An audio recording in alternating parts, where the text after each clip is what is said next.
Hello there, wherever you happen to be in this big world.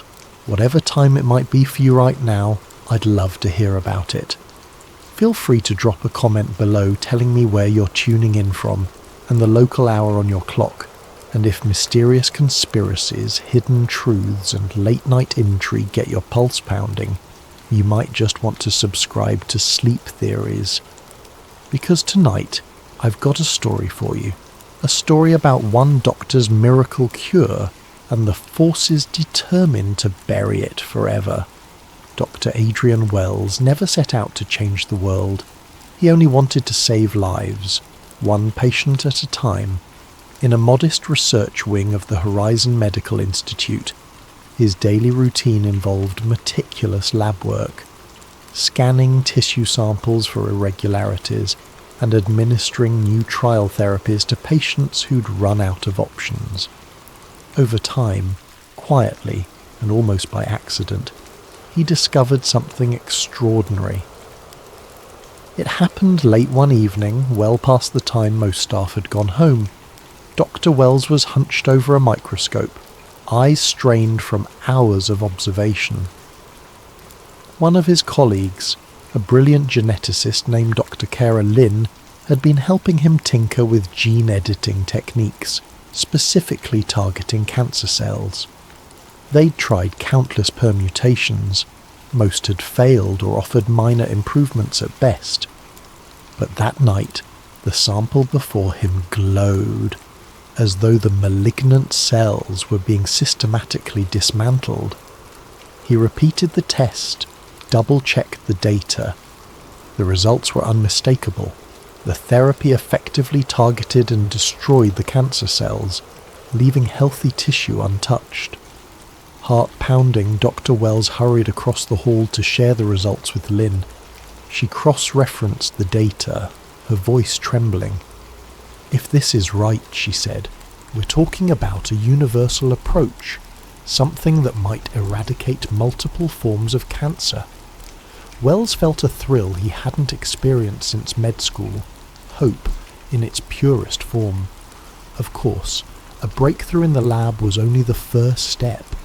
To confirm, they needed broader tests, peer reviews, official approvals. But Dr. Wells was convinced they stood on the threshold of something revolutionary. He pulled out a battered notebook, scribbling down a to-do list: replicate, expand trials, gather evidence. He talked about it to Lynn with the sort of fervour that only someone who's glimpsed a miracle can muster.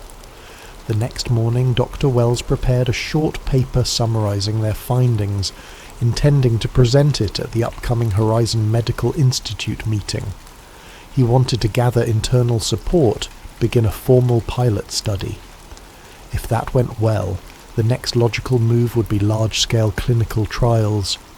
He fantasized about a future where cancer wards became relics of the past, where patients no longer faced the dreaded diagnoses with terror. The vision was so compelling it nearly brought tears to his eyes. What he didn't anticipate was the caution, and in some corners outright hostility, he'd face from the moment he whispered about a cure. At the Institute's weekly meeting, the department heads listened politely, commending Dr. Wells on his innovative approach. But one of them, a man named Dr. Leonard Huxley, gave him a peculiar look. Huxley was a senior figure, well respected, often referred to as a father figure within the Institute. His voice was measured. "This is a bold claim, Adrian. We must confirm every angle. The medical community doesn't react kindly to sensational announcements." Wells nodded, of course. He understood the need for thoroughness. But behind that gentle caution, Huxley's expression was tense. Dr. Wells assumed it was the typical skepticism of a seasoned researcher. In reality, Huxley recognized something bigger, a potential threat to an entire industry, a universal cure for cancer. The implications were staggering. Hospital wings, chemotherapy departments, entire branches of pharmaceutical development, billions of dollars hinged on the indefinite treatment of cancer, not its outright eradication. 2 days later, the first sign that Wells was dealing with more than mere professional skepticism arrived. He discovered his lab in disarray. Samples had been disturbed, some data files erased from the computer. Dr. Lynn, normally so composed, seemed rattled. She pointed to the scattered vials, the upturned notebooks. This wasn't an accident. Someone broke in. They both stared at each other, a surge of dread passing between them. They reported the incident to security, but the investigation was cursory at best. The official stance was no sign of forced entry, so the matter was dropped. Dr. Wells tried to contain his panic. He told himself it might be a random break-in or an error by some intern. Yet a whisper of paranoia sank into his mind. What if someone intentionally targeted our research? Then, a strange letter arrived in his office mailbox, typed on plain white paper without a signature. It read, "Stop. This cure will never be allowed." No mention of who or why. The words sent a chill through Dr. Wells.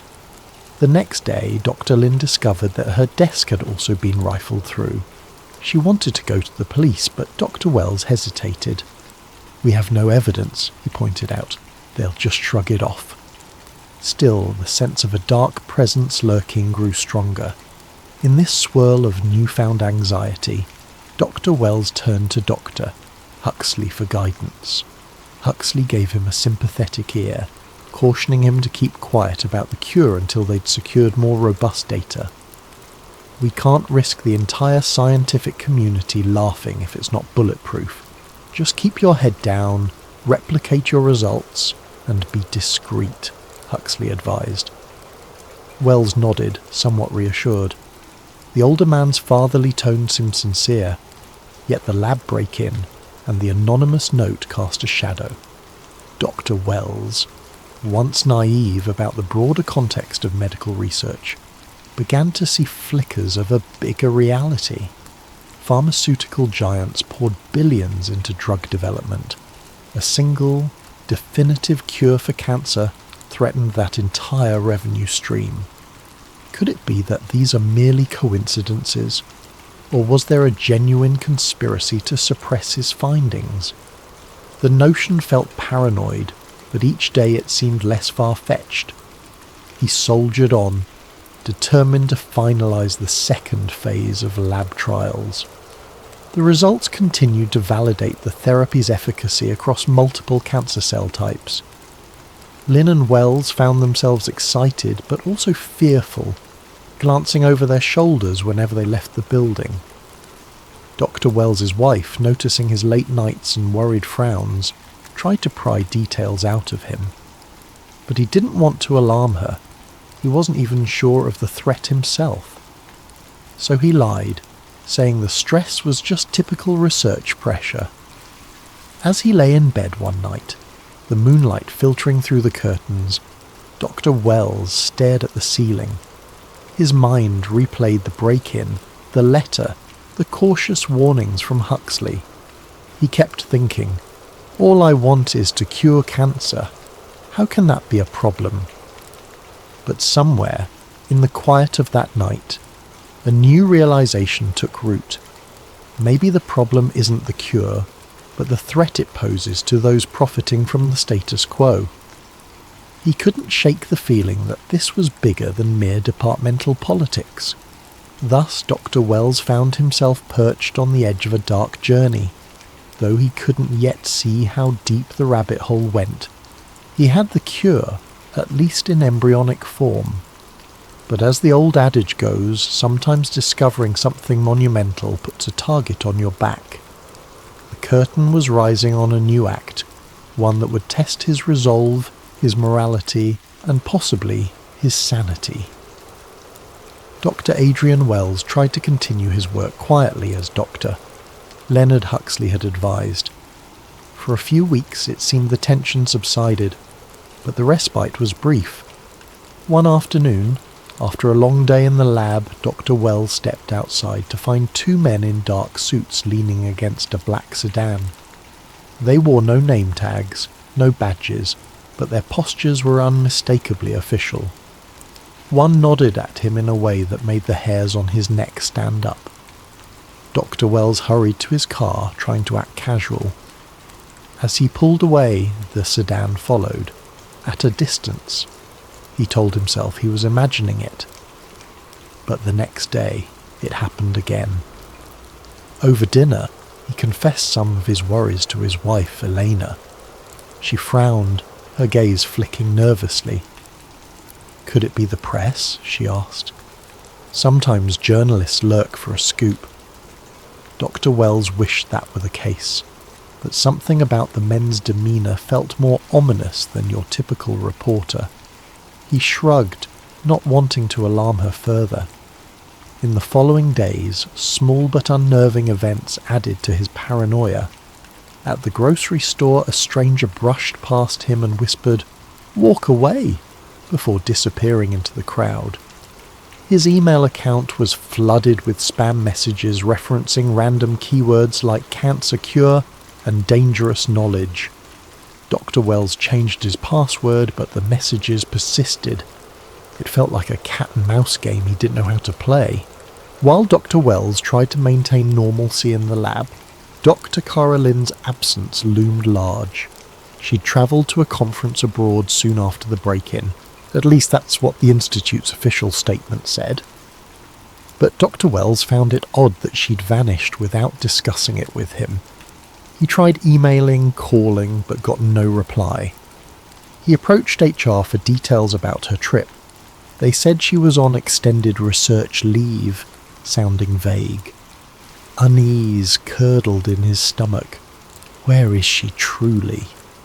Sensing a growing threat, Wells decided to back up his data in multiple places. Late one night, he copied the research files onto multiple flash drives, labelling them with random code names. He stashed one in his office desk, another in the trunk of his car, a third in the safe deposit box.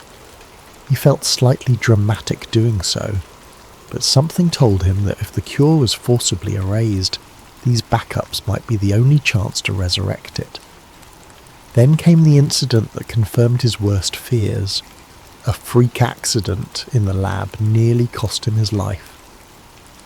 One morning, Wells began mixing reagents for a follow-up trial. An explosion erupted from the chemicals, sending glass shards everywhere. He escaped major injury by mere inches, but a large chunk of the apparatus was destroyed. As the smoke cleared, Dr. Wells stood shaking, a few minor cuts stinging his forearms. The official explanation pinned it on improper chemical labelling, but Dr. Wells had never once mislabeled a reagent in his career. The sabotage was blatant. He decided to confide in Dr. Huxley, who still projected that mentorly aura. Huxley listened gravely, then placed a hand on Wells' shoulder. "Adrian, I know you want to publish these findings, but perhaps you should consider stepping back," he said softly. "This is bigger than you realise. Sometimes the system isn't ready for breakthroughs." Dr. Wells blinked, baffled. "Are you saying I should bury it, after we might have found a cure?" Huxley started. Oh, look, I'd never say bury it. Just pause, gather more data discreetly. The powers that be might be less threatened if you proceed slowly. No, Dr. Wells didn't know how to respond.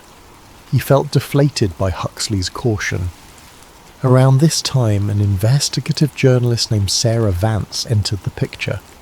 She reached out to Dr. Wells via an encrypted email, claiming she'd heard rumours of a revolutionary medical discovery and potential sabotage.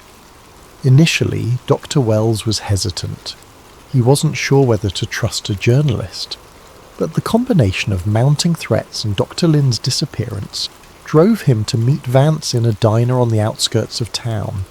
She arrived with a worn leather jacket, a notepad, and a fierce gaze that radiated a determination to uncover truth.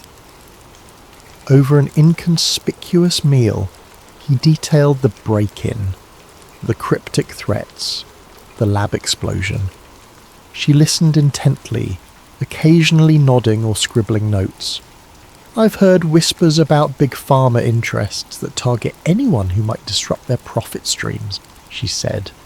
"But this is bigger than a rumour, if you've truly found a universal cure." Part of Dr. Wells felt relieved to confide in someone who believed him. Another part was terrified that letting a journalist in might heighten the risk.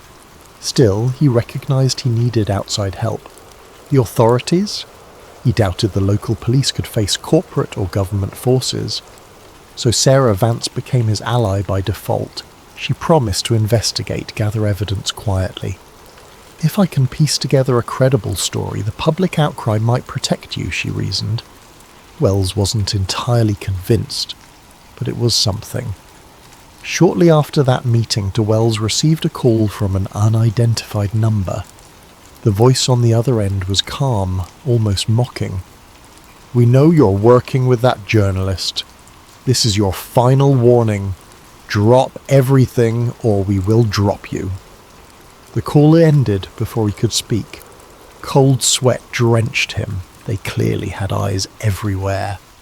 Nevertheless, Dr. Wells pressed on. He performed more tests, reaffirming the cure's efficacy. Dr. Lin's absence gnawed at him. He attempted to glean information from the Institute's travel logs, but they insisted her return date was indefinite, shrugging it off as routine. Meanwhile, Huxley grew distant, as though regretting having once offered fatherly advice. Dr. Wells suspected the older scientist was under pressure from unseen forces, possibly threatened as well. Behind the scenes, the corporate machine rumbled. Dr. Wells got a call from an unknown corporate entity, offering a massive sum, 8 figures, more than he'd ever dreamed, to license the therapy and shelve it. They phrased it politely. "We'd like exclusive rights to conduct further research," but it was code for burying it forever. He refused. 2 days later, his research funding was mysteriously revoked, his name blacklisted from major medical grant committees. All these signs pointed to a single harrowing truth. Someone, some group, was determined that this cure not see the light of day. Dr. Wells kept a low profile, but he felt the walls closing in. He'd sense watchers outside his home, footsteps echoing late at night. Agent Cole Mercer, a man rumoured to be a government operative, began appearing in the building's corridor, politely greeting Dr. Wells with an unsettling smile. "Morning, Doctor," he'd say, as though they were old friends. The unspoken menace in his eyes was unmistakable. Sarah Vance, for her part, dug deeper, following money trails. She found suspicious lobbying activities linking major pharmaceutical giants to certain government officials. She showed Wells documents that seemed to confirm his suspicions. A consortium of power brokers who thrived on expensive treatments, not cures. She urged him to consider going public immediately, leveraging a major media outlet. But Dr. Wells hesitated. "I need more concrete evidence," he insisted. "Without it, they'll just brand me a fraud." Inwardly, he couldn't shake the notion that any big move might trigger fatal retaliation. Thus, the threat emerged in full clarity. Dr. Wells was standing on the edge of a precipice.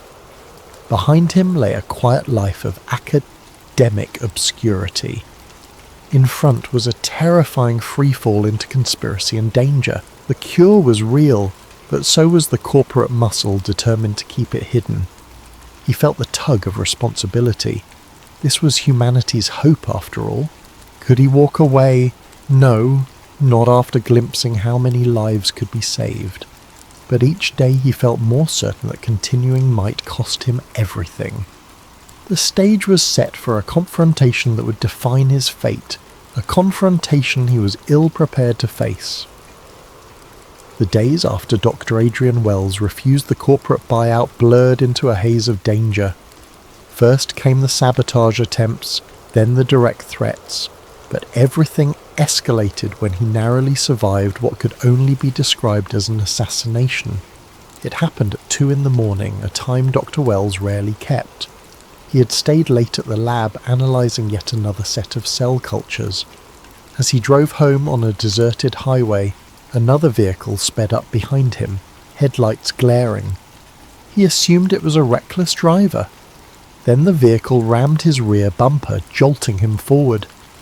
Panicked, he tried to accelerate, but they pinned him, forcing him off the road. The next thing he knew, he was spinning into a ditch. By the time the car stopped, battered but upright, the aggressor had vanished. Dr. Wells' heart pounded. He stumbled out, dazed but alive. This was no random accident. It was a warning. When he called the police, they were polite but sceptical. No evidence, no plate number, just his word. They wrote a report, told him to be cautious. Dr. Wells realised with sinking certainty that the local authorities wouldn't protect him from powerful corporate or government forces. The unstoppable machine overshadowed them. The next morning, after hearing the news, Sarah Vance insisted he leave town. "They know where you live, Adrian. They're escalating. You need to vanish until we can blow this wide open." Dr. Wells resisted at first, but the logic was undeniable. He packed a small bag, told Elena and the kids to go to her sister's place in another state. The tension in her eyes said she wanted more answers. He gave her what limited explanation he could. "People want me gone because of the cure." She looked at him with heartbreak but nodded, whisking the children away. Oliver Wells kissed them goodbye, uncertain when or if he'd see them again. Fear coiled in his gut like a living thing. Sarah arranged a safe house, a friend's remote cabin in a forested region a few hours away. They travelled at night, using back roads, switching cars once courtesy of a contact Sarah had among investigative circles. Throughout the drive, Dr. Wells clutched a battered duffel containing flash drives, lab notes, and a few personal items. That was all he had left of his old life. On the radio, news outlets played typical daily stories: politics, sports, weather. No mention of a revolutionary cure or a targeted scientist. The world turned obliviously as he fled for his life. The cabin was rustic with no neighbours for miles, a place where phone reception was spotty at best. Sarah assured him it was off the grid enough to buy them time. She set up her laptop, hooking to a satellite internet link for the occasional short burst to communicate with her sources. Dears, Dr. Wells found himself trembling whenever he heard a car engine in the distance. Though it might just be a random local, the trauma from that highway incident lingered.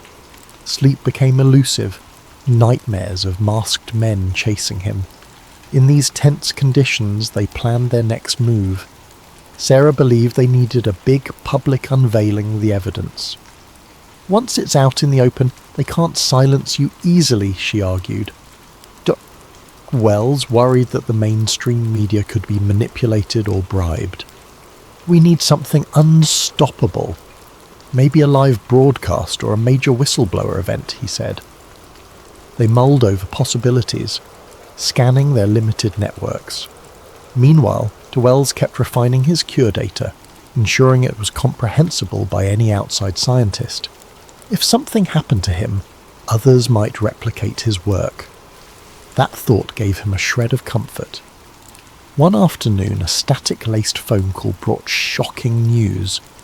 Cara Lynn had been found. Or so Sarah's contact claimed. She was in some unregistered clinic, heavily sedated. The official story was that she had suffered a mental breakdown while travelling. Dr. Wells fumed, suspecting she'd been forcibly committed, used as a warning or a scapegoat. He wanted to rescue her, but Sarah advised caution. It's likely a trap. If you rush in, they'll nab you. Dr. Wells paced in frustration, powerless to save his colleague. The realization weighed on him. The consortium behind this plot was methodical and merciless. Then an email arrived from Dr. Leonard Huxley, the old mentor who'd seemed fatherly. The message was cryptic. "We need to meet.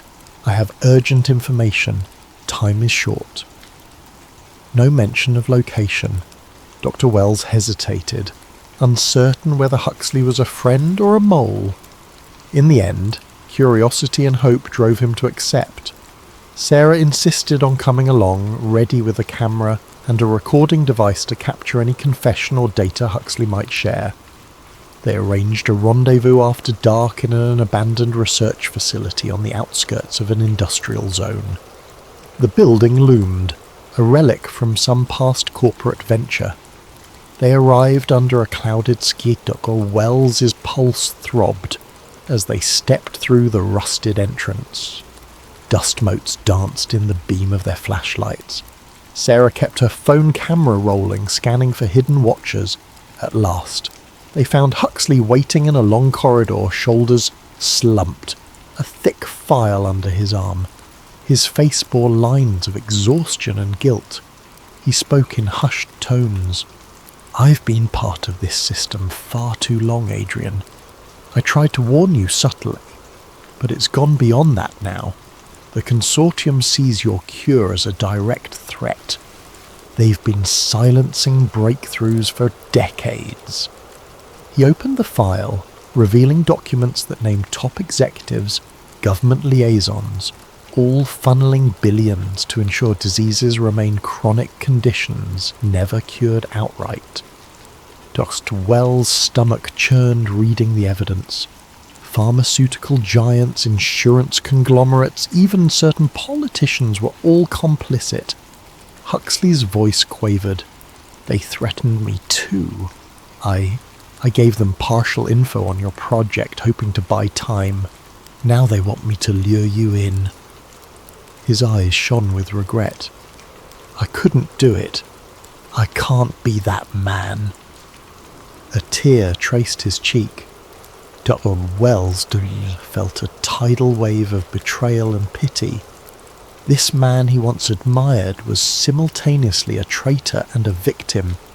The deeper realization was that the entire system was rigged against cures.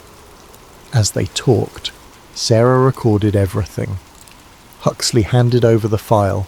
"This should prove the conspiracy, but you must move fast. They know I'm here. They'll come for all of us." Right on cue, headlights flared outside. The screech of tires echoed in the hollow halls. A figure shouted, footsteps pounding. Dr. Wells, Sarah and Huxley exchanged panicked looks. In a sudden rush, men in suits fanned into the corridor, flashlights glaring.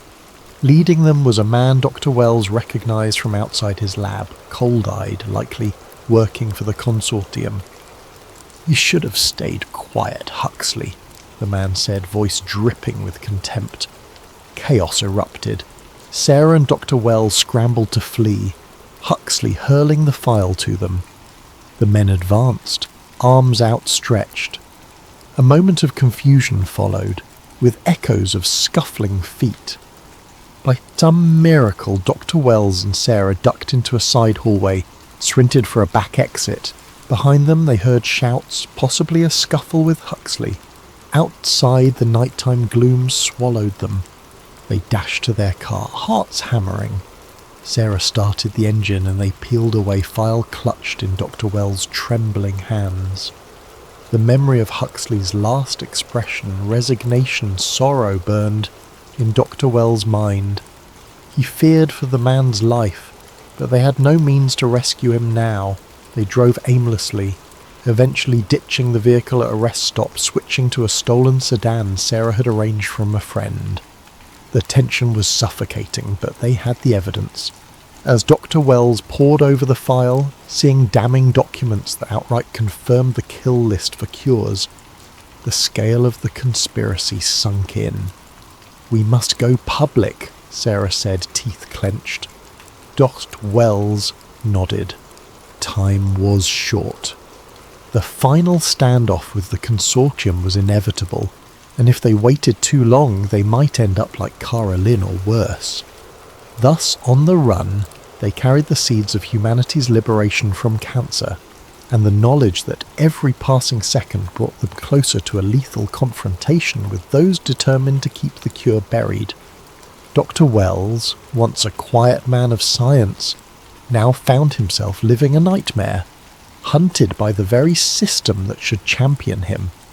The only question left: could they survive long enough to expose the truth? Hiding in a decrepit motel with flickering neon lights, Dr. Adrian Wells and Sarah Vance put out the damning documents from Dr. Huxley's file across a rickety table. The overhead lamp buzzed, revealing the carefully typed memoranda signed by powerful corporate figures referencing Project Indefinite Care. The meaning was clear. Cures were to be neutralised, profits maintained. Each page felt like a lead weight on Dr. Wells' conscience. He glimpsed repeated references to hush money payouts, threats, even a mention of orchestrated accidents. He realised with a sick churn in his gut that Dr. Lynn's disappearance was no anomaly. The plan was risky but straightforward. They'd deliver the evidence to a national broadcast channel. Sarah had connections at an influential station.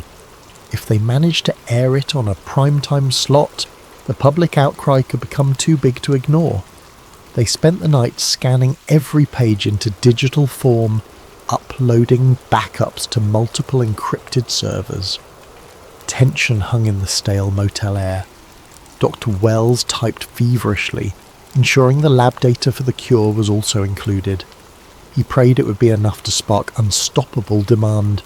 The consortium could bribe some outlets, but maybe not all. The next morning, the broadcast network's contact arranged a secret meeting in an empty parking garage. Oh yes, Dr. Wells found himself in the passenger seat scanning the surroundings for potential ambush. Sarah drove, jaw set, scanning her mirrors. They reached the third level, headlights reflecting off damp concrete. The station's liaison, a middle-aged producer named Reyes, greeted them nervously. He listened to Sarah's pitch, flipped through the file, and paled. "This is huge," he muttered.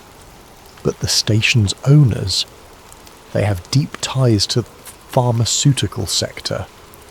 He shook his head. "I'm not sure we can run it without upper management approval." Frustration flared. "This is life and death," Sarah argued. Wells joined in, voice trembling with righteous anger. Reyes sighed. "I'll try, but if they refuse, we may have to find an independent outlet, possibly a live internet broadcast, bypassing network filters." He left, file in hand, leaving them in suspense. As they descended the parking garage ramps, a black SUV pulled in, nearly blocking their path. They recognised it as the same model that had tailed them before. Sarah punched the gas, weaving around it. Tyres screeched, but they escaped. The tension soared. Over the next 48 hours, phone lines crackled with updates from Reyes. He reported internal conflicts, some executives pushing to bury the story. Another insisted a partial piece might run, heavily edited.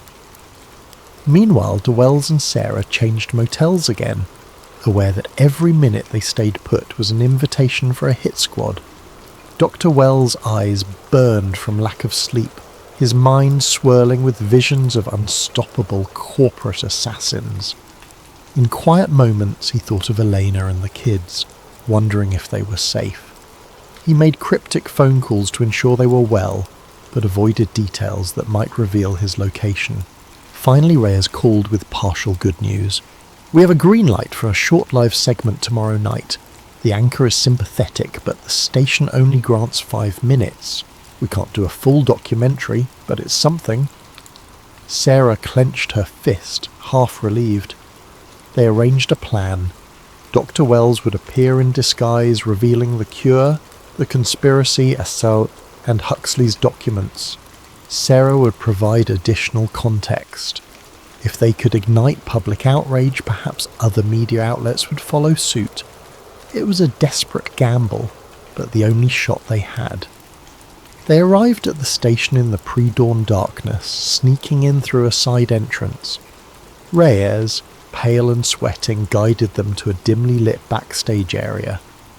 The anchor, a woman named Diane Caldwell, introduced herself curtly, eyes flicking over the documents.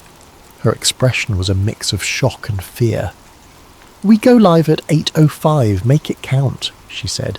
"But I warn you, station execs might cut the feed if it gets too inflammatory." No. Wells nodded, heart pounding. He donned a hooded jacket, but Sarah insisted that revealing his face might carry more impact. Torn, he finally decided to keep the hood off. He wanted the world to see him, a real person, risking everything. 8:00 p.m. arrived, and the station's news broadcast began with routine headlines. Dr. Wells and Sarah waited in a cramped side set, microphones pinned to their collars. Cameras loomed like silent watchers. The anchor segued into a shocking medical expose and signalled for them to walk on stage. Justice Dr. Wells' pulse hammered. He swallowed, stepping into the bright lights, aware that millions might be watching. He started explaining his background, a humble oncologist who discovered a universal gene therapy for cancer. Then he mentioned the repeated break-ins, sabotage, and veiled threats. Sarah followed up, brandishing Huxley's documents on camera. For a moment, the anchor's eyes widened with genuine alarm, but she pressed them for specifics. Dr. Wells recited enough details to be credible, naming a few high-level execs, referencing key paragraphs in the file. The anchor looked uneasy, glancing at her teleprompter, presumably expecting a corporate muzzle any second. Halfway through, the broadcast cut abruptly to a commercial break, no warning, no sign-off. Studio staff erupted in confusion. The station's control room lights flickered. Reyes burst onto the set, whisper shouting, "They're pulling the segment! We lost the feed! Some higher-up demanded it!" Wells and Sarah exchanged a grim look. They'd gotten maybe 2 minutes on air. The anchor apologized frantically, calling it a technical glitch. Everyone knew better. The consortium's reach extended into the station. Fearing immediate retaliation, Wells and Sarah fled the building, hearts hammered. Outside, the night air was thick with disappointment. That was their biggest chance for a mainstream revelation, and it had been snuffed out. As they debated their next move, Wells' phone buzzed with a text from a burner number. The message read, "Run, they're coming." The implication was clear. The consortium might attempt a lethal strike now that the partial unveiling failed. Desperate, Dr. Wells recalled to Huxley's final mention, "If everything collapses, get out of the country.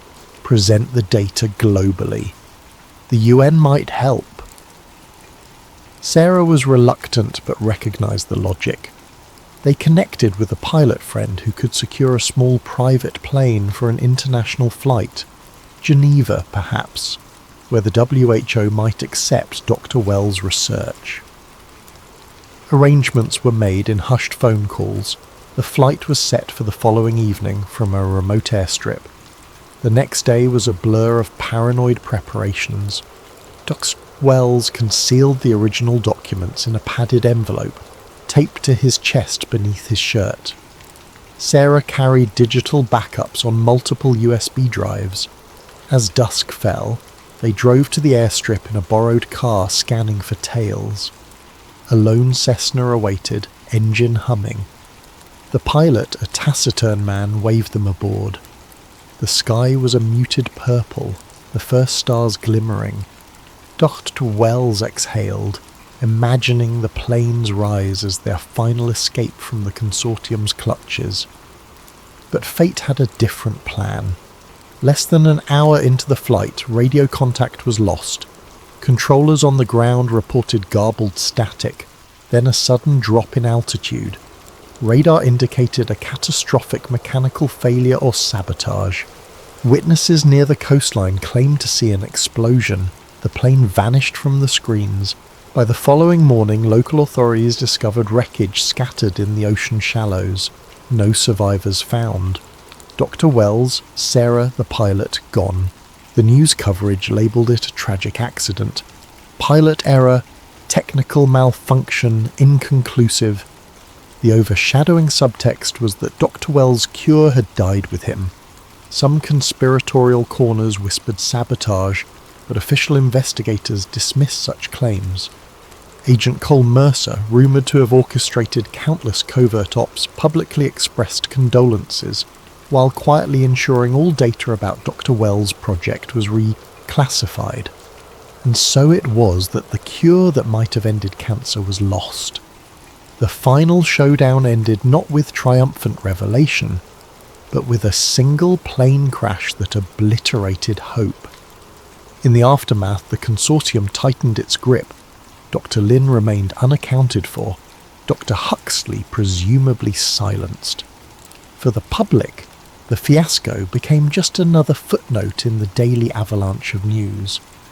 Meanwhile, a handful of unwavering conspiracy theorists championed Wells' memory, pointing to the hush that descended around any mention of his therapy. Days after the plane crash, as the media cycle churned, official statements emerged. Mechanical failure, no sign of foul play.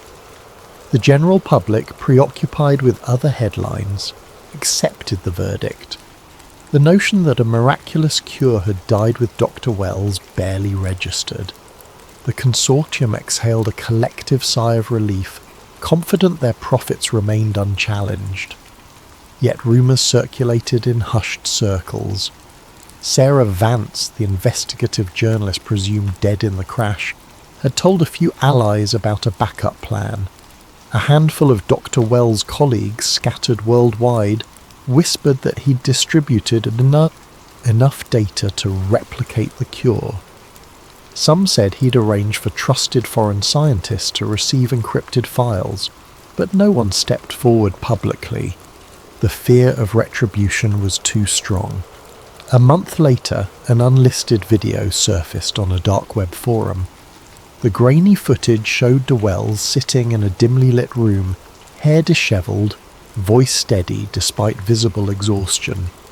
The timestamp indicated it had been recorded hours before the fatal flight. In the clip, he spoke directly to the camera. "If you're watching this, something happened to me. Know that I tried to share the cure, but powerful forces want it hidden. They fear the financial implications. But you, whoever you are, mustn't let them bury it. This cure belongs to humanity." The video ended abruptly. The clip circulated among conspiracy boards, but mainstream media dismissed it as a hoax. Within days, the video link vanished from most platforms. Dr. Huxley, if he was still alive, made no public statements. Some rumoured he'd fled the country, others claimed he'd been coerced into silence. The institute where Dr. Wells worked quietly removed his name from the staff directory, shifting the official story to Dr. Wells was an unstable researcher who met a tragic accident. Colleagues who once admired him were either too intimidated or too sceptical to speak up. Meanwhile, an ocean away, Delin was found in a private facility. She was heavily medicated, with no recollection of the last few months. Her medical records described exhaustion-induced breakdown, but a nurse confided in whispers that men in suits occasionally visited her, scanning her charts, ensuring she stayed sedated. The nurse who leaked that information soon left the facility under vague circumstances. For many, the memory of Dr. Wells faded, overshadowed by the daily churn of scientific news, corporate releases, and political chatter. But a small group of believers, spurred by the evidence Sarah had leaked and the cryptic video, worked quietly to decode the partial data that had escaped destruction. They pieced fragments together, some gene sequences here, some therapy protocols there. The puzzle remained incomplete, lacking critical segments. Yet they pressed on, fueled by the conviction that the cure could still be resurrected. Their efforts continued in secret labs, hoping to avoid the consortium's gaze. Among these underground scientists was a renegade cell biologist in Europe, a pair of postdocs in Asia, and an immunologist in South America. They communicated via encrypted channels, mindful that any sign of progress might draw lethal attention.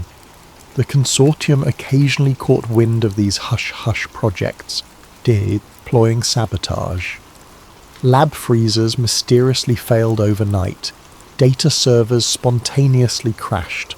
The cat-and-mouse game endured, but the seeds of the cure had scattered too widely, too unpredictably to be fully uprooted. For the grieving Wells family, life was never the same. Elena, raising their children alone, refused all interview requests, keeping their location private. She sometimes found letters in her mailbox from supporters, describing how Dr. Wells' short appearances on that ill-fated broadcast gave them hope. She stored these letters in a box, a small tribute to the legacy he left behind. She often wondered if her husband had truly died in that plane crash. She prayed for closure, but the official story offered little comfort. Years passed. The world discovered new treatments for cancer, some improved outcomes, but none offered the universal cure Dr. Wells had glimpsed. The consortium thrived, continuing to funnel funds into profitable treatments. Yet in corners of the scientific community, the name Adrian Wells appeared as a whispered legend, a cautionary tale about the cost of disruptive discoveries. Students sometimes read about him in obscure articles titled "The Cure That Killed Him," half convinced it was pure conspiracy. Occasionally, conspiracy theorists staged protests outside major pharmaceutical headquarters, chanting that Dr. Wells was murdered for the cure.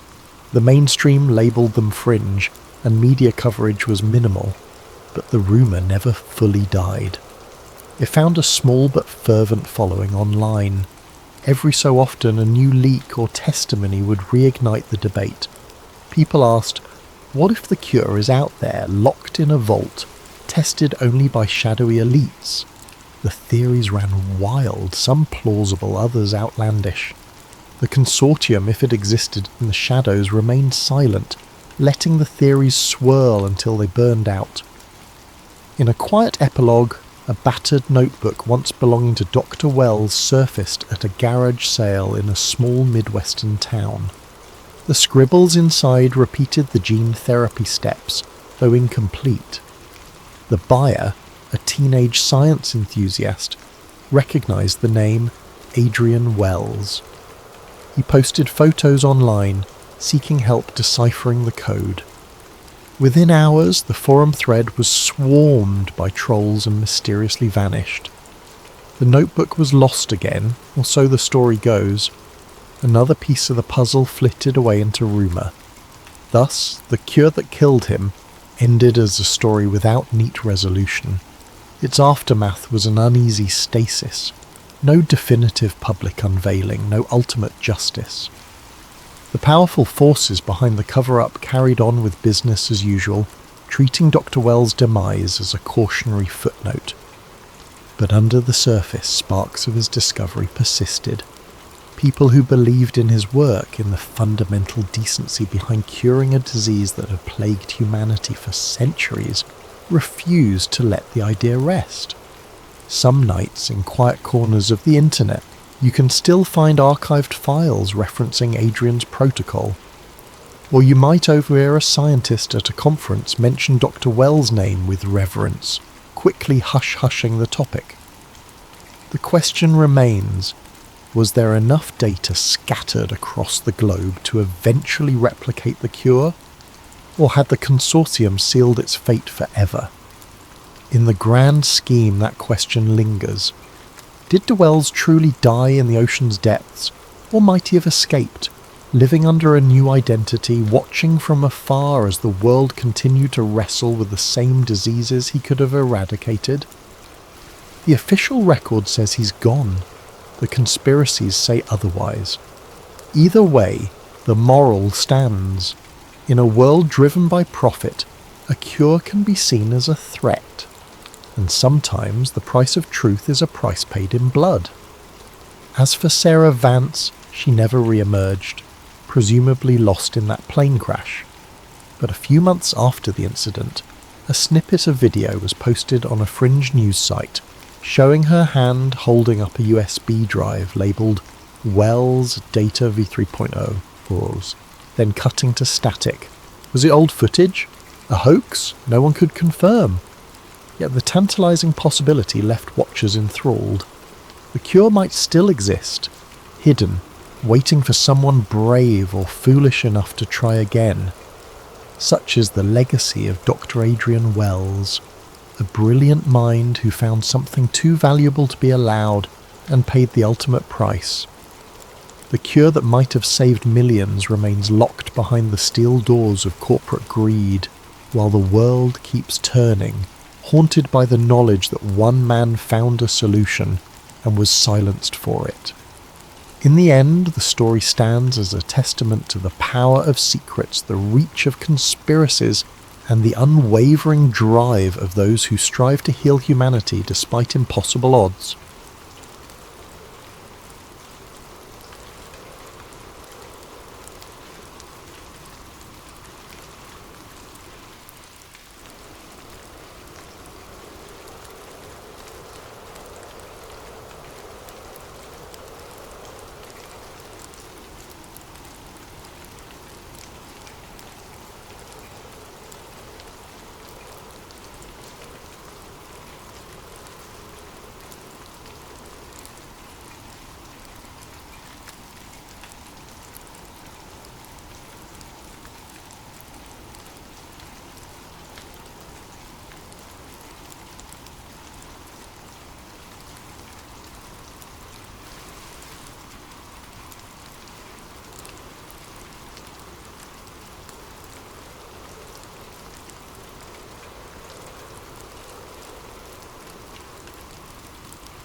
Daniel Danny Callahan grew up in a modest home in northwest Washington, D.C., just a short drive from the seat of American power.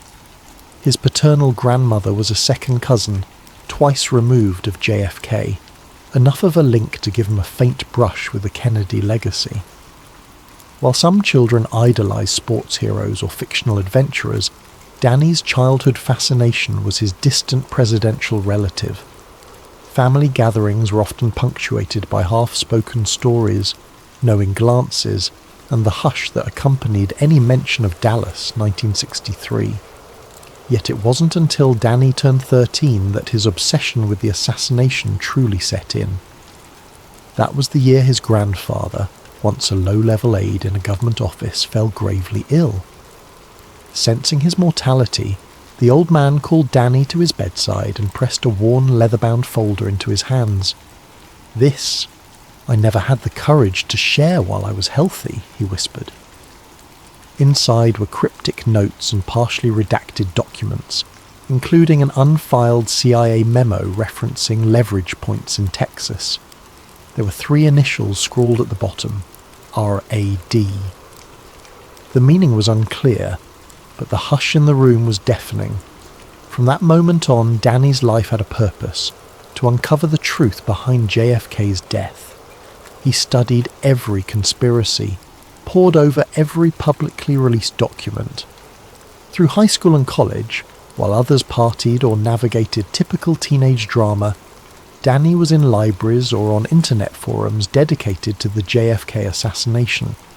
He was convinced there was more to the story than Lee Harvey Oswald acting alone, and that someone in the corridors of power had buried the truth. At Georgetown University, Danny majored in political science and international relations, fueled by a burning need to penetrate the system that might hold answers. He met Sarah Monroe during his junior year. She was 2 years older, already interning at a notable newspaper, and every bit as relentless in her pursuits. They bonded over a stack of declassified CIA briefs. Danny had been hogging the library microfilm machine, scrolling through old national security transcripts. Sarah confronted him, half joking, "You're not the only conspiracy nut in town, you know." From that day on, they became friends, and often partners in sifting through the labyrinth of half-truths and speculation that surrounded Dallas, 1963. Sarah, with her piercing hazel eyes and tendency to scribble notes on anything within reach, was a rising star in investigative journalism. She was dogged, often ignoring editorial suggestions that she'd tone it down. She had a habit of dropping quotes from real whistleblowers into everyday conversation, referencing sources from older CIA leak cases.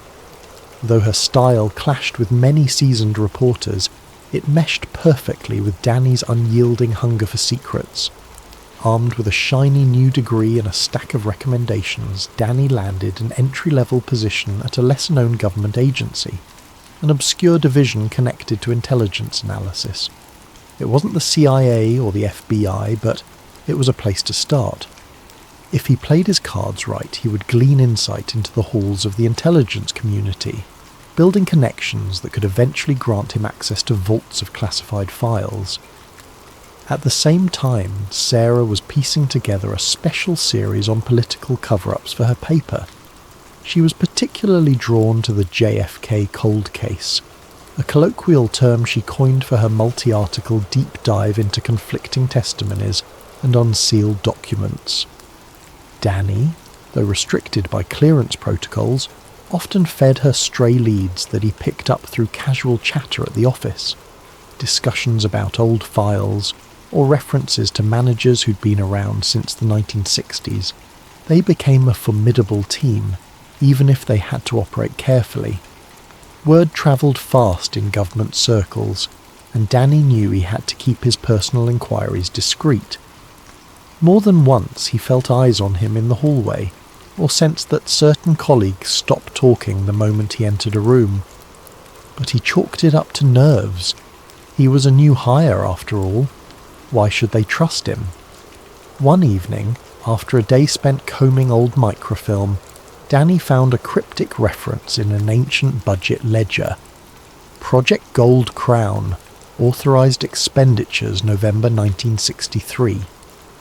Gold Crown. He'd never heard the term. He flagged it for later, quietly making a note in a private journal.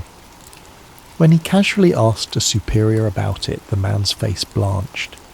"Never heard of it," he said, before swiftly changing the topic. From that point, Danny's suspicion only grew. Yet for the next couple of years, progress stalled. Danny moved from desk to desk, gleaning small bits of knowledge, nothing conclusive but enough to stir the pot. As time went on, Sarah's investigative column gained traction, putting them both under a more critical spotlight.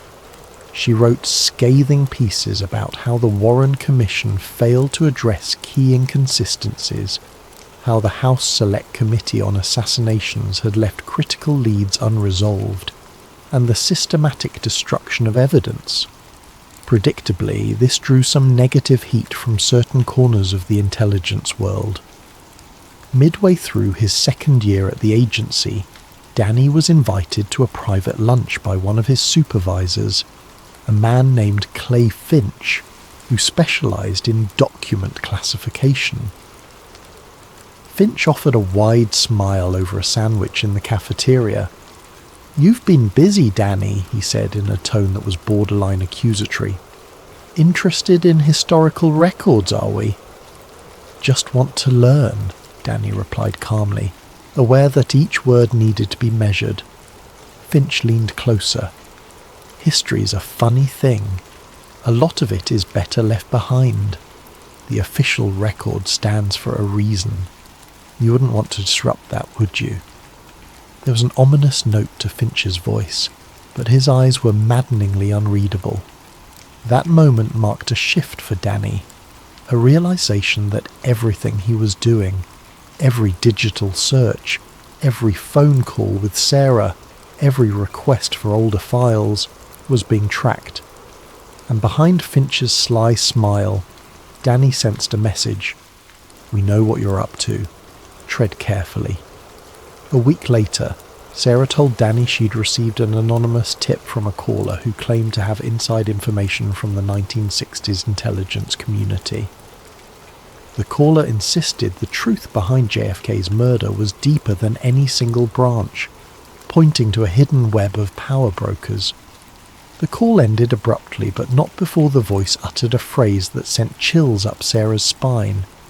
Keep digging and you'll meet the committee. The committee? Danny asked. Like some secret group? Sarah shrugged anxiously. Who knows? This entire case is a riddle inside a locked box, but something tells me we're on the right track. Neither realized how dangerous that track would become. Danny was closer to the nerve center of government secrets than he'd ever been, and the watchers, both inside and outside his agency, were beginning to circle. For the next 6 months, Danny and Sarah waded into increasingly murky waters. At first, their partnership involved a simple back and forth. Danny would slyly pass on non-confidential leads gleaned from his job, while Sarah followed up with gritty fieldwork, tracking down rumoured witnesses, rummaging through dusty courthouse records. The synergy worked. Sarah's articles gained a cult following, her audience enthralled by the notion that powerful forces had orchestrated JFK's demise. But the more she wrote, the more pushback she received from her editors and ominous calls to tone it down. One late afternoon, while searching through a digital archive of declassified intelligence briefs, Danny stumbled across a suspicious reference to Operation Crosswind, Cuban Ops, November 21st to 23rd, 1963. This short mention rattled him.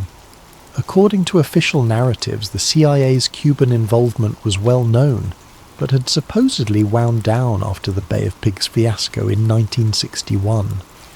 Why would there be a covert operation still active in late 63, timed suspiciously close to the assassination date? Curiosity piqued, Danny attempted to access the Crosswind file. His clearance was insufficient, but he did manage to glean a cryptic summary. Deployment of foreign assets to the continental US for strategic disruption. No further details. Heart-pounding, he texted Sarah. Found a doc linking foreign shooters to Dallas timeframe. Holy Grail. Need to be sure.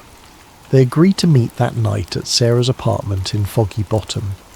She buzzed him in, excitement practically shimmering in her eyes. If foreign operatives were brought stateside, that lines up with the theory that Oswald wasn't alone, she said, motioning for Danny to close the door behind him. Imagine if the second shooter was... She never finished the sentence. The apartment reeked of smoke. Her living room was trashed, papers strewn everywhere, a lamp shattered, the stench of something recently burned. Sarah froze, eyes wide.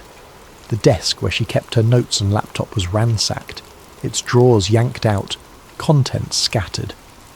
In the corner, the remnants of her personal notes on the JFK cold case lay smouldering.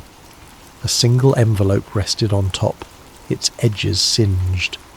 It bore no address, just Danny's name scrawled in jagged letters. Gingerly, Sarah opened it. Inside was a single sheet of paper with a typed message. Stop. This is your only warning. Beneath the text was a small printed symbol, a stylized eagle clutching a shield, reminiscent of official government insignias but subtly altered. Danny felt his stomach twist. He recognized the partial design from one of his grandfather's cryptic documents. RAD floated back into his mind, though he still didn't know what those initials meant. Fear mingled with fury. Sarah's face paled, but her voice trembled with anger. "They have no right," she muttered, sifting through the ashes of her research. "Months of work. Gone." Danny spoke quietly, keeping his voice steady. "They're telling us to back off, so we're onto something real." Within the week, the story broke in the local media that an award-winning investigative journalist, Sarah, had been the victim of random vandalism. The official police statement was laughably vague. Sarah's editor, worried about potential liability, advised her to take a temporary leave for her own safety. It was effectively a suspension. Shaken but not broken, she vowed to continue her work from the shadows. Meanwhile, rumours circulated through Danny's office that a small group of employees had been flagged for overreaching curiosity. Danny suspected he was on that list. One morning, his supervisor, Clay Finch, offered him a dead-eyed stare and said, "You have potential, Danny. Don't squander it by chasing ghosts." Danny forced a cordial nod, but inside, alarm bells rang. They were tightening the net. In spite of the threats, Danny and Sarah pressed on. She began analysing a trove of microfilm archives for any mention of Operation Crosswind. Danny, after fiddling with secure server access, found a reference to a secondary file labelled Project Gold Crown. The word kept popping up in old 1963 to 64 budget logs. Crosswind, Gold Croon. The puzzle was expanding, and every piece hinted at the involvement of certain high-level US officials who had manipulated events in Dallas. As frustration mounted, Sarah had a breakthrough. She'd been researching possible retired intelligence officers from the 60s who might still be alive. Hidden in the dusty corners of a Senate hearing transcript, she found mention of William Bill Keating, an ex-CIA operative with rumoured involvement in covert Cuban missions. He dropped off the radar decades ago. Some speculated he had died. Others insisted he was living in remote corners of Texas under an assumed name. 3 weeks later, Danny and Sarah tracked Bill Keating to a rundown ranch outside Lubbock, Texas. He was old, late 70s at least, skin leathery from the sun, and gaze haunted by secrets. They knocked on his door, uncertain if he would even speak to them. Keating first tried to slam the door in their faces, but Sarah had a journalist's persistence, and Danny wielded the documents his grandfather had left behind. They caught Keating's attention just enough to wedge a foot in the door. "I'm done with that life," Keating growled.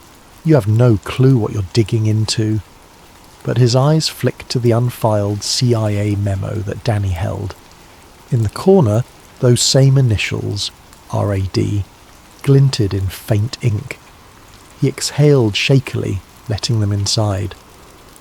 Over stale coffee and the hum of a dusty ceiling fan, they listened as Keating spoke haltingly about the old days. "Oswald, he was a pawn, sure, but not the only piece on the board," he muttered. "There were bigger fish behind it. Names you'd never guess. Some in the White House at the time, some hidden in intelligence. They used Cuban tension as cover. 2 shooters, not just one. Probably more. And the cover-up? It was top down." He spat the words, as though they tasted foul. "The committee oversaw everything." Sarah pressed gently, voice trembling with excitement. "Who is the committee?" Keating's gaze flickered with fear. He rubbed his temples, muttering, "You want me to sign my death warrant?" At their insistence, he revealed partial details. The committee wasn't an official agency. It was an off-the-books collective of power brokers, some with government titles, others from finance or defence. Their mission was to steer the national narrative when it threatened stability or certain interests. They have assets everywhere. CIA, FBI, the media, Keating said. They orchestrated hits on threats to their power.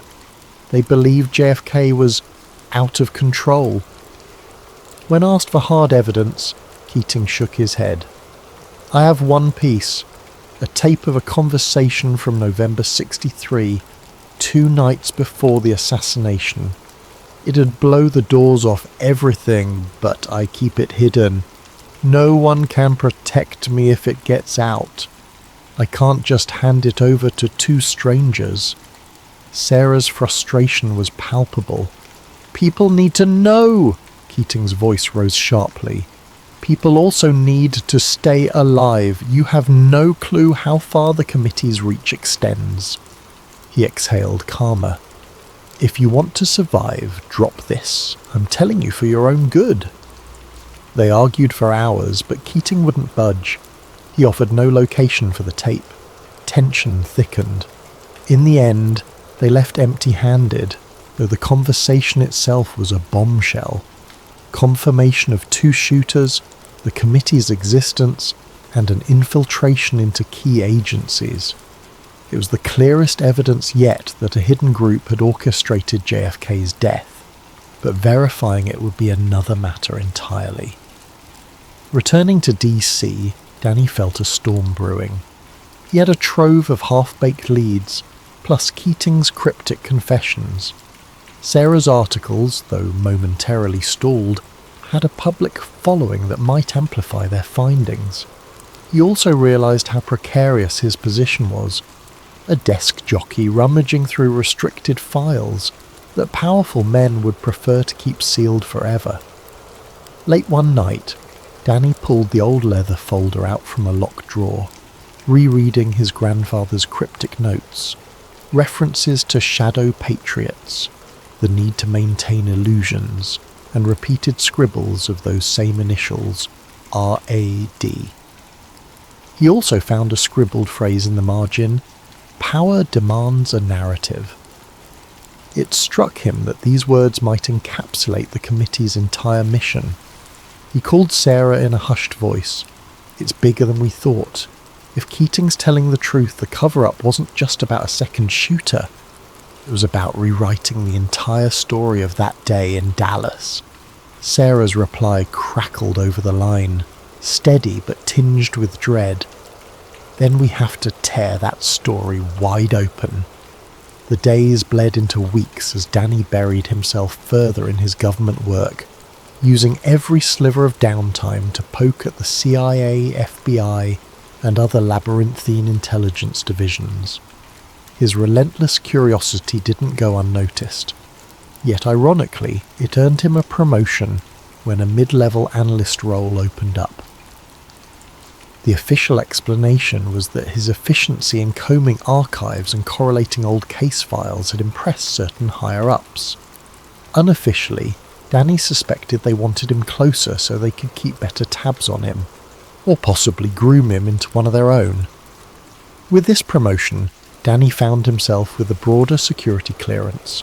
Not top level, but enough to open certain classified doors, and open them he did.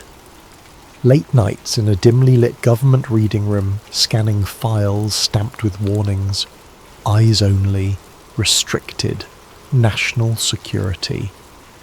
He discovered more references to Crosswind, Gold Crown, even cryptic mentions of a cipher dog operation. Many were wholly unrelated or redacted beyond comprehension, but patterns emerged. He saw too many converging threads timed around November 22nd, 1963, to call it coincidence. One file stood out, a CIA internal message log from the week of the assassination.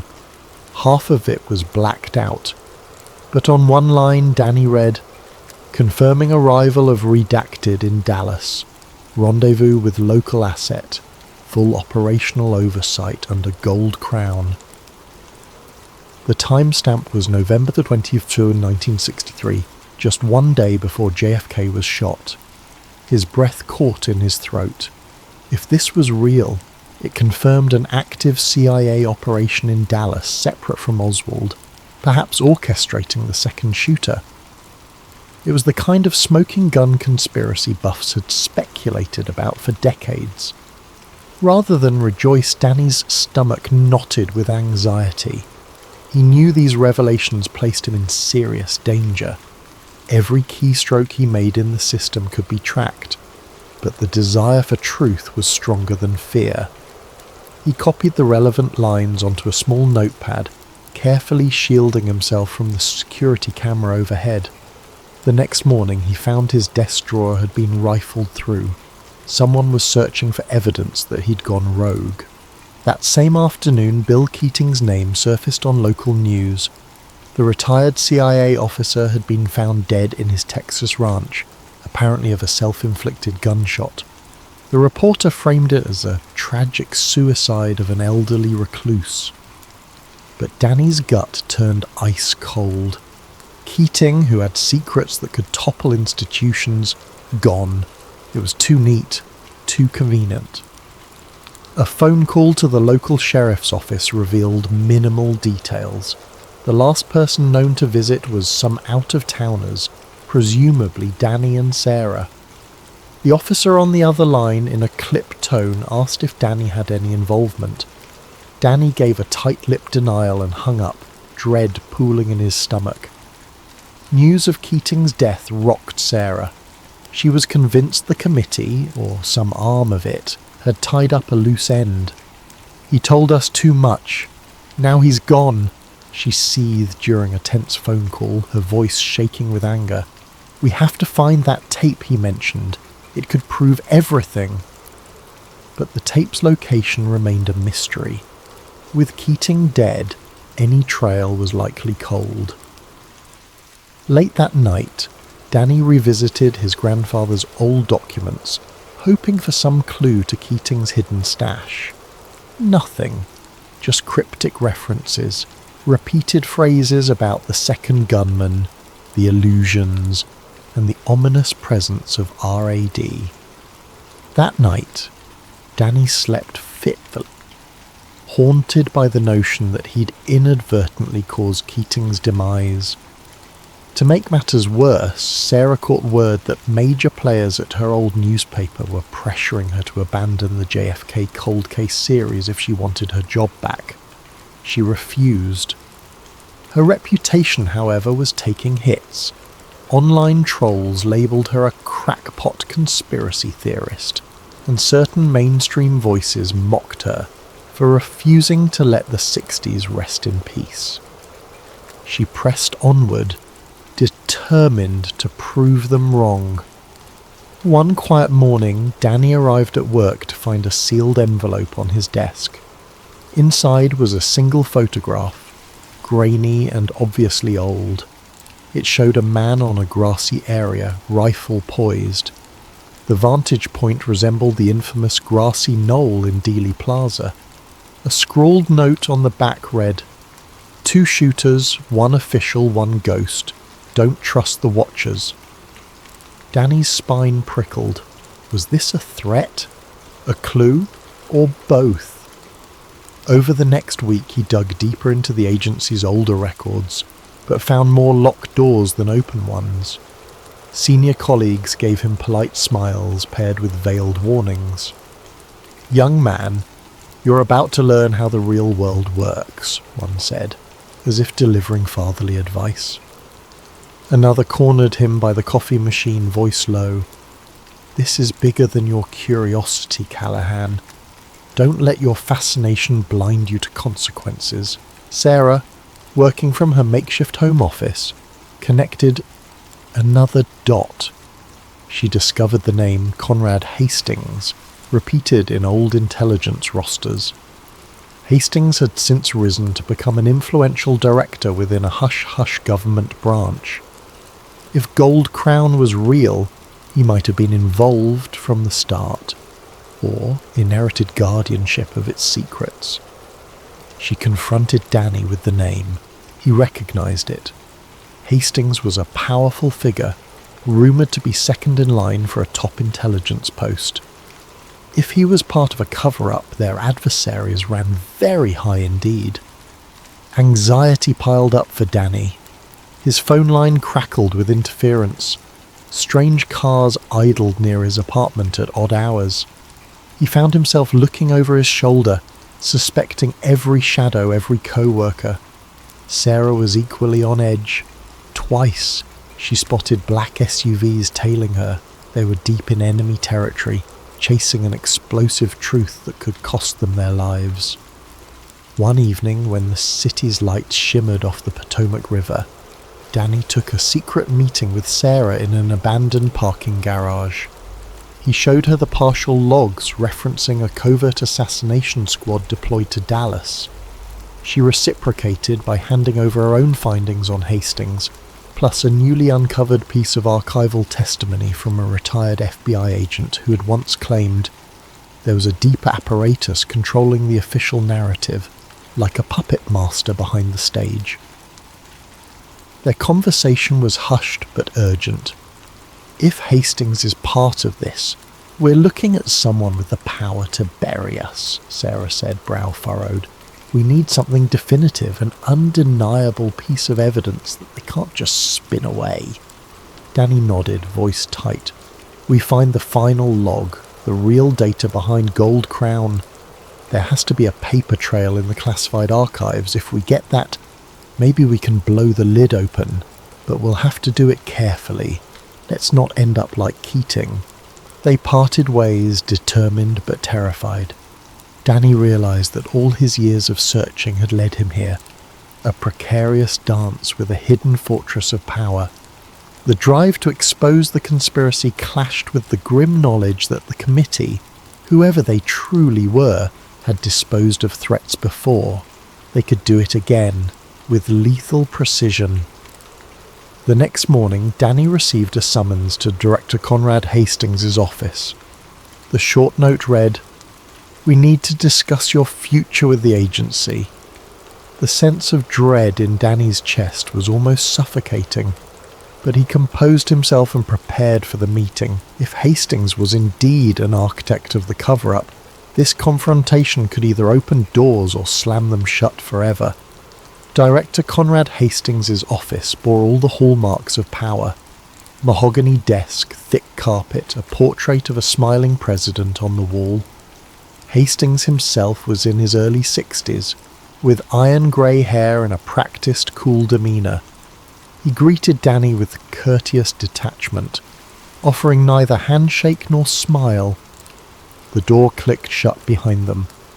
"I've had my eye on you, Mr. Callahan," Hastings began, glancing at a file on his desk. "You've demonstrated an impressive aptitude for archival work and analysis." Danny forced a neutral expression. "Thank you, sir." Hastings leaned back in his chair, steepling his fingers. "I also understand you've cultivated an interest in historical controversies." His voice had an edge, a subtle warning. "As an agency, we value curiosity, but we also require discretion. National security depends on safeguarding certain records." In that moment, Danny realized Hastings was testing him. Perhaps he was being offered a veiled invitation to join the club if he agreed to muzzle his private investigations. Or maybe Hastings was sniffing out whether Danny was an active threat. Swallowing hard, Danny offered a diplomatic reply. "I respect the boundaries of classification, sir. I simply find the Sazera academically fascinating." Hastings nodded, a flicker of amusement passing across his otherwise stony features. "Indeed, that decade shaped modern intelligence. But be mindful, Mr. Callahan, that some corners of the past remain sealed for good reason. The national interest doesn't always align with academic curiosity." After a few more minutes of measured conversation, mostly about departmental reassignments, Hastings dismissed Danny with a polite wave. Danny's heart pounded as he left. He felt both threatened and offered a chilling compromise. Keep quiet and climb the ranks, or keep digging and face consequences. That afternoon, Sarah emailed him a cryptic message. Final piece in Louisiana, more soon. No signature, no details. It was out of character for her. Danny guessed she'd uncovered a new lead tied to old intelligence operations in the South. Without hesitation, he booked an after-hours flight to New Orleans, letting his supervisor believe he was taking personal leave. They met in a tiny diner off a rural highway, half an hour outside Baton Rouge. Sarah seemed jumpy, eyes darting at every passing car.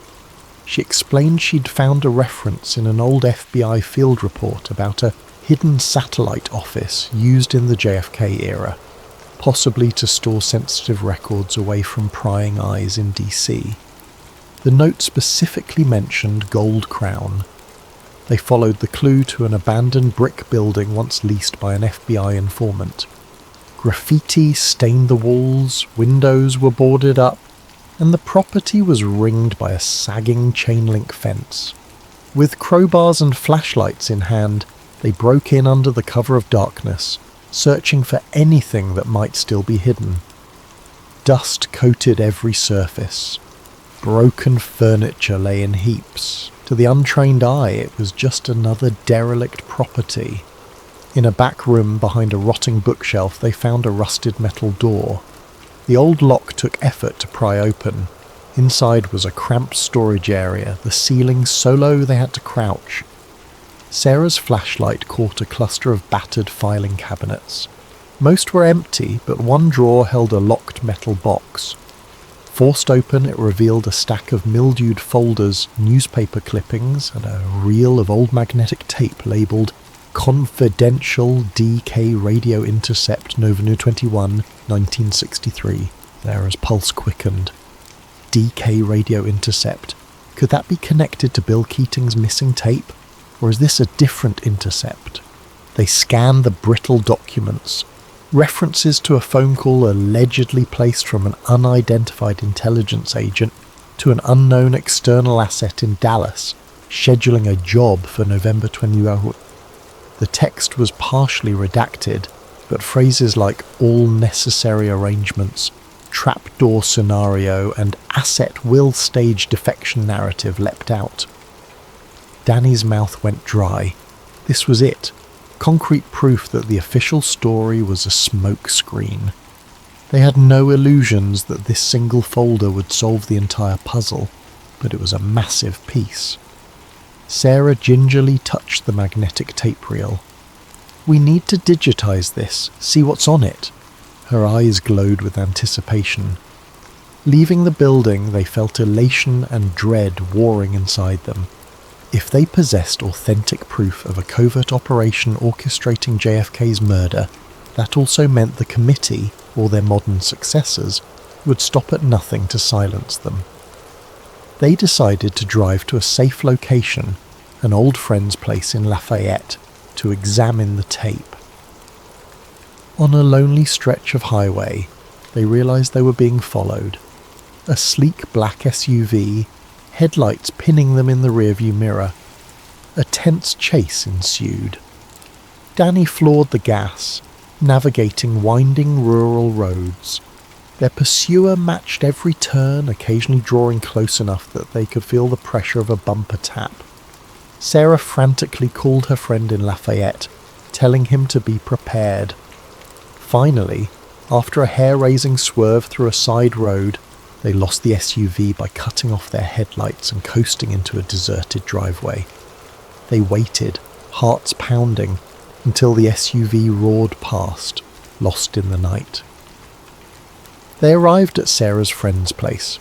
Jeremiah was a college acquaintance with a knack for vintage audio equipment. In a cluttered back room, he rigged up a reel-to-reel player. The three of them listened with bated breath as the tape hissed, crackled, and then voices emerged.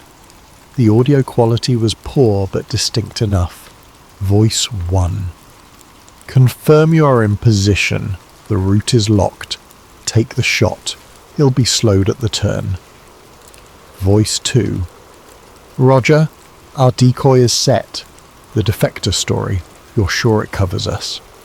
Voice 1. Guaranteed.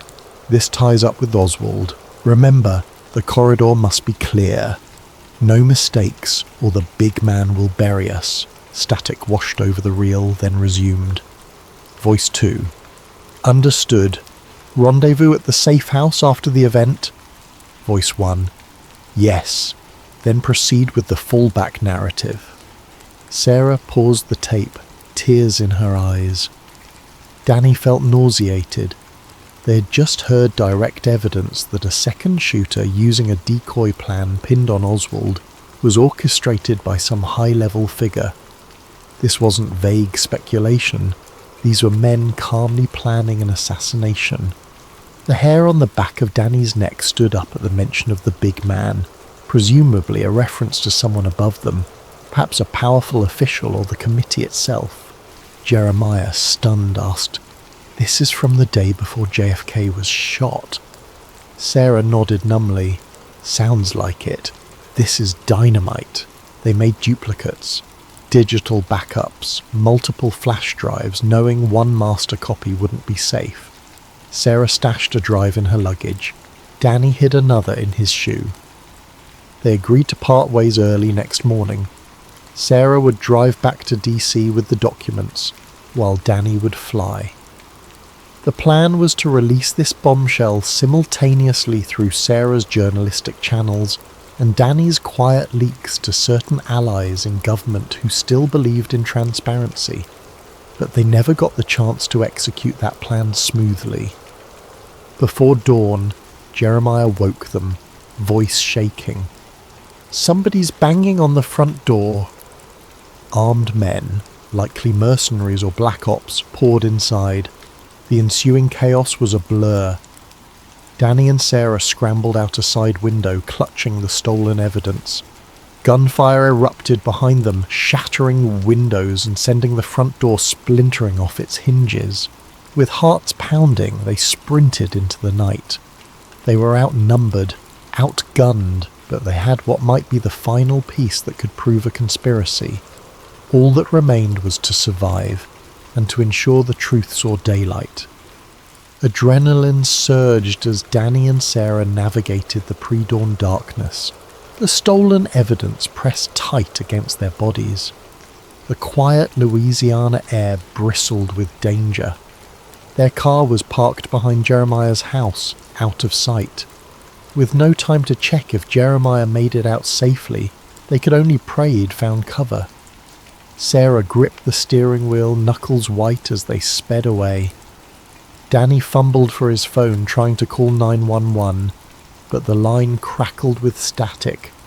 No help was coming from official channels. They both knew they'd likely been pegged as intruders or fugitives. They decided to split up. Sarah would go directly to a secure contact in DC, who owed her favours, an editor with a strong track record of protecting whistleblowers. Danny would make a desperate move on his end, try to access a top-level federal archive in Washington. If he could cross-reference the voice on that tape with any known high-ranking official from the 1960s, they might finally name names. As Sarah dropped Danny at the Baton Rouge airport, they shared a brief, intense embrace, fear etched in both faces. "Stay alive," she whispered. Back in DC, Danny barely paused to catch his breath. He snuck into his apartment to grab a change of clothes and discovered his front door's lock had been tampered with. Paranoia spiked. He left immediately, not daring to stay. Using an old pass for after-hours building access, he entered the labyrinthine warren of government offices. His new clearance might help him get into the deeper archives, though he wasn't sure if it was enough to waltz in unchallenged. Under flickering fluorescent lights, Danny navigated to a sub-level reading room. He found a sealed compartment that required biometric authorization. Boldly, he pressed his fingerprint to the scanner.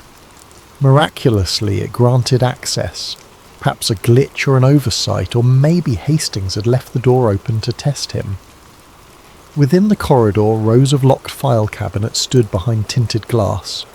Above them hung a sign. Archival Vault. Classified Histories. Danny scanned labels.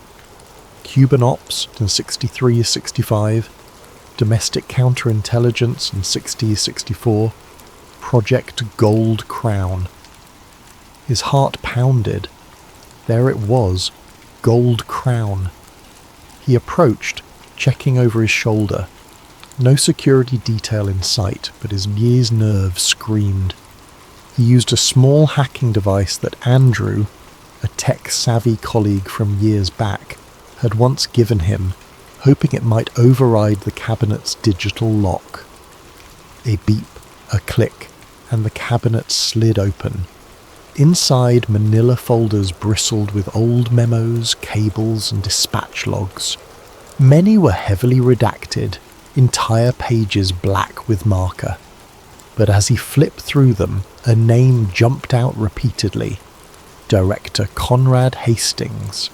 At the time, a young intelligence operative attached to clandestine operations. Danny's eyes widened. Hastings had clearly been involved in Gold Crown from the start. He wasn't just a future caretaker of the files. He was part of the machine that orchestrated them. He snapped pictures with his phone. One memo dated November 25th, 1963 read, "Post-event. Ensure Oswald narrative remains primary. Assets must confirm no second shooter. Cooperate with Warren Commission. If infiltration or leaks occur, activate Project RAD." That acronym again, RAD. This time beneath it, a signature scrawled in black ink. Hastings. A floorboard creaked behind him. Danny whipped around to see Hastings himself standing in the corridor. He was alone, no guards in sight, but his posture radiated quiet menace. "I see you've let your curiosity lead you down the rabbit hole," Hastings said, voice echoing. Danny's blood ran cold, but he raised his chin defiantly. "It's all here.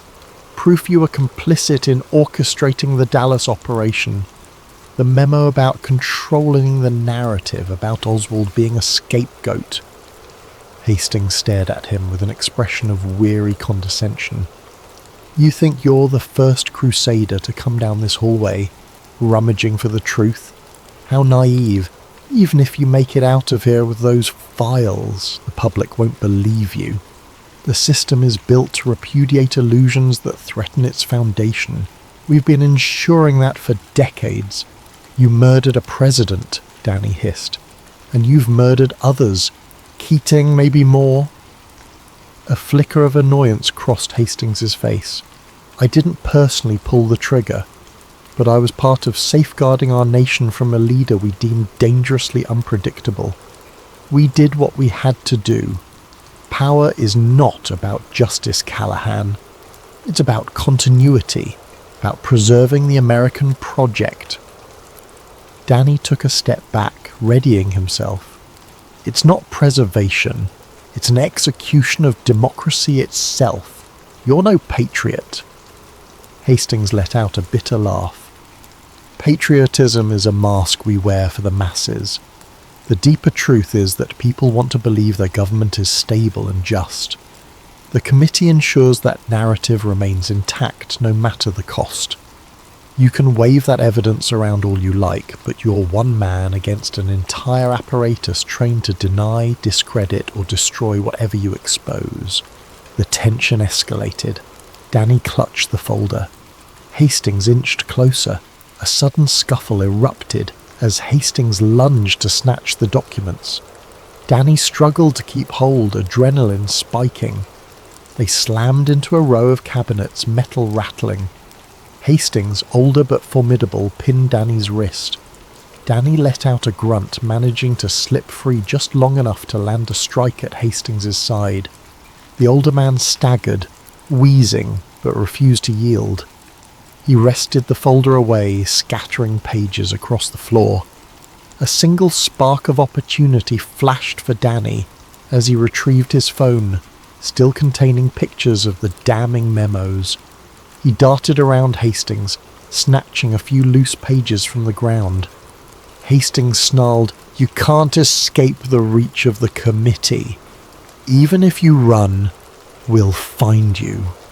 We'll bury you, like we buried everyone else who got too close." Danny's heart hammered, but fear morphed into righteous fury. He feinted left, then barged past Hastings, sprinting down the corridor. In the distance, alarm sirens began wailing. Security was on its way. As he reached the door, Hastings' final words echoed. "Even if you expose us, history remains ours to shape." Danny didn't look back. By nightfall, Danny was holed up in a dilapidated motel on the outskirts of DC. He'd swapped out phones, changed clothes, used cash to avoid a digital trail. There he received a frantic call from Sarah. She had made it safely to a rendezvous with her contact, but the response so far was lukewarm. "They're worried this story is too radioactive," she said in frustration. "My editor's terrified of a government backlash. Some are claiming the tape might be a forgery." Danny exhaled. "We still have your tape, my phone pictures, and a few original documents from Gold Crown.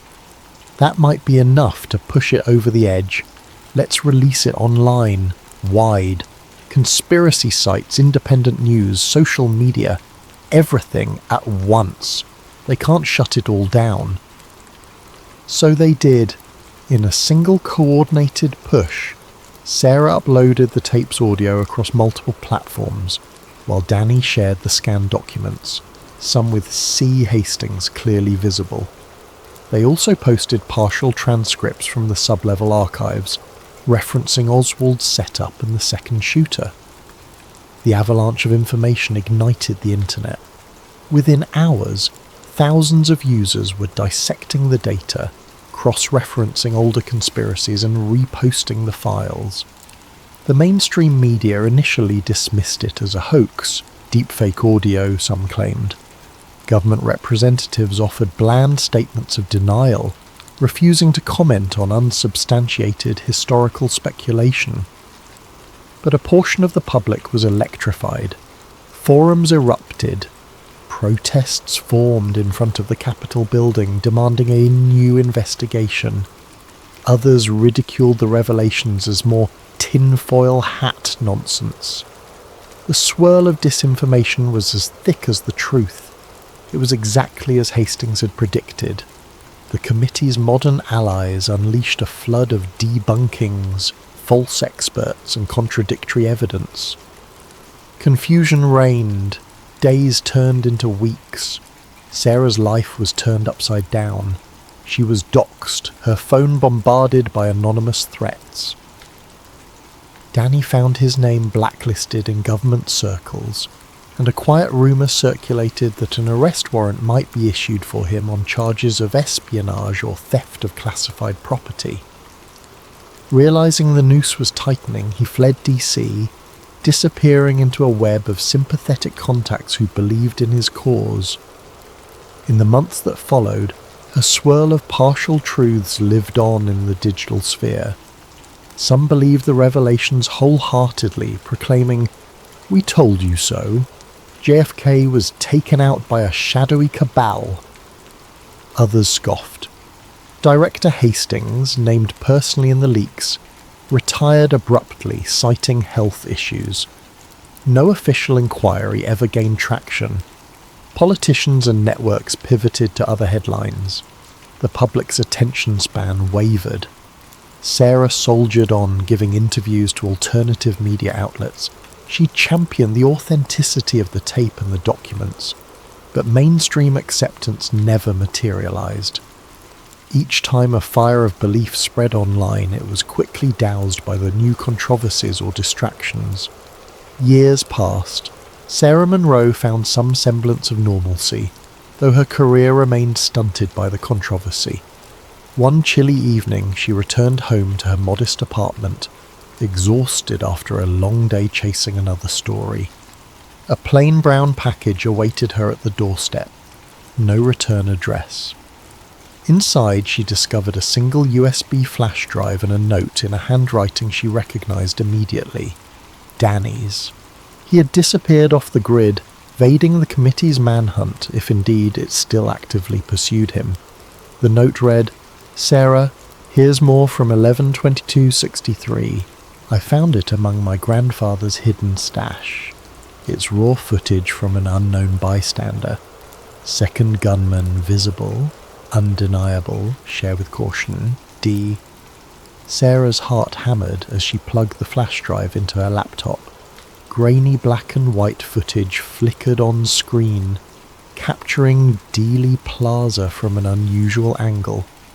There, faint but unmistakable, was a figure perched behind the fence on the grassy knoll, rifle glinting in the midday sun. The muzzle flash was visible. Sarah's breath caught. This was the holy grail that conspiracy researchers had hunted for decades. Visual proof that couldn't be explained away as lens flare or trick lighting. Her phone rang, interrupting her shock. She picked up and a calm, anonymous voice said, "That's enough, Ms. Munro. Let the past die." The line went dead, leaving only a dial tone. Sarah stared at her reflection in the dark laptop screen. The second gunman's image burned into her mind, an indelible testimony that the official narrative was a carefully constructed lie. But she also sensed the silent threat behind that phone call, the ever-present committee, or whatever name they operated under now. She closed her eyes, mustering courage. "Let the past die?" she murmured, gripping the flash drive. Never. Yet even as she prepared to release this final smoking gun, doubt whispered in her mind. Would it truly change anything? Or would the machine churn on, rewriting the narrative, discrediting the footage as yet another hoax? The precarious line between truth and conspiracy wavered, but for Sarah and for Danny, wherever he was hiding, the mission would never end. Even if the world refused to believe, they would keep seeking, keep fighting, because some truths demand to be told, and some secrets refuse to stay buried.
Ethan Graves first discovered the name Veronica Holt in a stray PDF, half buried in an online data dump that conspiracy communities were devouring.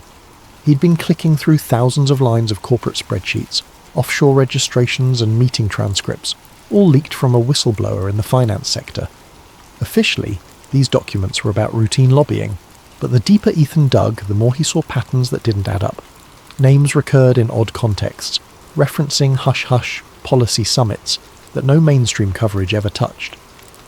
What caught his eye one late night was a recurring symbol in the margins of certain files, a faint watermark shaped like an all-seeing eye perched above stylized wings. Next to that watermark, the name V. Holt appeared again and again. Ethan's heartbeat picked up. He recognized that all-seeing eye from older, more sensational conspiracy lore. People called it an Illuminati emblem, or sometimes a Masonic derivative. He'd rolled his eyes at it in the past. Nobody with common sense took that stuff seriously. But now it was right in front of him, embedded in documents that otherwise looked legitimate. He was seated in his cramped one-bedroom apartment in the outskirts of Philadelphia. At 29, he looked older than his years, with permanent dark circles under his eyes from too many late nights sifting obscure data. A part-time gig at an independent online magazine paid some bills, but his real passion lay in chasing leads on hidden power structures, UFO cover-ups, big pharma conspiracies, hush-hush deals. Once in a while he'd strike gold, but more often people dismissed him as a conspiracy blogger. Tonight, the clock read 2:45 a.m. Thin walls separated Ethan from a neighbour's muffled TV. Outside, a light drizzle pattered on the window. Rubbing his face, he gulped the dregs of cold coffee, determined to keep going. Something about these documents demanded more than his usual casual approach. Scrolling further, he found cryptic references to a global steering meeting, with lines like Media Narrative Alignment, VH, Q3 Planning. Another pointed to a think tank with a bland philanthropic name, listing major news organisations as partners. It made his stomach clench. Were these genuine coordinates for controlling coverage?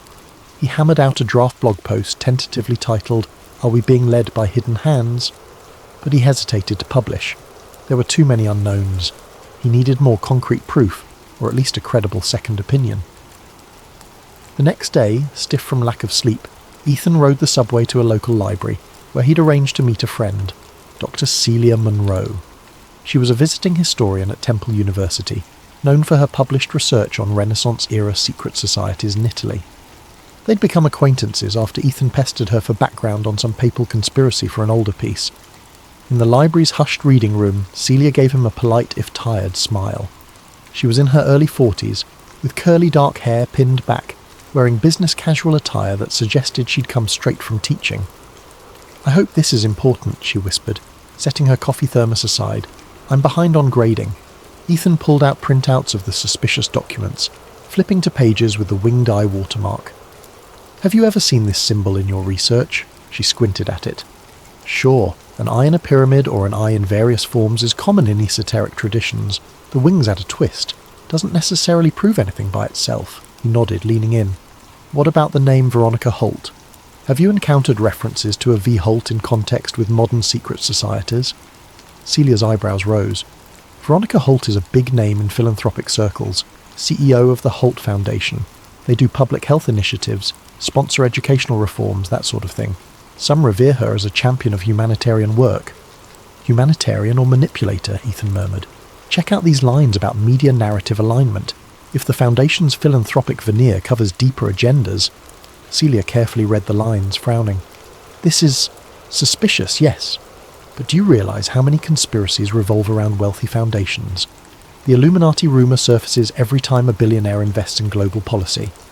I know, but this watermark, plus the repeated references to hush-hush summits, I suspect a genuine secret group, not just rumour." Celia sighed. "If you're hinting at the actual Illuminati, historically they were an 18th century Bavarian society suppressed by the government. Some conspiracists claim they never really went away, that they morphed into a global puppet master. But mainstream academics dismiss that." Ethan's voice hushed. Could the mainstream be ignoring something real? Maybe they exist under different names, controlling philanthropic organisations to shape world events. Celia shook her head slowly, but a seed of curiosity gleamed in her eyes. "All right, I can't promise anything, but let me see if I can trace that symbol in archival references." They parted with an air of unresolved tension. Ethan felt a flicker of optimism. Celia's practical approach could yield tangible leads, or confirm he was chasing phantoms. Back in the city, Ethan tried to pitch a follow-up article to his editor at the small news site he freelanced for. The editor, a jaded man in his 50s named Carl, frowned at the Illuminati angle. "I like conspiracies that bring clicks, but come on, Ethan, this is ancient territory. We need fresh angles, not rehashes of centuries-old boogeymen." "But the philanthropic tie, the modern front, there's something huge here," Ethan pressed. Carl shook his head. "Maybe if you can find ironclad evidence. Otherwise, do a piece on local corruption. That's your strength." The brush-off stung, but Ethan had expected it. He trudged home, a swirl of doubts in his mind. Was he imagining connections? The mainstream scorn for Illuminati talk was near universal, but if a group was truly that powerful, they'd want the public's scorn to remain. A couple of nights later, he got an email from a throwaway account. "Stop rummaging in places you shouldn't. This is your first and final warning." His heart lurched. The subject line read, "The Eye Sees." Attached was a single grainy photo of Ethan outside the library, unmistakably him, looking over his shoulder. He closed the email, pulse pounding. A moment later, the message auto-deleted, leaving no trace. Someone was watching. He realised with a chill that he'd never published anything about the Illuminati or Veronica Holt yet. This threat was about raw research. If real Illuminati agents were monitoring him, he wasn't just chasing a fantasy. Spooked but determined, Ethan called Celia at once. She answered groggily. He'd woken her. He poured out the details of the threat. She was silent for a moment. "That's concerning. I have some references you might find interesting."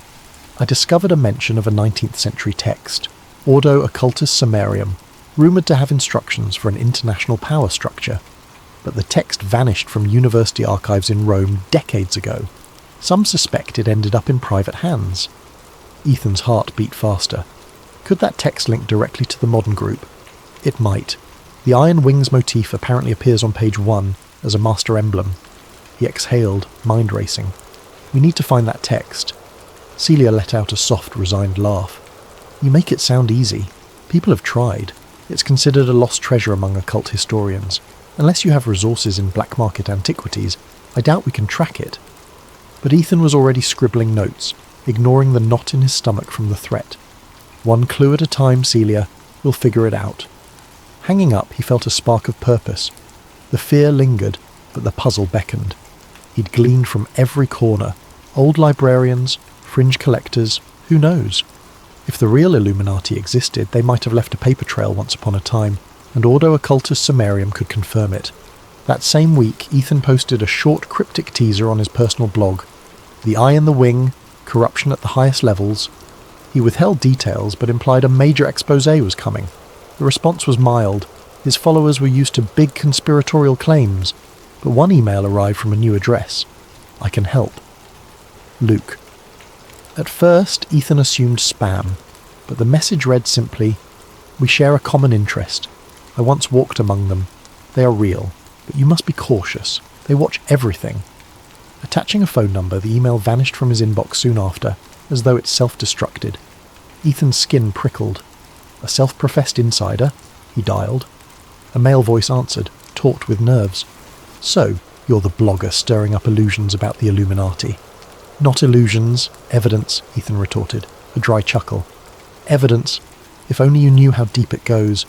I used to be close with them, or at least a branch of them. We parted ways. I want to help, but not over the phone. Meet me in DC?" Ethan's anxiety soared. This could be a trap, but if the man was legitimate... "Fine," Ethan forced calm. "A public place. Send me details." Luke murmured agreement and hung up abruptly. Ethan sank onto his couch, mind spinning. In 1 week he'd gone from chasing symbolic scraps to clandestine phone calls and threats. If these forces were real, his life was about to get complicated. He remembered reading about journalists who claimed to expose major conspiracies, only to be discredited, financially ruined, or worse. He glanced at a framed photo of his sister and niece smiling at a family barbecue. He felt a pang. He'd hardly visited them lately, too consumed by the next big story. If the Illuminati was truly after him, they might threaten the people he cared about. Yet turning back now seemed impossible. The puzzle's gravity pulled him forward. He felt an odd sense of destiny, or at least unstoppable curiosity. As dawn's light seeped through the window, he pressed his laptop open one more time, scanning flight prices to Washington, D.C. All the while, that symbol of the winged eye lingered in his thoughts, a silent challenge from the shadows. He murmured aloud, "Let's see how far down the rabbit hole goes."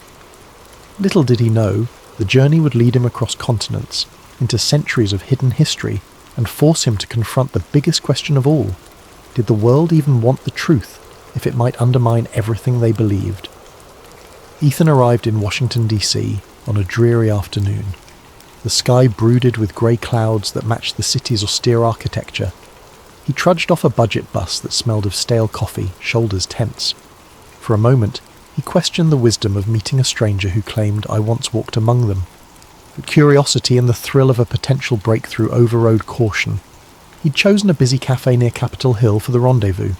Public enough to deter violence, but discreet enough for a hushed conversation. Tucked into a corner booth, he ordered an espresso and waited, scanning the faces of patrons for signs of recognition or hidden intent. About 15 minutes in, a middle-aged man with salt and pepper hair approached. He wore a cheap baseball cap and carried a battered briefcase. With a quick glance around, he slid into the booth across from Ethan. "You must be Ethan," the man said in a subdued voice. "I'm Luca Desi." Ethan sized him up.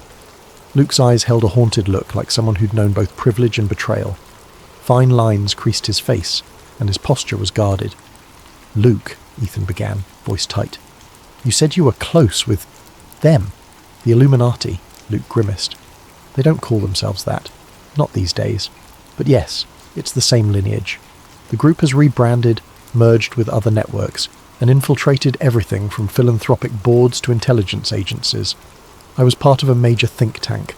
On the surface, we were economists and policy experts. Underneath, we had an unspoken code." Ethan's pulse quickened. "And Veronica Holt? Do you know her?" A flicker of discomfort crossed Luke's face. "I met her once. She was rumoured to be on the Society's inner council. They hide behind philanthropic foundations, using them as a front to sway global policies. They shape narratives, Ethan. The media, the educational systems, even the arts. Always behind the curtain, never letting themselves become the story." Ethan tried to swallow his excitement.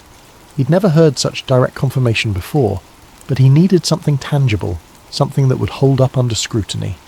Why come forward now? Luke exhaled. Guilt, mostly. "I had a crisis of conscience. The final straw was seeing them destroy a colleague's reputation because she objected to certain manipulations. She wanted the group to be more transparent, to earn public trust. They ousted her, and she ended up in ruin." He paused, glancing around as if expecting watchers. "But be warned, if you push too hard, they'll come for you in ways you can't imagine. They can freeze bank accounts, sabotage your credibility, pit law enforcement against you, or worse." Ethan's stomach churned, recalling the threatening email. "I've had a taste, but that only proves I'm onto something real." Luke slid a worn envelope across the table. "Inside, you'll find partial membership rosters, though heavily coded, and references to certain special gatherings. Pay attention to the location code names. Rome, London, stateside enclaves. They rotate. A major gathering is rumoured soon. Maybe they'll finalise some global reorganisation, monetary policies, digital tracking expansions, things that seem unconnected but yield enormous control." Ethan opened the envelope discreetly. Pages of cryptic columns, code names, some repeated references to OWS, Delta Group, Project Aurora. Then he saw the winged eye symbol scrawled at the top of one sheet. He felt a jolt of validation. "This is... thank you. But how do I decode the membership list?" Luke offered a thin, pained smile. "They use classical ciphers, partial shifts referencing key historical events. My mind's too rattled to recall every detail. But you have an ally, right? The historian, Dr. Monroe? She might crack it if she recognises the references." Ethan nodded, adrenaline coursing. "Yes, Celia. She started researching that symbol." Luke's gaze hardened. "Ethan, they won't let you waltz away with this knowledge. If you plan to expose them, be prepared for personal ruin. They truly believe society can't handle full disclosure. The masses would tear civilization apart if left to their own devices, they say." Ethan's voice was a near whisper. "I can't let fear stifle the truth." Luke studied him for a moment, seeming to weigh sincerity. "Then watch your back," he rose. "I'll be in touch if I survive." He left money for coffee and slipped out. Ethan stared after him, a swirl of exhilaration and dread. The envelope felt heavier than mere paper. Outside, the city's hustle pressed in. Politicians, lobbyists, tourists scurried around Capitol Hill. Ethan slipped into anonymity among them, but a seed of paranoia grew in his mind. Anyone could be an operative. Any camera could be feeding watchers. He wasted no time returning to Philadelphia, stashing copies of Luke's documents in multiple secure cloud drives. Then he called Celia Monroe. She answered after a few rings, sounding distracted. Celia, I have something big. Membership rosters, coded references to gatherings. We need to decipher them. She inhaled sharply. All right, come by my office tomorrow, but Ethan, are you sure about this? You're messing with forces that might be unstoppable. His throat tightened. All the more reason to keep going. The next morning, Celia's office in Temple University's history department was a cramped space lined with books on medieval and Renaissance secret societies. Ethan arrived early, locking the door behind him. He spread out Luke's cryptic pages on her desk. Celia donned reading glasses, scanning the coded lines. These references: Alpha 19, Beta 23, Ecliptic, Aeneas. Possibly classical allusions. Aeneas might refer to Virgil's Aeneid, used as a key text for some shift cipher. Or it could be code for an upcoming event in Rome, since the story is deeply tied to Rome's mythical foundation. Ethan's pulse quickened. Luke hinted they hold a major gathering in Rome. Could that be next on the calendar?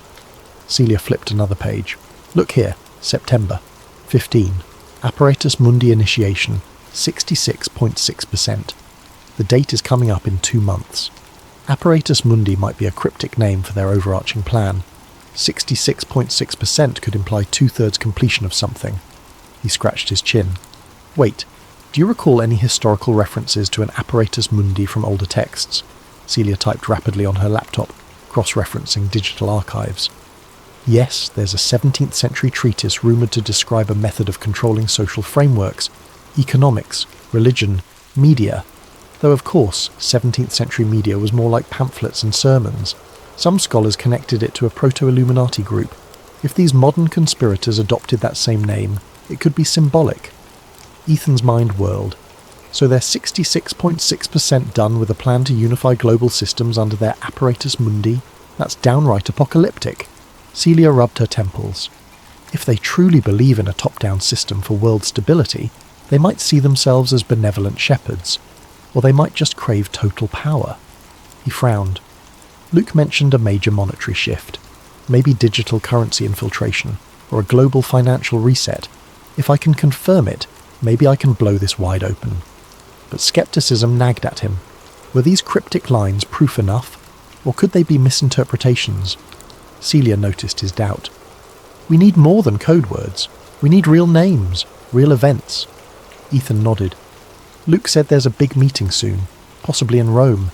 If we can find the exact date, location, maybe I can gather photographic or recorded evidence. Celia inhaled sharply. You'd risk travelling abroad, sneaking into a secret summit of global elites. That's near suicide.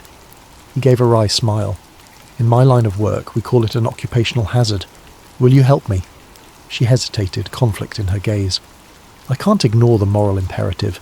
If you're right, if they're about to orchestrate something massive, someone has to blow the whistle. But yes, it's dangerous. Let me see what else I can decipher from these references. For the next few hours, they pored over the pages.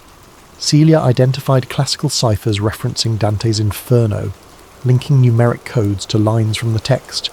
The numbers matched partial times, 9:30, 2000 or so forth. They gleaned a possible date, September 15th, the same date from the Apparatus Mundi initiation. Location hints suggested a historic building near the heart of Rome, maybe something affiliated with a philanthropic group. A few lines read, Holt Foundation, Sala Aurelia, final alignment. Ethan's heart pounded. Veronica Holt was apparently heading a final alignment meeting in a place called Sala Aurelia. He tapped at his phone, searching for the name. There's a Palazzo Aurelia in central Rome, used as a high-end event space. The Holt Foundation is indeed hosting a philanthropic summit there mid-September. Celia's eyes flicked up from the documents. So the official story is a philanthropic gala, but under the surface, it's the Illuminati's big day, he exhaled. We have a time frame, a place, and an event. If I can get inside, maybe I can film or record something. That's unstoppable proof. Celia looked uneasy. I can't see how you'll get in with standard press credentials. They'll sniff you out. He shrugged. I might have to go undercover. You have any academic invitations to that gala? She looked flustered. I was actually invited to a separate symposium in Rome around the same time, a small academic talk on Renaissance manuscripts. The sponsor, the Holt Foundation. Ethan's eyes widened. You're basically on the inside track. This can't be coincidence. They might want you close to keep an eye on your research, or they see you as benign. She swallowed. I could attend, see if I can glean more from the inside, but infiltration, that's something else entirely. Meanwhile, Ethan's phone buzzed, an unknown number. Warily he answered. Graves, a female voice said coldly. This is Veronica Holt. I believe you've been sniffing around my affairs. Ethan's hand trembled. Ms. Holt, She spoke calmly, an undercurrent of menace. Your blog posts, your queries to various organisations, we're aware. I caution you, truth is a fragile commodity. Spread lies or half-truths, and you'll hurt the people you claim to protect. A bead of sweat rolled down his temple. Are you threatening me? I'm offering guidance. You fancy yourself a journalist? Real journalism demands responsibility. Some knowledge is best left undisclosed. You've been warned. The line went dead. Celia stared, eyes wide. That was her? She basically admitted to watching you. That's huge. Ethan's stomach churned. She's brazen. She wouldn't call if she wasn't sure she could neutralise me. We need that proof soon. His mind reeled with possibilities. He could publicise all they had right now, but it was a cryptic puzzle that wouldn't convince the masses. A direct infiltration of the Rome summit might be their only chance to blow it open definitively. But he worried about the danger. Already he pictured an army of well-dressed security with hidden earpieces, or watchers in the Roman streets. And if this secret society had centuries of experience, they'd be masters at eliminating threats. He forced a shaky grin. Then again, nobody ever changed the world without risk, right? Celia sighed. You're incorrigible. All right, I have a flight to Rome booked for my talk. I can register you as my research assistant or something, if that helps get you into the broader event. Relief flooded him. That'd be perfect. She rose from her chair, collecting the coded docs. I'll see if I can interpret more of these references. But Ethan, brace yourself. If everything you suspect is real, we're about to confront a global machine, and it might not crumble easily. He nodded, a grim set to his jaw. I've always known the truth is costly. Guess I'm about to pay in full. They parted, each weighed down by the magnitude of what lay ahead. That evening Ethan cancelled a dinner with family. He told them he was travelling for a big story. They expressed worry, but he offered scant details, not wanting to endanger them. Lying in bed, he stared at the ceiling, mind swirling. The next stage of his life would revolve around exposing an alleged Illuminati plot. If he succeeded, he'd be either a hero or a marked man, possibly both.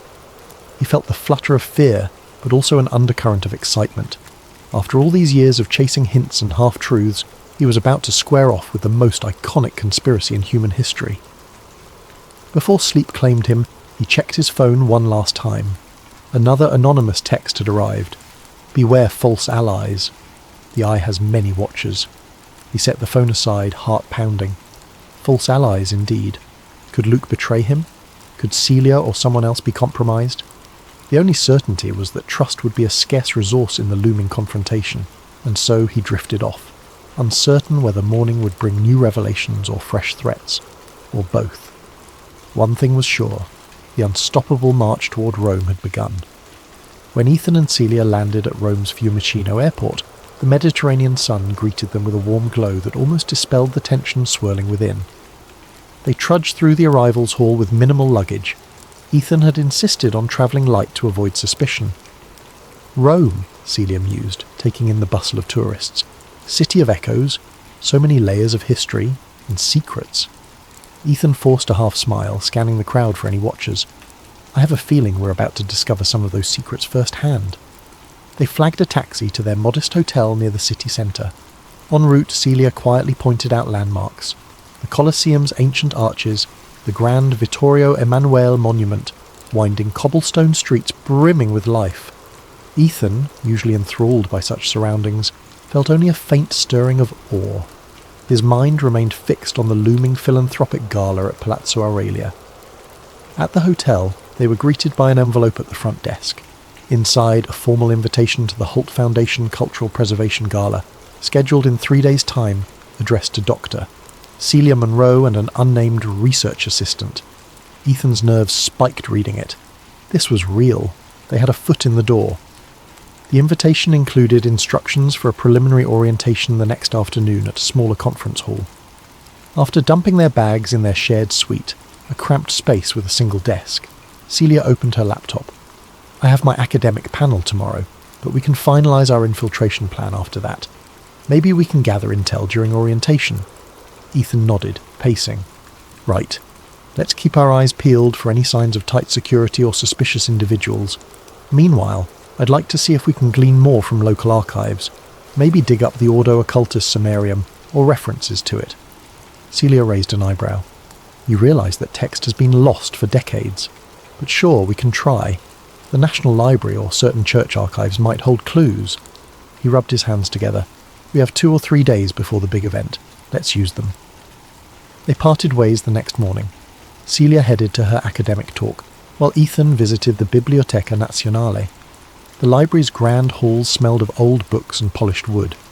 Despite the presence of digital catalogues, many rare collections were off limits to the general public. At a desk labelled Special Collections, Ethan politely requested access to manuscripts referencing the rumoured text. The librarian, a stern older woman, shook her head. Mi dispiace, signore, but these volumes are restricted. You need special permits from the Ministry of Culture. He attempted his best persuasive smile. Could I see just an index of them, to confirm references for academic research? She regarded him with thinly veiled suspicion. One moment. Leaving him alone briefly, she returned with a battered index book. These records are incomplete. You have 15 minutes. Ethan scanned the entries, heart pounding. He found a listing from 1865. Ordo Occultus Summarium, rumoured donation, never confirmed. Beside it, a note read, relocated to private estate, no official record. He jotted it down. Private estate. Where? Another line referenced a partial translation done by an Italian scholar in 1902 stored in the library's archives, shelf M21, but a subsequent note read, M21 missing since 1937. He sighed. The text had apparently eluded countless seekers. This was a dead end for now. Still, he left with renewed conviction. So many references to this text. If the Illuminati had it, they were guarding it fiercely. Maybe he'd find out more at the gala. That afternoon, Celia texted him from the orientation site. You have to see this. Security is intense. I told them you're my assistant. No issues yet, but they're scanning IDs, taking photos, possibly facial recognition. Careful. Ethan hurried to join her, arriving at a stately conference hall near the Tiber River. The place was swarming with staff wearing Holt Foundation badges, some in suits with earpieces. A suspiciously high ratio of them moved with practiced vigilance. He stepped inside a mosaic-floored foyer, greeted by Celia, who handed him a visitor's pass. She leaned close, whispering, They've got uniformed guards, plus hidden muscle. I recognised at least 3 men who looked like ex-military, possibly private security. He forced a casual nod, scanning the room. Attendees milled about, discussing heritage restoration, cultural archives. Among them, Ethan spotted 2 well-dressed individuals wearing subtle lapel pins of the winged eye symbol, just like the watermark. A chill shot through him. He approached a refreshment table, feigning interest in pastries, while covertly eavesdropping on these pinned individuals. They spoke in hushed tones, a melodic accent that might be Spanish or Portuguese. He caught a snippet. The final alignment meeting is strictly invitation only. Ms. Holt arrives tomorrow. We must ensure no infiltration. Ethan's breath caught. They were referencing infiltration. They definitely suspected infiltration was possible. That spelled danger. Celia sidled over, apparently studying a schedule pamphlet. We got to tread lightly, she murmured. If they sense we're suspicious, we'll be barred from the main event. He nodded, taking a pastry to appear casual. What's next on the orientation schedule? Short keynote about global cultural cooperation, then a guided tour of the Palazzo Aurelia's exhibit halls. We can see the main gala area. Sure enough, a polite hostess announced they'd be going to Palazzo Aurelia next. Celia and Ethan joined a small group of scholars, artists, and foundation staff boarding a luxury shuttle bus. The staff pinned with the eye symbol boarded a separate tinted SUV, no doubt top tier. Palazzo Aurelia stood near the outskirts of central Rome, perched on a gentle hill. The building exuded Renaissance elegance with tall windows, ornate columns and sprawling gardens. A perfect place for a philanthropic gala, and apparently a clandestine Illuminati conclave. Guides welcomed the group inside, leading them through marble corridors. Busts of Roman emperors dotted the halls. Gilded frames displayed classical paintings. All the while, discreet cameras lined the ceiling corners. At last, they reached the main ballroom, where dozens of workers set up stages, lighting rigs, and plush seating. The hostess explained the gala would feature philanthropic panels, cultural exhibits, and an exclusive dinner for high-level guests. Ethan hung back, capturing mental snapshots of vantage points and possible hidden access doors. He noticed a locked set of double doors guarded by a stern-faced man. A sign in Italian read, "Private, authorized access only." He whispered to Celia, "I'd bet good money that's where the real meeting will happen." She pursed her lips. "We can't just waltz in." "Of course not," he murmured. "We'll need cunning. Maybe slip away during the dinner portion." After the tour concluded, they returned to the shuttle. On the ride back, one of the pinned staffers gave Ethan a lingering stare as if memorizing his face. Ethan kept his expression neutral, but inside tension coiled. They were definitely suspected. That evening, back at their hotel, they strategized in hushed tones. "We have 2 days until the gala," Celia began. "Tomorrow Miss Holt arrives. The final day is the event. We need to confirm exactly when the hidden conclave meets." Ethan nodded. "One approach. If you're recognised academically, you might get invited to sub-events. I can shadow you. Alternatively, we scout the layout, find a discreet place to hide during the day, then emerge during the meeting." Celia frowned, scanning the gala's printed schedule. "I see references to breakout sessions tomorrow evening, but no detail. That might be it. Or maybe the real meeting is after midnight." He tapped the schedule. "Luke's documents mention a time, 9:30 p.m. That might align with a hush-hush late session, possibly after the official dinner." Celia drummed her fingers. "If we do sneak in, can we film or record? We need more than hearsay, but phones might be jammed or confiscated." Ethan revealed a small pen-like camera. "I brought a micro camera, local storage. Might slip it in my coat pocket, aim it discreetly." She shook her head, a faint smile. "You came prepared." He attempted a grin. "I try, but let's be mindful we might only get one shot. If we get caught, who knows what they'll do." They paused, the enormity of the risk pressing down. Then Celia inhaled. "All right, we proceed. Tomorrow I'll try to glean info from the staffers or see if any invitations come my way. Meanwhile, you observe and plan entry routes." The next morning, a swirl of tension roused Ethan early. He used a burner phone to call Luke, hoping for last-minute tips. It rang unanswered. Strange. Luke had said he'd remain cautious but available. Had something happened? Midday, Celia texted that she'd been invited to an evening reception at Palazzo Aurelia for VIP guests. She was told to bring one assistant if she wished. "They're letting you come," her text read, "but keep low." Ethan's gut twisted. Could it be a trap? Still, refusal would blow their cover. He quickly ironed the only decent blazer he owned. By dusk they arrived at the palazzo's main entrance. A string quartet played softly in the courtyard. Candle-lit lanterns lined the walkway. Men and women in formal wear chatted, sipping champagne. Ethan felt out of place among the high society atmosphere. Holt Foundation staff greeted them politely, scanning their invitations. Ethan tried to stay calm under the suspicious gazes. Inside, waiters circulated with hors d'oeuvres. The chatter of polite conversation hung in the air, occasionally punctuated by laughter. Chandeliers cast warm light across frescoed ceilings. Celia glided through the crowd, exchanging pleasantries with fellow academics, while Ethan lingered near the edges. He spotted high-profile attendees, a foreign diplomat, a billionaire tech mogul, a famed neurosurgeon, all presumably enticed by the Foundation's philanthropic facade. Suddenly a hush spread. Veronica Holt entered, flanked by aides. She was taller than Ethan expected, her silver hair swept into a graceful style. She wore a dark, elegant dress, exuding confidence.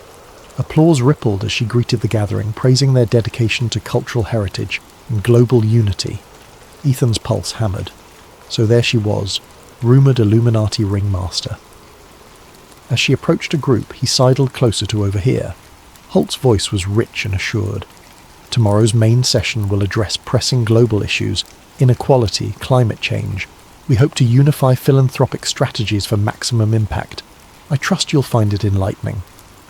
Enlightening indeed, Ethan thought. He felt a trickle of fear and excitement. Her speech was so polished, So genuine on the surface. Yet according to Luke, she was a puppet master behind the scenes.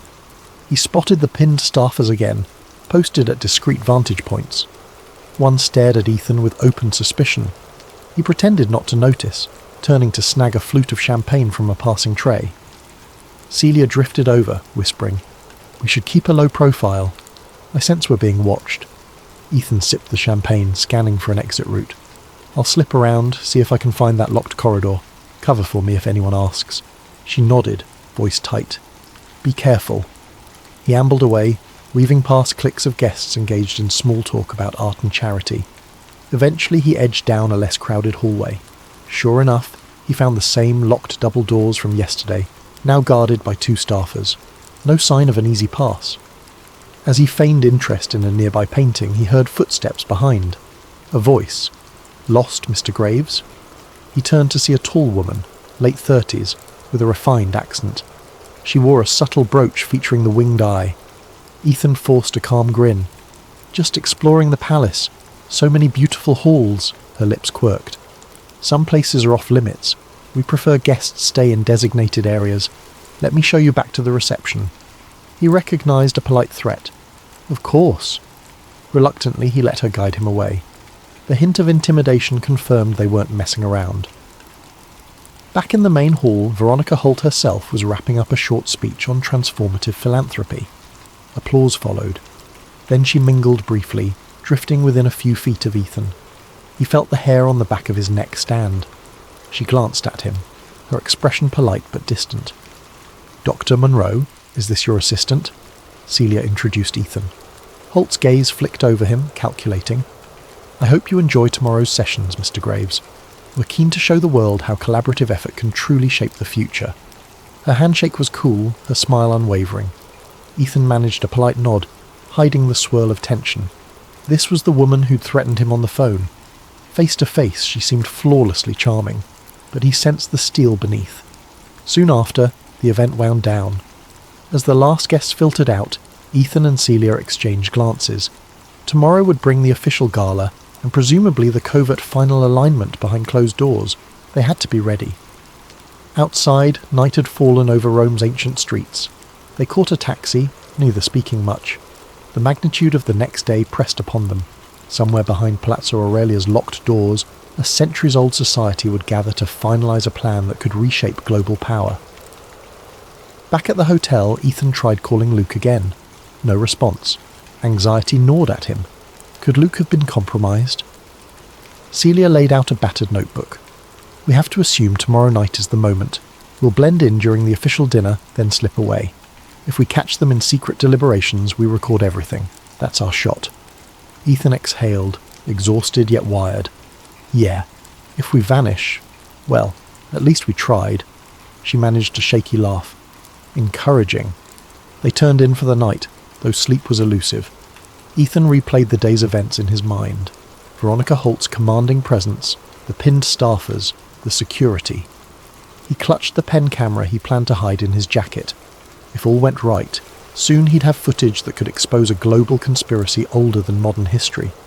But beneath his determination lay a flicker of dread. What if they were 2 steps ahead, luring him into a trap? He set that fear aside. No turning back now. As Roman church bells chimed midnight, he drifted off into uneasy dreams filled with winged eyes, labyrinthine corridors, and faint echoes of the word apparatus mundi. Ethan awoke to the sound of distant church bells tolling in the early Roman morning. A sliver of light peeked through the drapes of the small hotel room, illuminating dust motes dancing in the still air. He stretched, feeling the stiffness in his back from a night spent half awake, haunted by visions of locked doors and winged eye emblems. Across the cramped space, Celia sat at the tiny desk, already poring over documents on her laptop, hair still a mess from sleep. She glanced up with a tired smile. "Morning. I've been reading up on the Ordo Occultus Sumerium references again. If it really is tied to the Illuminati's tradition, it could outline their entire philosophy and methods." Ethan rubbed his eyes. "And the day of the gala is finally here. We're out of time to do more research. Tonight's our only window to catch them in the act." Celia nodded, then gestured to her screen. "I found a nugget. There's a mention in an old scholarly article that Ordo Occultus Sumerium contained elaborate instructions on rituals or initiations that revolve around symbolic gestures, handshakes, coded phrases, that kind of thing. Maybe that's relevant to how they recognise each other. If we spot something at the gala, we'll know. Ethan's nerves fluttered. We can't exactly watch for secret handshakes without drawing attention, but every clue helps, and it might confirm we're seeing the real Illuminati. This event, it's a high-stakes infiltration. Celia closed the laptop. We also have to consider an escape plan in case it goes sideways. That building will be full of security. He exhaled, going over mental checklists. The microcamera pen was ready. He had a digital audio recorder disguised as a key fob. We record everything, then slip out. If we can't get away, we'll upload our evidence from within. I have a script that auto-sends the files to multiple servers once my phone detects a specific keyword. Celia raised an eyebrow. Impressive, but let's hope it doesn't come to an all-out chase in the palazzo corridors. They spent the morning in tense readiness. Around noon, they ventured out for a final reconnaissance walk near Palazzo Aurelia. The city was bustling. Tourists snapped photos of statues and fountains, unaware of the clandestine gathering about to take place behind the majestic palace walls. By early afternoon, they returned to the hotel to rest and prep. At 6 in the evening, they changed into their formal attire, Celia in a sleek black dress that lent her an air of quiet confidence, Ethan in a dark suit borrowed from a friend back home. It was slightly tight in the shoulders, but it would have to do. The pen camera clipped inside his jacket pocket. The key fob recorder slipped in an interior fold. They arrived at the Palazzo Aurelia just as the sun dipped low over the rooftops. The courtyard bustled with black cars delivering VIPs in designer evening wear. A string quartet played softly. Staffers scanned invitations under golden lights. The main gates were decorated with lush floral arrangements, giving the entire scene a veneer of opulence and warmth. But Ethan's unease only grew as he recognised some of the security personnel from the orientation, unsmiling men with watchful eyes. Celia gripped his arm lightly. "Steady," she whispered. "We belong here, remember?" They handed over their invites. A polite attendant nodded and waved them inside the grand foyer, where sparkling chandeliers illuminated polished marble floors. Waiters offered champagne flutes. The hum of refined conversation filled the space. Painted ceilings depicted classical gods and angels looking down from swirling clouds. Celia gently steered them near a side corridor, scanning the area. "We should mingle first, not vanish too soon. Otherwise they'll suspect we're snooping."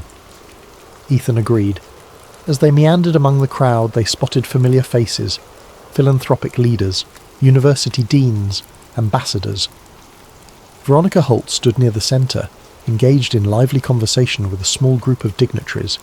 She wore a stunning silver gown, her expression poised, as if nothing could ruffle her calm authority. At one point, Holt's gaze drifted toward Ethan, and their eyes locked for half a second. Her lips curved in an almost imperceptible smirk, acknowledgement that she knew precisely who he was. The moment felt like a minor jolt of electricity. Then she returned to her conversation, dismissing him as if he were of no concern, or so it appeared.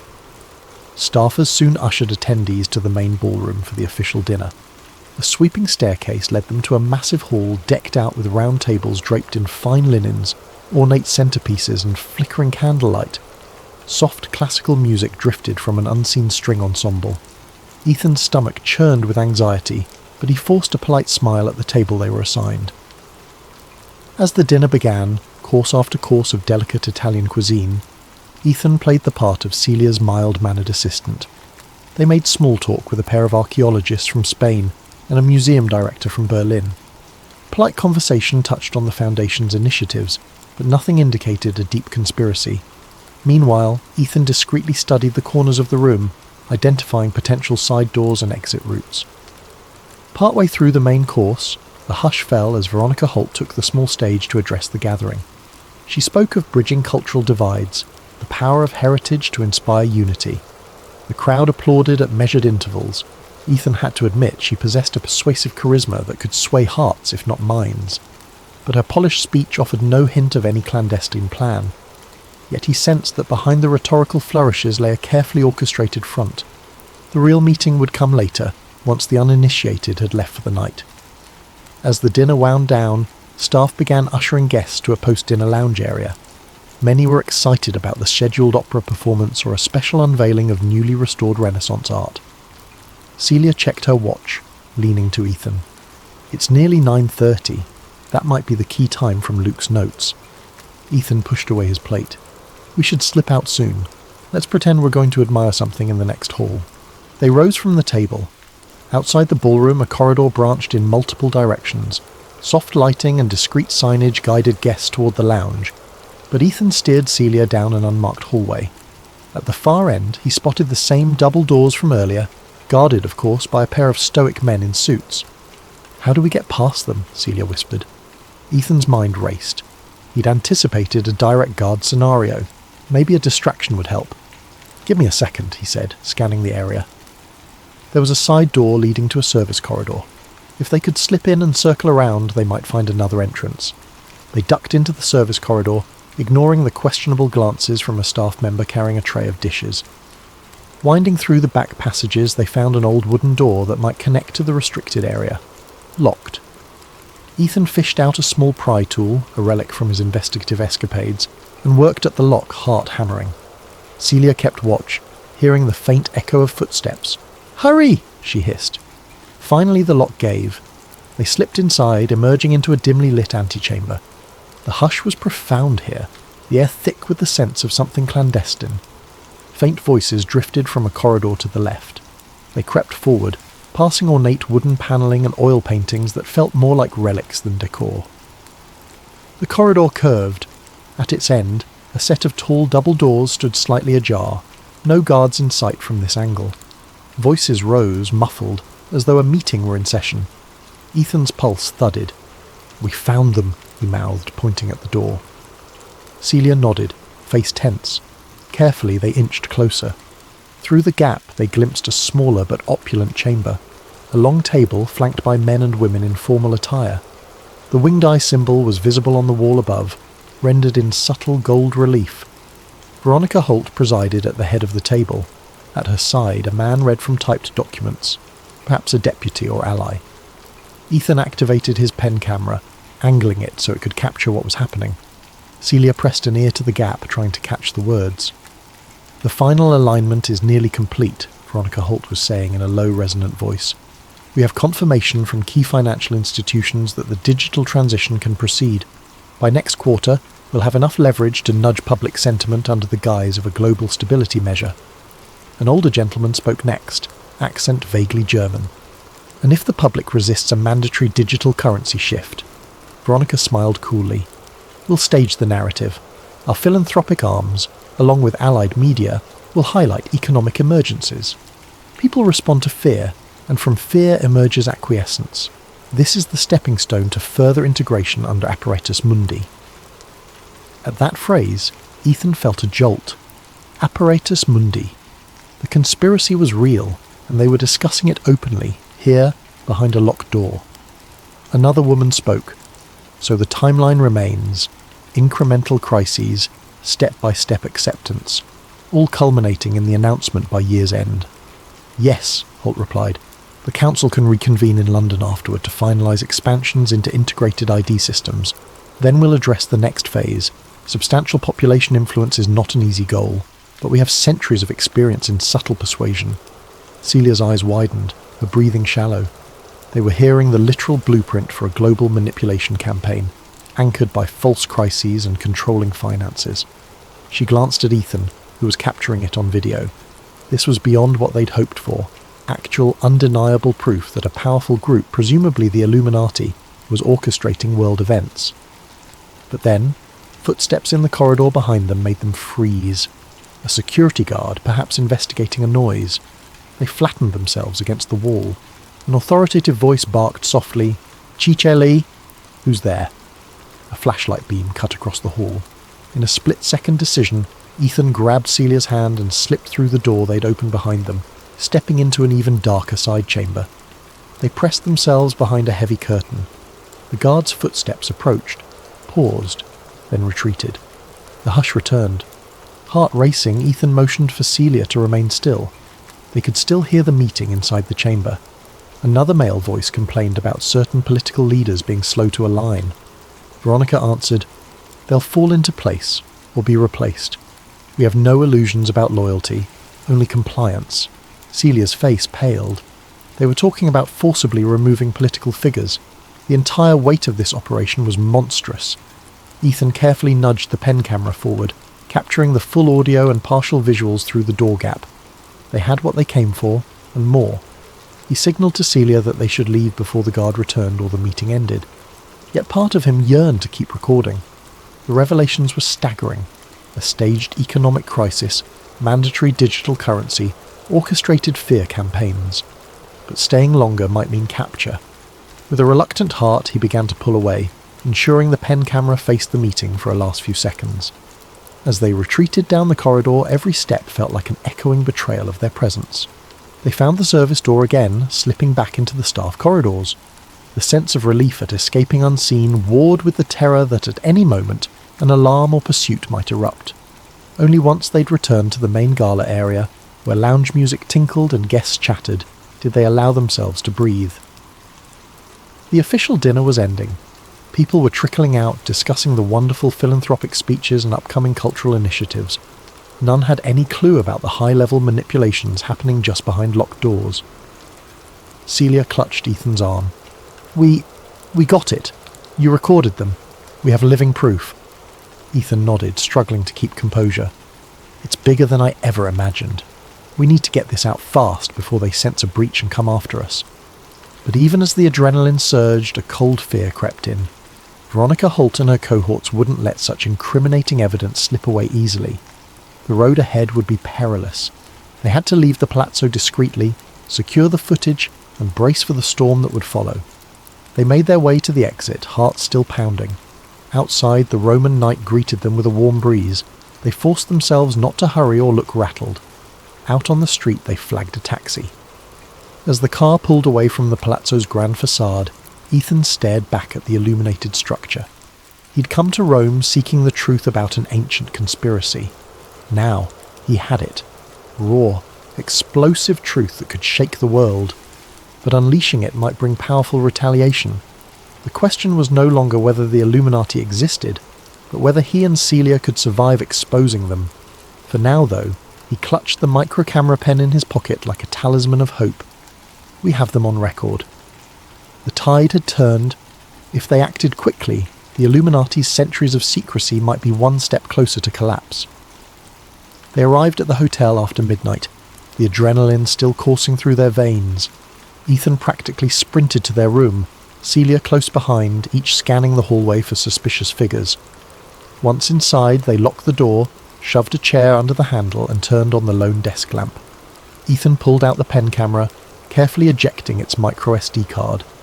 His fingers trembled as he slotted it into a small USB reader attached to his laptop. Celia hovered anxiously. Seconds ticked by, the computer reading the data. Then a folder of video files appeared. The largest one was time-stamped just minutes earlier, labelled by the device's default naming system. He double-clicked it. Grainy footage, partially off-angle, showed a portion of the table, silhouettes of seated figures, and a decent shot of Veronica Holt at the head. The audio was faint but discernible. Ethan scrubbed through. Yes, there was the portion about controlling finances, about using fear to drive acceptance of a new system. Their voices were distinct, naming Apparatus Mundi and referencing a council meeting in London. Celia placed a hand to her mouth. This is everything. Actual conspirators, in their own words. Ethan's heart hammered in triumph and dread. We need multiple backups now. If they trace us, they'll try to wipe it out. They methodically copied the video to various encrypted cloud accounts, sending links to each other's private email addresses. Ethan also uploaded it to a hidden server he'd rented under an alias, just in case everything else was compromised. The process took half an hour, each minute feeling like an eternity. At last they sat back, exhausted but relieved. The precious evidence was safe, at least digitally. Celia let out a shaky exhale. What's our next move? We can't just post it on social media. They'd discredit or bury it. We need a platform that can't be easily attacked. Ethan rubbed his temples. In an ideal world, I'd go mainstream, contact a major journalist or an influential platform, but the Illuminati infiltration runs deep. They might have allies in major media. The video could vanish, or worse, we'd vanish. She nodded grimly. We could attempt a live press conference, but we're nobody. They'd brand us conspiracy nuts. The best approach might be a combination. Push the footage to multiple high-credibility outlets simultaneously, so it's impossible to contain. We can also leak it to smaller independent sites, generating a viral effect. Ethan considered the risk. If we do that from here, we might be cornered. It'd be safer to leave Rome. They probably know where we're staying. Our plane tickets are for tomorrow night, but maybe we should leave earlier. Celia glanced at her phone. We can look for an earlier flight, or a train to another city, then out of the country. Let me check. She began typing furiously. A beep alerted them to an incoming message on Ethan's phone. He picked it up. Another unknown number text. You have something that doesn't belong to you. Surrender it, or the consequences will be dire. VH. He showed Celia, dread pooling in his stomach. Holt's not even pretending anymore. She's aware we have a recording. She must have noticed a break in security or recognized our suspicious behavior, Celia said. We have to assume they'll come for us soon. Ethan scrolled up to confirm if it was truly Holt. The style matched, though it could be an operative using her name. Regardless, the threat was real. Let's get out of here, now, he said. Celia nodded. Earliest flight out is midday tomorrow, but there's a 6 a.m. high-speed train to Milan, and from there we can catch a flight to Frankfurt, then back to the States. It's complicated, but we can move before they intercept us. He grabbed a duffel bag. Let's do it, I'll pack. We can catch a cab to the train station before dawn.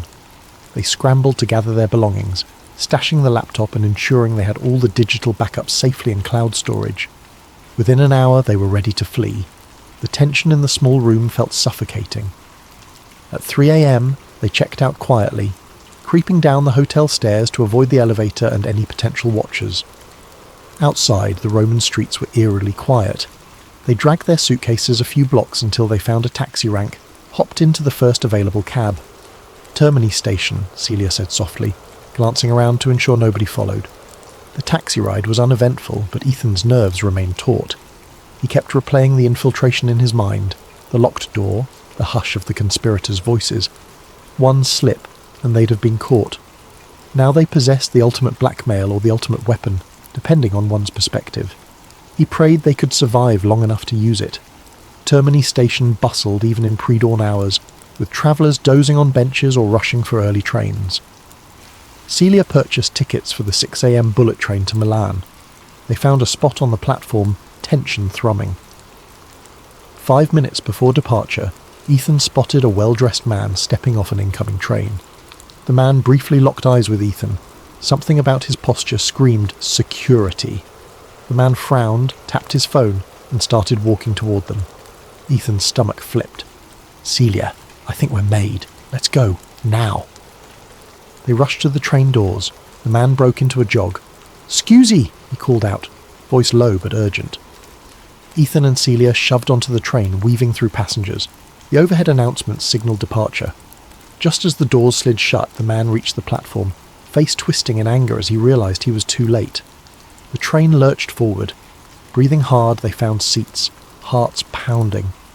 Through the window, they saw the man pacing, phone pressed to his ear. He vanished from view as the train accelerated. Celia let out a shakily triumphant sigh. We escaped, at least for now. Ethan stared out at the rolling countryside. They're definitely after us. They know we have evidence. This is bigger than just intimidation. They'll mobilise their entire network if needed. They spent the 3-hour ride in tense silence, occasionally whispering about next steps. Celia scoured flight options from Milan. Meanwhile, Ethan quietly penned an emergency statement on his laptop, a short write-up summarising the videos, the conspirators' explicit mentions of manipulating global finance, naming Veronica Holt. If anything happened to them, he planned to auto-publish it to his blog and email a few trusted contacts. Some might dismiss it as wild conspiracy talk, but the actual footage was too damning to ignore. Around 9 a.m. they arrived in Milan. They caught an express bus to the airport, passing sleek modern buildings and bustling streets. By mid-morning, they were through security for a Frankfurt-bound flight scheduled to depart at noon. They grabbed coffee in the terminal, nerves still taut but beginning to hope they might pull off a clean getaway. That hope shattered when Celia noticed a pair of men in suits lingering near the seating area. One was reading a newspaper, but occasionally glancing at them. The other seemed to be fiddling with his phone. Both exuded that same ex-military aura Ethan had become attuned to. "Over there," Celia muttered, nodding discreetly. "I think they're Holt's people." Ethan's gut churned. "They must have flagged our names in the booking system. We can't wait around here or they'll arrest or abduct us." Celia's eyes darted to the departure board. "Our flight board's in an hour, but we can't stay put. They'll corner us. Another option, we buy new tickets under aliases, or we vanish into the city." He considered their limited finances. "If we flee the airport, we might lose our chance to get home quickly. The longer we linger in Europe, the greater the risk." Celia bit her lip. "We could slip past them at the gate, or if we can somehow cause a distraction." Ethan grimaced at the thought of a public scene, but time was running. "I might have a plan. Let's go to a different gate, find a flight leaving sooner, pay last minute. It'll be pricey, but worth it." They rose, trying to act casual. The men in suits noticed, standing as well. Ethan and Celia weaved through the terminal corridors. The men followed at a distance. As they passed a restroom, Ethan nodded to Celia. "Duck in the ladies' room for a minute. I'll loop around, meet you on the other side. We'll see if we can split their attention," she nodded. The men would have to decide whom to follow. Ethan peeled off down a different hallway, heart thumping. He spotted one suit tailing him, the other presumably waiting for Celia. As soon as Ethan turned a corner, he broke into a sprint. The corridors forked. He took random turns, descending stairs, ignoring baffled travellers. Then he found a flight information kiosk. He typed frantically, searching for soonest departures anywhere outside Italy. A flight to Geneva left in 40 minutes from gate B13. That might be just enough time. He caught sight of the suit barreling down the hallway. Ethan ducked behind a pillar. The man jogged past, scanning the crowds. Once he was out of sight, Ethan darted the other way, heading for gate B13. He prayed Celia could also slip free. If not, this was all pointless. At gate B13, a short queue was boarding. Flight to Geneva. Perfect. He approached the airline counter, short of breath, rummaging for his credit card. "One ticket, last minute," he panted. The agent typed away, gave him a steep fare. Ethan didn't care. He paid, had his passport scanned, stepped through the gate. The agent handed him a boarding pass with seconds to spare. His heart hammered as he boarded the plane. He sank into a seat near the back, scanning every passenger who walked by. No Celia. No sign of the suits. Anxiety twisted in his gut. He didn't want to leave Celia behind, but staying put might have doomed them both. A flight attendant announced final boarding. The jetway door closed. Ethan closed his eyes, dread creeping in. Did Celia make it out somehow? He prayed so. The plane pushed back, engines spooling up. Soon they were airborne, leaving Milan behind. Up in the clouds, he felt a mix of guilt and relief. He texted Celia with a cryptic message. "Took an earlier flight. Message me if safe. I'll wait in Geneva." The phone showed no immediate reply. Gritting his teeth, he turned it to airplane mode, focusing on the next step. In Geneva, maybe he could regroup, see if Celia contacted him, and figure out how to release the footage in a way the Illuminati couldn't squash. The plane landed smoothly. Ethan stepped into Geneva's modern airport, scanning for any sign of watchers. None so far. He found a secluded bench, turning his phone back on. No messages from Celia. His heart sank. He typed a frantic follow-up. "Where are you? Are you okay?"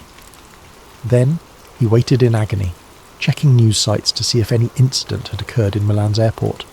Nothing reported yet. Minutes crawled by. Then a text arrived from an unknown number. "Your companion is with us. Cooperate, or she will suffer." Attached was a blurred photo of Celia, looking terrified, with arms pinned behind her back. Ethan's vision dimmed with panic. They had Celia. The Illuminati or its operatives had moved swiftly. Now they threatened her life if he didn't hand over the evidence. He typed a furious reply. "Release her, or the footage goes public now." A response came almost instantly. "If you do that, you seal her fate. We can always spin or bury your evidence. Return to Italy. Come alone." Ethan's hands shook, rage boiling in him. They had Celia, the friend who'd risked everything to help him. He had the footage that could topple the conspiracy, but saving her seemed impossible if he exposed them now. He realised with a cold knot that they were forcing a choice, truth or friend. Another message arrived. You have 48 hours to comply, or we end her life. Staring at the phone, Ethan felt tears sting his eyes. The Illuminati, whatever they called themselves, had centuries of practice in manipulation. Now, they wanted him to trade the precious evidence for Celia's safety, or perhaps walk into a trap that cost him both the evidence and his life. Could he rely on them keeping their word? Yet he couldn't abandon Celia. Anguish tore at him. He typed a single word back. Agreed. Setting the phone aside, he tried to steady his breathing. He'd just committed to returning to the lion's den. The conspirators might kill them both anyway, but he had to try. She'd risked everything to help him. He couldn't let her suffer for his choices. He had 48 hours to plan a rescue or some cunning maneuver. The question was whether he could outsmart an ancient global power. And so, with the precious footage secured in distant clouds, Ethan Graves, armed with fury, desperation and a flicker of hope, prepared to face the Illuminati on their terms. The price of truth had never felt so high. Ethan slumped on a cold metal bench in Geneva's airport, trembling with rage and fear. The text from Celia's captors repeated in his mind, "Return to Italy. Come alone." If they truly held her, he had no choice but to comply. Yet how could he rescue her without losing the footage or his life? Wiping sweat from his brow, he composed himself. They gave him 48 hours. That was a sliver of time. He needed to craft a plan, something that allowed him to keep the evidence safe yet get Celia out. But how to do that against the Illuminati's vast resources? He typed a message to the unknown number. "I need a location to meet you. I'll come." The phone buzzed minutes later with coordinates near Lake Como, Italy, along with a time, tomorrow night, 10 p.m. The text ended, "No games, bring all copies." Ethan swallowed thickly. They wanted the footage. Of course they did. He jammed his phone into his pocket, considering his options. He had backups stored in the cloud. Killing him wouldn't delete the evidence. But maybe the Illuminati believed they could extract the decryption keys from him, or force him to sign disclaimers claiming it was staged. Or, if they possessed advanced infiltration, they might find ways to take down his servers. Still, the risk was real that they could do so if they gained physical access to him. He needed help, someone who could mount a rescue or provide backup. But who? Luca Desi had vanished. His editor Carl was stateside and probably wouldn't believe him. The only other ally that came to mind was Officer Angela Ross, a detective from back in Philadelphia who'd once assisted him on a local corruption case. She was honest, but this was international territory, out of her jurisdiction. Reaching out might be pointless, yet he had to try. He found a quiet corner, dialed Angela's number. After a few rings, she answered, groggy from the time difference. Ross speaking. Ethan spoke in a hushed rush. "Angela, it's me, Ethan. I'm in deep trouble, like conspiracy-level trouble. People are abducted. I have evidence of global manipulation. I can't explain it all, but I need any contact or tip on how to handle a hostage situation overseas." Silence, then a sigh. "Ethan, you always manage to land in the worst tangles. This is no joke? Deadly serious. My colleague is kidnapped. The group behind it is unbelievably powerful. I can't go to local police. They might be compromised or outgunned. I need a strategy, or a referral to an international agency you trust." Angela's tone turned grim. "Official channels might be slow or compromised, but let me see. I have a friend at Interpol. No promises they'll act swiftly. They need evidence, and time to coordinate with local authorities." Ethan realised time wasn't a luxury he had. "Thanks, but I'm on a 48-hour clock. Could you at least feed them the location? I got coordinates near Lake Como. Might help if they could be on standby or do a quiet stakeout."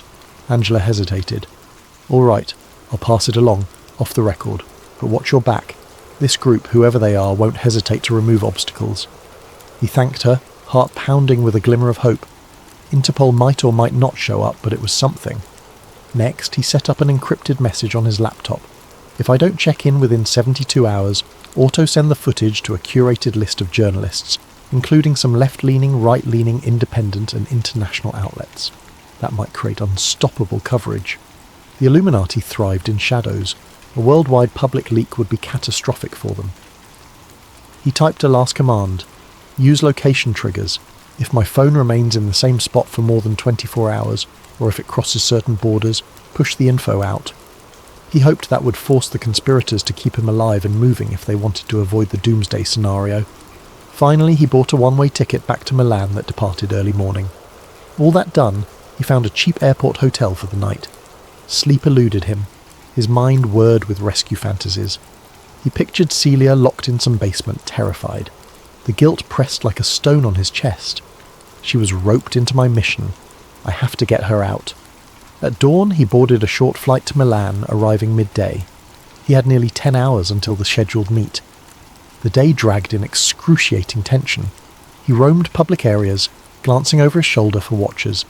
He found a coffee shop to sit and revise his plan, approach the coordinates, pretend to offer the data, hope Interpol might show up. But Interpol's involvement was a long shot. He needed a more direct angle. He recalled Luca Dessi's warnings about the group's ruthlessness. If they suspected he was playing them, they'd kill Celia. That fear overshadowed everything. Yet handing them the actual encryption keys for the footage was unthinkable. He decided on a compromise. Show them a partial link or partial key, enough to prove authenticity, but keep the final piece hidden. Maybe that would buy them time or leverage. The hours crept by. Dusk settled over northern Italy, painting the sky in shades of purple and orange. Ethan rented a car at the Milan airport, driving north toward Lake Como. As the roads wound through scenic mountainsides, he could hardly appreciate the view. His stomach churned with dread. He arrived near the coordinates around 9 p.m. The location was a remote villa perched on a hillside overlooking the shimmering lake below. Moonlight glinted off the water's surface. The roads were narrow, lined with tall hedges, perfectly private for clandestine dealings. He parked near a stone gate adorned with elaborate ironwork. No other cars were in sight. The gate was ajar. A single dim light glowed from the villa's windows, a silhouette of a grand structure behind. He half expected armed guards, but the path was eerily quiet. He walked through the gate, crossing a courtyard flanked by manicured bushes. At the heavy wooden entrance door he paused, heart thundering. Then it swung open from inside, revealing a tall figure in a tailored suit. The man silently beckoned Ethan in. They led him down a dim corridor with tiled floors echoing every footstep. At last he reached a candlelit room that resembled an old-world parlour. High ceilings, antique furniture, a crackling fireplace. There, perched on a velvet chair, was Veronica Holt, wearing a black evening dress. Two men stood behind her, arms folded. Another man was in the corner, cradling a submachine gun. Tension hung thick in the air. Ethan's gaze darted around. No sign of Celia. "Where is she?" he demanded, voice trembling with anger. Veronica Holt regarded him coolly. "Mr. Graves, such dramatic flair. You have something of ours. I want it returned. Now." He clenched his fists. "The footage is encrypted. You can't do anything with it. Let Celia go, and I'll give you partial access." One of the men behind Holt stepped forward, expression grim. "We're not negotiating, Graves. You hand over the entire encryption key, then we'll discuss your friend." Ethan forced himself to remain steady. "That's not happening until I see she's alive and well. Bring her here, now." Veronica sighed, turning to the corner. She snapped her fingers. Another door opened. A guard escorted Celia in, her wrists bound, a bruise on her temple. She looked rattled, but her eyes lit with relief upon seeing Ethan. He swallowed a surge of emotion, locking eyes with her. She was alive. That was something. Veronica spoke softly, but every syllable carried menace. "I trust you see we're serious. Release her? Possibly. But not before you relinquish your blackmail material. You may think you've hidden backups, but we have ways to find them. Let's not waste time with heroics." Ethan's mind raced. She wanted the entire set of keys. If he refused, Celia might die. If he complied, they'd likely kill them both anyway to keep the secret safe. He needed a stalling tactic. "The decryption process is multi-layered," he said. "I can show you the first step, but it's not an instant reveal. We have to do it from my laptop, connect to secure servers." Veronica arched an eyebrow. "Convenient. You expect me to simply let you open your computer and do whatever you wish?" He shrugged, feigning indifference. "It's your call. No key, no reason for you to keep Celia alive. But if you kill us, you'll never get the data unlocked. My final dead man switch will release everything publicly. I've set it up already." Her lips tightened. I know you're cunning, Mr. Graves, but so are we. Very well, you'll give the partial key tonight here. Then we'll accompany you to wherever you must go next. If the information is as you say, Ms. Monroe might leave unharmed. Ethan forced himself to keep a calm facade, though inside he wanted to scream. Even if he gave them a partial key, the Illuminati might break the rest eventually. He needed a rescue or escape. Angela's tip to Interpol might be in play, but there was no sign of any police approach. Time was ticking. Fine, he said, pulling out his phone. I'll input the partial passphrase in a text file, you'll see it. But remember, if you harm Celia, the final pass never surfaces, and the dead man switch triggers. Understood. Veronica Holt's expression remained icy. She nodded at the guard who untied Celia's wrists. Celia stumbled forward, massaging her bruised arms. She shot Ethan a desperate look that said, "Be careful." Ethan typed out a random chunk of the encryption pass, about half of the necessary string. Veronica eyed it warily. This means nothing to me. I need to confirm it's valid. He nodded. We can test it by partially decrypting a small portion of the video file. You'll see it's real. Then we'll do the rest in a more secure environment. Deal? Veronica considered. Very well. We'll take a short sample. If it checks out, we proceed. If you attempt any trick, your friend pays. She turned to her associates. Take them to the study. Monitor every keystroke. They led Ethan and Celia to a high-ceilinged study with a grand oak desk. A laptop sat open, presumably set up by Holt's tech experts. One guard plugged in an external drive. Another hovered behind Ethan with a pistol. Celia stood off to the side, shaken but defiant. Ethan stepped to the laptop, carefully inputting a link to one of the partial backups. Then he entered the partial decryption pass. For authenticity, he let it decrypt the first 10 seconds of audio. The computer played a snippet of that fateful meeting. Veronica's voice talking about global realignment. The guard paused the playback, turning to Holt with a nod. Her lips pressed thin. So you do have the real footage? She stared at Ethan, cold triumph in her eyes. Now, we'll simply hold you until we retrieve the entire pass. Once we confirm all copies are erased or decrypted, your threat is neutralized. Then, possibly, I'll decide your fate. Celia's voice shook. You promised, Holt cut her off. I promised nothing definitive. I said you might leave unharmed. That depends on your cooperation. Ethan glared. You can't simply block the entire internet. Once your group is exposed, you're done. Veronica's laugh was almost pitying. We've weathered storms for centuries. Even if partial truths emerge, we can bury them with disinformation. The masses have short attention spans. Her gaze hardened. But let's hope it doesn't come to that. We prefer minimal disruption to society. She gestured to the guards. Secure them in separate rooms. We'll attempt to extract the final pass from Mr. Graves. Ms. Monroe can reflect on her good fortune if he cooperates. Celia tried to protest, but a guard grabbed her arm, leading her away. Ethan's blood boiled as he was similarly seized.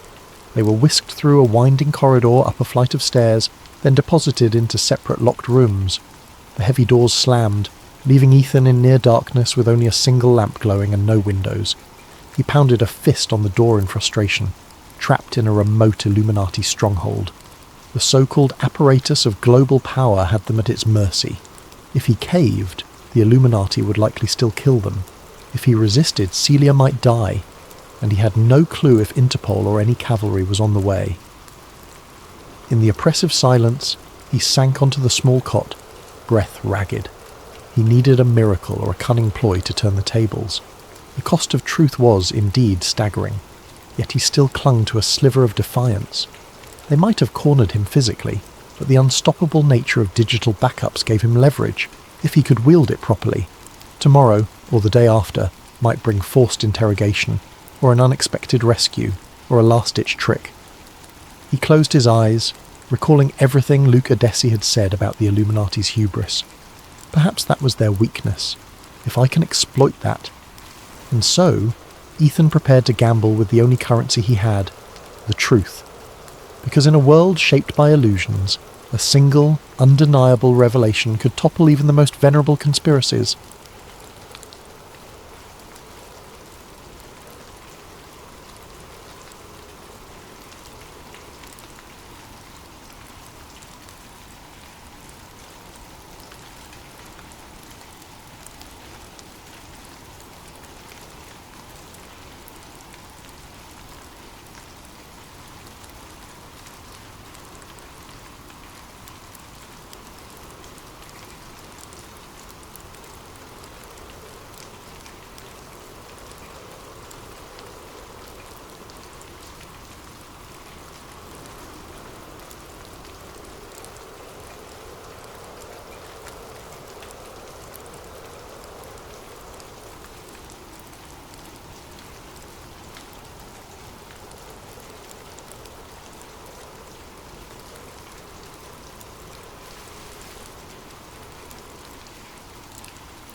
In March of 1967, a young man named Daniel Hale regained consciousness inside a nearly deserted military complex.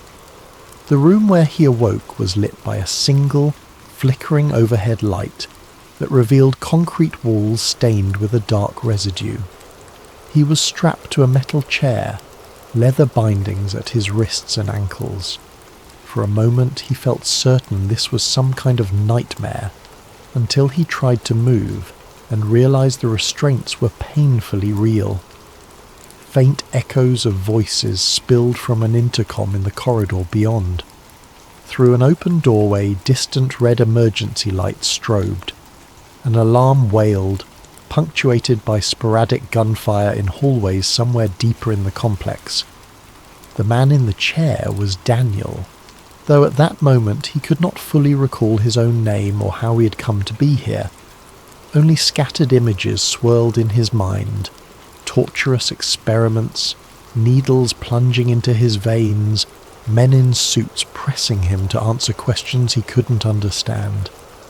There were disjointed recollections of electric shocks, of bright strobing lights that overwhelmed his senses. Yet each time Daniel tried to piece together a coherent memory, he encountered only static, like an empty radio frequency. While the alarms continued, Daniel discovered that his wrist straps were slightly loose, apparently undone in a hurry. He tore free with frantic movements, ignoring the burn on his skin as he pulled the leather tight enough to bruise. Then, summoning the last of his strength, he wrenched one arm free. A wave of dizziness assaulted him, but he steadied himself by gripping the chair's steel arm. The rest of the straps soon fell away. Stumbling from the chair, he nearly collapsed on the cold concrete floor. His body felt frail and unsteady, as though he'd been drugged or starved for days. A walk down the corridor led him past small, claustrophobic cells. Flickering lights revealed glances of what might have been other test subjects, or possibly empty cots. He couldn't be sure. The alarm's shriek jarred every nerve. In the distance, Daniel caught glimpses of uniformed personnel rushing around corners, some shouting in disoriented panic. They seemed preoccupied with an ongoing crisis and paid no attention to him. When he reached an exit door left ajar, the swirling wind of the outside night struck him like a slap. The facility's exterior was surrounded by high fences and barbed wire, yet the gate stood inexplicably open. Searchlights swung erratically across the yard but found no target. The confusion and chaos suggested something had gone horribly wrong. Daniel stumbled across the compound's courtyard, adrenaline driving him to escape the labyrinth of buildings behind him. Once he slipped through the open gate, the night air smothered him in bitter cold. He realized he wore only a thin hospital gown, smeared with dirt and possibly dried blood. Shivering, he pressed onward, leaving footprints in the frosty ground. A sign lay discarded, partially buried in a drift of snow. Brushing it off, he read, USARMYRESEACFACILTY. The letters were stenciled and partially scratched out. No further details. He tried to recall if he had ever enlisted or if he recognized the name of the place. Nothing rose from his memory. A single-lane road wound through a dense patch of trees. Daniel followed it on foot, pushing aside branches and ignoring the burning ache in his limbs. At last, dawn arrived, revealing a rural highway intersection. Collapsing onto the roadside, Daniel flagged down a passing driver, a rugged older man in a pickup, who allowed him to climb into the back seat. The driver pressed him with questions, but Daniel had none of the answers, only a jumbled name. "I think I'm Daniel Hale." The driver took him to the nearest small town, a lonely cluster of buildings built around a diner and gas station. There, Daniel borrowed clothes from a local charity box and huddled in the diner, gulping hot coffee. His voice trembled as he asked random patrons about the date, about any rumours of a secret facility nearby. Most stared at him like he was out of his mind. The waitress eventually told him it was indeed March of 1967, and no, she had no idea about any restricted base. As people shuffled in for breakfast, Daniel realised how out of place he appeared. Eyes wild, hair ragged, and an expression that spoke of horrors no one else would believe. In the following days, Daniel wandered aimlessly, hitching rides from passing vehicles. There was nowhere specific he needed to go, but he burned with a conviction that he had just escaped something monstrous. Although the details remained fuzzy, a name repeatedly surfaced in his fractured thoughts: MK Ultra. He had read about it somewhere, or maybe overheard the term in a half-remembered briefing. The CIA had, according to rumours, run clandestine mind control experiments under this code name, using drugs and psychological torment on unwitting subjects. He discovered his mind was raw with paranoia, prone to seeing every black sedan on the highway as a possible tail. Shadows would flit at the corners of his vision, and he often felt a creeping sense that watchers lingered just out of sight. He tried reminding himself that, real or not, he had to find the truth about his captivity. The only guiding principle he had was a vow. He would expose whoever was behind that nightmare facility. Yet everywhere he went, official records were scant. No one had heard of Daniel Hale. No news articles spoke of a mass breach or meltdown at a research lab. The normalcy of small-town life only further convinced him of the darkness lurking behind the government's closed doors. Even as he struggled to piece his memory together, an undercurrent of dread hinted that the watchers had not given up. One day he spotted a black sedan idling near a motel where he was staying. When he tried to approach, the car sped off, vanishing around the corner.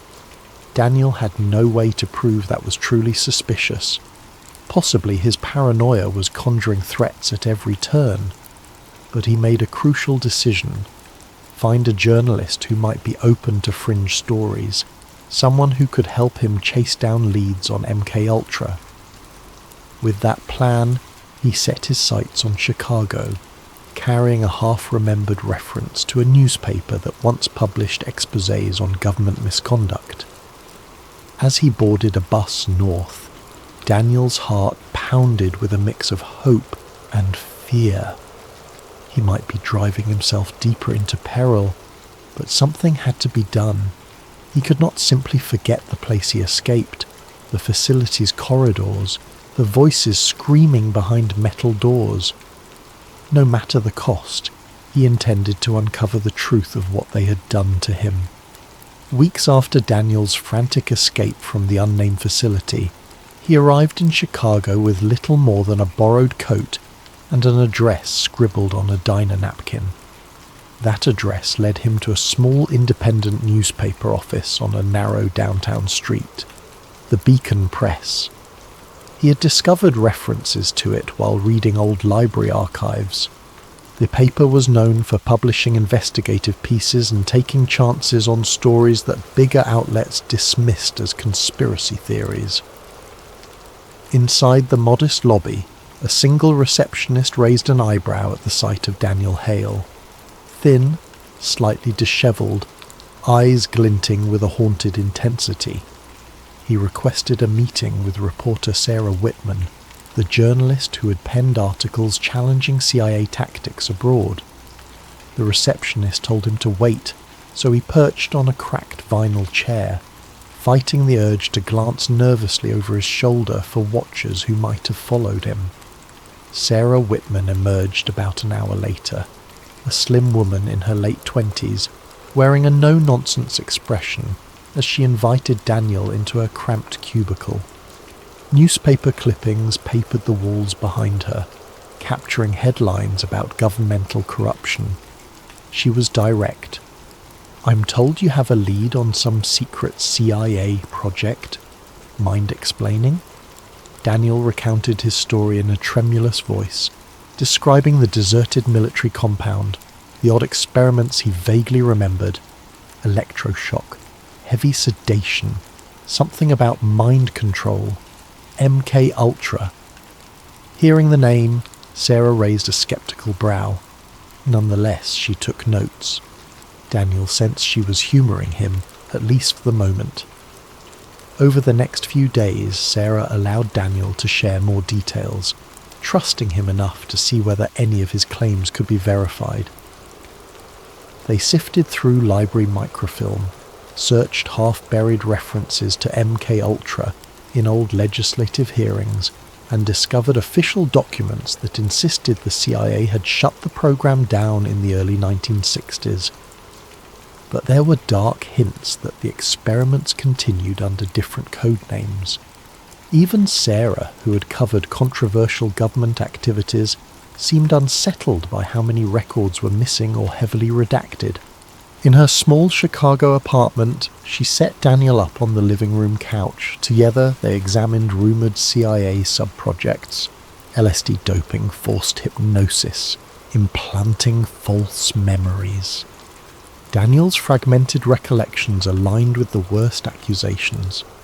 The deeper Sarah dug, the more phone calls and foyer requests she made, the stronger her suspicions grew.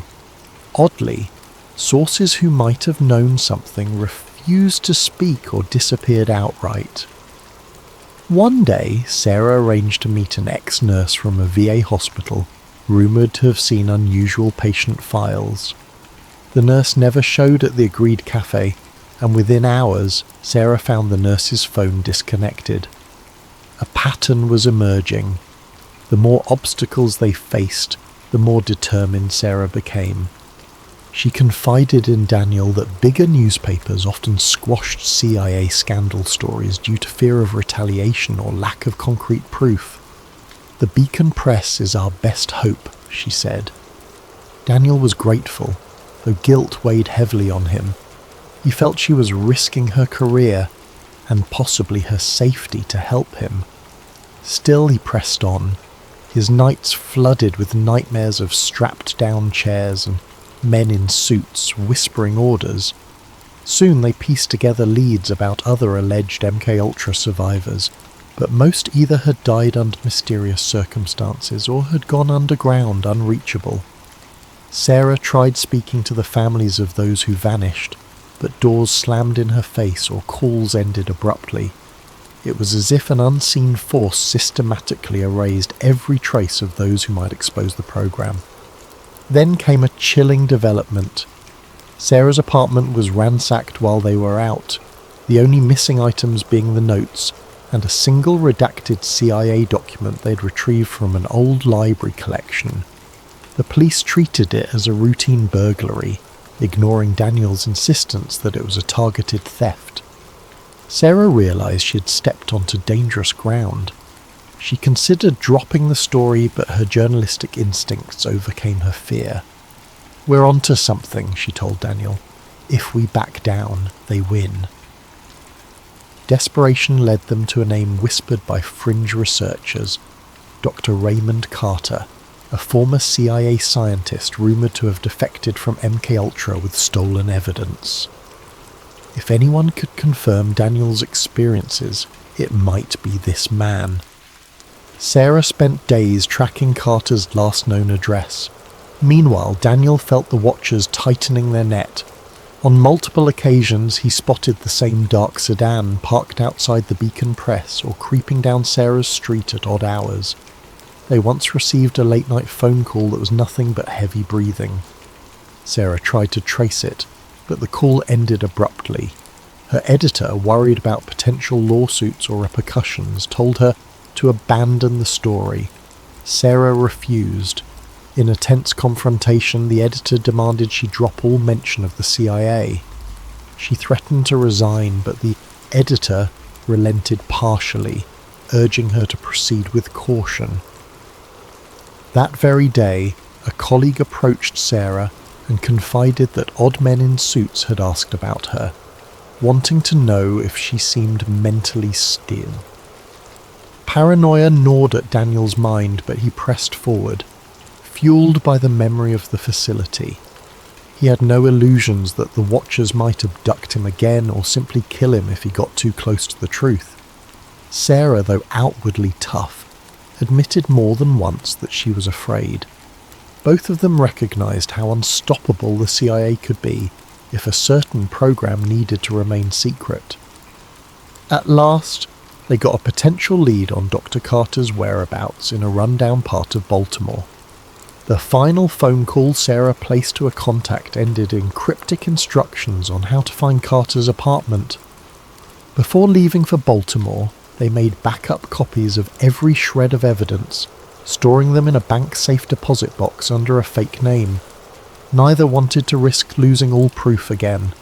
The day they set out, Chicago was blanketed in a cold drizzle. Daniel noticed a sedan following them for a few blocks, but it vanished amid traffic. He and Sarah exchanged nervous glances. Both felt that the next steps might determine whether they lived or vanished like so many others. As they boarded a bus bound east, each clutched a bag containing their notes, determined to track Dr. Carter and find that missing piece that could blow open the entire MKUltra conspiracy. In Baltimore, under the cover of a dreary overcast sky, Daniel and Sarah located the worn apartment building that supposedly housed Dr. Raymond Carter. Standing at its chipped front door, they exchanged tense nods before Sarah pushed the buzzer next to a name that matched Carter's alias. Moments later, a gravelly voice answered through the tinny speaker, but it offered no greeting. Sarah introduced herself as a journalist accompanied by Daniel Hale, stating they had crucial questions about MKUltra. A long pause followed, only broken by static. Then the voice commanded them to come up alone, no mention of the apartment number.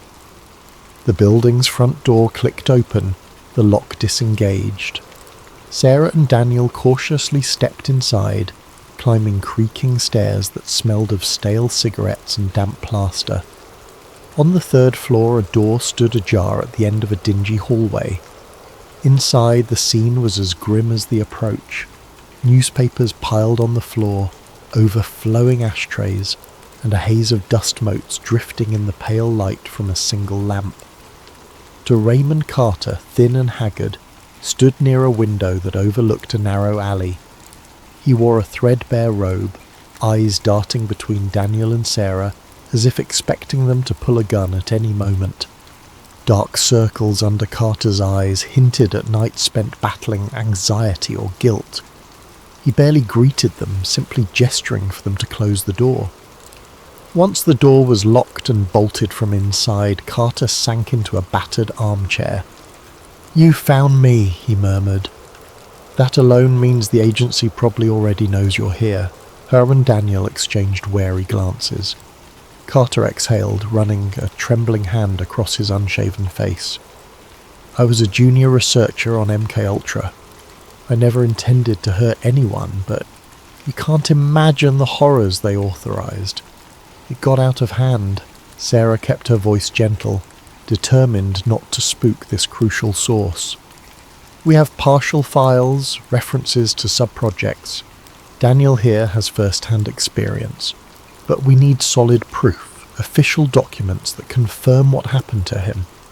Carter gazed at Daniel for a moment, then asked, "Do you recall a conditioning regimen or forced LSD trials?" Daniel nodded, describing vivid flashes of strobe lights, sedation, voices demanding compliance. Carter winced at each detail. Eventually he stood rummaging through a stack of discoloured papers on an end table. Pulling out a battered folder, he handed it to Sarah. Inside were typed memos, some with classification stamps referencing deep conditioning protocols, psychic driving, and Subject H. One page described how a certain subject displayed extreme resilience to memory erasure, requiring repeated sessions. Daniel's blood ran cold. He recognized elements of his nightmares reflected here in black and white. They designed methods to break minds, then reprogram them, Carter explained, voice edged with sorrow. If any subject became too unstable or rebellious, they'd vanish them. Officially, it never happened. A layer of tension pressed on the room. Carter's hand shook. You realize this knowledge can kill us all? Before Sarah could respond, the phone in the corner of the apartment rang. Carter froze, eyes flicking to the clock. "Nobody calls me," he whispered. With palpable dread, he picked up the receiver. After a few seconds, he placed it down without a word. "They know you're here," he told Daniel and Sarah. "You should go." His gaze locked on Daniel. "Be careful. You're not the first subject who tried to expose them. None survived for long." They rushed out, the thick folder clutched to Sarah's chest. Within minutes, they were back on the street. Grey clouds draped over Baltimore's skyline and drizzle dampened their hair and clothes. Hailing a cab, they retreated to a cheap motel on the outskirts. Behind a locked door, they spread Carter's documents on the bed. The evidence was explosive. It named high-level CIA officials, listed sub-projector codes, and, in some references, connected experiments to the same facility Daniel recalled escaping. Their plan was to meet Sarah's editor in person, deliver the materials, and publish an immediate exposé. But caution was essential. They suspected watchers might track them. All night Daniel tossed in bed, mind swirling with the possibility that they were dangerously close to finishing the puzzle. Yet fear gnawed at him. Would the watchers let them succeed? At sunrise they packed their belongings, stashing the folder in Sarah's duffel. Neither of them noticed a figure in the motel parking lot, dressed in plain clothes, peering from behind a row of cars. As they drove away, that figure made a quick phone call. Barely an hour outside of Baltimore, their plan collapsed. A police cruiser pulled them over on a rural highway. The officer claimed they matched the description of suspects linked to a robbery. Baffled, Daniel and Sarah complied. The officer searched their trunk, apparently finding a hidden gun that neither had ever seen. Next, another officer discovered a small bag of narcotics in Sarah's side door pocket. Sarah tried to protest the obvious setup, but the police insisted they were criminals in possession of an unregistered firearm and illegal substances. The entire traffic stop took on a surreal quality as 2 more squad cars arrived, placing both Daniel and Sarah under arrest. She demanded to call her editor, but the officers told her to keep quiet. In the confusion, the battered folder with all of Carter's evidence vanished from Sarah's bag. By the time they were separated at the police station, neither could find the documents. The cops seemed uninterested in hearing about CIA conspiracies or planted evidence. Daniel endured a frantic interrogation, but was soon released without charges. A desk sergeant mumbled something about no stolen property found, so you're free to go. When Daniel asked about Sarah, the sergeant looked confused. "We have no Sarah Whitman in our system." Nothing in the station's log indicated her arrest. Panicked, Daniel repeated her name, yet the officers insisted no such person had been detained. That night, Daniel wandered the city, calling every number he could recall for Sarah, her apartment, the Beacon Press, even her relatives. No one answered, or they claimed not to know her. The watchers, it seemed, had removed Sarah from the board. Stripped of the folder alone, Daniel realized the conspiracy's power. It could vanish people at will, erase evidence, manipulate law enforcement. In every way that mattered, he was once again alone. Desperate, he rushed back to Dr. Carter's apartment, hoping the old researcher could confirm Sarah's existence or replicate the lost data. But Carter was gone, his room oddly pristine, reeking of fresh bleach. A neighbour said men in suits had visited hours earlier, and soon after Carter disappeared. Only a single line of chalk dust marred the doorway's threshold, as though everything inside had been meticulously scrubbed away. At that moment, Daniel's phone, taken from the apartment phone line, rang. He picked it up, heart pounding. A raspy voice uttered, "Enough, Hale, drop this, or vanish like the rest." Then the line cut. He lowered the receiver, shoulders trembling. The Watchers had systematically dismantled every piece of leverage he possessed. No journalist, no ally, and no documents. But Daniel refused to give in. If the Watchers were this determined to silence him, it meant that somewhere out there still lay a final clue, a path to total disclosure. Above him, a light bulb buzzed, and the corridor reeked of antiseptic.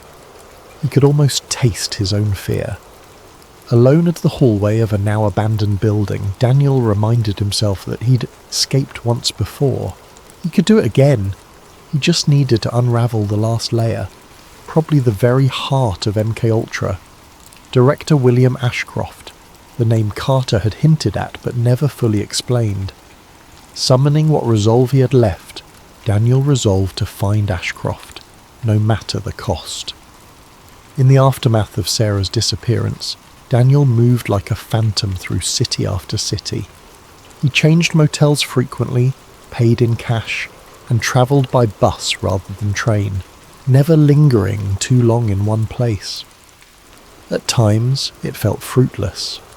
Without Sarah's journalistic connections or Carter's documents, each lead turned cold. But the Watchers were far from gone. Daniel sensed them on every street corner, behind every passing face. Nightmares plagued him. In those dreams, he was strapped once more to a metal table, bright lights overhead, a half-circle of scientists observing from behind glass. A tall figure in a suit, someone who might be Ashcroft, scribbled notes. A single phrase echoed in Daniel's mind upon waking. He never truly left. Unable to silence the memory, Daniel scoured libraries and old intelligence circles in Washington, D.C. He pretended to be a researcher, investigating Cold War secrets, carefully gleaning scraps of info. Indeed, a William Ashcroft had served as a senior official in clandestine programs before retiring in the early 1970s. Yet rumours suggested Ashcroft still operated out of a reactivated government compound in rural Virginia. The place was said to have been a training camp, though some claimed it was never truly decommissioned. Driven by desperation, Daniel decided to gamble on that rumour. If Ashcroft was the key, confronting him might produce answers about Sarah Carter and the entire labyrinth of MKUltra, or it might lead Daniel straight to the Watchers. Still, he had no illusions left. He was either chasing the truth or careening deeper into a psychological trap. The line between paranoia and reality felt impossibly blurred. Camp Stonebridge, the rumoured location, lay hidden behind wooded hills and a chain-link fence. Daniel approached under the cover of night, trudging through thickets. The main gate was unmanned, but security cameras perched on tall poles. He kept to the shadows, eventually slipping through a gap in the fence. Inside, a cluster of old barracks and administrative buildings loomed. All lights were out except for a faint glow from an underground entrance at the far end of the compound. As Daniel crept closer, a memory jolted him. The hallway in the facility from which he'd escaped. The same dull paint, the same militaristic architecture. Could it be that all these places were connected? The Watchers might be letting him in, perhaps expecting him. That chilling possibility almost made him turn back, but he pressed on, entering a side door that led into the main administrative building. Fluorescent lights buzzed in deserted corridors. Every footstep echoed. Passing an open door, Daniel glimpsed dusty desks, abandoned files, a half-broken lamp. Another hallway led to a locked steel door. He found it slightly ajar, the lock mechanism clearly tampered with. It seemed as though someone had set a stage, beckoning him onward. Down a set of stairs he encountered the glow of still active overhead lights. The basement smelled of old chemicals. Doors with frosted glass windows lined the hall. Through one window he glimpsed a row of outdated computers, flickering faintly. This suggested a command center, partially operational. Tension coiled in his stomach. At the corridor's end stood a single lit room. Daniel approached cautiously, heart thudding. Inside, a tall man in a charcoal suit waited behind a metal desk, posture impeccable. His hair was silver, slicked back, and he seemed entirely unruffled by Daniel's intrusion. He looked up, a mild smile touching his lips. "Daniel Hale," he said in a calm voice, as if greeting an old colleague. "I've wondered how long it would take you to find this place." Every alarm bell in Daniel's head rang at once. He recognized the man instantly, not from memory so much as from a deep sense of dread. This was William Ashcroft, the one Daniel believed to be the mastermind behind the secret experiments. Overcoming a wave of terror, Daniel demanded, "Where's Sarah? What did you do to her?" Ashcroft's smile was faint, devoid of warmth. Sarah Whitman, a persistent little reporter, but ultimately insignificant. "You must know, Daniel, the person you call Sarah has manifested in multiple forms across the years. She was never truly in danger. She existed only for a time, fulfilling a role. Then we removed her." Daniel's blood turned to ice.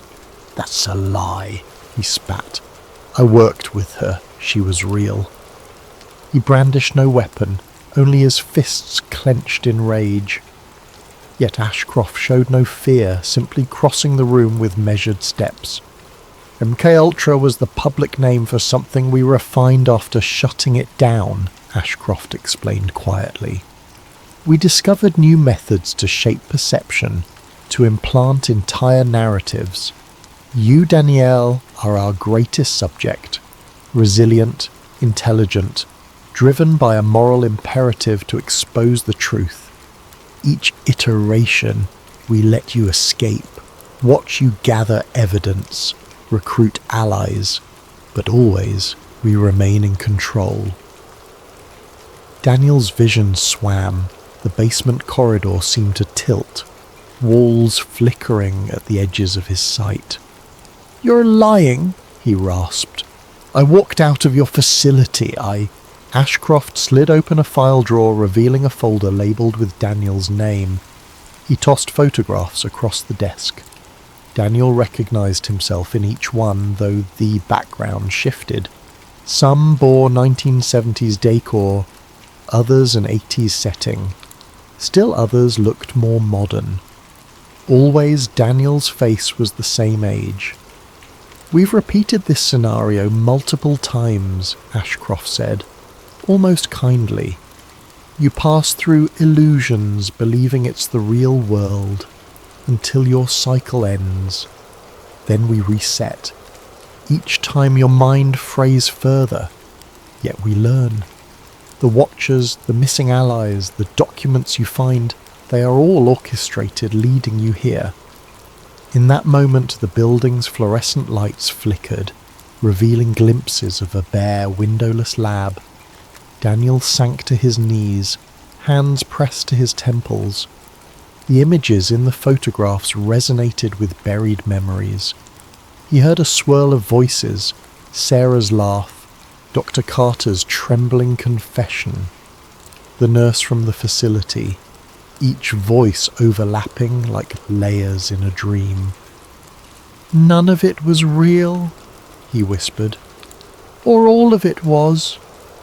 Ashcroft bent forward, placing a hand on Daniel's shoulder in a mock gesture of comfort. "Reality is what we craft for you. We glean valuable data from your attempts to break free. The simple question is, do you truly wish to wake, or is it safer in the illusions you cling to?" Daniel's eyes flicked to the overhead light. For a moment, it revealed not the basement but a sterile hospital ward. A figure, some doctor, stood at a console watching from behind glass. Another flicker, and Daniel was back in the corridor. He gasped, feeling his sense of self disintegrate. Was he hallucinating, or was the corridor itself a mental projection?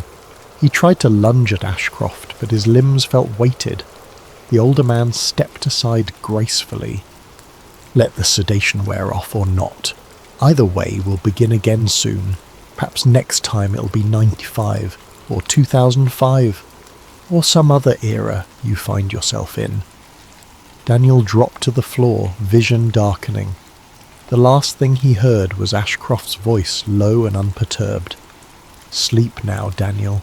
You're only halfway to your next revelation.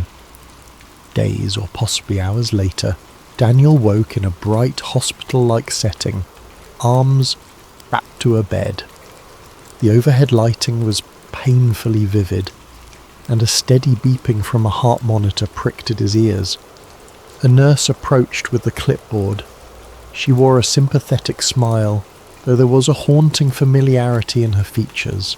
She looked eerily like Sarah Whitman, but made no sign of recognition. An older doctor, wearing a crisp white coat, soon joined them. He introduced himself as Dr. Carter, though he bore little resemblance to the shaken man Daniel had met in Baltimore. This Carter exuded professional composure, as if he had never set foot outside a well-funded hospital.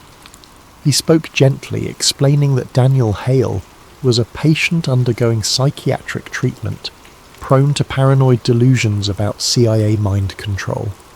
You've had another episode, Dr. Carter said. We're increasing your medication to stabilize your condition. Please understand these conspiracies you imagine, MKUltra, Watchers, escaped facilities, are all part of your pathology. Our job is to help you see reality. Daniel's heart hammered. He tried to protest, but his tongue felt heavy. The nurse injected something into an IV line, flooding his veins with warmth that dulled his panic. He glimpsed a nameplate reading St. Thomas Psychiatric Centre 1967. That date hammered at his mind. Everything the older Ashcroft had suggested now hovered at the edge of plausibility. A cyclical dream, illusions layered upon illusions. He tried focusing on small details. The nurse who resembled Sarah had a name tag labelled E. Whitman, not Sarah. Could it be a random coincidence? Or was this another step in the subtle rewriting of reality, reminding him that Sarah existed in multiple forms?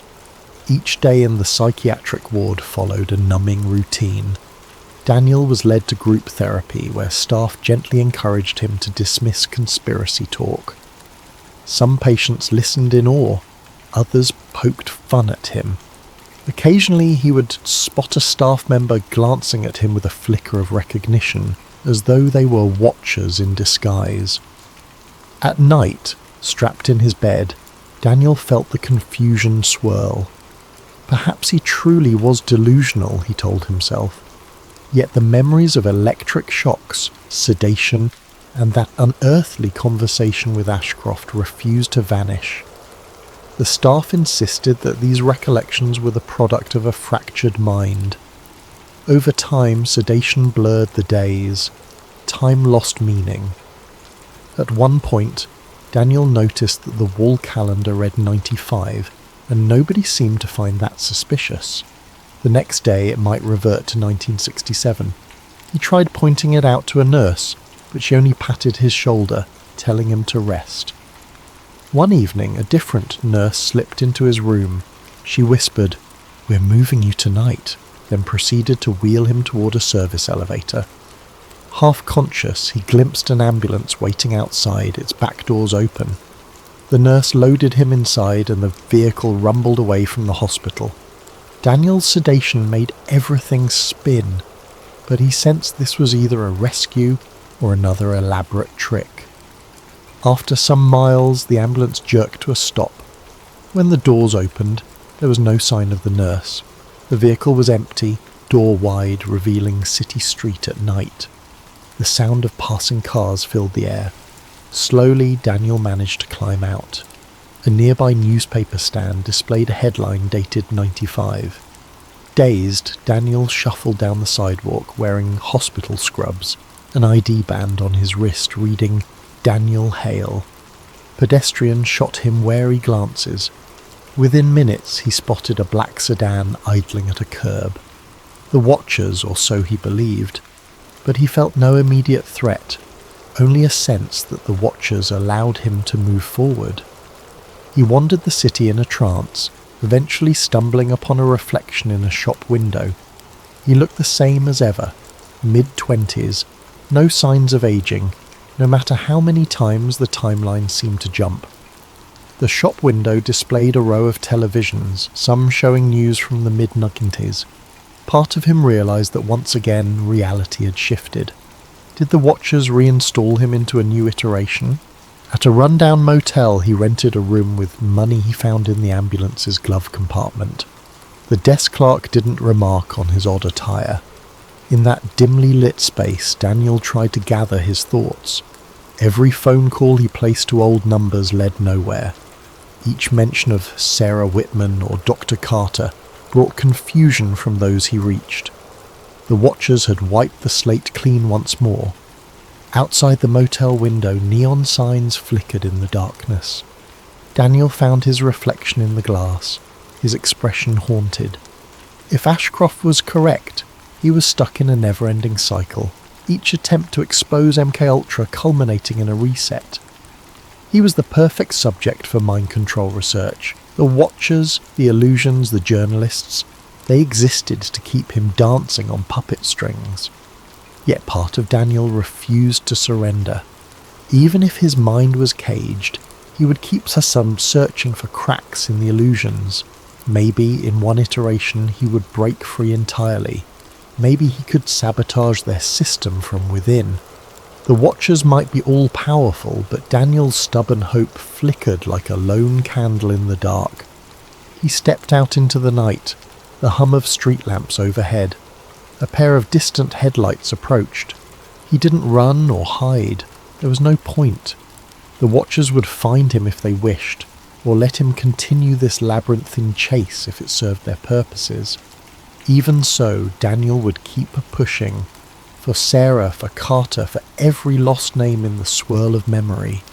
Perhaps somewhere in a place not yet reconfigured, the truth waited to be discovered.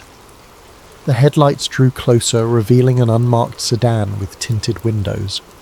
It slowed as it passed him, then accelerated away. Daniel exhaled, shoulders tense, so the watchers were watching as always. Wiping sweat from his brow, he walked onward into the city's neon glow, uncertain whether he was truly free or simply stepping into another illusion. The cycle could reset at any moment. In some hidden facility, William Ashcroft might have been observing him through a monitor, scribbling notes about the subject's adaptability. Or maybe Ashcroft existed only in Daniel's frayed imagination. The horror lay in not knowing, and that was the greatest power of MKUltra's final evolution, the ability to blur the boundary between real life and mental prison. Thus concluded another chapter in Daniel Hale's endless pursuit of the truth. He vanished into the city's night, carrying a fragment of hope alongside a crushing dread that each step was orchestrated by unseen hands. The watchers, for their part, had no reason to fear his next move. They had orchestrated it already. And so, somewhere in the hush of darkness, the experiment continued, a silent testament to the question that haunted Daniel above all, had he ever truly escaped?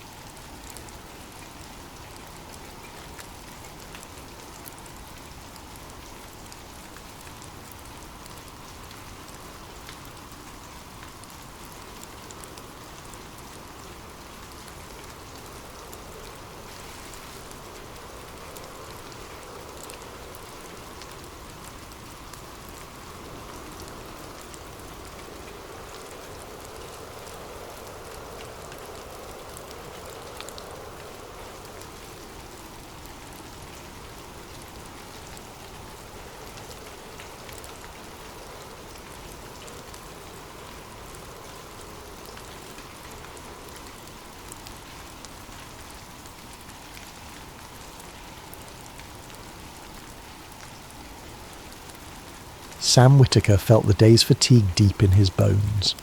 At 46, the daily grind of commuting to an unremarkable office job had sapped a vigour he barely remembered having. Despite it all, Sam always told himself that another day meant another chance, a small mantra he repeated quietly over the hum of the overhead lights. Every little thing seemed designed to stress him out. The crowds on the bus, the never-ending digital notifications, the glare of computer monitors. The only reprieve came from late-night reading sessions where he'd let his mind wander into the pages of some second-hand novel. It was during one such late evening at the office, when the fluorescent tubes in the hallway hummed a bit louder than usual, that Sam noticed an odd corridor near the break room. The entire floor layout was typically so familiar that any variation stood out immediately. For years, the hallway led only to a supply closet, but tonight, it looked different. It seemed longer than usual, the far end swallowed by flickering shadows. He hesitated. Maybe it was the eye strain or the reflection of the lights playing tricks. Some part of him warned that this was odd enough to warrant caution, but he was exhausted and needed to drop off a stack of old reports in the closet. The corridor beckoned, the overhead fixtures buzzing steadily. As Sam walked down the hall, that peculiar hum grew uncomfortably loud. It drilled into his ears. Halfway to the closet, the lights flickered. One loud pop echoed behind him. He turned around quickly, perhaps a bulb had burned out, yet everything behind him was swallowed by a pale haze.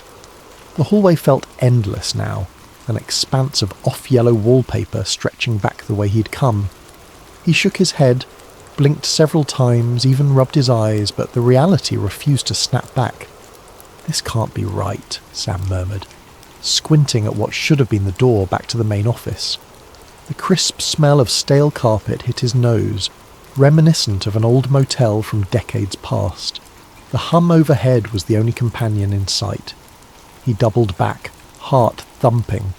10 steps, 20 steps. The corridor refused to end. Each corner revealed yet more of the same unwelcoming corridor. The overhead fluorescents flickered and buzzed in a dissonant pattern. How had he gotten so turned around so quickly? A low-level panic set in. Sam didn't want to panic yet. Panic leads to foolish decisions, an old co-worker had once told him. But his senses told him something was horribly wrong. The deeper he moved, the more the environment seemed to lose any logical sense of dimension. There were more corners than should exist in a standard office floor plan. More identical stretches of damp, dingy carpet and walls tinted the kind of yellow that reminded him of aged paper. He debated calling for help. His cell phone had 0 signal, which made no sense for an office building in a metropolitan area. Then again, a moment ago, there had been an entire row of cubicles and a break room behind him. Now, there was just this. He took a turn and found what might have been a lounge area, only it was empty. No chairs, no decor. The hum from the ceiling felt as if it was getting inside his head, setting every nerve on edge. A bead of cold sweat trailed down his temple. Sam forced a deep breath. "Hello?" he called out, voice echoing strangely. No response. The silence, save for the buzzing lights, felt suffocating. He moved forward, found another corridor, and realised with dread that each hallway looked exactly like the last. The floor plan repeated ad nauseum, as though he were stuck in some poorly rendered video game environment. Anxiety gnawed at him. He considered turning around again, but which direction was that? He could try leaving chalk marks on the walls, but he didn't have any chalk. He paused to rummage through his pockets. He had a pen. He might attempt some kind of mark, but the wallpaper was too old and textured for the ink to take properly. Still, it might be worth trying. As he pressed his pen to the wall, an unexpected sound drew his attention. A distant scuttle, like something scraping against the carpet, far off yet distinct. The hair on his arm stood on end. No, he thought, it could just be his imagination, or maybe the building's ventilation. But part of him, deep down, knew something else was in here with him. Pushing down a flood of fear, Sam took a slow step toward the sound. The corridor stretched on, occasionally turning at sharp angles. Everywhere was that same lifeless colour, that same unwavering hum. He began to walk faster, hoping to find a corner or doorway that would lead him back to the real world. The scuttling sound faded, replaced again by endless white noise. The entire place felt like a stale trap designed to push a person to the brink of their sanity. Finally, after navigating what felt like half a mile of identical halls, Sam found a dead end. Littering the corner of the floor was a single piece of trash, an old wrinkled fast food napkin. That tiny scrap of normalcy startled him as much as any strange figure might have. It was proof that other people, or at least another presence, had been here once. The thought was both comforting and terrifying. Unsure of what else to do, Sam slumped against the wall, the harsh fluorescent glare settling onto his shoulders like a burden. There was no telling how or why he had arrived in this bizarre labyrinth, let alone how to escape. The only certainty was the monotony of the corridor, the old carpet smell, and that faint scuttling sound he might, or might not, have imagined. He reached back into his pocket and gripped his phone, though it showed no bars. Part of him wanted to record a message, in case the phone ever found a connection or someone discovered it. The effort felt futile, but in times of panic, small acts of normalcy can keep the mind tethered. He hadn't realised how dry his throat was until he tried speaking. If someone finds this," he whispered. "My name is Sam Whitaker. I'm lost. He stopped. The scuttling returned, louder and closer this time, echoing through the endless halls. Sam's heart pounded. Maybe there was something else wandering these corridors. Something not friendly. Something that noticed him just as he noticed it. Pushing to his feet, Sam took a long, shaking breath and began walking again, forcing himself to keep moving. If he remained still, that sound might get closer, and he definitely wasn't ready to find out what it was, at least not yet. Sam's footsteps felt heavier with every cautious step he took.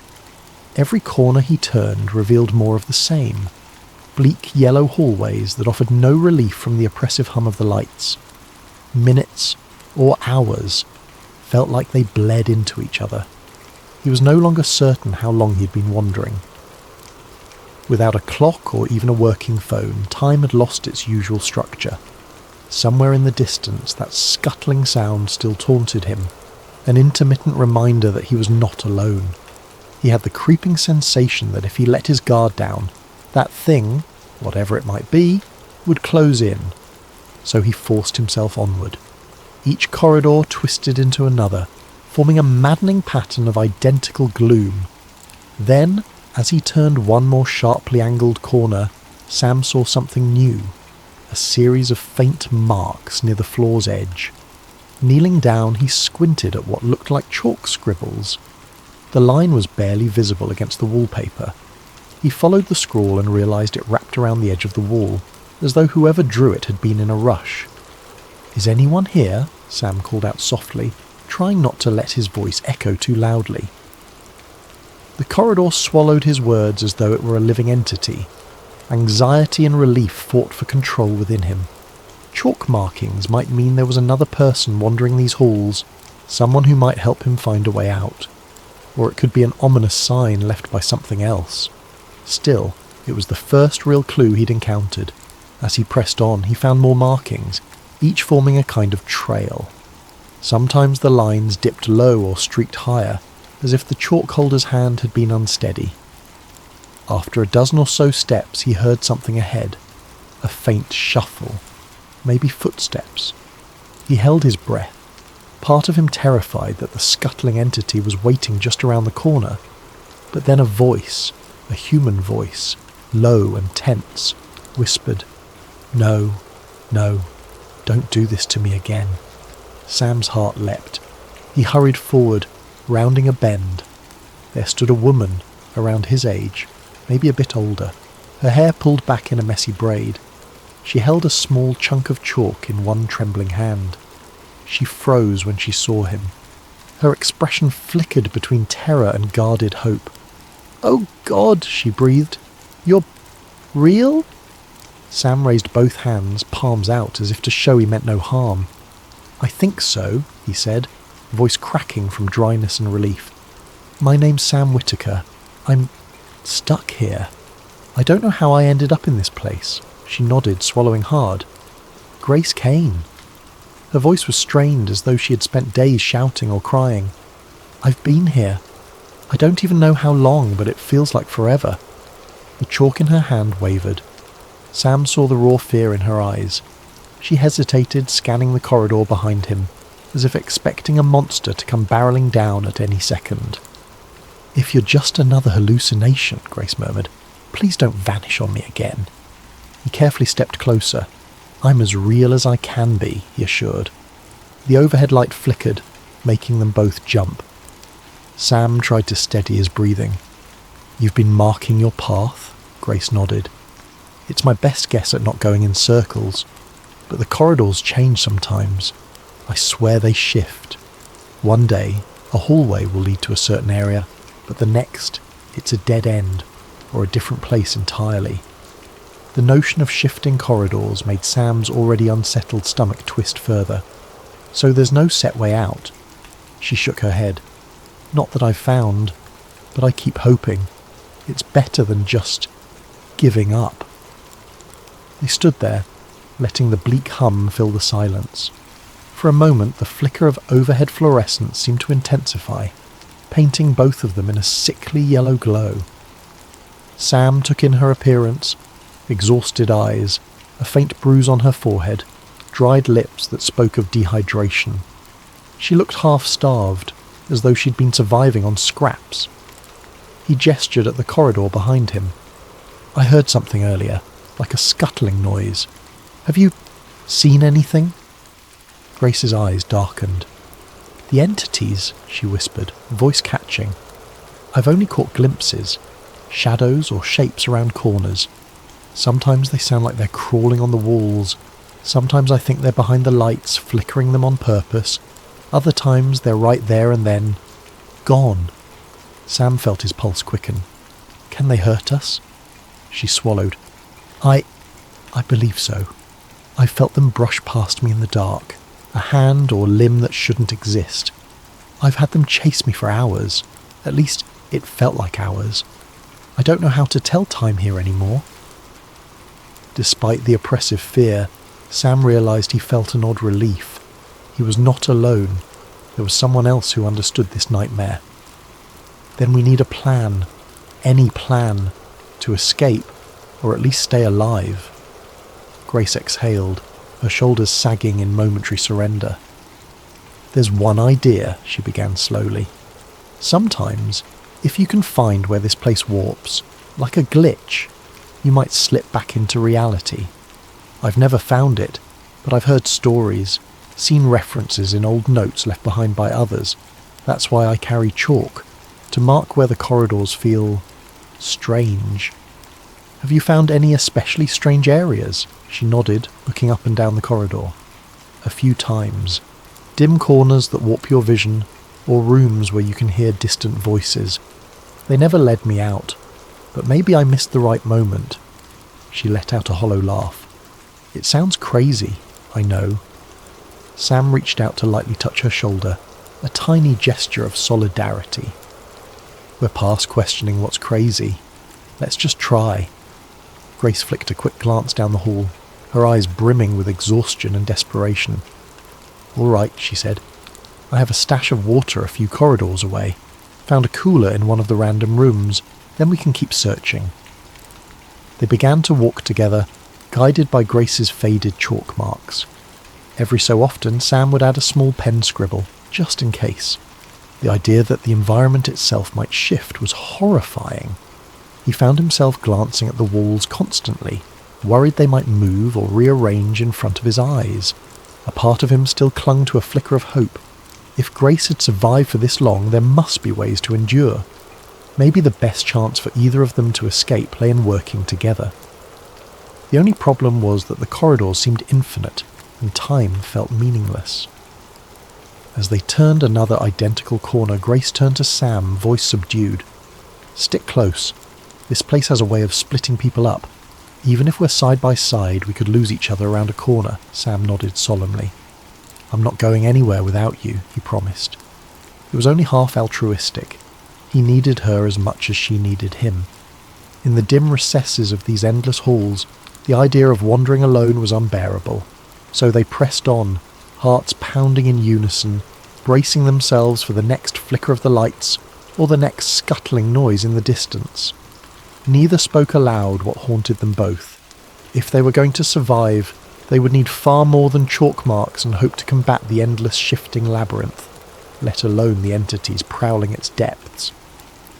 Grace led Sam through a narrow corridor that smelled of must and something acidic. The floors were slightly damp, the overhead lights flickering just enough to add a queasy strobe-like effect. Their footsteps squished into the soggy carpet, sending a chill up Sam's spine. Wait, Grace said, pausing to press a chalk mark into the damp wall. The mark only partially held. Just in case, she muttered, though she didn't sound hopeful. For the next few minutes they navigated in silence, turning corners so uniform that Sam might have believed they were walking in place. Yet Grace seemed to track these subtle differences. An additional stain on the carpet, a darker patch of wallpaper. After a while, she led him into a small room where a broken fluorescent lamp hung precariously from the ceiling. Underneath was a battered water cooler. The dispenser was nearly empty, but Grace had improvised a small plastic bottle she kept refilling. She offered it to Sam. Here, sip slowly. Don't know when we'll find more. The water tasted stale, but it was better than nothing. He savoured each drop. Once he'd taken a few careful sips, Grace gestured to the lamp. It was working before. Flickered out a day or two ago. Though, days here don't really mean much, Sam nodded. A wave of exhaustion washed over him. He realised he hadn't slept since... well, he wasn't sure how long. How do you rest in a place like this? I don't really rest, she admitted. I doze in corners if I feel safe, but it's never for more than an hour or so. My nightmares about the entities are almost as bad as being awake. He handed back the water bottle. Any leads on your search for a glitch or exit? Grace bit her lip. I found these once. She rummaged in her pocket and produced a few scraps of a notebook. The handwriting was frantic, the pages water-stained. One line read, Level 0 is a paradox. Must find threshold for a stable tear in geometry. The next line, Entities feed on fear, low-level hostility or pure predator instincts. Unknown. Sam felt a chill. Where did you get them? In another area of the backrooms, Grace explained. There were more pages at first, but the place flooded with some weird murky liquid, so I could only save these. The name Dr. Avery Morrow is scrawled in the margins. I think whoever that is studied these corridors, maybe looking for a pattern or a way out. But I have no idea if they escaped, or became something else. Sam's eyes lingered on the half-legible scrawl. They mentioned liminal physics, or something about reality collapsing. She nodded. Sounds like a fancy way of saying this place isn't bound by normal laws, or maybe it's an in-between space that was never meant to be inhabited. She glanced around nervously, then added, Sometimes I see glimpses of him. Dr. Morrow, I mean. A figure in a lab coat flickering like a bad reception. Could be an illusion, but it feels real sometimes. They took a moment to breathe. The oppressive hum was slightly quieter here, but it still vibrated in the background like a headache that refused to subside. Sam scanned the battered cooler, wondering how many other lost souls had taken water from it, how many had made it out, or if that even happened at all. We should keep moving, Grace said at last. Staying in one place makes us an easier target. Sam nodded. He followed her back into the corridor. The chalk marks guided them deeper into the labyrinth. Occasionally Sam heard faint scuttles or scraping behind the walls, but they never saw anything. Yet, each time the lights flickered, his heart jumped. Eventually they came upon a fork in the hall. One branch led to a corridor with a nauseating tilt to the floor as if gravity was uncertain. The other corridor seemed normal by comparison. We've got to take the one that's weird, Grace whispered. because weird might mean a glitch. They entered the tilted corridor. The shift in angle forced them to walk with an awkward sideways lean. The overhead lights were spaced erratically, creating shadowy zones and bright spots. The transition from dark to light was jarring, and Sam felt his sense of balance slip. Every so often the entire corridor would buzz louder, forcing him to cover his ears. Then, to his utter surprise, he saw a shape at the far end, a doorway that didn't fit the rest of the architecture. It stood half ajar, emitting a flickering glow. Grace signalled him to approach quietly. With each step, the hum in the air vibrated more aggressively, as though resisting their progress. When they reached the door, Sam peered inside. The room beyond looked like a small study, complete with a desk, chair, and bookshelves. The light source was a single lamp on the desk, flickering eerily. An opened journal lay there, the pages yellowed and covered with a scrawl of notes. Grace looked at Sam with wide eyes, and he could read the question in her gaze. "Do we go in?" He nodded, stepping cautiously through the threshold. The atmosphere inside the room felt thicker, as if the air were dense with static. Sam's eyes scanned the desk. The handwriting on the journal matched the scraps in Grace's pocket. A heading read, "Dr. A. Morrow's Field Study, Backrooms Anomaly." Fragments of the text jumped out. Experimentation with corridor alignment. Entities behave as guardians or parasites. Searching for the threshold. Grace ran her finger along the pages. "So he was definitely researching this place," she murmured. Suddenly the lamp flickered violently, casting the room in near darkness. For a split second, Sam thought he saw a figure standing behind the desk. A man in a lab coat, face partially obscured by shadows. The figure mouthed something silently, an inaudible warning or plea, then evaporated as the light stabilized. Grace jerked back, nearly toppling the chair. "Did you see that?" Sam nodded, breathing fast. He was there. On the next page, scribbled in large letters, was a single phrase. Threshold, flux point. Observe flicker, align exit. It looked like the writing of a desperate mind, someone who had been close to a revelation but never fully grasped it. Grace frantically searched the drawers while Sam scanned the shelves. There were battered tomes, some in languages he couldn't identify. Others looked like incomplete references to architectural anomalies. Then, with a pop, the overhead corridor lights dimmed, and the hum rattled the desk lamp. A deep, resonant sound echoed from the hallway, an unearthly groan that made Sam's blood run cold. Grace froze, chalk piece in hand. "Entities," she whispered. "They heard us, or they sensed the flux." Sam grabbed a scrap of the notebook, any clue he could carry, and stuffed it into his pocket. "We need to move." "Wait," Grace said, scanning the final lines.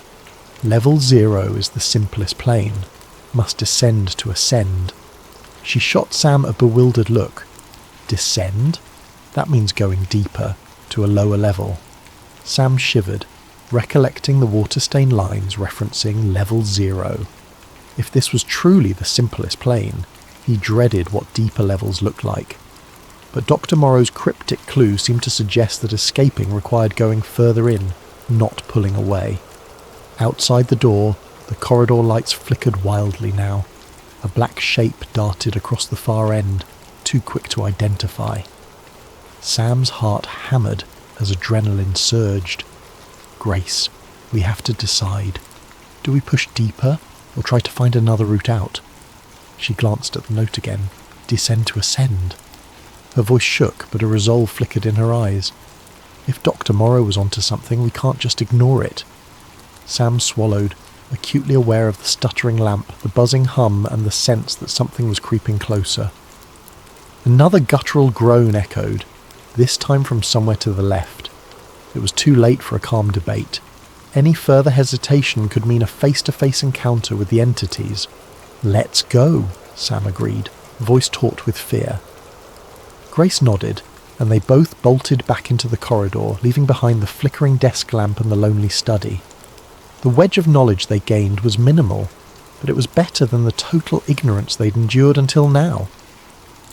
They raced down the sloping hallway, the environment warping oddly beneath their feet. Shadows loomed and vanished in the corners of Sam's vision. At one point, the corridor lights blinked out completely, plunging them into darkness for several seconds. He felt Grace's grip on his elbow tighten. He held his breath, expecting to feel a claw or a hand on his shoulder. Then the lights returned, revealing they were standing at a T-junction, both directions leading into deeper gloom. "Which way?" Sam asked, voice hushed. Grace bit her lip. "Down," she said, pointing to the left, where the floor dipped further still. She gave him a meaningful look that said, "We follow Morrow's clue." With that they descended, hearts pounding, uncertain whether their only chance at freedom lay deeper in the backrooms, or straight into the jaws of the entities lurking below. The narrow corridor gradually sloped downward, leading Sam and Grace into a layer that felt even more wrong than the last. The fluorescent hum pulsed at an almost deafening frequency, resonating through Sam's bones. Cold, stale air licked at their faces, carrying an odour reminiscent of damp concrete mixed with something metallic. They pressed on, the corridor's angle becoming steeper until they reached a broad flight of stairs that seemed out of place in the endless warren of hallways. With each step down, the overhead lights grew dimmer, flickering with greater frequency. Water dripped from unseen pipes, forming dark streaks on the walls. Once at the bottom, they found themselves in a maze of corridors that made level 0 look almost pleasant by comparison.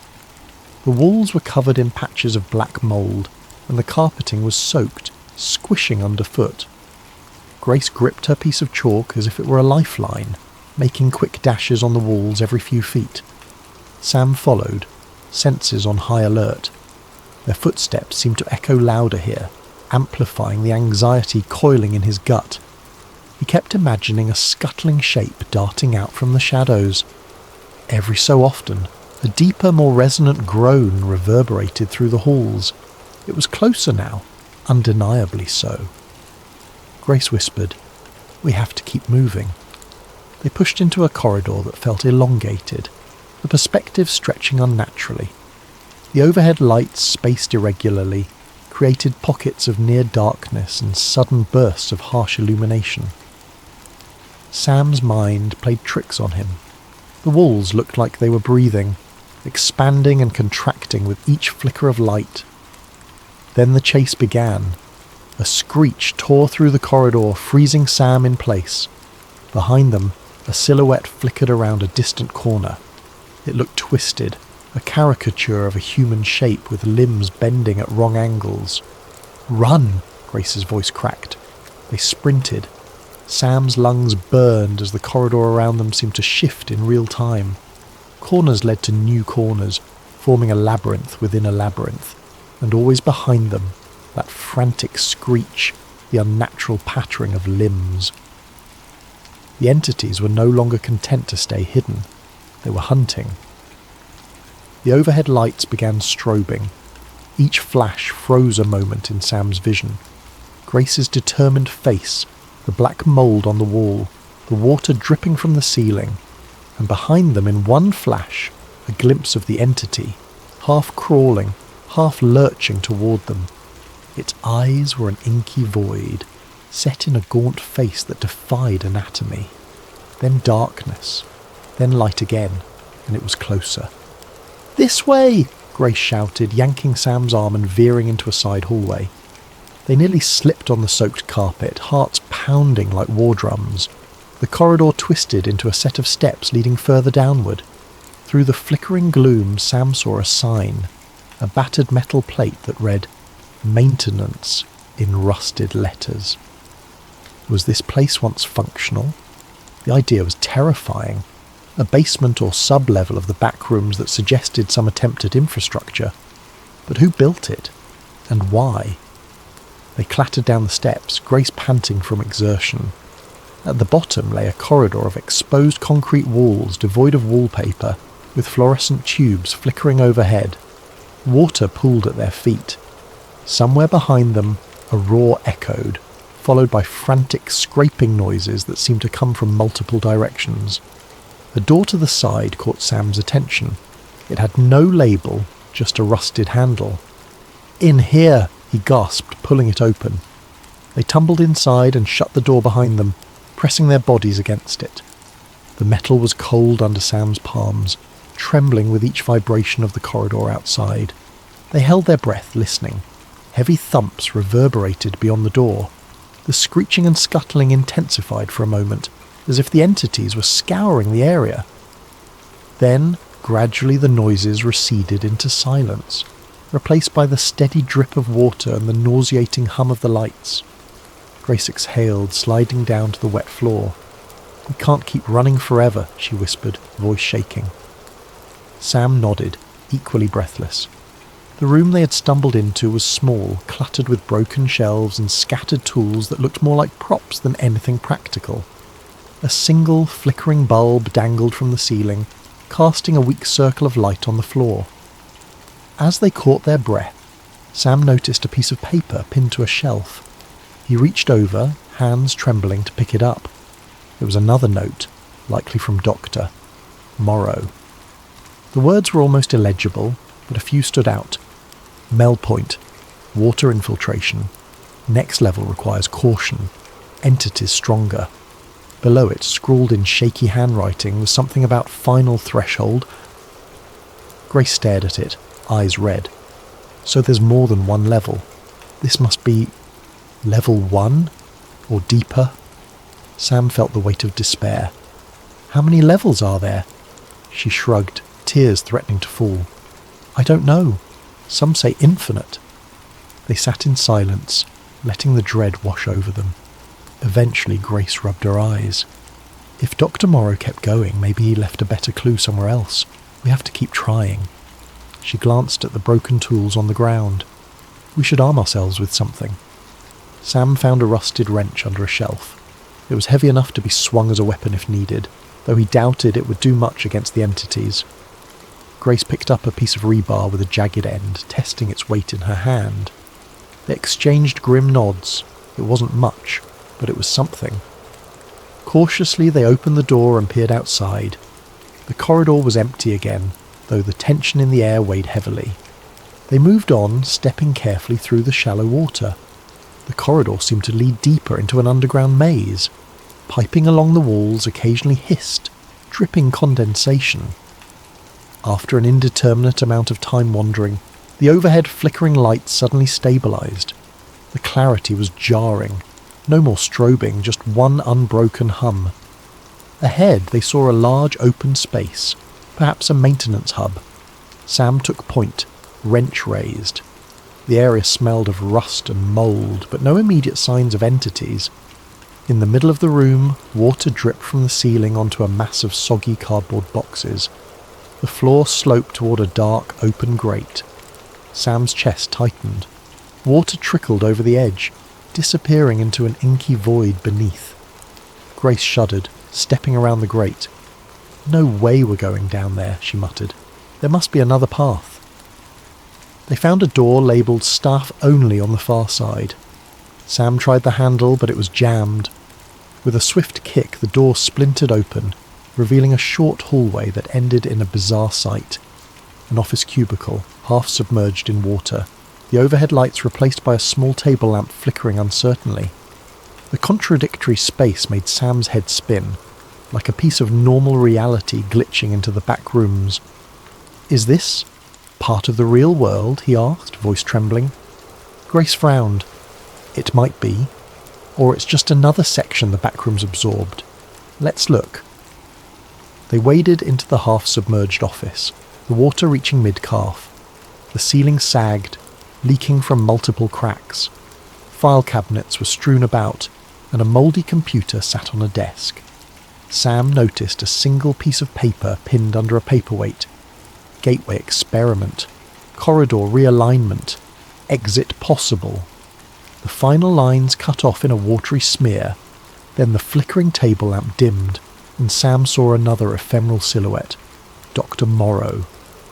The figure seemed to mouth something like "threshold above." A wave of dizziness overcame Sam as the vision vanished. He turned to Grace, who had gone pale. "Did you see him?" he asked. Her lips parted. I think so." Before they could process it, a sudden roar echoed behind them. The entities had caught up. Sam heard pounding footsteps and the scraping of claws against concrete. His mind screamed. "They're here!" "Go!" Grace yelled, brandishing the rebar. They splashed through the water toward a broken window on the far side of the cubicle. It led to yet another corridor, this one lined with flickering red lights, a stark contrast to the usual sickly yellow. The howls reverberated off the walls, intensifying the panic in Sam's chest. They crawled through the shattered window frame, ignoring the glass shards that snagged their clothes. Behind them, an unearthly shape lunged, screeching. Grace swung the rebar blindly, making contact with something that shrieked in pain or rage. Sam saw an elongated arm flail in the half-light, too many joints bending. "Keep moving," Sam bellowed, brandishing his wrench to force the entity back. They tumbled into the new corridor, hearing the monstrous howls behind them. The red light strobed once, then stabilized, revealing a passage that sloped upward. It was an odd ascension, the floor angled in a steep incline toward what looked like a corridor junction. Reminded of Morrow's parted lips message. "Threshold above," Sam shouted. "This might be it. Let's go." Together they scrambled uphill, the entities giving chase, the monstrous echoes rolling through the labyrinth. Fear fueled every desperate step as they raced for a chance at an exit, or deeper condemnation. Neither could be certain. The corridor angled so steeply that Sam and Grace had to use their hands to steady themselves against the damp walls. The oppressive red lights overhead flickered in short, frantic bursts, casting elongated shadows that distorted their every movement. Behind them, the entity's shrieks rose into an echoing cacophony, spurring them onward. The corridor ended abruptly at a wall coated in peeling, discoloured wallpaper. For a heart-stopping moment, Sam thought they were trapped. Then he noticed the wallpaper shifting slightly, as if it were an image projected onto a surface. "This must be the flux," Grace panted. The sense of unnaturalness prickled across Sam's skin. His phone, still in his pocket, vibrated oddly with static. The entire space felt as if it were on the brink of folding in on itself. The entity's roars drew nearer. With a desperate cry, Sam pressed his hand against the warped wallpaper. His fingers sank an inch, as though it were made of rubber. He locked eyes with Grace. There was no time for discussion. They both shoved against the wall. It bulged inward, shimmering like a vertical pool of stagnant water. "What if it's not the exit?" Grace whispered, voice trembling. Sam swallowed hard. "We have no choice." The rubbery barrier gave way, and Sam found himself plunging through to the other side. A jarring sense of vertigo overcame him, and for a second his vision blurred in static. The hum of fluorescent lights roared in his ears, intensifying until it was nearly unbearable. Then, sudden silence. He landed in a tangle of limbs on a cold linoleum floor. Grace collapsed beside him, gasping. The environment around them was dimly lit, but the light was different, more natural. Sam's ears rang from the abrupt quiet. He blinked several times, trying to adjust his vision. They appeared to be in what looked like a deserted basement corridor. The walls painted a drab grey, the overhead fixtures spaced normally. No flickering, no perpetual hum. A battered sign on the wall read, "Loading dock. Employees only." Grace let out a shaky laugh, tears welling in her eyes. Are we out?" Sam stood slowly, muscles aching. He looked around, still cautious. The corridor had a single door at the end, its small window revealing a faint daylight glow. "Let's see." They limped to the door, hearts pounding in collective anticipation. Sam pushed it open to find a large, dusty loading area with a metal garage door partially open. Sunlight, true, honest sunlight, streamed in from the gap. A wave of relief washed over him so powerfully he nearly collapsed. "We did it," Grace muttered, following behind him. She shielded her eyes from the brightness. "I forgot what real light feels like." They emerged onto a cracked asphalt parking lot behind a rundown building. It looked like an abandoned mall or warehouse. Weeds poked up through the asphalt and a rusted chain-link fence circled the lot. Beyond the fence, normal city sounds drifted in. Distant traffic, a siren's wail, the rustle of wind in the trees. The hum was gone, replaced by a world that felt almost unreal after the endless corridors. For a moment, neither of them spoke. They just breathed in the open air. Sam pressed a hand to his chest, feeling the wild drumming of his heart. He had half expected the entities to burst through the door behind them, but it remained shut. No flickering lights, no scuttling horrors. Grace broke the silence. "We have to make sure," she said, her voice trembling with cautious hope. She walked a few steps across the lot, eyes scanning for any odd geometry or flicker in reality. Nothing. The only out-of-place element was a tired old building that looked like it had been out of business for years. Sam joined her, tears threatening to spill down his cheeks. "I thought we'd never," his voice caught. She swallowed. "I know." Her hands trembled and he reached out to give her a steadying grip. For a long moment they just stood there, letting the normalcy wash over them. Eventually they moved away from the building. The fence had a warped gap near the corner, large enough to squeeze through.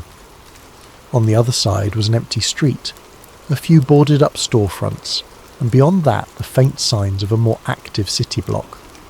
The sun was setting, painting the sky in streaks of orange and pink. Grace paused, rummaging in her pocket to pull out the chalk stick, now worn to a nub. She regarded it, then glanced back at the building with a haunted expression. "Do we warn people?" Sam sighed, shoulders sagging. "Who would believe us? They'd say we were crazy." He closed his eyes briefly, recalling the infinite halls, the flickering lights, Dr. Morrow's scribbled notes. It felt more like a nightmare now that he was standing in the open air, yet he could still smell the stale carpet and hear the buzzing in the back of his mind. They continued along the deserted road. The occasional distant car was a surreal comfort. Sam couldn't help a lingering fear that each corner or alley might lead back into that labyrinth, that the backrooms were not done with them. Eventually they found a small convenience store with lights on inside. Grace hesitated outside the doors. "We look like we crawled out of a sewer," she whispered, glancing at their dishevelled, soaked clothing. "And we've got no money, no phones that work." Sam checked his phone again. Still no signal, and the battery was nearly dead. "Maybe we can call someone, at least get help." They stepped inside. The fluorescent lighting was painfully bright but normal. A bored-looking cashier glanced up, clearly unimpressed by their haggard appearance. Sam and Grace exchanged a silent look. There was no easy way to explain what had happened. "Any chance we can borrow a phone?" Sam asked, voice hoarse. The cashier eyed them but shrugged, pointing to a landline behind the counter. "Go ahead, just don't take off with it." Sam dialed the only friend's number he could recall. The line rang and rang, then went to voicemail. He left a stilted message. "Hey, it's Sam. I need help. I'm at..." He glanced at the store's name, reciting the address. "Please, if you get this, come. We'll explain everything." He set down the receiver with trembling hands. Grace was already eyeing a shelf of water bottles. The cashier cleared his throat. "You two okay?" Grace forced a smile that conveyed nothing close to okay. "We got lost. Really lost." Outside, the sky darkened further. The neon sign above the door flickered on, humming faintly. The sound made Sam's heart skip, just for a second, until he realised it was only the normal hum of a store sign. He released a long, ragged breath. They purchased 2 bottles of water with some change Grace found in her pocket, and stepped back onto the sidewalk. The city's nighttime noises enveloped them. Rumbling cars, distant laughter, a barking dog, all so ordinary. They drank the water in silence, each lost in thoughts of corridors that stretched on forever. Finally, Grace turned to Sam, her voice soft. "Do you think it's over?" Sam stared at a lonely street lamp flickering at the end of the block. I want to say yes, but Dr. Morrow's notes talked about how reality can glitch at any time. Any corner could be the next slip. He paused, swallowing thickly. But maybe we can live with it, knowing it's there. Try to avoid it. She nodded, her gaze distant. I just keep thinking about all the others who might still be trapped. People like us who wandered in, and Dr. Morrow, if he never found an exit. A heavy silence stretched between them. Despite the relief of freedom, they both carried the guilt of survival. In their hearts, they understood that the backrooms might always be lurking just out of sight, behind some innocuous door or hallway. Eventually, Sam gently rested a hand on Grace's shoulder. "We can warn others somehow, right? Even if they don't believe us, we can leave hints. Notes on forums, stories that might save someone from a wrong turn." Grace mustered a small, sad smile. "Yes, we'll do that." They resumed walking, each step feeling both surreal and liberating. The lights of the city glowed steadily, no flickering or hum beyond the normal hum of civilization. It was a far cry from the suffocating labyrinth that had nearly claimed them. After a few blocks, a gentle drizzle of rain began. The droplets felt cleansing, washing away some of the stale grime from the backrooms.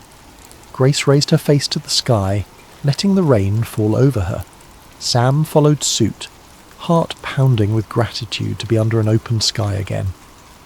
Yet, despite their relief, an undercurrent of tension remained. Every time they passed a dark alley, a maintenance door or an oddly angled building corner, Sam's nerves sparked with anxiety. Grace's eyes would flicker to his, as if silently asking, "Do you feel it too?" They eventually turned onto a busier street, where headlights and neon signs offered normal, bustling life. People hurried along the sidewalks, umbrellas up against the drizzle. No one seemed to pay Sam or Grace any special attention, despite their bedraggled appearance. They were just two more strangers in a world that had no clue about the backroom's existence. As they paused at a crosswalk, Sam turned and saw a corner of a building with chipped paint. The angle looked a bit off. He felt a twist in his gut, the same dread as when he first slipped into that supply closet. But a passing car's headlights illuminated it, and the corner revealed itself to be perfectly mundane. He let out a breath he hadn't realized he was holding. Grace's voice was soft. "You see something?" He shook his head slowly. "Number, just my imagination." The crosswalk signal turned green. They stepped off the curb, blending into the crowd of evening pedestrians.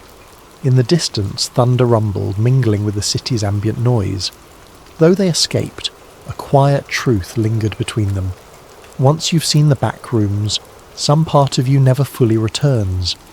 The memory of those endless halls, the flickering lights, and the entities lurking in the shadows remain etched in your mind. And with every hallway, every corner, every flicker of fluorescent light in the real world, that subtle question will always resurface. Am I still safe here?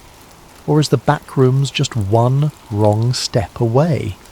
As if in silent agreement, Sam and Grace continued on together, each finding solace in the other's company. They were survivors now, keepers of a secret they never wished to uncover. Perhaps in time they would heal, or at least learn to live with the knowledge of what lay beyond ordinary reality's thin veneer. For tonight, the rain and the city lights would keep them company, warding off the hum of fluorescent corridors for just a little while longer. And in their quiet gratitude, they held on to each other's presence, knowing that the lines between safety and terror were thin, and that sometimes the difference was simply having someone to hold on to in the dark.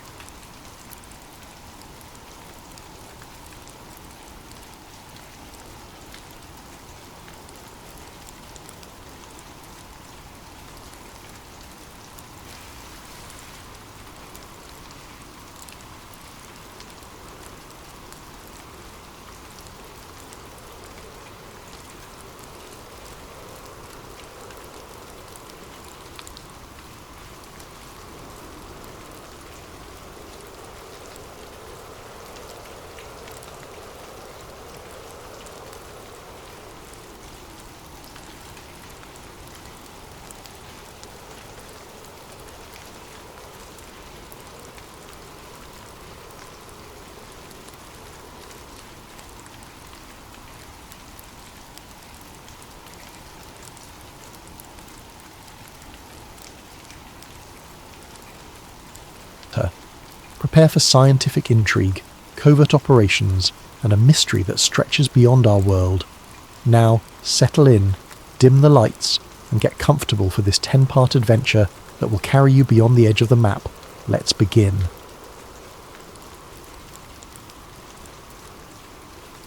The old radio crackled across the ship's bridge, drifting in and out of static. Lieutenant Harold Talbot gripped the microphone, his knuckles bone white. "This is USS Hawthorne," he repeated. "We have encountered an anomaly at—" His coordinates garbled in static. Others in the control room exchanged nervous glances. The compass spun wildly like it had lost all sense of direction. Through the porthole the sea churned with unnatural energy, and the horizon was black as if it had vanished into a void.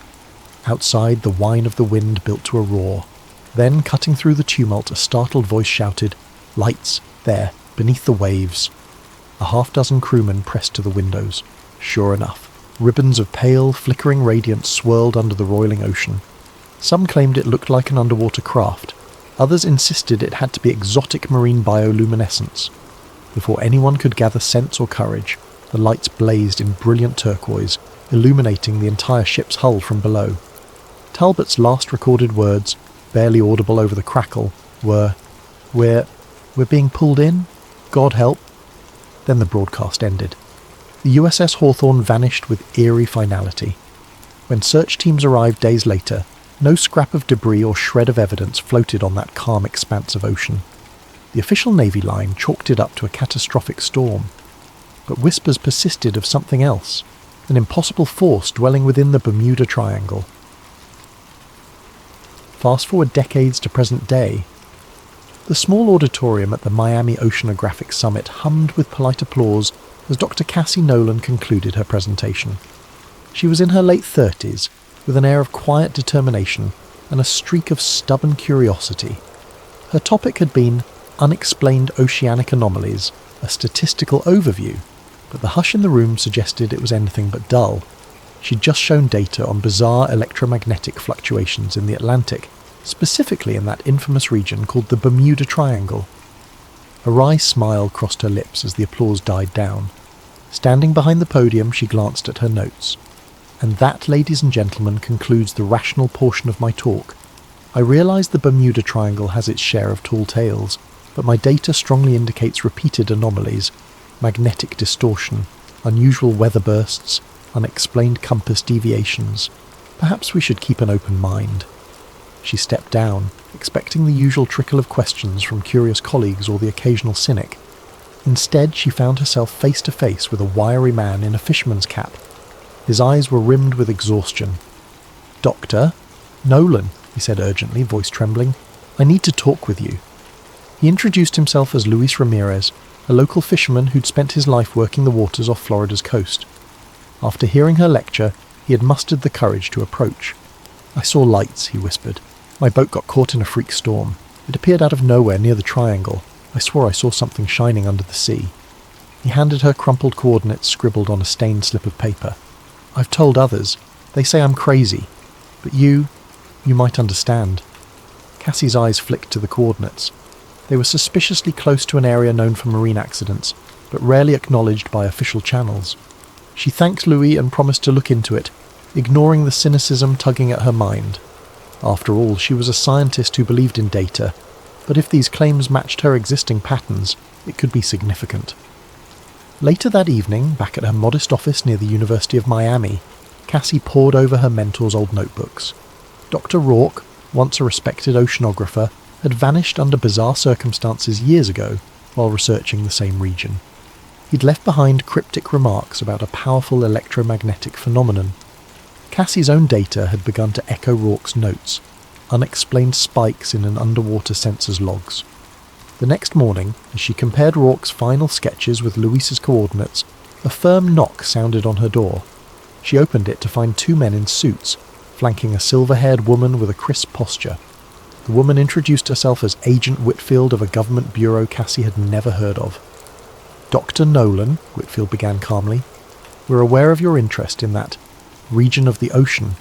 We strongly advise you to discontinue your investigations for your own safety. This area is classified under national security protocols." Cassie's brow furrowed. national security? We're talking about anomalous readings, not some nuclear facility. Whitfield's polite smile never wavered. The specifics are need to know, and you do not need to know. Consider this a friendly caution. We have no wish to see a brilliant mind squandered. Or threatened, Cassie interjected, voice taut. Whitfield shrugged. Interpret as you will. Good day, Doctor. With that, the trio turned and left, leaving Cassie stunned in her own doorway. Her heart hammered with equal parts fear and curiosity. Government interest in an oceanic anomaly. Something about it reeked of cover-up. She recalled the fisherman's haunted eyes and Dr. Rourke's cryptic last expedition. She couldn't just walk away.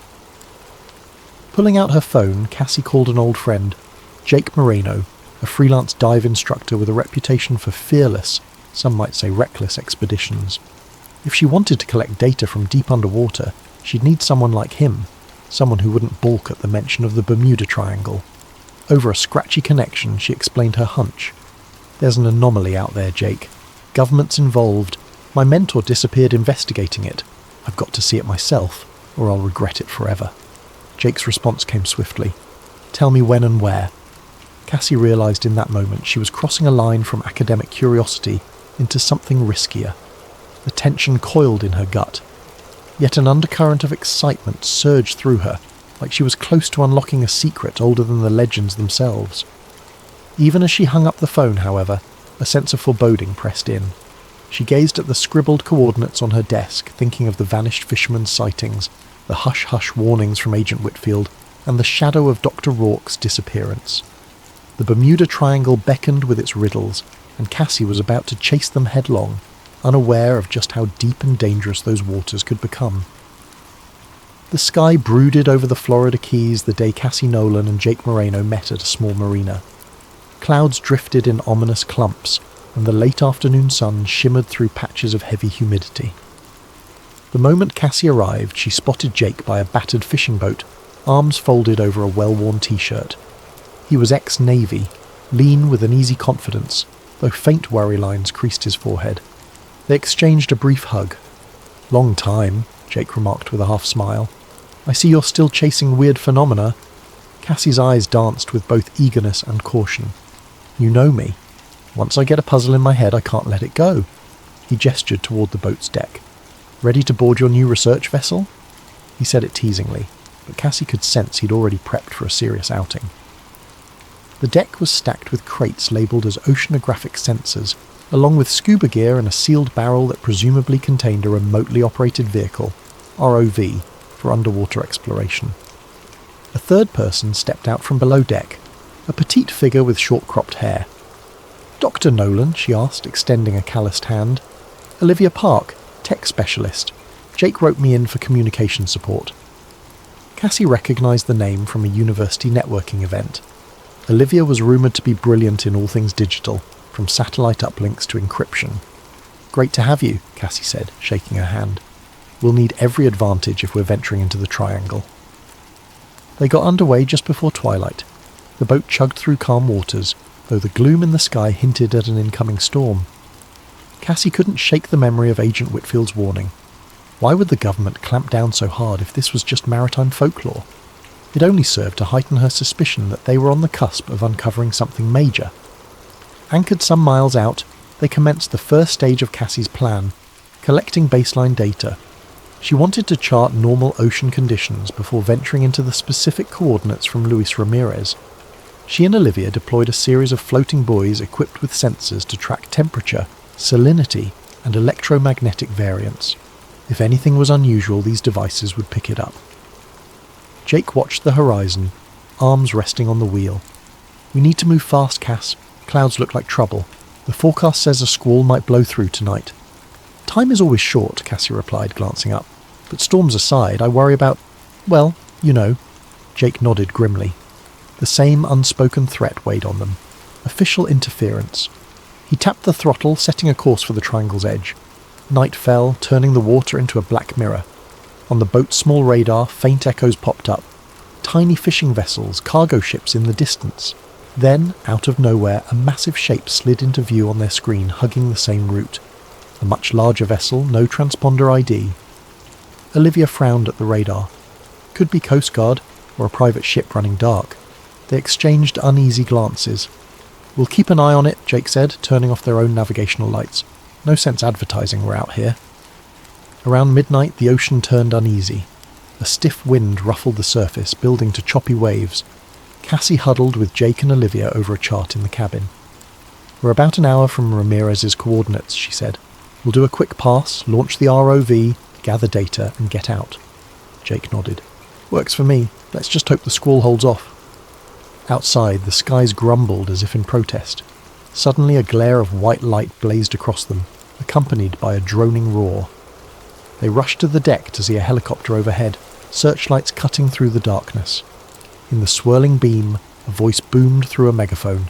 "This is the US Coast Guard. Heave to. Prepare for inspection." Jake's grip tightened on the wheel. "We didn't request any assistance. This is suspicious." Cassie's heart pounded. "Agent Whitfield," she murmured. "They're trying to scare us off." A taut exchange followed over the radio. Jake insisted they were on a legitimate scientific survey. The Coast Guard repeated orders to halt. Over the speaker, new instructions came. "You must exit these waters. This area is restricted." Olivia typed furiously on her console, trying to get a fix on the Coast Guard's vessel. Instead, she found encrypted signals bouncing around. "They're not exactly standard," she whispered to Cassie. "Something about their communications is off." Sensing a standoff, Cassie decided to parley. She radioed back, voice steady. "Understood, but we have a valid research permit from the University of Miami. We'll comply. Just give us some time to retrieve sensors." A tense beat passed. Then the helicopter circled once more, searchlight scanning them. "You have 1 hour to vacate. If you remain, we will enforce maritime security protocols."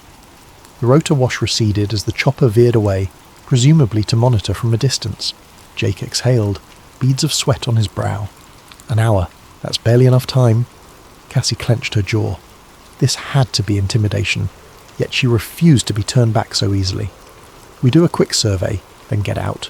If they chase us, we'll handle it." So they pressed on, heartbeats hammering. The helicopter's lights winked in the distance, a reminder of watchful eyes. As soon as they reached Ramirez's coordinates, they hurriedly launched the ROV, diving it into the inky depths. Cassie guided the controls and a video feed flickered on. Greenish water, swirling particulates, no sign of a seabed at these depths yet.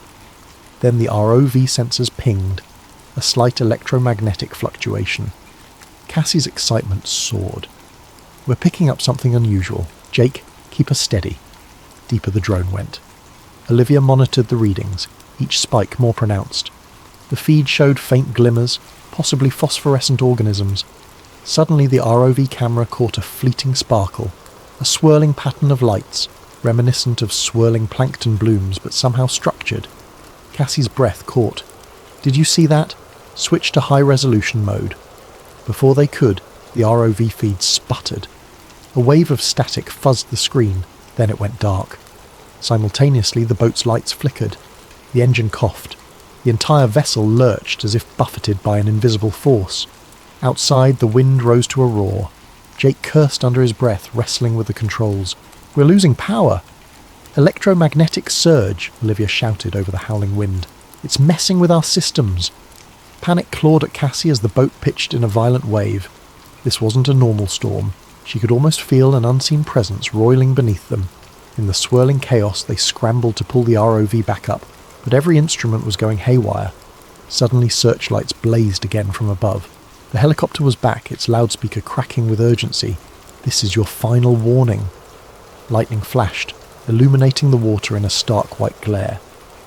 Cassie glimpsed swirling pockets of luminous plankton, or something else, just below the surface, swirling with the waves. Then, in a monstrous crash of thunder, the storm unleashed its fury in full force. Jake gunned the engine, trying to stabilize them. The Noah-like sensors rang with error codes, and across the swirling black seas, Cassie thought she saw another set of lights, far off in the distance, a massive, shadowy shape half lost in the rain. It could be the Coast Guard vessel, or something else entirely. With no choice, they retreated, battered by waves and hammered by the storm. When they finally cleared the worst of it, the boat's systems began to stabilize. But half their gear was damaged, the ROV jammed, and all the data they'd gathered remained scrambled. They had risked everything for only glimpses of something incredible and very real. And yet, beneath her exhaustion, Cassie felt a surge of certainty. Whatever they'd encountered wasn't just local folklore. The Bermuda Triangle's phenomenon was real, and the government evidently knew more than it was letting on. Cassie was no longer driven by mere curiosity.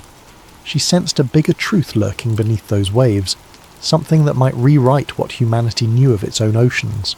The question was, how far would she go to reveal it? And how dangerous would the next step become? A restless night blurred into morning as Cassie, Jake and Olivia docked at a small, out-of-the-way marina. Each was soaked to the bone, clothes stiff with salt. Their battered boat drew a few curious stares, but the watchers quickly turned away, perhaps used to seeing battered vessels limping back from ill-advised adventures. They found a dingy diner near the docks, ordered strong coffee, and tried to make sense of the scrambled data. Olivia had salvaged what she could from the ROV's partial recordings. The monitor on her laptop flickered with jumbled frames, flickers of phosphorescence, swirling shapes, and then static. Jake rubbed a hand over his stubble. We nearly got drowned out there, and for what? Cassie's cheeks reddened. I know it looked hopeless, but the readings, those spikes were massive. We confirmed there's a powerful electromagnetic field messing with electronics. That alone is worth investigating. Plus, we glimpsed lights underwater. Olivia sipped her coffee, eyes tired but focused. Cassie's right. We might not have a perfect video, but the sensor logs show short bursts of electromagnetic flux. It's off the charts, something unnatural. The real question is, do we keep pushing? Jake stared out the diner window at the drifting gulls. We gave it a shot. The government made it clear they don't want us near. We can't just keep running from Coast Guard intercepts. Cassie clenched her jaw, rummaging in her satchel. She pulled out a tattered binder. These are from Dr. Rourke, my mentor. He documented similar anomalies decades ago, but also references a hush-hush branch of the government. He suspected it was bigger than just random phenomena. He mentioned possible advanced technology. Olivia raised an eyebrow. Advanced technology, as in alien, or a lost civilization? Cassie shrugged. He was ambiguous, but some references read like he believed there was an intelligence behind these anomalies, not just random magnetism. Jake tapped the table. Look, I'm not thrilled about tangling with the feds again. We need a safer approach. Maybe we gather old logs from other ships, check any declassified archives. If we find a pattern, we can confront them with evidence. Cassie's eyes lit up. Data approach. We can do that, but we can't do it alone. That's when Olivia piped up. I know someone who can help. A friend in cybersecurity. She's resourceful at digging into government records, even ones behind multiple layers of encryption. Name's Helena. If there's a digital trail, she'll find it. They agreed. While Jake rested and handled repairs, Cassie and Olivia would head inland. They parted ways at the marina, with Jake promising to keep an eye on any suspicious watchers. Later that day, Cassie and Olivia sat in a cluttered apartment living room, the walls lined with computer monitors and electronics. Helena was a sharp-tongued hacker in her late 20s, sporting neon-dyed hair and an irreverent smirk. She listened to their story with surprise, then curiosity. You want me to break into government servers and find references to Bermuda Triangle anomaly, or Operation Hush Hush? This is high-risk stuff, Helena said, tapping out a staccato rhythm on a mechanical keyboard. It's vital, Cassie insisted. We just need leads, any hidden files from the past decades mentioning unexplained maritime incidents. Something to prove or disprove the official narrative. Helena sighed dramatically. Fine, but if men in black suits show up at my door, I'm throwing you two under the bus. Olivia half grinned. Deal. As Helena's screens flickered with lines of code, Cassie felt a mixture of excitement and apprehension. She recalled Agent Whitfield's stern visage, that unwavering voice. If they were crossing lines, the consequences could be dire. Hours passed in a tense hush, broken only by the clack of keys and Helena's occasional grunt. Finally, a triumphant beep rang out. Got something, she whispered.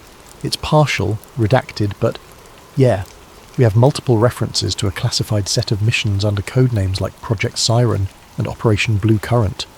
Dates range from the 1950s to early 2000s. Olivia's eyes gleamed. What do the files say?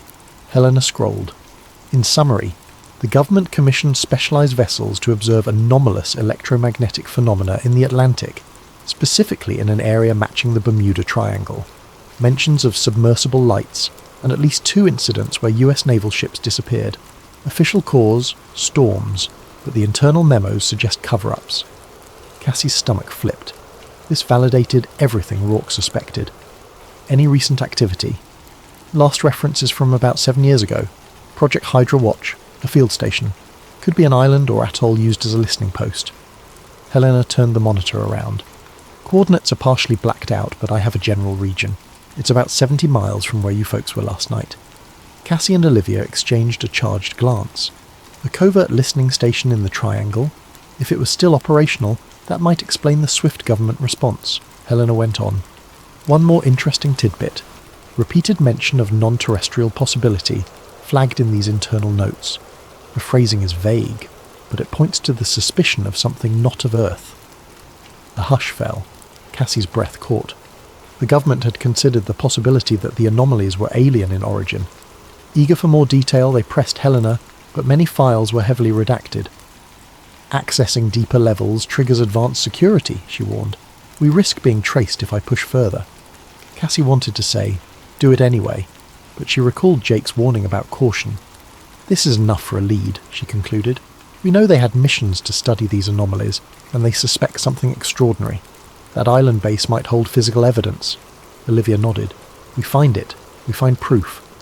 Helena ejected a flash drive, handing it over. Here's everything I got. Tread carefully. On the way out, Cassie thanked her. Despite the existential risk, a surge of excitement coursed through her. She had real, if partial, proof of official knowledge about the Triangle's mysteries. By dusk, Cassie and Olivia regrouped with Jake, who'd patched up the boat.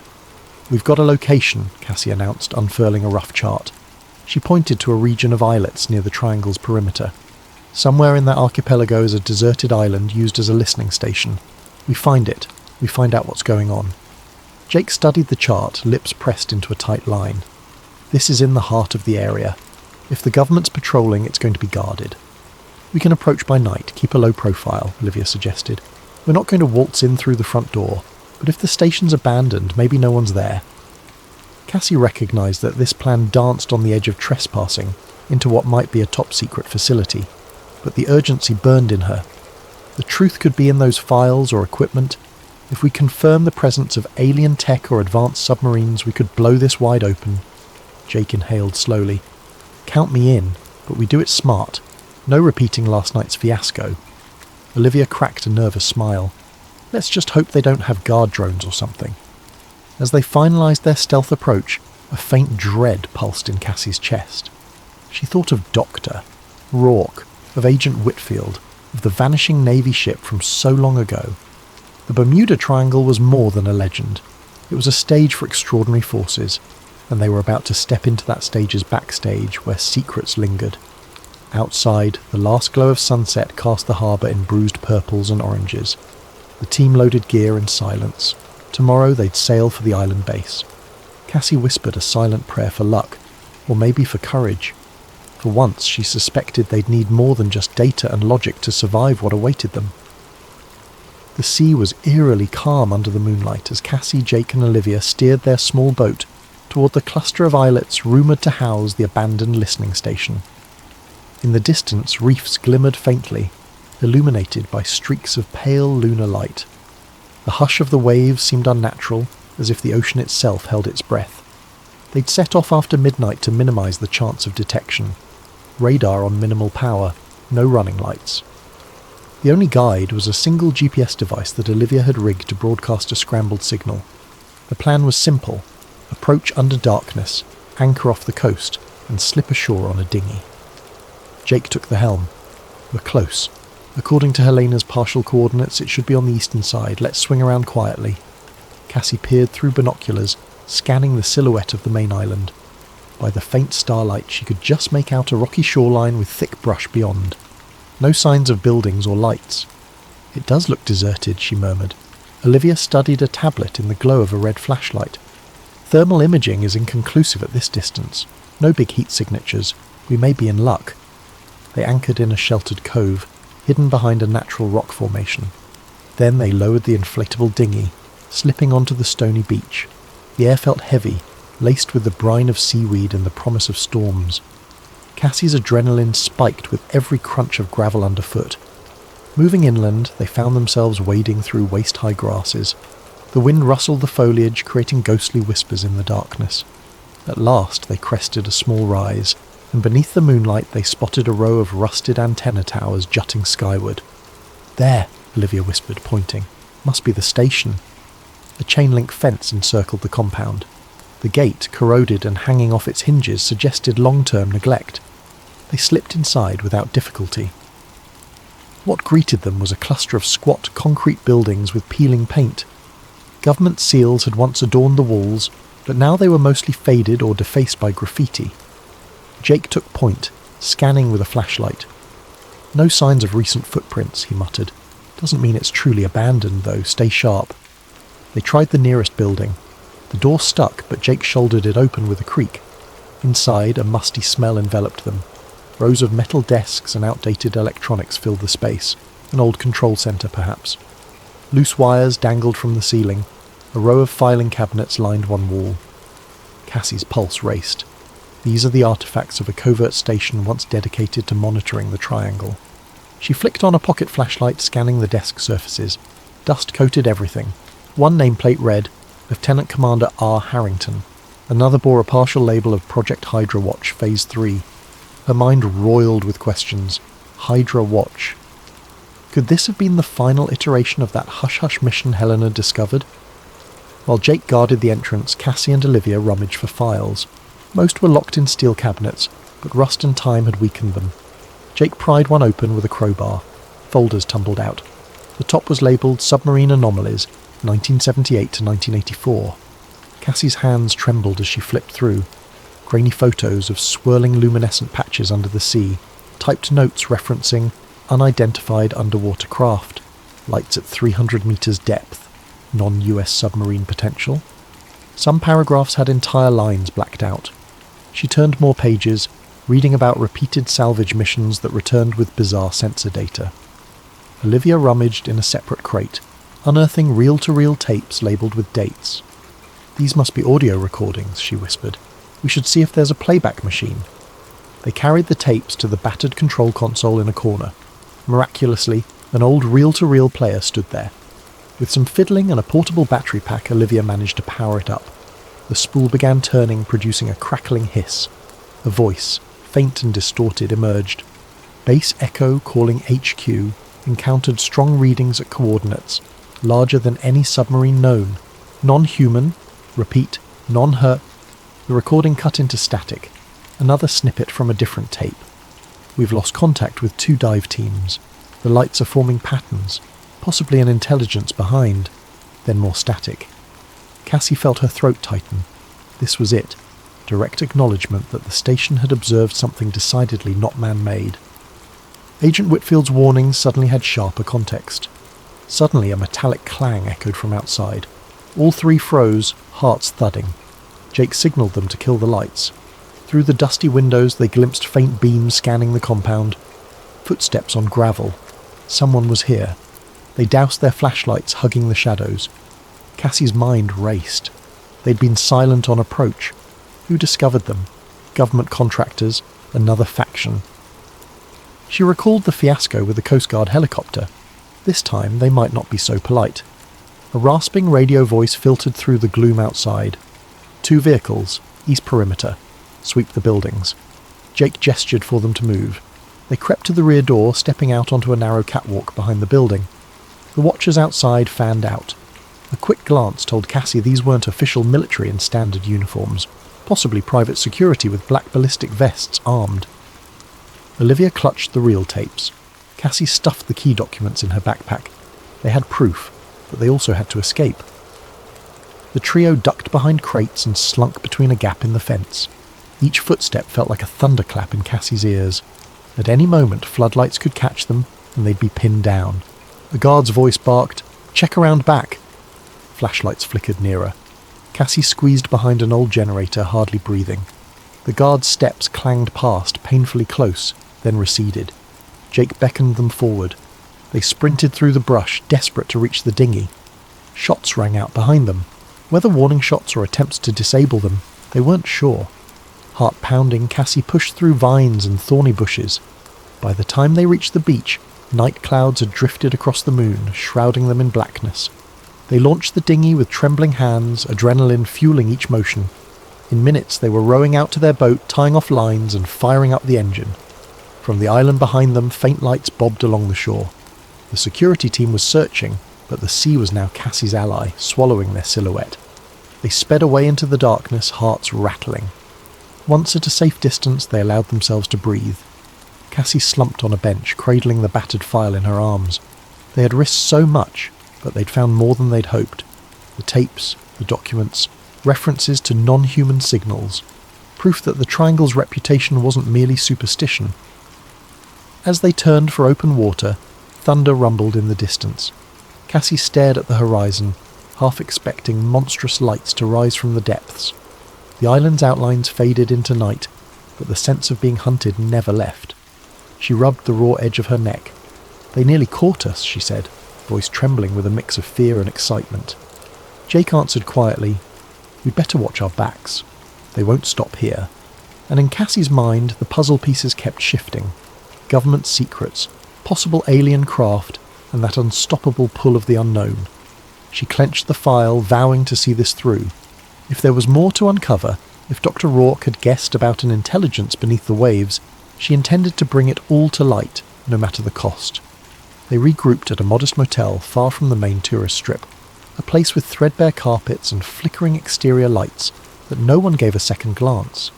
In a cramped room with 2 beds, they spread out their newfound evidence, the reel-to-reel tapes, the typed reports on Operation Blue Current, old photos of shimmering ocean anomalies, references to non-human signals, and scrawled charts that mapped the Triangle's depths.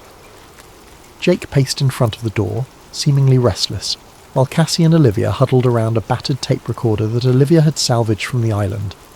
The device whirred as a new reel played, revealing a deeper level of detail than the earlier fragments. Male voice, static-laced. "We have established that these signals are not random. Patterns repeat every 22 minutes. The pulses, they resemble a form of communication." Another voice. "You're suggesting intelligence?" Male voice. "We can't confirm the source's origin, but it's massive, and it's moving at depths beyond our current submersible range. We suspect a craft or structure." The tape fizzled, then resumed. Male voice. "HQ demands secrecy. Morale is low. 2 divers reported visions, lights forming geometric shapes, possibly attempts at contact. Then we lost them. No wreckage found." Cassie's heart pounded at every syllable. So they'd believed something was actively trying to communicate? She exchanged a glance with Olivia, whose face was lit by the flickering green light on the recorder. Jake finally spoke up. "They concluded it might be alien?" Cassie rubbed her temples, exhaustion warring with adrenaline. "They never said the word alien explicitly, but non-human signals is pretty close, and these are official recordings, not just rumours." "I'm amazed they didn't destroy this stuff," Olivia muttered. "Or maybe they tried, but the place was abandoned in a hurry." Jake sank onto the bed, hands clasped. "Now we have partial proof, but who do we even share this with? The government obviously wants it hidden, and the mainstream media might label us lunatics." Cassie exhaled. "Science journals might take it more seriously if we present solid data, but we only have scraps. We need something that can't be dismissed. Hard evidence, something modern, undeniable, like actual footage of the phenomenon under the water or physical samples." Olivia nodded. "If we can broadcast it widely in real time, they can't just hush it up." Jake frowned, leaning forward. "Broadcast from where, though? Out on the open sea will be easy targets for the Coast Guard or these Black Ops teams." Cassie bit her lip, her mind drifting back to Dr. Rourke's last journal entries. He wrote about an incredible electromagnetic spike near the deepest part of the trench. That's where we encountered that insane storm. Maybe that's the source. If we can get a submersible down there with cameras... Jake gave a rueful laugh. "Last time we tried, we almost got fried. Our ROV got scrambled. We'd need serious protection from electromagnetic interference." Olivia's eyes brightened. "I might know a place. The university's Marine Tech Institute has a deep-sea submersible with specialised shielding. They were testing it for cosmic ray research. Problem is, it's locked behind bureaucratic fences." Cassie grinned. "We have an ally there, Professor Leland. He might give us access if we phrase it right." Jake's brow creased. That's a huge risk, but it might be our best shot. They set about planning. While Cassie and Olivia hammered out how to approach Professor Leland, Jake insisted on reinforcing the boat's systems, improving the electromagnetic shielding, installing backup generators. If they had to coordinate a submersible dive in those waters, they needed top-notch gear to keep the mothership afloat. Days blurred as they worked covertly. Cassie visited Professor Leland on campus under the pretense of discussing a collaboration. With hushed urgency, she revealed partial truths. We've discovered extraordinary anomalies in the Atlantic that require advanced submersible exploration. I know you have the Aegis Sub-1 in development. We need to borrow it. Please, this is bigger than a research paper. The professor, a stout man with a genial smile, grew serious upon hearing about governmental interference. Though sceptical, he admired Cassie's drive and recalled Dr. Rourke's brilliance. Your mentor did hint at major discoveries, Leland mused. All right, I'll see if I can expedite some hush-hush loan of the sub, but the board can't know, and if anything goes wrong... Cassie gripped his hand, gratitude shining in her eyes. We'll handle it, I promise. Meanwhile, Jake and Olivia rummaged for high-tech solutions. Olivia used her cybersecurity know-how to procure a real-time satellite data link, so when they eventually dove, they could attempt a live broadcast. We'll store backups in multiple servers, she told Cassie. If the feds try to jam us, we can at least send fragments out. One evening, Cassie returned to the motel to find a battered envelope slipped under their door.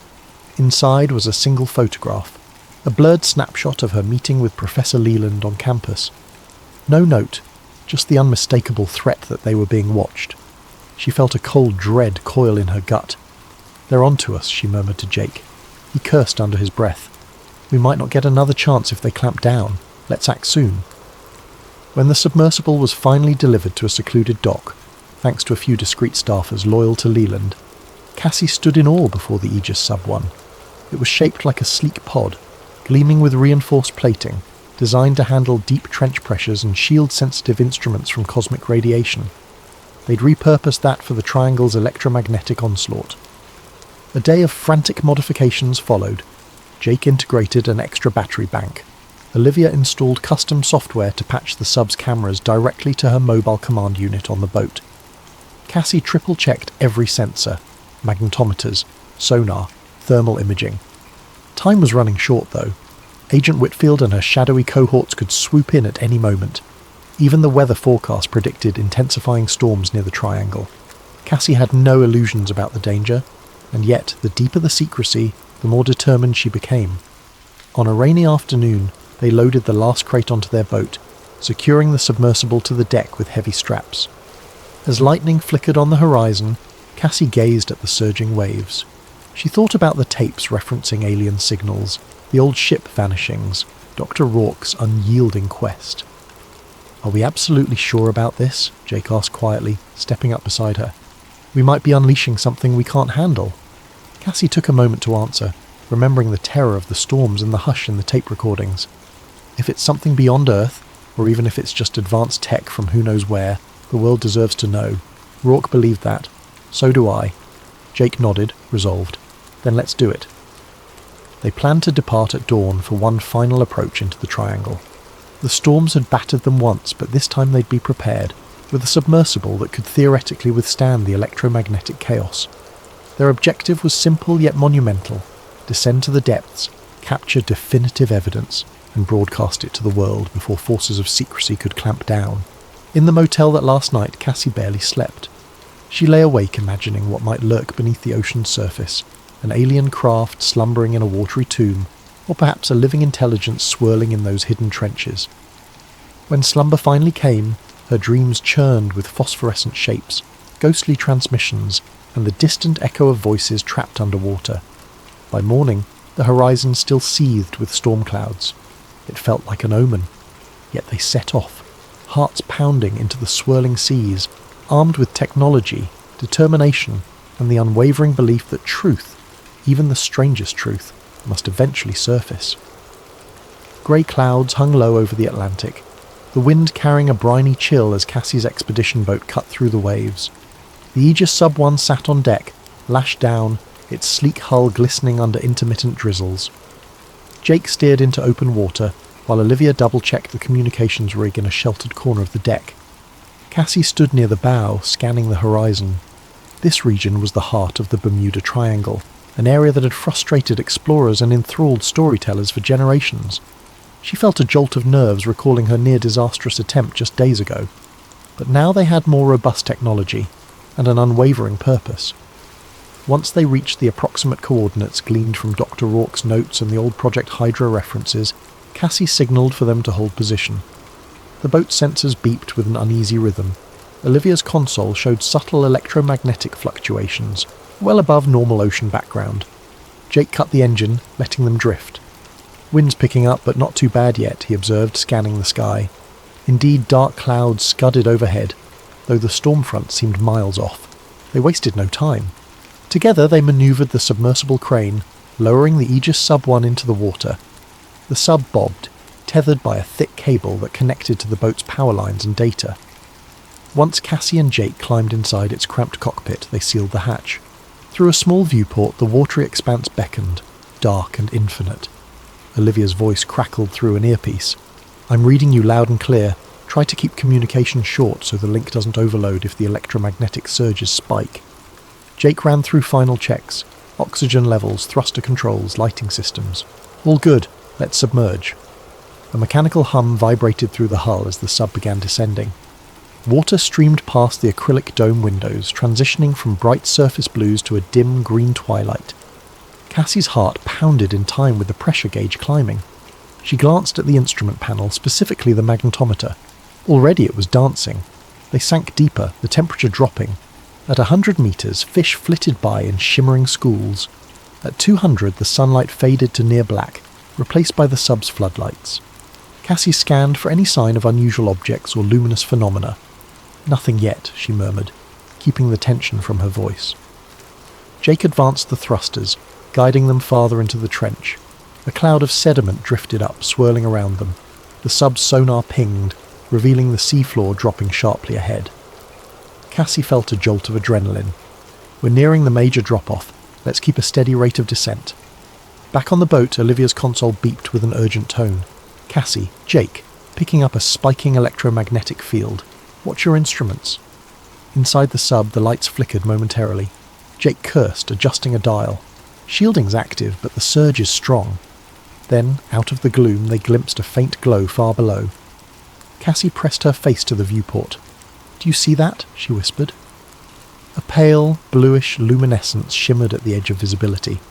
Jake angled the sub's cameras. On the overhead screen, the glow took shape. A series of patterns, almost like drifting curtains of light. "Could be some strange bioluminescent algae," he speculated. Cassie felt goosebumps prick her arms. "Let's get closer." Cautiously they descended. The glow intensified. Streams of luminous particles twisted in what looked like a geometric swirl, almost too organised to be a natural marine phenomenon. The sub's instruments crackled. Cassie tapped the camera feed button, beaming the images topside to Olivia. "Receiving partial feed," Olivia's voice came faint. "It's glitchy, but... oh my god, I see it. That's not normal plankton." At around 400 metres, the sub's sonar picked up a large structure on the ocean floor. Massive, metallic. Jake slowed their approach, shining the sub's powerful headlights. Across the screen, a curved expanse of what looked like dark metal or alloy came into view. Barnacles clung to portions, but large swaths shimmered smoothly. Cassie's pulse thundered. This is no mere rock formation. They edged closer. Some parts of the structure jutted upward in spire-like formations. Others lay partially buried in sediment. Even at first glance it looked too symmetrical, too artificial to be a random undersea ridge. Cassie's mind raced. Could it be a downed craft? Possibly an advanced submarine, or something far beyond known technology? Jake guided them around a protruding ridge, and they beheld a deep indentation, like an entrance or portal. A faint glow emanated from within, pulses of light that matched the swirling luminescent patterns outside. "We have to record this," Cassie breathed, activating high-resolution cameras. "Liv, are you getting this?" Static hissed in their earpieces. Olivia's response was broken. In and out. Massive data surge. "Keep filming." Suddenly a wave of energy hit. The sub's power flickered. Instruments spiked red. Alarms blared and Cassie fought to steady the controls. Jake cursed, pushing the shield generator to maximum. The entire sub shuddered. Through the viewport, the swirling luminescence escalated, spinning faster around the structure. For a moment, Cassie glimpsed a pattern of markings on the metal hull, indecipherable glyphs or symbols. Then a bright flare erupted, and the sub's electronics shorted. Darkness swallowed them. Only emergency backup lights remained. Cassie's heart hammered in the pitch black. "Jake, systems are down." He fumbled with manual resets. "We have partial life support, trying to reboot main power." Outside, the swirl of lights continued. Cassie's stomach twisted at the notion that whatever lay in that structure might be reacting to their presence, or was it sending a signal somewhere else? Gradually, some instrumentation returned. Jake managed to restore basic thrusters. The sub's external cameras flickered on momentarily. "We should ascend," he insisted. "We can't risk being stuck down here." Cassie yearned to explore further. The structure beckoned with unspoken secrets, but rationality won out. They had enough footage to prove something extraordinary. "Let's go," she agreed. They rose through the water column, battered by intermittent electromagnetic pulses that threatened to sabotage them at every turn. When they finally breached the surface, the sea greeted them with lashing rain and roiling waves. Above, thunderheads seethed, and lightning forked across the sky. Jake navigated the sub back to the mothership, where Olivia helped winch it aboard amidst the rising storm. The instant the hatch opened, Cassie sputtered out breathless words. "We found a craft, or structure. Definitely not natural. We have footage, though it's glitchy." Olivia's eyes were wild with excitement and worry. "I caught partial glimpses, enough to show a massive artificial object down there." But their triumph was short-lived. Through the sheets of rain, a series of lights approached on the water's surface, multiple vessels closing in fast. Cassie recognized the silhouette of a military-style boat. The radio crackled with an authoritative voice. "Vessel, stand down.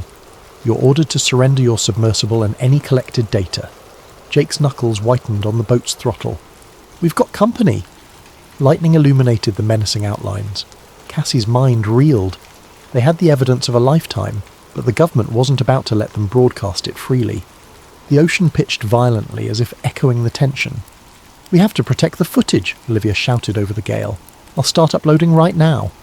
Cassie nodded, adrenaline surging. The final confrontation had arrived.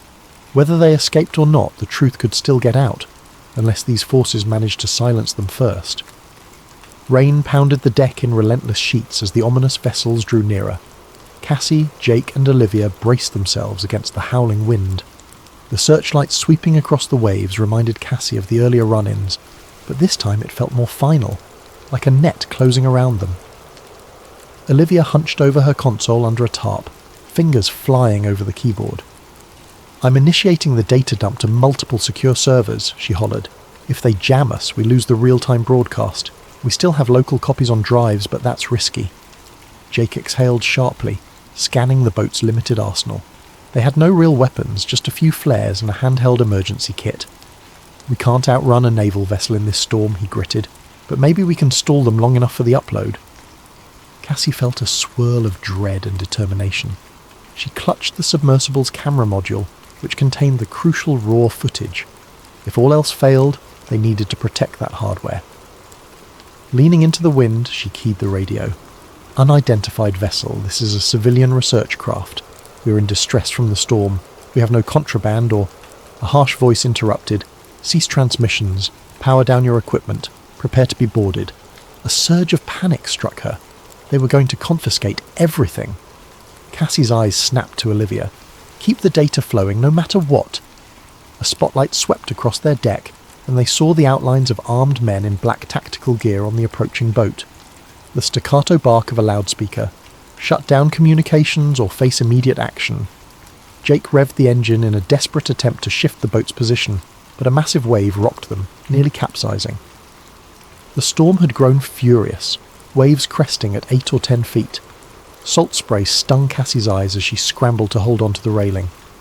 Up on the makeshift command station, Olivia cursed. "They're jamming part of the signal. Upload speed is dropping."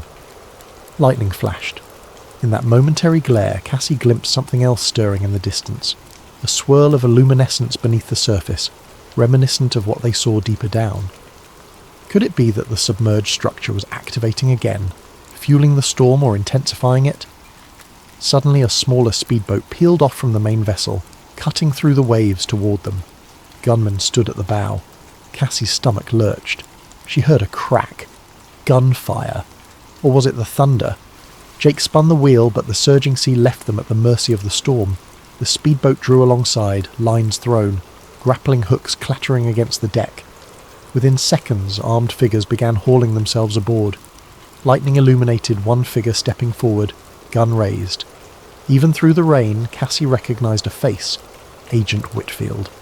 Her silver hair was plastered to her skull, eyes cold. "Doctor! Nolan," she called over the wind. "Stand down, you're coming with us."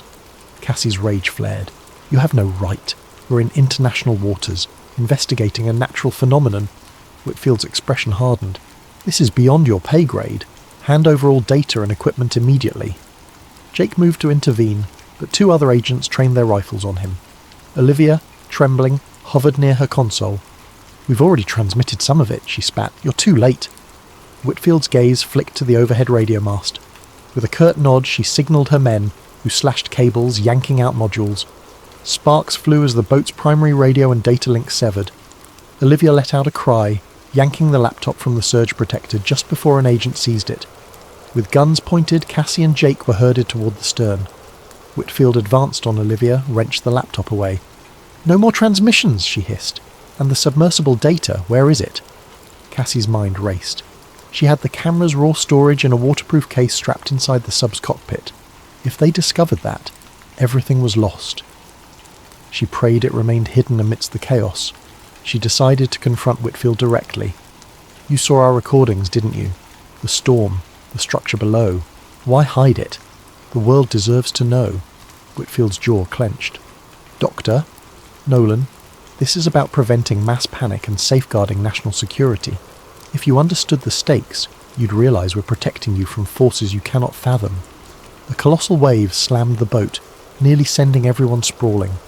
The agent with the laptop lost his balance, and the device crashed onto the deck, skittering dangerously close to the railing. At that same moment, a flash of brilliance erupted from the ocean behind them. Cassie stared in awe as swirling lights broke the surface, dancing like ghostly will-o'-the-wisps. Thunder boomed overhead, and the sky seemed to open in a torrent of rain. Whitfield's men balked, momentarily transfixed by the eerie spectacle. That gave Jake the opening. He lunged forward, knocking aside one rifle. Shots rang out into the air. Cassie dropped to the deck, adrenaline pounding. Olivia scrambled for the laptop, grabbing it before it could slip into the sea. Another agent lunged, tackling her. Cassie rushed to help, but was seized by a burly operative who pinned her arms. Lightning illuminated the water once more, revealing those otherworldly luminescent spirals. They seemed to pulse in a deliberate pattern, the same pattern Cassie had seen on her sub's instruments. The storm howled louder, as if nature itself mirrored the fury of the confrontation.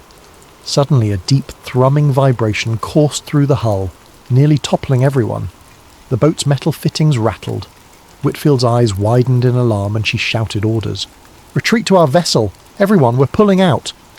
Cassie guessed the anomaly was intensifying.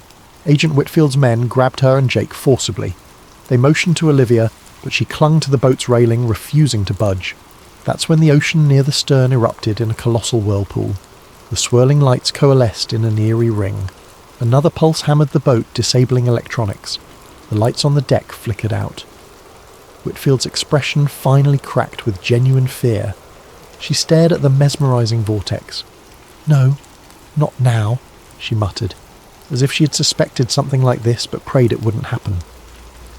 The swirling overcame the rudder, spinning the boat in a slow circle.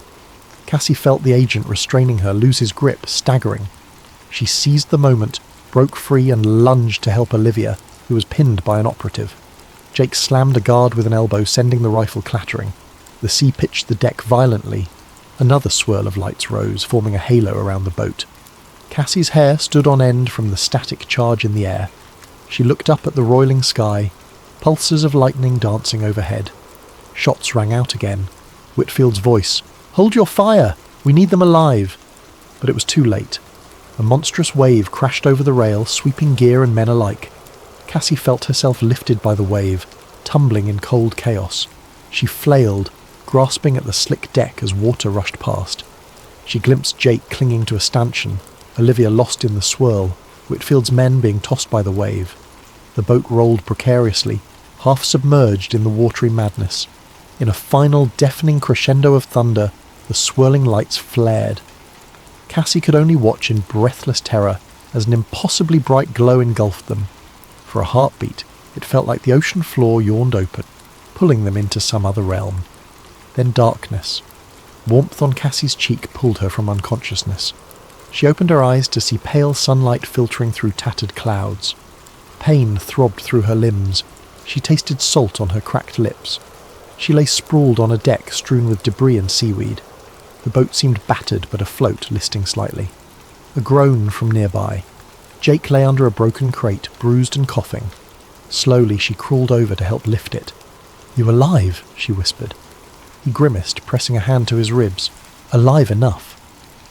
No immediate sign of Whitfield's men. The boat's main mast was snapped, electronics thoroughly trashed. Cassie felt disoriented, as though she'd been through a dream. The last memory was that blazing light and swirling vortex. Had they been tossed miles away by the storm? She staggered to the railing.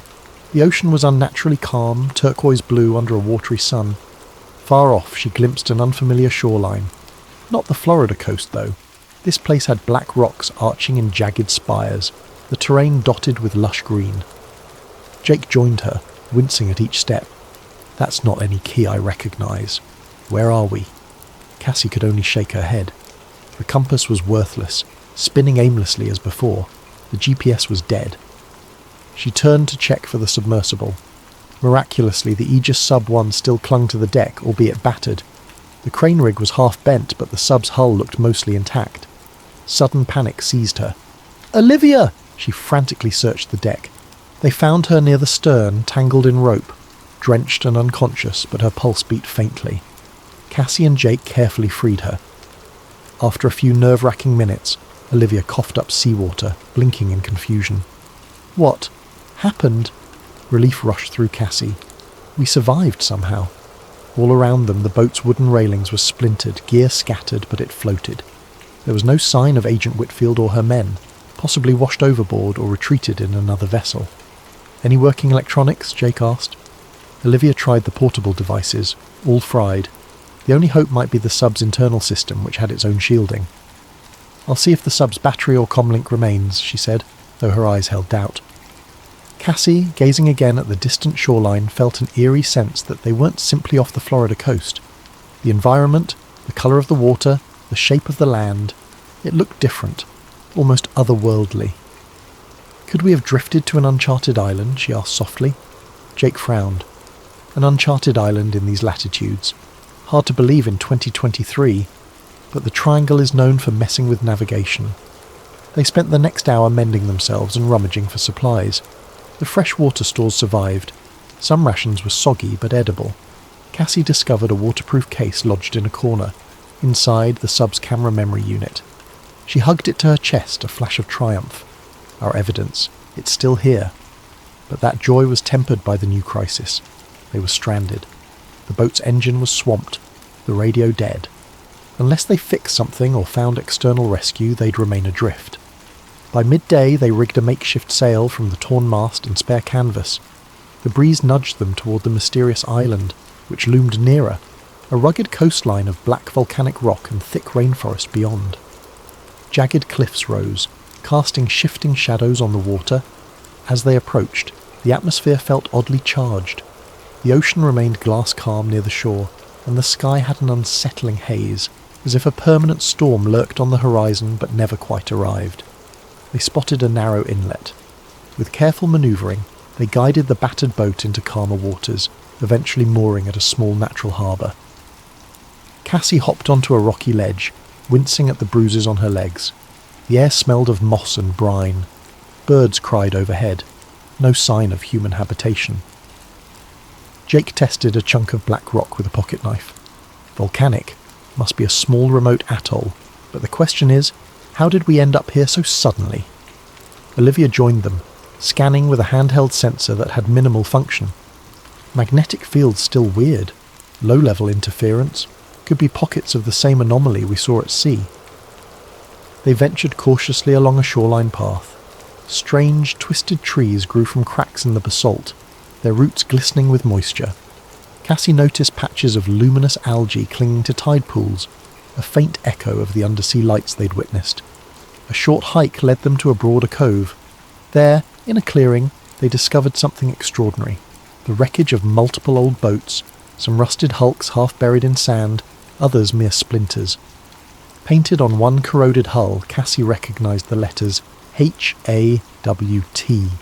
She gasped. USS Hawthorne, she whispered, recalling the fabled Navy ship that vanished in the 1950s. Jake's eyes widened. If that's the same ship, this island might be a graveyard for those lost in the Triangle. They pressed on, stumbling upon more debris from different eras, a wooden mast with 19th century styling, plain fuselage fragments that looked World War II era, modern yacht remains. It was as if the island had magnetically drawn in vessels from across decades. Olivia's voice trembled. All those vanishings, they ended up here. Cassie knelt by a weathered nameplate from a cargo vessel reported missing in 1972. She felt a pang of sorrow, imagining the fates of countless sailors. No human remains in sight. Did they vanish, or move inland for survival? Jake pointed deeper into the jungle. We might find answers that way, but let's be careful.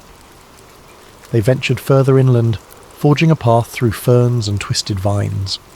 The air was muggy, insects buzzing in thick clouds. The vegetation seemed oddly vibrant, with flowers of unusual hues. Cassie suspected the same electromagnetic oddity that affected technology might also be fueling odd growth. Eventually they reached a clearing where massive stone pillars jutted from the ground, ancient and covered in alien glyphs, the same style of markings Cassie had glimpsed on the submerged structure. Her breath caught in wonder. This can't be a coincidence. Something or someone built these. Olivia ran her fingers over the carvings. This is beyond known history. Could it be a lost civilization, or something else? Jake scanned for footprints or signs of life. If castaways survived, maybe they found these ruins, but I see no fresh tracks. A hush fell over them. Cassie's mind whirled. The Bermuda Triangle had been rumoured to be cursed or supernatural, but these pillars hinted at advanced or ancient origins, possibly linked to the underwater craft. She pictured the swirling lights, the ephemeral storms. Maybe the ones who vanished are gone, Cassie said softly, heart heavy. Or maybe they left. In the distance, a rumble of thunder made them jump. The sky overhead churned with grey. Jake looked up warily. We should find shelter. This place doesn't feel safe. Indeed, an uneasy energy filled the clearing, as if unseen watchers lurked just beyond the tree line. Cassie felt her pulse quicken. They had stumbled onto the heart of the Triangle's secret, an island seemingly out of place and time, hosting remnants from countless lost expeditions and stone pillars older than any modern chart. With no immediate rescue in sight, they'd have to rely on their own resourcefulness, and the possibility that the submersible might help them solve the riddle of the island's bizarre magnetism. Cassie forced a steady breath. She might be trapped, but she wasn't giving up. The next step was to survive, unravel the enigma of these ruins, and hope that revealing the truth might set them free. Night fell quickly over the mysterious island, wrapping the jungle in a claustrophobic darkness. Cassie, Jake and Olivia had returned to their boat to gather supplies, flashlights, sleeping bags, rations. With no functional radio, they were effectively marooned. Lightning flashed on the horizon, revealing gnarled treetops swaying in the wind. They camped near the clearing of ancient pillars, choosing a spot beneath a leaning rock overhang for partial shelter. Cassie built a small fire using driftwood and scraps from the old wrecks. The flickering flames cast dancing shadows on the worn glyphs etched into the towering stones. As they huddled for warmth, the conversation inevitably drifted to the day's surreal discoveries. Olivia toyed with the battered remains of a handheld device. I can't get a signal. There's no satellite coverage. Maybe the electromagnetic interference is blocking everything. Jake rubbed his chin, eyes on the monolithic pillars. Could these have something to do with the phenomenon we saw under the ocean? It's like they share the same design language. Cassie took out a sketchbook from her backpack. She started drawing the glyph patterns from memory, cross-referencing them with the shapes she'd glimpsed on the submerged structure. They appear geometric, almost fractal, could be a written script or even symbolic code. In the silence that followed, they listened to the distant crash of waves against the rocky shore. The hush felt eerie, as though the island itself was holding its breath. Something rustled in the underbrush, prompting them to snap on flashlights, but they found only wind-stirred leaves. As fatigue set in, they took turns at watch, each haunted by the knowledge that no rescue was forthcoming. Sometime after midnight, Cassie dozed off under the shimmering constellations, though the ghostly pillars loomed in her dreams. At dawn, they woke to a startling scene. The previously calm area around the pillars now sparkled with beads of condensation, and in the rising sunlight the glyphs appeared faintly luminescent, like they'd absorbed energy overnight. Cassie stepped closer, heart pounding. They're glowing. This is new. Olivia snapped photos, though their cameras were reduced to near manual function. Must be the humidity reacting with whatever the pillars are made of, she said, though she didn't sound convinced. Jake rubbed his temples. I want to check the rest of the island. Maybe we'll find more structures, or survivors. They packed up their meagre camp and ventured deeper inland. The path meandered through dense foliage. Gnarled roots tripped them, and vines draped overhead. Occasionally they spotted remnants of old crates or scraps of cloth, evidence that castaways had once been here. Midday brought them to a steep ravine. A narrow footpath led downward. At the bottom, water trickled in a small stream. Crossing it, they found a hidden grotto. Within this natural amphitheatre of rock they encountered a startling sight, a mosaic of stones arranged in a spiral pattern, each etched with the same alien glyphs. At the centre stood a carved altar. Cassie's breath caught. This is no random ruin. Someone built a ceremonial site or something akin to it. Jake circled the altar. Who, though? Ancient civilization? Or maybe those who ended up stranded here tried to communicate with whatever's in the ocean. Olivia knelt, running her fingers along the spiral mosaic. It's meticulously done. Could these stranded sailors have deciphered the glyphs? A wave of dizziness hit Cassie as she stared at the altar, her mind conjuring an image of swirling lights beneath the waves. She recalled the old reel tapes describing signals and attempts at contact. Was it possible that across decades, castaways tried to replicate those signals here on land? Suddenly a crunch of footsteps behind them. They spun around to see a figure emerge from behind a boulder, Agent Whitfield, her uniform torn and hair matted, but her posture still rigid. She held a pistol, aimed warily at them. Jake tensed, stepping forward protectively. You're alive. Whitfield's eyes flicked from Jake to Cassie. Likewise. I suspected you'd head inland. Olivia glared. Looking for something? Whitfield lowered the pistol slightly, grimacing. We got separated when the wave hit. My men. I lost track. I found one corpse on the beach. The rest scattered. Cassie's anger simmered. All this secrecy. And for what? Look at us now. Stranded. Tell us the truth. Whitfield hesitated, the lines in her face etched with fatigue. You think it's simple? We've known about anomalies in the Triangle for decades, maybe centuries. Some in the government suspect extraterrestrial involvement. Others believe it's an unknown Earth-based phenomenon. Either way, it's considered too dangerous for public knowledge. We fear the panic, the exploitation, the potential conflict if foreign powers scramble here, Jake scoffed. So you're willing to kill for it? She clenched her jaw. I follow orders. The directive is to contain the situation, but I never expected we'd end up here. Her gaze flicked to the spiral mosaic. This island it's not on any map. My superiors only whispered rumours of a lost zone. Olivia folded her arms. And now you see it's real. Will you keep trying to bury it? Whitfield's shoulders slumped slightly, as if an internal struggle weighed on her. I have to protect national security, but this place defies everything. If we want to survive, maybe we do need to pool resources. Cassie sensed a shift, a glimmer of uneasy alliance forming. Truce, then, she suggested quietly. We find a way off this island, or we uncover the key to why it exists. But no more guns and faces. After a tense pause, Whitfield nodded. She holstered her pistol. Truce, for now. They spent the next hour exploring the grotto together. Whitfield admitted she possessed partial knowledge of earlier secret missions that identified an interdimensional rift theory, though never confirmed. The intense electromagnetic surges might warp space-time in localized pockets, pulling vessels from various eras. Olivia found curious remains in a small alcove, rusted personal items, scraps of journals, no bodies, possibly from castaways who died or vanished. One scribbled note read, "The lights call from beneath. We answer on land. The gate must open." Cassie's skin crawled. A gate? Could they have believed these pillars or altars were a means to connect with whatever is beneath the ocean? A distant rumble of thunder broke their musings. Whitfield frowned. "Another storm's brewing. We can't linger." Returning to the boat, they decided to share supplies and watch each other's backs. Whitfield was grudgingly grateful for a place to rest.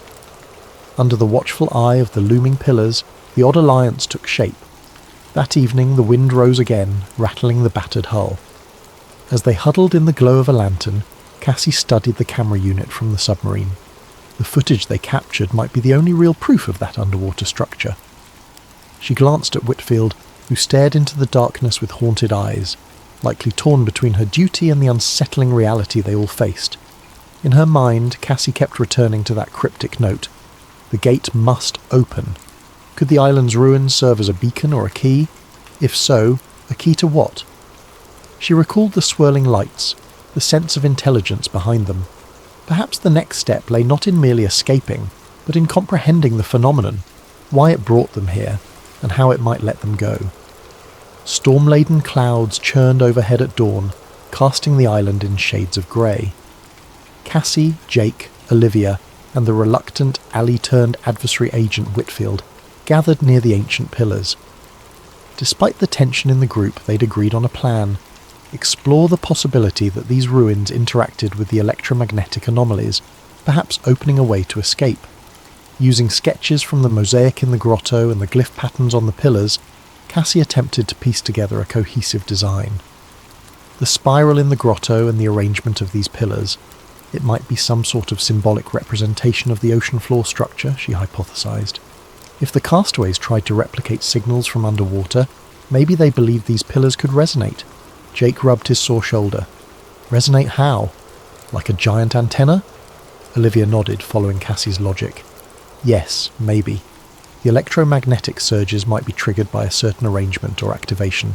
The question is, do we even want to activate them? Last time we faced an anomaly, it stranded us here, Whitfield frowned. But if we can harness the phenomenon, maybe we can open a path back, or at least send a powerful enough signal for rescue. She looked uneasy, admitting that a more extraordinary method might be needed. They spent the morning clearing debris from the clearing, uncovering additional stones that had fallen over time. With each revealed glyph, Cassie felt a thrill of discovery. She recognised patterns akin to waveforms or frequencies. If they matched the pulses recorded on the sub's instruments, they might replicate those pulses here on land. Jake rigged a makeshift generator from the boat's salvageable engine parts, hooking it to a coil of copper wire. We can create an electromagnetic field, direct it into these pillars, see if that does anything. Olivia set up the sub's sensor suite on shore, linking it to a small console.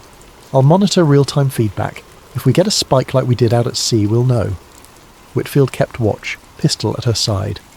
Although an uneasy truce still hung over them, her sense of mission remained. She occasionally asked Cassie pointed questions. If you manage to open some sort of rift, do you realise the risk? Something else might come through. Cassie paused in her wiring. We're already dealing with unknown forces. Doing nothing keeps us trapped here. I'd rather take a leap of faith, especially if it aligns with how these pillars were meant to function. As the afternoon wore on, they assembled a ring of cables around the largest pillar cluster. With the generator revved, a low hum filled the air. Cassie carefully toggled power, stepping back as the cables glowed faintly. She glanced at Olivia. Any changes? Olivia's console flickered. Slight electromagnetic rise, but we're well below the levels we recorded at sea. Jake frowned, adjusting the generator's output. Let's dial it up, but watch for surges. They increased power. The hum deepened, and the glyphs on the pillars began to shimmer with that eerie luminescence. The ground beneath them vibrated softly. A sudden swirl of wind whipped the clearing, scattering leaves in a spiral. Cassie's hair stood on end. That's more than just a breeze, she muttered. Olivia's eyes widened at her console. We're hitting a spike, like a resonance frequency. Whitfield took a step back, eyes darting around. Is the storm reacting? Overhead, thunder rumbled, but the swirling wind in the clearing felt different, like a localized vortex forming among the pillars. Dust and small stones lifted into the air, circling them. The glyphs glowed brighter, each symbol pulsing in sequence. Jake called out, "Shut it down if it gets too big!" Before they could, a column of light shot up from the centre of the pillars, piercing the low-hanging clouds. Cassie shielded her eyes as the brilliance reflected off the basalt. The ground shook harder, a quake rattling teeth. A roar of static filled their ears. Cassie's mind flashed to the sub's dive, the swirling lights beneath the ocean. Could she be bridging a link between the underwater craft and this island? The air crackled with electricity, arcs snapping between the pillars. Then, as swiftly as it began, the vortex expanded outward with a deafening crack. A wave of force knocked them all off their feet. The generator shorted in a burst of sparks. The blinding light receded to a faint glow. When Cassie scrambled up, dizzy, she realized something had changed. The sky overhead was no longer thick with storm clouds. Instead, it was a placid grey, the sort of day one might see on a calm morning back in Florida. She blinked, heart pounding, scanning the horizon beyond the pillars. Jake helped Olivia to her feet. Whitfield stumbled against a stone, thoroughly rattled. Olivia squinted at her console. "We've got location data, somehow. GPS is flickering back. Signal partial, but we're near Bimini. That's hundreds of miles from where we were." A wave of confusion and relief washed over them. Had the phenomenon transported the island, or them, or simply shattered the anomaly that trapped them? Regardless, they were no longer in that lost zone.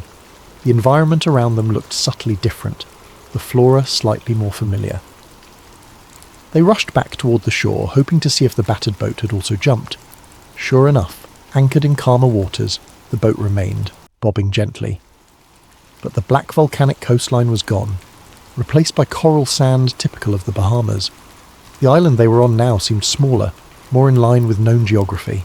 Cassie's mind reeled. They had escaped the lost zone.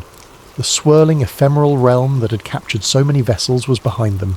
Some kind of electromagnetic or dimensional event reversed by powering the pillars. Whitfield's stance softened, awe mingling with her stoic demeanour. We made it out."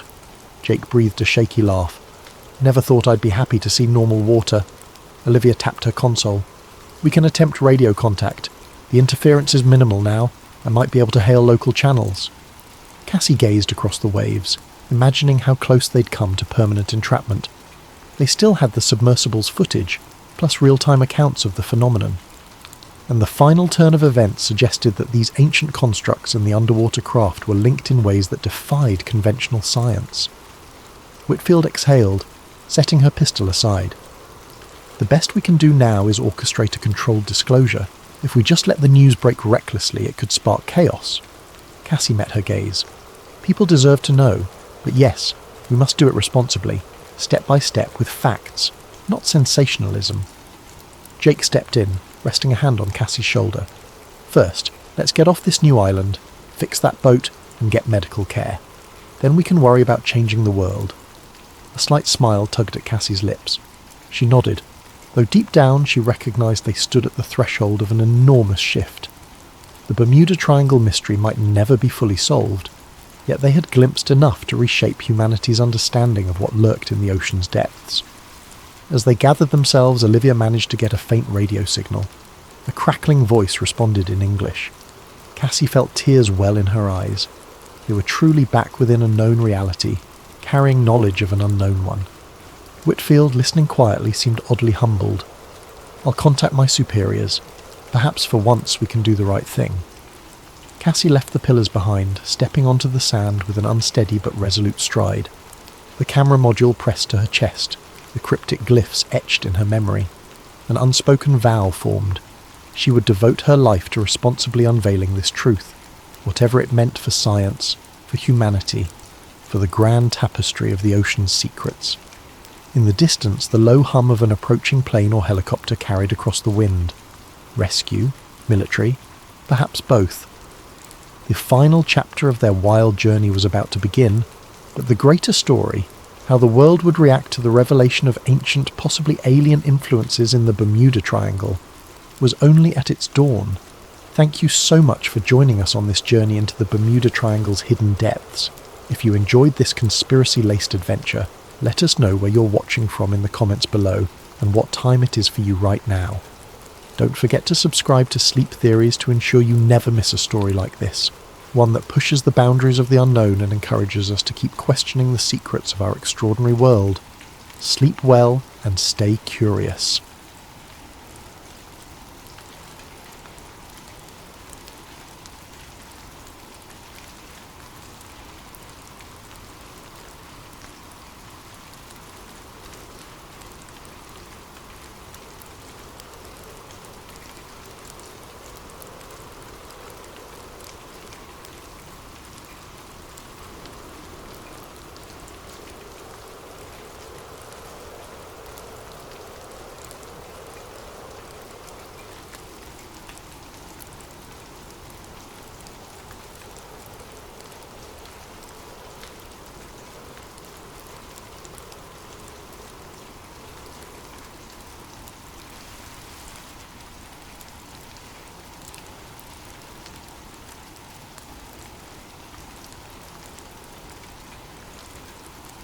Greetings, fellow wanderers of the unknown. Before we dive into this story of hidden lights in the sky and desperate chases across back roads, please share in the comments, where in the world are you listening from and what time is it for you right now? Also, if you crave more journeys into the mysterious edges of our world and beyond, be sure to subscribe to Sleep Theories. Now, settle in, clear your thoughts, and prepare for the tale of a humble farmer who witnesses the unimaginable and finds himself caught between a fallen craft and the forces determined to hide its secrets. Jack Calloway was never one to stay up late. His farm in rural Nebraska demanded an early rise, so he typically shut off the lights by 10, drifting to the lullaby of distant crickets. But on this particular night, the restlessness wouldn't leave him. A strange heaviness pressed against the humid summer air, as if the land itself was holding its breath. Shortly after midnight, Jack found himself on the back porch, sipping lukewarm coffee and staring at the star-studded sky. Clouds drifted over the moon, turning the farmland into a patchwork of shifting shadows. He almost retreated inside, deciding he was imagining the tension in the atmosphere, when a sudden glow flickered above the distant treetops. At first, Jack assumed it was an airplane. He lived near no major airports, yet small planes occasionally passed overhead. But the glow brightened too quickly, blossoming into a searing white flash that tore across the sky. Within seconds, the light streaked overhead, trailing wisps of fire, lurid reds and oranges crackling with sparks. A shockwave rattled the windows strong enough to make the porch rails tremble. Jack's heart pounded. That can't be normal. Grabbing his phone, he sprinted off the porch and into the cornfields. Fear coursed through him. Fear of what might be falling from the heavens, and fear for the crops he'd nurtured all season. The farmland's rows felt endless as he ran, phone light dancing across towering cornstalks. Above, the once starry sky was obscured by swirling smoke. Just when it felt like his lungs would burst, Jack reached the far edge of the field. Beyond it was a wide clearing he used for storage, tyres, rusted equipment. Something had crash-landed there, slicing a ragged trench through the earth. Sparks popped and fizzled along twisted shards of a silvery metal half buried in the ground. The craft was about the size of a large truck, shaped in a way that defied immediate description. It wasn't a plane, helicopter, or any design Jack recognised. Part of it glowed with an eerie internal light, bright enough to illuminate the orchard in flickering pulses. Jack's first instinct was to film. He raised his phone, pressing record. The footage captured the craft's warped hull, the shimmering heat waves pouring off it. He tried to speak, narrating that something had crashed, that it wasn't an airplane, but his voice shook so badly the words jumbled.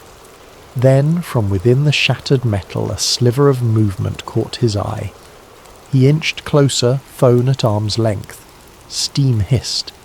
An acrid smell like scorched wires choked the air.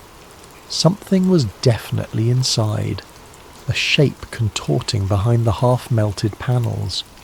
Jack's heart hammered so loud he thought his chest might explode. Still, he crept forward, bracing himself for any sign of life. A sudden jolt of electricity arced across the debris, snapping him to a halt. He didn't want to risk stepping into a live current. Instead, he circled around, capturing angles of the crash from every side. The phone screen displayed a perfect shot of the wreck. Chunks of metal that glowed white-hot, unearthly symbols etched along the edges. In the distance, a twisted piece of plating flared with colour, like a neon hue that shimmered between purples and blues. Jack whispered to himself, "No one's going to believe this." But he had the footage, and that alone sparked hope that the truth might come to light. Suddenly the craft's lights dimmed. The field fell silent, except for crackling flames. The shape inside retreated deeper into the wreckage. Unsure what else to do, Jack took a few steps forward, balancing caution with curiosity. Then an unexpected surge of static flared from his phone, the screen going haywire. He cursed, stepping back as the phone beeped in protest. He managed to steady the device just as the screen returned to normal. Thank God, he thought. He hit stop on the recording, preparing to call 911, but the phone read, "No service." Jack wasn't surprised. His farmland sometimes struggled for signals. He jogged back through the corn rows, returning to the house. Once inside, he used the landline. It rang once, then cut off. He tried again. Same thing, a dead line. Tapping at his smartphone, he noticed the Wi-Fi icon flicker, then vanish. Confusion twisted in his gut. The night was calm, no storms. Was the crash interfering with signals?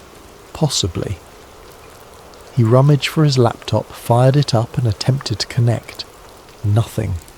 Even the router's usual blinking lights were locked in a static glow. A pit of dread sank in his stomach. If he couldn't call out or upload the video, how would he get help? He decided to drive into town.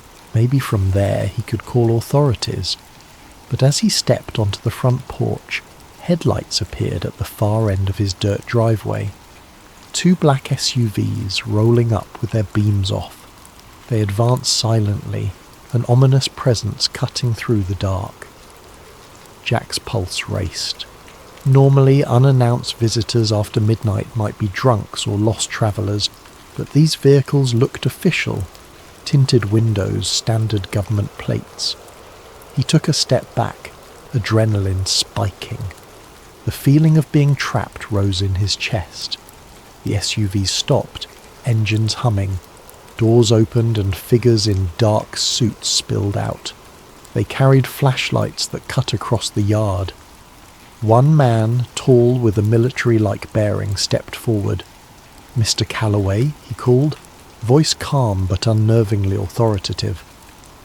Jack didn't answer. He realized they might want his phone, the precious footage. Even if they were from the government, something about their arrival felt sinister. He slipped inside, locked the door and sprinted to the kitchen. Peeking through the window, he saw the men fan out across his property.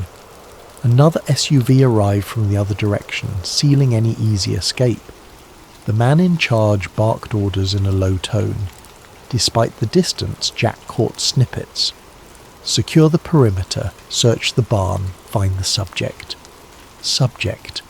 As if he were some kind of criminal. A surge of defiance lit inside him. They're here for the crash. The pieces clicked.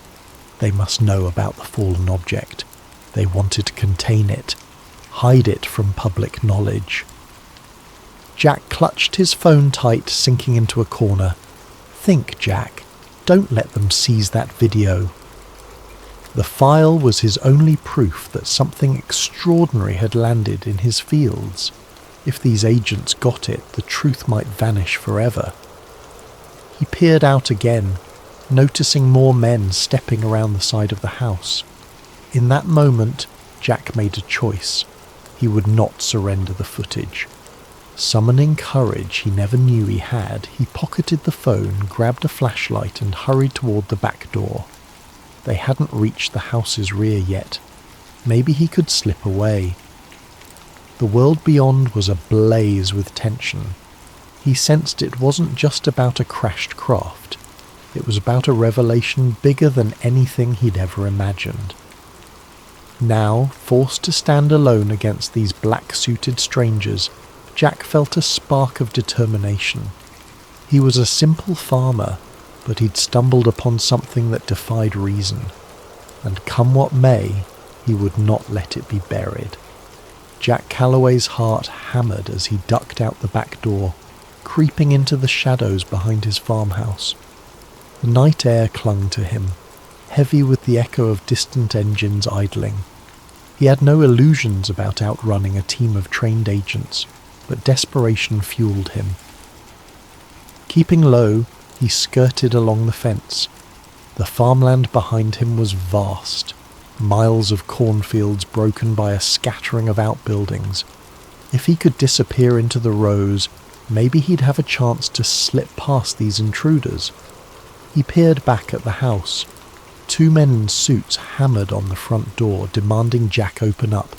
Another pair circled around, shining flashlights across windows. Anxiety churned in his gut.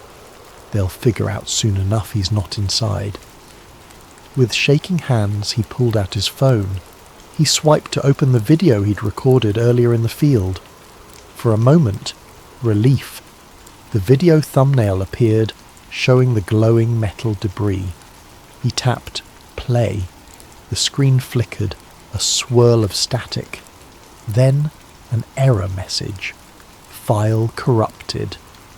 No, Jack muttered, panic rising. He tried again, but the same glitch repeated. Next, he attempted to upload it to a social media site, forgetting that his signal was gone. The upload bar stuck at 0. Offline. He closed his eyes, fighting the wave of helplessness. The only thing that gave him hope in this impossible situation was the video, now apparently worthless. But maybe the file could still be salvaged. He retreated deeper into the farmland, aiming for the rickety old barn he used for storing equipment. Inside the barn, dust motes drifted in the faint glow of his flashlight. Jack rummaged for an old laptop he sometimes used for tractor diagnostics. It was battered, but it had a functioning USB port. If he could move the footage off his phone, maybe he could fix it. The laptop booted up with a grinding whir, making Jack cringe at how loud it seemed. Every second counted. In the barn's gloom, the beams overhead creaked, and outside he caught the faint silhouettes of flashlights sweeping across the property. The agents were close. At last the laptop loaded. He plugged the phone in, frantically clicking to access the video file. The software recognized the phone, but the video thumbnail displayed a warning icon. Corrupt file. Even the laptop spat out an error. Jack cursed. Trying a half-dozen times, the footage refused to open. He sat back, trembling. So that's why they're so confident. Something about the crash or the craft's energy had garbled the data. For all he knew, it might be salvageable, but he didn't have the technical know-how. I need an expert. Remembering the commotion outside, Jack eased a peek through a gap in the barn wall. The black SUVs sat near the farmhouse, headlights illuminating part of the yard. Agents combed the area, scanning with thermal gear. Fear pinched his chest. If they had advanced tech, he'd be as visible as a heat signature behind these wooden walls. Quietly, he powered down the laptop and stuffed it into a battered tool bag. He had to get out of here. He grabbed an old hunting rifle from a rack just in case and made for a side exit. The moment he stepped outside, he heard footsteps crunching on gravel. Instinct kicked in. He darted behind the barn. A voice, low and commanding, called out, "Hold! Show yourself!" Jack froze, pressing himself to the barn's rough wooden planks. He recognized that voice from the man who had called his name earlier. Footsteps drew closer. Jack's mind raced. If he surrendered, they'd likely confiscate everything. He'd be black-bagged or simply vanish. No one would ever see that footage. Not that it was playable right now. He forced himself to move, slipping between the barn and an old tractor with rusted wheels. The flashlight beams swept over the ground. One agent hissed, "He was here." Thermal picked him up. Another responded, "He can't be far, spread out." Jack waited for a break in their pattern, then bolted into the cornfield. The tall stalks enveloped him, rustling as he stumbled between rows. He cursed each time his shoes snapped a twig or crunched dried leaves. Any sound could give him away. The overhead clouds parted, letting a faint moonlight highlight his path. Behind him, the agents' voices grew more distant. They were branching out, but the field was vast, and Jack knew its layout intimately. He used that knowledge to navigate a diagonal path, eventually emerging by a narrow dirt road at the far edge of his property. Breathing in ragged gasps, he paused behind a tree. The phone in his pocket remained lifeless. No signal. The laptop in his bag was all but useless if he couldn't fix the corrupted video. He needed someone with hacking or data recovery skills, someone who understood digital forensics. But who? A memory surfaced. During a county fair last year, Jack overheard a rumour about a reclusive tech wizard who lived 2 towns over. A woman named Olivia Carter, though folks called her Liv. She had once worked for the government in cybersecurity, then left under murky circumstances. Maybe she could salvage the footage. Deciding that was his only shot, Jack took the dirt road leading away from the farm. He hopped into his old pickup truck, which he'd parked out near the tree line for hauling feed earlier. The keys were still in the ignition. Country living had made him lax about locks. The engine sputtered, then roared to life. As he drove, he risked a glance back at his property. The headlights from the agent's SUVs glowed, and faint figures moved across the farmland. A pang of loss hit him. This farm was his home, his life. Now, it was seized by faceless men in black suits, but he refused to let them bury the truth. Hunched over the steering wheel, he pressed the gas, determined. If Liv Carter existed, if she truly had a gift for hacking, maybe she could fix the file. Jack allowed himself the faintest glimmer of hope. He had no illusions about outrunning the government forever, but he'd at least put up a fight. The truck rattled along the back roads, dust kicking up behind. He spotted no immediate pursuit, which unsettled him more than comforted him.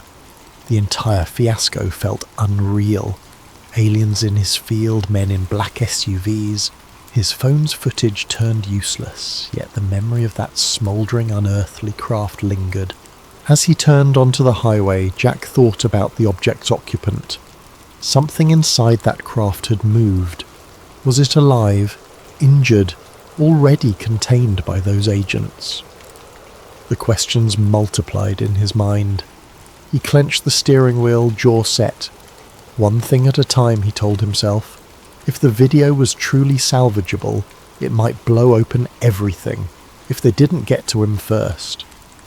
Dawn broke over a lonely gas station on the outskirts of a neighbouring county, where Jack Calloway huddled by a payphone. The overhead fluorescent lights buzzed, half of them flickering. A battered vending machine spat out stale snacks. Exhaustion weighed on Jack's eyes, but he forced himself to remain alert. He used the payphone's directory to find a listing for Olivia Carter. The number rang endlessly until a groggy voice answered. "Who is this?" it demanded. Clearing his throat, Jack identified himself, explaining that he got her name through local rumour, that he needed urgent help with a corrupted video. A pause followed, then the voice turned suspicious. "You got the wrong line, buddy," it said, starting to hang up. Jack insisted. "I have proof. Something that crashed. I caught it on camera. The government's after me. I was told you used to do NSA-level security or something." Another stretch of silence, then a half-laugh. "So you're the kind of paranoid who calls a random woman with a UFO story. I'm not that gullible." Desperation clawed at Jack. He quickly described the craft, the men in black suits, how his phone's file was corrupted after the crash. He added details about the signal jamming around his farm. The voice on the other end grew quiet. Finally it said, "Meet me at the old train depot outside Rockville, near mile marker 114. Be there in 2 hours, alone." Then it clicked off. Jack exhaled relief, though a kernel of doubt lingered. What if this is a trap? But with no other leads, he had no choice. He drove an hour on dusty roads until he found the abandoned train depot, a dilapidated brick building lost among weeds and rusted tracks. The place felt deserted, except for a single battered motorcycle leaning against the wall. He parked the truck and stepped out, scanning the area. A figure emerged from the depot's shadow. A woman in her 30s, lean and sharp-eyed, wearing a hoodie and clutching a backpack. "You're Jack?" she asked warily. "Yes. You Liv Carter?" She gave a tight nod. "We don't have much time. Show me the phone." Jack handed it over, anxiously summarising the night's events. Crash in the cornfield, black SUVs, corrupted footage. She offered no immediate reaction beyond a raised eyebrow. Settling on a crumbling bench, she booted up a compact laptop from her backpack, hooking Jack's phone to it via cable. "Your data's scrambled," she muttered, eyes flicking across lines of code. "Could be electromagnetic damage or some advanced jamming tech." Jack paced, scanning for signs of watchers. The old train tracks vanished into the horizon, no other vehicles in sight. Liv typed furiously, occasionally murmuring about header corruption or audio anomalies. After a tense half-hour, she said, "I can see partial frames, indistinct shapes, bright lights. This is definitely not a normal glitch." A flicker of hope ignited in Jack. "Can you fix it?" Liv sighed. "I might restore enough to see something, but I can't promise clarity. The real kicker is these weird signals embedded in the data, like some kind of layered frequency. I've never encountered anything like this in normal phone footage." Jack's stomach tightened. Something about the crash evidently messed with the electronics. Before he could respond, the roar of engines drew their attention. Down the deserted highway, a convoy of black SUVs approached, just like the ones at his farm. Liv snapped her laptop shut, eyes widening. "Who the hell are they?" Jack's pulse surged. "FBI, CIA, I don't know," he said. "But they're after Maul." Liv snatched her gear. "We have to move." The two sprinted to their vehicles. Jack scrambled into his pickup. Liv revved her motorcycle. As the SUVs closed in, they sped off from opposite sides of the depot. The agents split, some pursuing Liv, others tailing Jack. Gravel sprayed beneath Jack's tyres as he lurched onto the highway. He glimpsed Liv in his mirror, weaving her motorcycle off-road in a cloud of dust, outmanoeuvring the black SUVs behind her. Jack's own pursuers kept tight, lights flashing. Suddenly a siren whooped, and a different set of lights flared in the distance, local county sheriff vehicles. They blocked the road, forcing Jack to swerve. He recognized the lead patrol car's driver, Sheriff Wade Mitchell. The older man stepped out, arms raised in a calm down gesture. One of the black-suited agents hopped from his SUV, flashing a badge at Mitchell. Though Jack couldn't hear their exchange, it was clear the agent demanded Mitchell to stand aside. Mitchell frowned, glancing at Jack's truck. He motioned for Jack to pull over. Faced with no immediate path to escape, Jack braked, wheels skidding on cracked asphalt. The agent approached, dark sunglasses masking any expression. "Jack Calloway, we'd like you to come with us. There's been an incident on your property. Official business." Mitchell cast a confused look at Jack. The sheriff had known Jack for years. "Jack, what's going on? Why are these men chasing you?" Jack, chest heaving, answered, "They raided my farm. They want my phone. They're covering up something that fell from the sky." The agent tensed. "That's nonsense, Sheriff. We're investigating a possible meteor strike, no threat to the public. Mr. Calloway is interfering with our operation. Please, step aside." Mitchell's gaze flicked to Jack.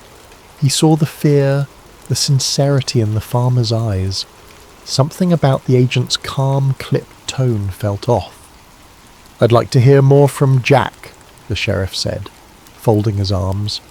The agent's jaw tightened. "This is a federal matter. You're out of your jurisdiction." Jack took the moment's distraction to speak quickly, explaining the crash, the craft, the suits. He insisted he had footage, though corrupted. Mitchell's face paled, but he stood firm, telling the agent, "Federally or not, in my county, I want to see a proper warrant." The agent stared coldly, then motioned to the SUVs. 2 more men joined, brandishing official documents. "Here's your warrant, Sheriff. Satisfy your procedures." He smirked, as if expecting compliance. Mitchell studied the pages, then gave Jack a grave look. "Let me see your phone," he murmured. "I trust you, Jack, but I gotta see something." Jack hesitated, but he fished out the phone. Mitchell scrolled the corrupted file, gleaning only flickers of static and partial frames of a bright object. Even that snippet was enough to rattle him. He glared at the agent. "I want an explanation for this. Doesn't look like a meteor to me." The agent stepped forward, face stony. "Sheriff, you're obstructing an active federal operation. If you continue, we will have to place you under arrest as well." Mitchell stiffened, mind clearly torn.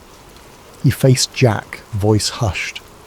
"I can't protect you if you fight them here." Then more audibly he said, "I won't let you arrest my citizen without just cause. But if Jack chooses to leave, I won't stop him." Silence stretched.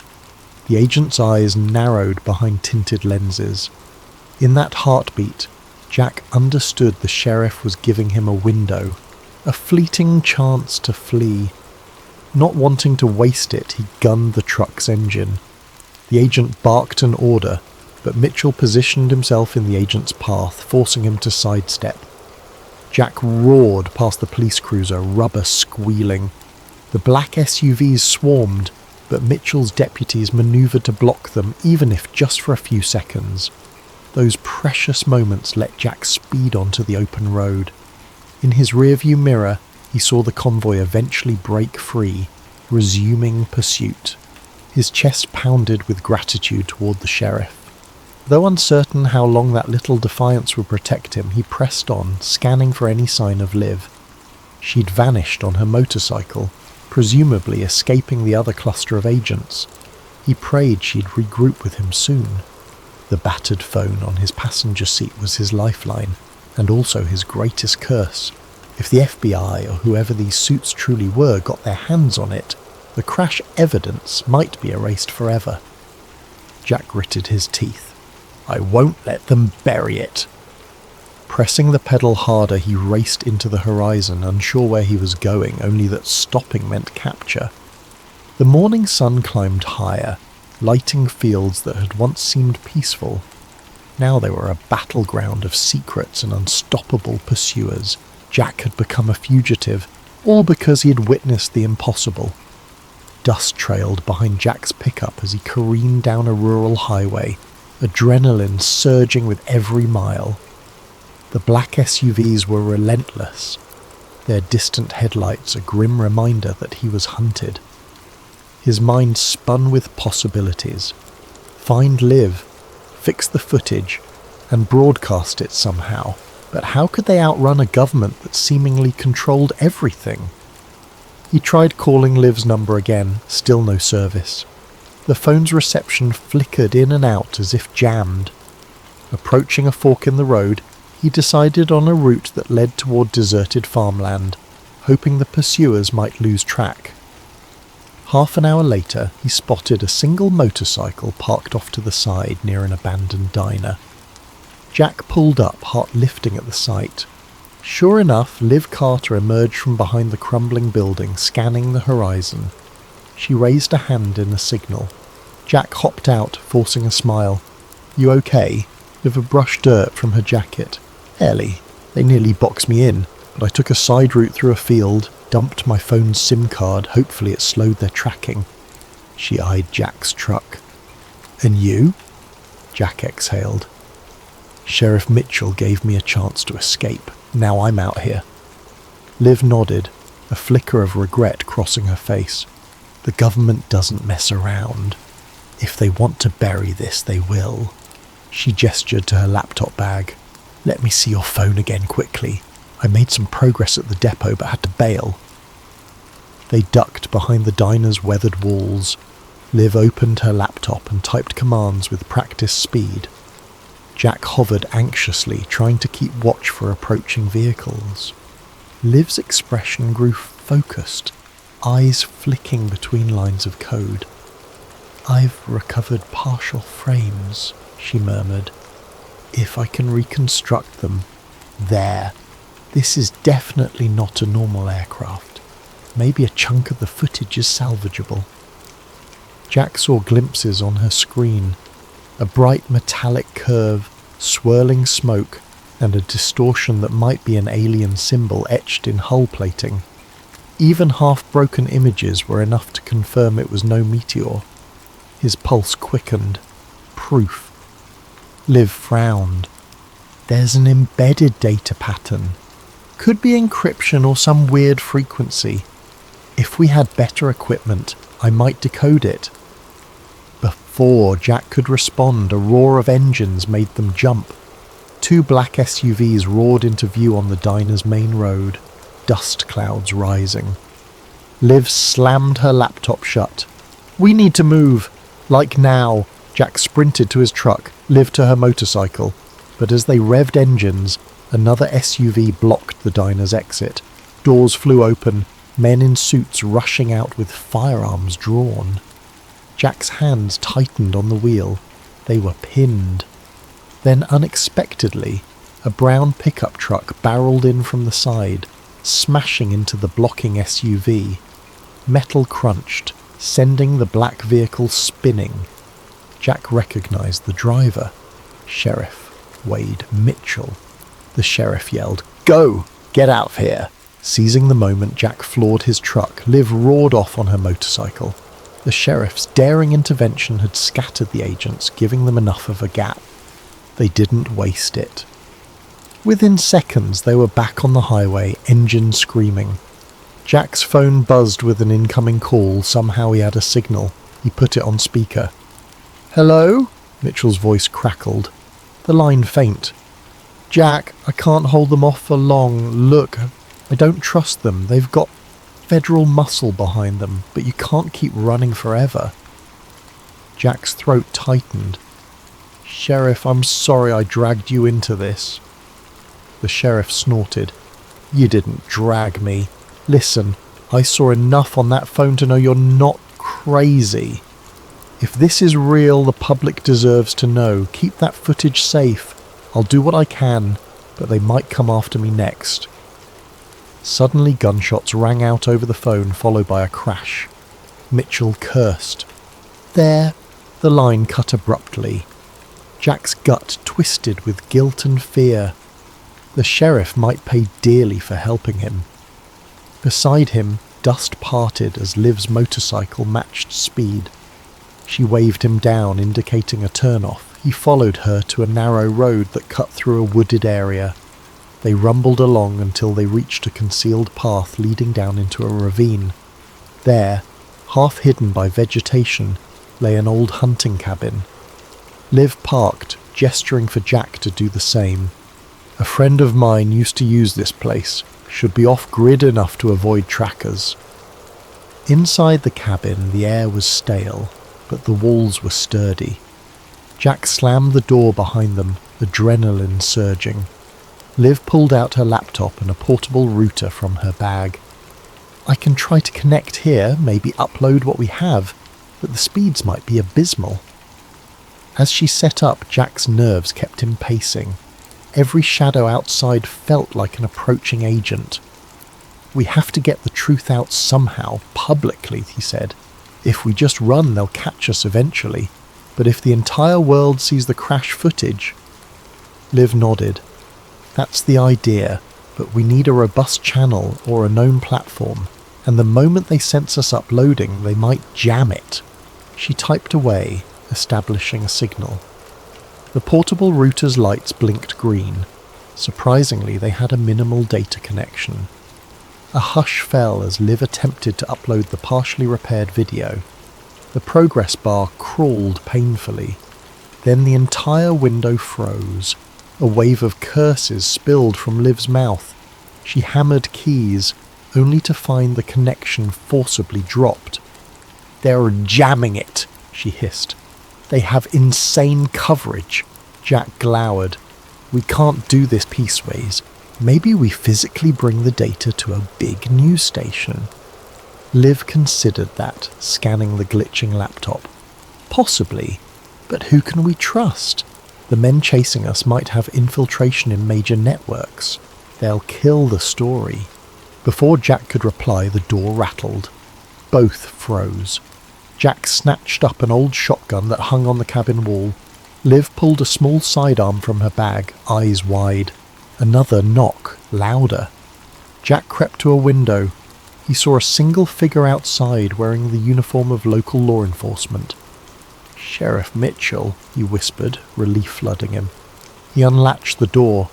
Mitchell staggered in, face pale, uniform torn. "They're not just FBI, Jack. Something else is going on. They nearly ran me off the road. My deputies. Some are cooperating with them." Jack helped him to a chair. "You're hurt?" Mitchell shook his head. "Just bruised. Listen, you have to leave the state. They'll roadblock every main highway. Word is, they labelled you a domestic threat, claims about anti-government extremism. Ridiculous. But that means official forces are converging." Liv frowned. "We have evidence. Footage of an extraterrestrial craft. They're burying it." Mitchell let out a heavy breath. "I've spent my whole career in small-town policing. I never expected to see this." He pinned them with a determined look. "Jack, I won't chase you, but this is bigger than me. Get out of Nebraska. Find a safe place to blow the lid on this." Jack nodded, throat tight. "I'm sorry they came after you." The sheriff forced a grim smile. "Just promise me, if you succeed, you'll let the world know I tried to do right." Then he rose, stumbling. "I'll try to throw them off your trail as best I can. Now go. They'll track me here soon." With little time to talk, Jack and Liv quickly gathered their gear. Before stepping out, Jack clasped the sheriff's hand, gratitude etched in his face. "Thank you." Mitchell nodded, stepping away into the night, presumably to lead the hunters astray. Jack and Liv hopped into their vehicles, forging a plan. They'd head for the nearest big city, Omaha maybe, where they could attempt contacting national news outlets or even go public on the internet from a secure location. As they pulled out from the ravine, the distant rumble of engines sounded once more. But this time the pair had a head start. The farmland roads branched like a maze, and the rising moon cast faint light across their path. They might yet outrun the suits for a time. Still, an uneasy question gnawed at Jack. Even if they made it to Omaha, even if they found a major platform, would the men in black let that broadcast happen, or would an even deadlier force intercept them? He clung to a single hope, the possibility that the partially restored footage would be enough to spark a global outcry, that it would be unstoppable once it hit the public domain. In the glare of his truck's headlights, an enormous harvest moon loomed overhead. Jack couldn't shake the feeling that something else hung in the sky, something that had come crashing down on his farm, and unless he exposed it, those dark secrets would remain hidden, overshadowing the farmland for good. Under the pale glow of street lamps, Jack Calloway and Olivia Liv Carter found themselves in the industrial outskirts of Omaha. Factories and warehouses lined the roads, giant structures looming in the dark. They had evaded immediate pursuit thanks to Sheriff Mitchell's heroic diversion, but neither believed the chase was truly over. They parked behind a deserted loading dock. The stale odour of oil and rust drifted in the night air. Liv led Jack to a side entrance of an old distribution centre. She claimed to know a hidden corner inside where they could set up for a final attempt to broadcast the footage. Inside, the place was cavernous, echoing with each footstep. Corridors branched off, some leading to dusty offices. Eventually they found a small utility room near the back. Liv tested an electrical panel, lighting the overhead fluorescent tubes that flickered with a dull hum. "This might work," she said, dropping her gear. She set up her laptop, connecting it to a portable battery. The phone was placed on a makeshift stand, the recovered footage file displayed on her screen. "I'll try to route through a secure network. My old NSA backdoor might still exist." Jack crouched by the door, shotgun resting at his side, warily scanning the empty halls. The tension in his chest felt suffocating. "If they track us here," Liv shrugged, "we have no choice. This is our last shot. If we can't get the footage out, they'll keep hunting you down, and the world won't learn the truth about that crash." She typed a flurry of commands. The laptop's fans whirred. Minutes stretched. Jack's nerves thrummed. He recalled the horrifying sense of powerlessness as men in black suits commandeered his property, the intangible occupant inside that crashed craft, the glimmers of alien symbols in the twisted metal. All that weighed on his mind, fueling his resolve. We can't let them hide this. Suddenly Liv hissed in triumph, "Yes, I've bypassed some of their net blocks. The upload is starting." The progress bar inched forward. "I'm sending it to multiple mirror sites simultaneously. Video sharing platforms, news tip lines, every corner of the web. They can't kill it all at once." Jack allowed a hopeful smile. "So people will see it?" Liv nodded. "Unless they physically cut the power. But we have a backup battery, so even that might not be immediate." No sooner had the words left her mouth than a metallic clang echoed from somewhere in the building. Jack stiffened, finger sliding to the shotgun's trigger guard. Liv's eyes darted up from the screen. "We're not alone." Sure enough, footsteps resonated from the corridor, a measured, almost ominously calm stride. Liv frantically tapped at her keyboard, urging the upload to finalize. 4 minutes left, she muttered. The footsteps stopped outside the door, then a single knock. Thud, thud, thud. Rourke's heart nearly stopped. He raised the shotgun, voice shaking. "Stay back!" The door handle jiggled. Then, as if from nowhere, the knob turned and the door swung open. Standing there was Agent Daniel Briggs, the same figure who had led the raid on Jack's farm. Behind him hovered two more men in black suits, their faces eerily blank. Briggs's gaze swept the room, landing on the laptop. "Mr. Calloway, Ms. Carter," he said smoothly, ignoring the shotgun aimed at his chest. "This ends now. Step away from that computer." Jack gritted his teeth. "We're uploading the truth. Everyone will see what crashed on my farm. You can't silence this." Briggs sighed, his tone almost regretful. "You're misguided. The world isn't ready for what you've stumbled upon. Think of the panic, the chaos. We're protecting society." He nodded at the men behind him. They advanced, but Jack pumped the shotgun, halting them momentarily. Liv glanced at the screen. 2 minutes left, she whispered to Jack. Briggs's eyes narrowed. "Can't allow that file to spread. Stand down or we will be forced to..." A sudden boom reverberated through the facility, making everyone jerk in surprise. Something heavy crashed in a far corridor. The men in suits turned, momentarily distracted. Liv seized the opportunity, leaping forward to slam the door shut. She bolted it from inside, pressing her weight against it. From the hall, Briggs's muffled voice barked, "Breach it!" A heavy thud smashed against the door. Jack knew they had seconds. He joined Liv, pushing a nearby crate to barricade. "How long?" She checked the laptop. 1 minute. But they'll smash through any second. Already the door's metal buckled under repeated blows. Desperately, Jack rummaged for anything else to stall them, discarded shelves, debris. They piled it against the door, hearing the men outside coordinate. Another blow rattled the frame. "We're nearly there," Liv muttered, knuckles white on her keyboard. Then a final crash. The door burst open, flinging the makeshift barricade aside. Briggs and two men advanced, guns drawn. Jack raised the shotgun, but the men in black suits moved unnervingly quickly, disarming him with a blow that knocked him to the ground. Pain flared in his shoulder. Liv tried to shield the laptop. One suit forcibly yanked it away, slamming it to the concrete floor. Sparks flew as the screen cracked. With an impassive stare, the man crushed the device underfoot. Liv cried out, horror-stricken. Briggs approached the battered computer, verifying it was destroyed. Then he turned to Jack, who lay gasping on the ground. "You can't fight the entire apparatus, Mr. Calloway."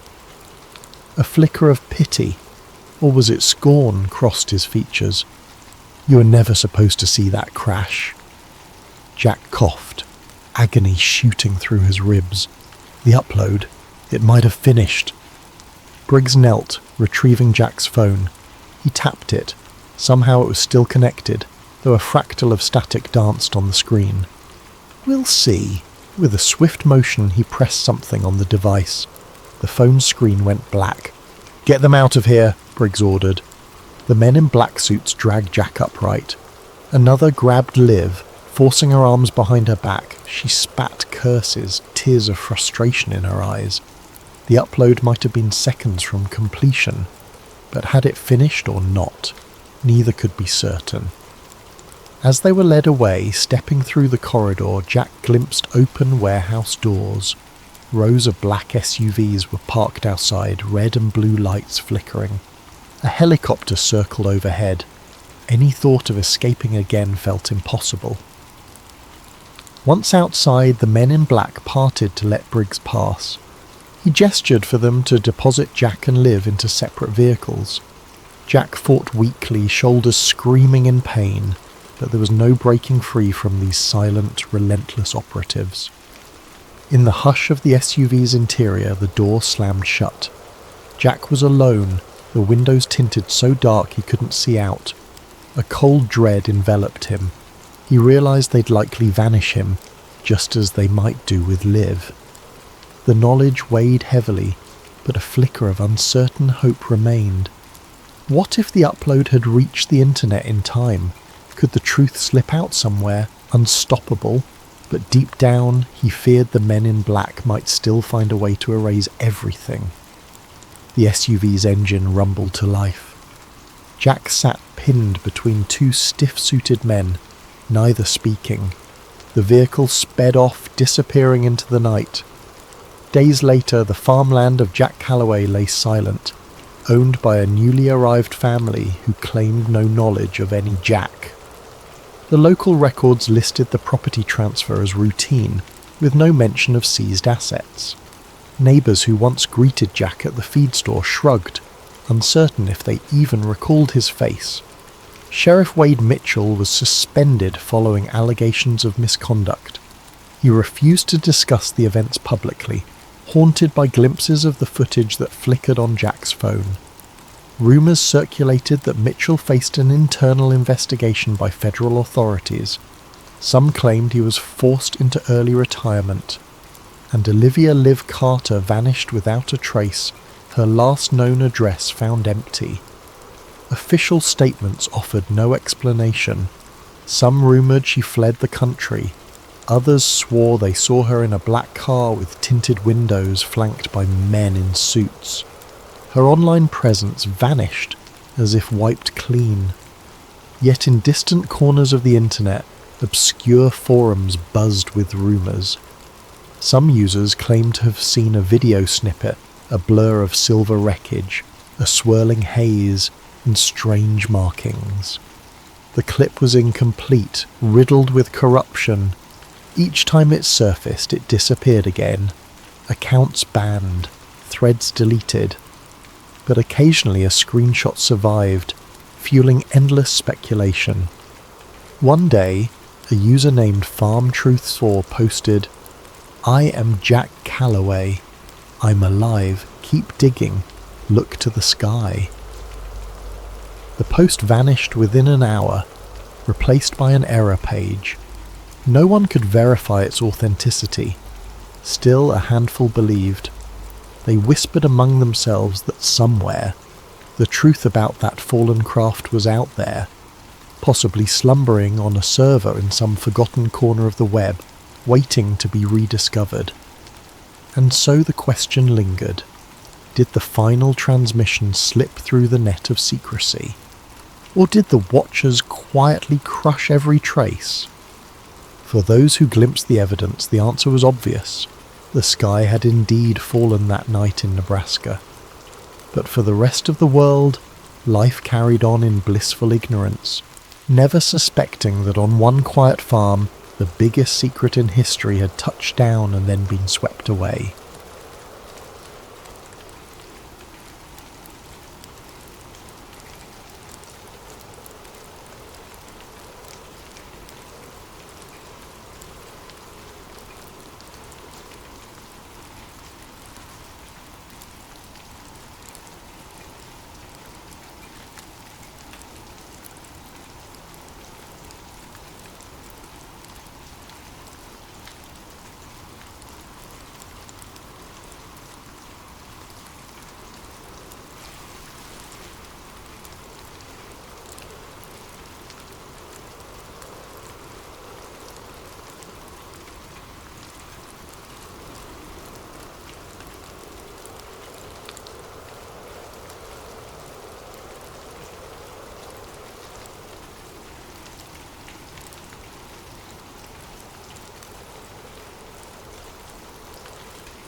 Emily Brooks was not the kind of journalist to wait for official sources to hand her a story.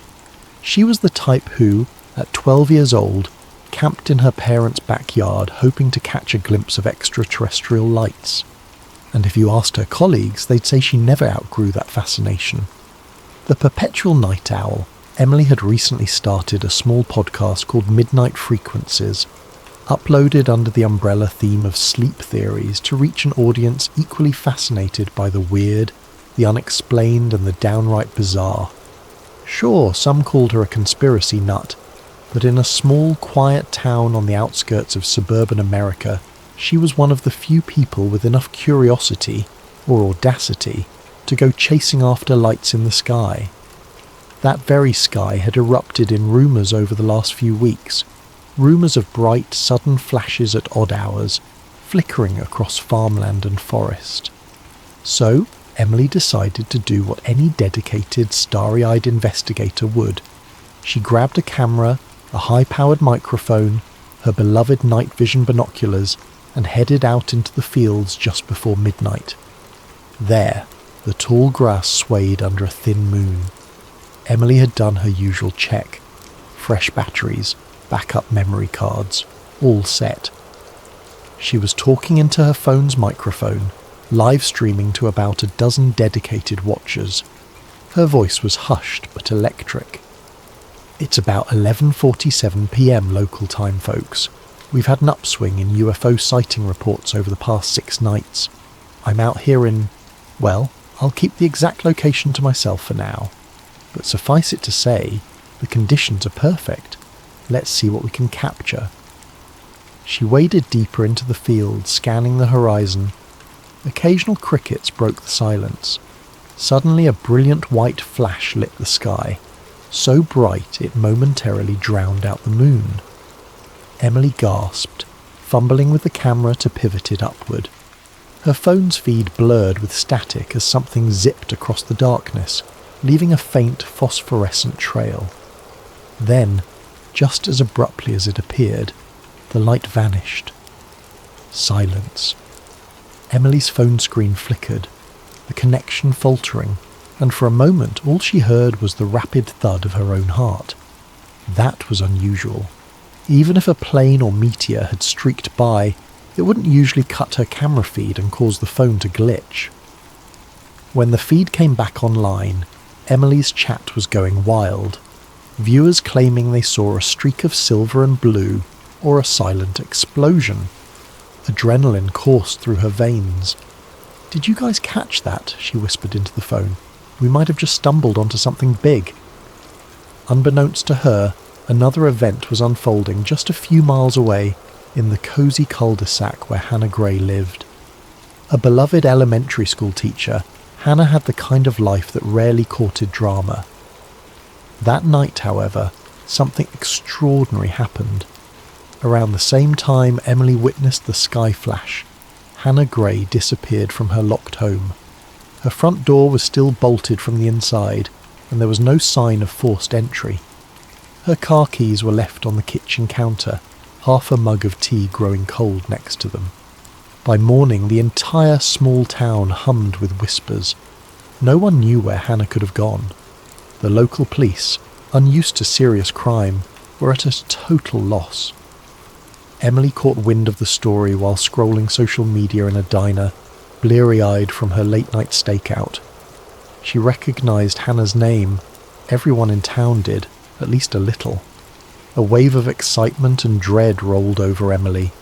A suspicious disappearance mere hours after a bright flash in the sky. If that didn't ring every conspiracy alarm, nothing would. She quickly messaged Andrew Miller, her friend and occasional partner in research. He was a lanky tech genius with a knack for cracking open encrypted files, pulling data from obscure corners of the internet, and tracking unusual radio frequencies. Andrew was also prone to stress-induced rambling and conspiratorial tangents, which Emily secretly found endearing. "Did you see the news about Hannah Gray?" Emily asked. Andrew typed back in quick bursts. "Yeah, it's all over the local forums. She just vanished. Could be foul play, or something else." "We need to talk," Emily replied. "Meet me at the station cafe in 30. While waiting, she pulled out her phone, scanning last night's footage. The bright flare in the sky was definitely there, but the device had glitched at the crucial moment. All she had was a blurred orb. Still, it was enough to get her adrenaline pumping. Andrew arrived, a bundle of nerves, with a laptop under one arm and a half-eaten protein bar in hand. "I tried analysing local power grids last night," he said by way of greeting, sliding into the booth across from her. "There was a massive voltage drop around the time you mentioned the flash. Not just your phone. Some entire sectors lost electricity for a few seconds." Emily's eyes widened. "So it wasn't just me?" He shrugged. "Could be a surge. But what I found interesting is that some weird radio chatter spiked around the same time. Frequencies that shouldn't even be active in this area. It's like Someone was broadcasting or receiving something. They were interrupted when a local policeman walked in, discussing the Hannah Gray case with a colleague. Words like "no sign of a break-in" and "completely vanished" drifted their way. Emily and Andrew shared a look. Something about this was big. Maybe too big. That evening, after rummaging through the bits of corrupted footage and cross-referencing times with Andrew's data, Emily decided to pay a visit to Hannah's place. The sun was dipping low, casting orange light across the quiet street. Hannah's house, a modest single story with a neat front lawn, was eerily calm. A neighbour, eyes puffy from worry, told Emily that no one had seen Hannah since the prior night. No footprints, no sightings. Just as Emily was about to leave, she noticed faint scorch marks on the grass near Hannah's back fence. Odd, concentric circles bleached into the lawn. She knelt, brushing her hand over the brittle blades. She took a picture, her heart thumping in her chest. This was no ordinary vanishing act. Something was deeply wrong here. The ground felt hot to the touch, as if baked by an intense energy. The next morning, people awoke to even stranger news. Hannah Gray had reappeared. She turned up on her own front porch, trembling, disoriented and noticeably thinner. Neighbours swore they heard no car, no footsteps. It was as if she simply materialised. Emily was there in minutes, skidding her car to a halt on the curb. Police had already crowded the area. Hannah, pale and wearing the same pyjamas she had on the night she vanished, was ushered inside. Emily managed to talk her way past the officers, thanks to a well-timed white lie about being an assigned reporter. There in the living room she found Hannah curled on the couch, eyes distant as if searching an endless horizon only she could see. Andrew arrived soon after, carefully stepping around the police tape in the hallway. The officer in charge cast them both a suspicious eye. Hannah glanced at them with a fragile, tired expression. She didn't say much, but she lifted her sleeve to reveal faint, scorch-like markings on her arms, like the circles in her backyard, but smaller, etched into her skin. Emily's pulse hammered. Hannah's voice was barely above a whisper. I remember a bright craft, overhead, and then cold, sterile walls, a sense of floating. Her voice shook. Am I losing my mind? Emily knelt beside her, a gentle hand on her shoulder. No, Hannah, you're not. There's something going on here, and we're going to find out what it is. Yet as determined as she was, Emily had no idea how deep the rabbit hole would go, or how dangerous it would be to pull back the curtain on this unfolding nightmare. It didn't take long for Michael Reed to show up. Tall, suit pressed to perfection, and eyes that seemed to size up everyone he met in a single glance, Reed introduced himself as a liaison from a special department concerned with national security. He had the practiced smile of a bureaucrat, but there was something slightly off-putting about him, like a coiled snake playing at politeness. Michael Reed informed Hannah's small cluster of friends, relatives, and curious onlookers that she had experienced an acute stress episode. He claimed to represent a government health initiative that specialised in mental health crises. But Emily wasn't buying it for a second. While local cops seemed convinced, or at least too intimidated to question him, she recognised a cover story when she heard one. Moments after finishing his official spiel, Reed cornered Emily outside Hannah's living room. Miss Brooks, he began, his voice low, measured. I understand you're a journalist. I'm sure you can appreciate the importance of not spreading panic. Emily forced a smile. Panic about what exactly? He returned her smile with something close to a smirk. It's best if you keep certain rumours, UFO sightings, alleged abductions, out of the public eye, for Hannah's sake as well as the community's. There was a flash in his gaze that brooked no argument. You have no idea what you might be meddling with. She felt a chill but refused to back down. I'm just trying to get to the truth. Truth? He echoed, chuckling softly. Truth is slippery, Miss Brooks. It can twist into 100 shapes, some of them quite ugly. I'd hate for you to see that happen. He left it at that, slipping away with the smoothness of a polished predator. Emily didn't need an official threat to know that was precisely what he'd just delivered. An hour later, outside, Andrew found her pacing on the sidewalk, clearly rattled. He gave her a worried look. You okay? Fine, she answered too quickly, eyes narrowing at the departing black SUV that carried Reed away. That guy is serious bad news. We have to double down on this. They're trying to bury something. Andrew's face blanched. Maybe we should step back. This might be bigger than we realise. Emily shook her head. Number. Look at Hannah. She's traumatised. If we don't find out what happened to her, who will? They parted ways to gather more intel. Andrew delved into the digital realm, determined to find the unusual signals that had spiked the night of Hannah's disappearance. Emily visited local radio stations, talked to older residents who claimed to have seen lights in the sky for years. Almost everyone had a story, if you dug deep enough. Strange booms, missing livestock, random blackouts. It seemed their quaint town had been a hotspot of odd phenomena for quite some time, but no one had drawn the dots together until now. In the meantime, Hannah's condition only grew more perplexing. Friends who tried to visit reported that she occasionally lapsed into staring spells, eyes unfocused, as if listening to something inaudible. On 2 separate occasions, she collapsed momentarily, then got back up with no memory of it. A doctor gave her a clean bill of health, but a nurse whispered to Emily that Hannah's blood work had anomalies, a subtle chemical shift that didn't match anything in normal medical databases. The next day, Emily met Andrew at his cramped apartment, the place awash in the glow of multiple computer screens. Energy drink cans dotted the table. He greeted her with more urgency than usual, even for him. Emily, I've been analysing the signals from last night.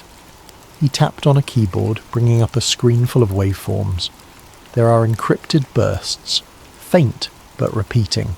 They don't correspond to any standard communication frequencies I'm aware of. And the weirdest thing, the bursts peak around midnight, then vanish. Could it be satellite transmissions? Emily asked, peering at the data. Maybe, but I'm not so sure. I tried to cross-reference them against known satellites. There's no match. It's almost like a hidden network, piggybacking on top of standard radio.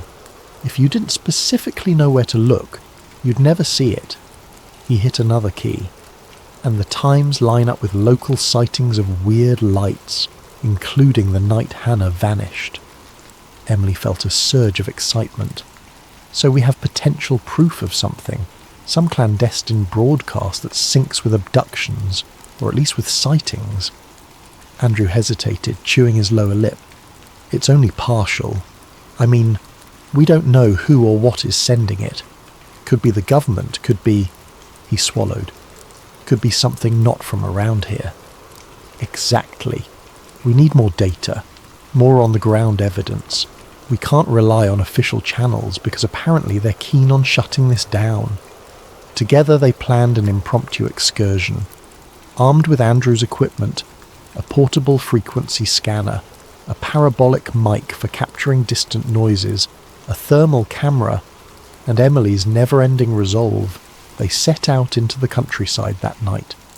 She had mapped a route of rumoured hotspots, old farmland where a neighbour claimed to have seen dancing orbs, a lonely road by the old quarry where a teen once snapped a photo of a strange craft, and a remote vantage point near a chain of wooded hills. They arrived at the farmland first. The night was quiet, the air crisp. Andrew set up his gear on the hood of Emily's car while she scanned the horizon with her binoculars. Crickets droned their lullaby, occasionally punctuated by a distant hoot of an owl. Nothing seemed unusual until Andrew's scanner beeped erratically. "Signal spike," he murmured, adjusting dials. "It's here. just like in the data logs. Emily felt her heart rate climb. Look over there. She pointed to a patch of ground behind a barn. At first glance it was just dirt and weeds, but a closer look revealed a faint burned ring, not unlike the circles in Hannah's yard. She clicked on her flashlight, the beam revealing a circle of charred earth about 10 feet across. Another scorch mark, she whispered, kneeling. Something has been landing here, hovering maybe. This is the real deal, Andrew. He nodded, scanning the skies. We should hurry.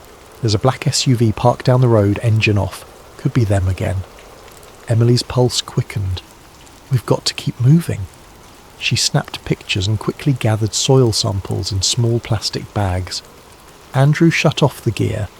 As they hopped back into the car and rolled onto the main road, headlights appeared behind them, bright, following. Emily accelerated, heart hammering. Sure enough, the SUV gained on them. Drive, drive, drive, Andrew hissed. They careened onto a side route, dust kicking up as the SUV's lights bobbed behind them. Emily took a series of unmarked turns through the farmland, adrenaline spiking with every squeal of the tyres. Finally, after about 10 frantic minutes, the SUV dropped back, its headlights fading. Emily exhaled shakily, pulling over near an old oak tree off a narrow lane. Think we lost them, she whispered. The tension in the air was thick as both tried to catch their breath. Andrew's face was pale, eyes darting in every direction. That was definitely them. Reed's people, or someone else who doesn't want us snooping around. We're in over our heads. Emily pressed her forehead against the steering wheel for a second, the weight of it all sinking in. We can't stop now. Whatever's happening is too big, too real. I refuse to let them scare me off. Andrew nodded, but his gaze flickered with fear. We have data, scorch marks, signal spikes, a possible government tail. But we still need more to piece this together. That night they decided to lay low. Emily stashed the samples in a safe place at home, well aware that a break-in could be imminent. She phoned Hannah, checking on her. Her voice sounded frail, but she reported strange flashes in her mind, like half-forgotten dreams or visions of tall, thin silhouettes drifting through corridors lit by starlight. Emily's blood ran cold hearing the details. They matched classic abduction lore. For Hannah, though, it was not a story or rumour, but a real haunting memory. At dawn, Andrew's phone buzzed with a cryptic message from an unknown sender. Project Meridian is real. Check 379. Watch the next window. The Watcher sees. Andrew nearly dropped his phone. Project Meridian? The Watcher? The cryptic words danced before his eyes. Emily, we've just received the strangest tip. They had no idea who sent it or what it meant yet, but it served as a chilling confirmation that they weren't the only ones digging. And if the clandestine watchers were aware of them, it meant Emily and Andrew had just become players in a dangerous game. A game that involved secret projects, unexplained abductions, and transmissions from somewhere beyond normal human reach. The next morning, Emily woke to the sound of frantic knocking on her front door. Disoriented, she threw on a robe and opened it to find Hannah Gray, eyes wide and tear tracks glistening on her cheeks. She looked like she hadn't slept in days. They were in my dreams again, Hannah whispered. But it wasn't a dream. It felt too real. She swallowed hard, gaze darting down the street as though she expected something to appear. Bright lights, swirling dust, a shape in the corner. I tried to scream, but no sound came out. Emily guided her inside, letting her sit on the couch and sip a glass of water. She placed a comforting hand on Hannah's shoulder. It's all right. You're safe here. Hannah shuddered. I don't feel safe anywhere. But I remembered something else from that missing time. These images of a hallway, the walls humming like they were alive, and I heard a voice, no, a presence, calling itself the Watcher. It was like it was inside my head. Emily felt chills. The Watcher. That's the same name we saw in that tip Andrew got. She explained the cryptic text. Project Meridian is real. The Watcher sees.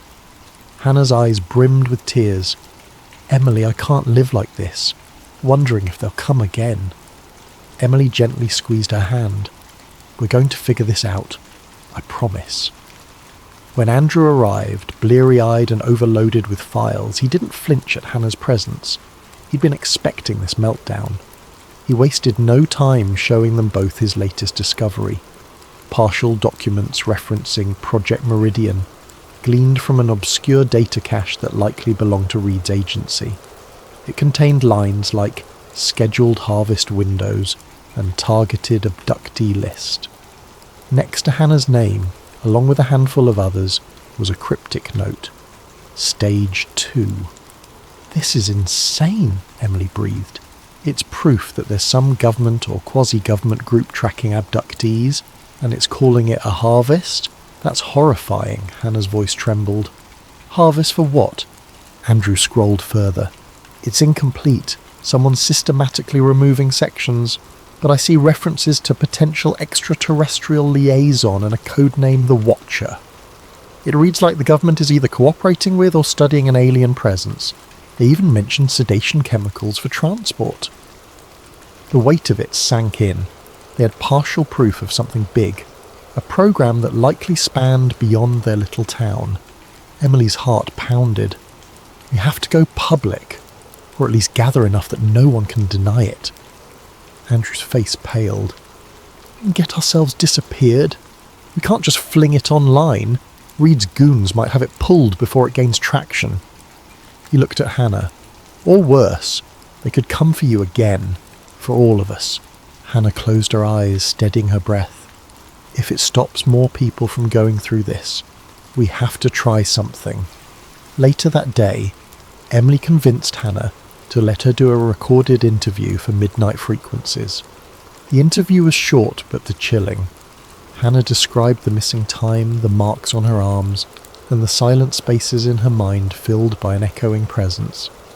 Her voice shook, yet there was a calm resolve behind it. Emily decided not to publish it immediately, but she kept the footage safe, planning to use it as evidence if their investigation reached a breakthrough, or if they needed leverage against Reed. That same evening, they made plans to visit a remote desert facility rumoured to be connected to covert experiments.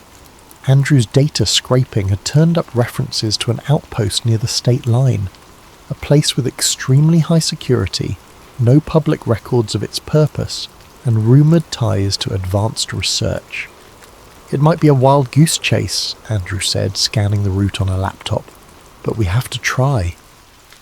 Hannah insisted on tagging along, though Emily worried about her fragile state. I can't just stay home, Hannah said quietly. I need answers. Maybe being closer to whatever it is will trigger more memories. She touched her temple, as though the inside of her head were an alien place too. So, that night, the trio set off in Emily's aging SUV, loaded with cameras, scanning devices, and a sense of steel determination. The desert roads were empty, illuminated only by the headlights and a pale sliver of moon. About an hour into the drive, the radio scanner Andrew had rigged up began to crackle. The odd frequencies he'd detected before started pinging, intensifying as they neared the facility's coordinates. Then, out of nowhere, the wind picked up, swirling dust across the road in a sudden, blinding gust. Emily slowed to a crawl. Andrew tapped at the scanner. It's spiking hard. He shot a nervous glance at Hannah, who was in the back seat trembling. Hey, are you all right? Hannah blinked. I see a shape. Tall, elongated arms just beyond the dust. She pressed her hands to her eyes. Stop the car. Emily braked. The swirling dust parted, revealing a silhouette in the desert gloom. It was too far to see clearly, but something about it was deeply wrong, like it defied the normal sense of proportion. As they watched, a faint glow emanated around it, a soft, ethereal shimmer. Suddenly, an intense headache stabbed behind Emily's eyes, making her grip the steering wheel to steady herself. Andrew groaned, clutching his temples, while Hannah's sob turned to a gasp. She opened the door and stumbled out, nearly collapsing onto the sandy roadside. Emily and Andrew followed, hearts pounding. The silhouette flickered, as if it were a projection being disrupted by the swirling dust. A wave of silent pressure rippled through the air, and Hannah collapsed fully, eyes rolling back. Emily yelled her name, dropping to her knees. Andrew tried to pull Hannah up, but she was dead weight. Just then, a pair of headlights appeared from behind them, another vehicle. For a split second, Emily feared it was more of Reed's men, but the headlights swerved off into the swirling sand, the car door opening to reveal a figure in a hooded jacket. "Get her up, quick!" the stranger ordered in a gravelly voice. Emily didn't recognise him. He had a beanie pulled low, face half concealed by the collar. Yet somehow he seemed to know exactly what was happening. "You can't stay here. It's feeding off the psychic energy." Andrew blinked. "Feeding off? What are you talking about?" The figure cursed under his breath and jerked his head. "We have to get moving before it fully manifests. That's not a real corporeal form out there. It's a partial projection. If you stay, you'll either black out or worse. Now hurry!" The words partial projection snapped Emily into motion. She and Andrew lifted Hannah, guiding her back into the SUV. The stranger hurried back to his own vehicle. Through the dust he shouted, "Follow me if you want more answers. Trust me." Then he sped off, his taillights cutting through the haze. Emily exchanged a look with Andrew. They didn't know this person, but it was either that or linger under the ominous silhouette. She turned the key, and the SUV roared to life. They tore off after the stranger, the swirling dust forming a tunnel around their headlights. The beep of the scanner was near deafening, as if the broadcast was in meltdown. After a few precarious minutes of desert driving, the dust settled, and the silhouette was out of sight. The stranger led them to a rocky outcropping, hidden by boulders. He stepped out, removing his hood carefully. "You got guts, I'll give you that. I've been trying to blow the whistle on Project Meridian for months, but they keep locking down my data. Name's not important." He looked at Hannah, who was starting to come to. "She's the key, isn't she?" Emily bristled protectively. "She's a person, not a key," the stranger nodded. "Right. But if you're trying to stop the abductions, you'll need her memories. They're stored in there, somewhere. The Watcher's telepathic signature imprinted on her. Reed's people want to keep that quiet." Hannah sat up, disoriented but stable. Who are you?" "Someone who can't watch this happen anymore," he said simply. Then he pulled out a small flash drive, tossing it to Andrew. "Coordinates, partial logs, even some video feeds I managed to snag. You can see the abduction schedule. They call it a harvest because these beings harvest genetic samples or psychic potential from humans. The government looks the other way. Some twisted deal for technology, or maybe they're just terrified. Either way, if you want to stop it, you'll have to get inside that facility." He pointed toward the faint glow on the horizon, presumably the compound's perimeter lights. Emily's head spun. She asked the question burning inside her. "Why us? Why come to us now?" He shrugged. "Because you're stubborn enough not to quit and naive enough to think you can survive this." With a wry smile, he added, "That might give us a fighting chance." Before they could press him further, the faint rumble of engines echoed. The stranger flinched, scanning the dark. "We've been followed. Stay off the main roads. I'll contact you when it's safe." Then he hopped back into his car, disappearing into the desert with practiced skill. Andrew stared after him. That was intense and unbelievably sketchy. Emily nodded, turning to Hannah, who rubbed her temples as if they ached. "You okay?" She nodded unsteadily, eyes filled with worry. "This is so unreal." "But it's happening," Emily said softly. And we're not backing down now? In the distance, the swirling dust had calmed, but an unsettling hush had fallen over the desert. Emily felt that hush wrapping around them like a warning, as if the watcher's gaze was locked onto them wherever they went. 2 days later, they finally discovered the location they'd only heard about in rumours. A hidden complex, miles away from any paved highway, accessible by a single unmarked dirt road that wove through rocky hills. Its perimeter was ringed by tall fencing topped with barbed wire, and floodlights swept the barren surroundings. The facility blended into the desert so well that it looked like part of the landscape. Grey concrete walls half buried in sand. Over the gate, a tiny sign read, "No trespassing, government property," but there were no official insignias. Emily, Andrew and Hannah arrived just after dusk, leaving their vehicle concealed behind a cluster of boulders. They'd spent the previous day poring over the files on the flash drive the stranger had given them. The puzzle pieces formed a grim picture, an underground site with advanced labs, holding cells and specialised containment pods for abductees. The log spoke of a harvest window approaching, a date correlated with an upcoming celestial alignment that, according to scattered notes, amplified the Watcher's abilities. As they crouched behind the fence, Hannah's nerves flared. What if we can't get in, or if we do get in and can't get out? Her voice quavered. Emily tried to keep her own fear in check. We'll find a way. We need proof.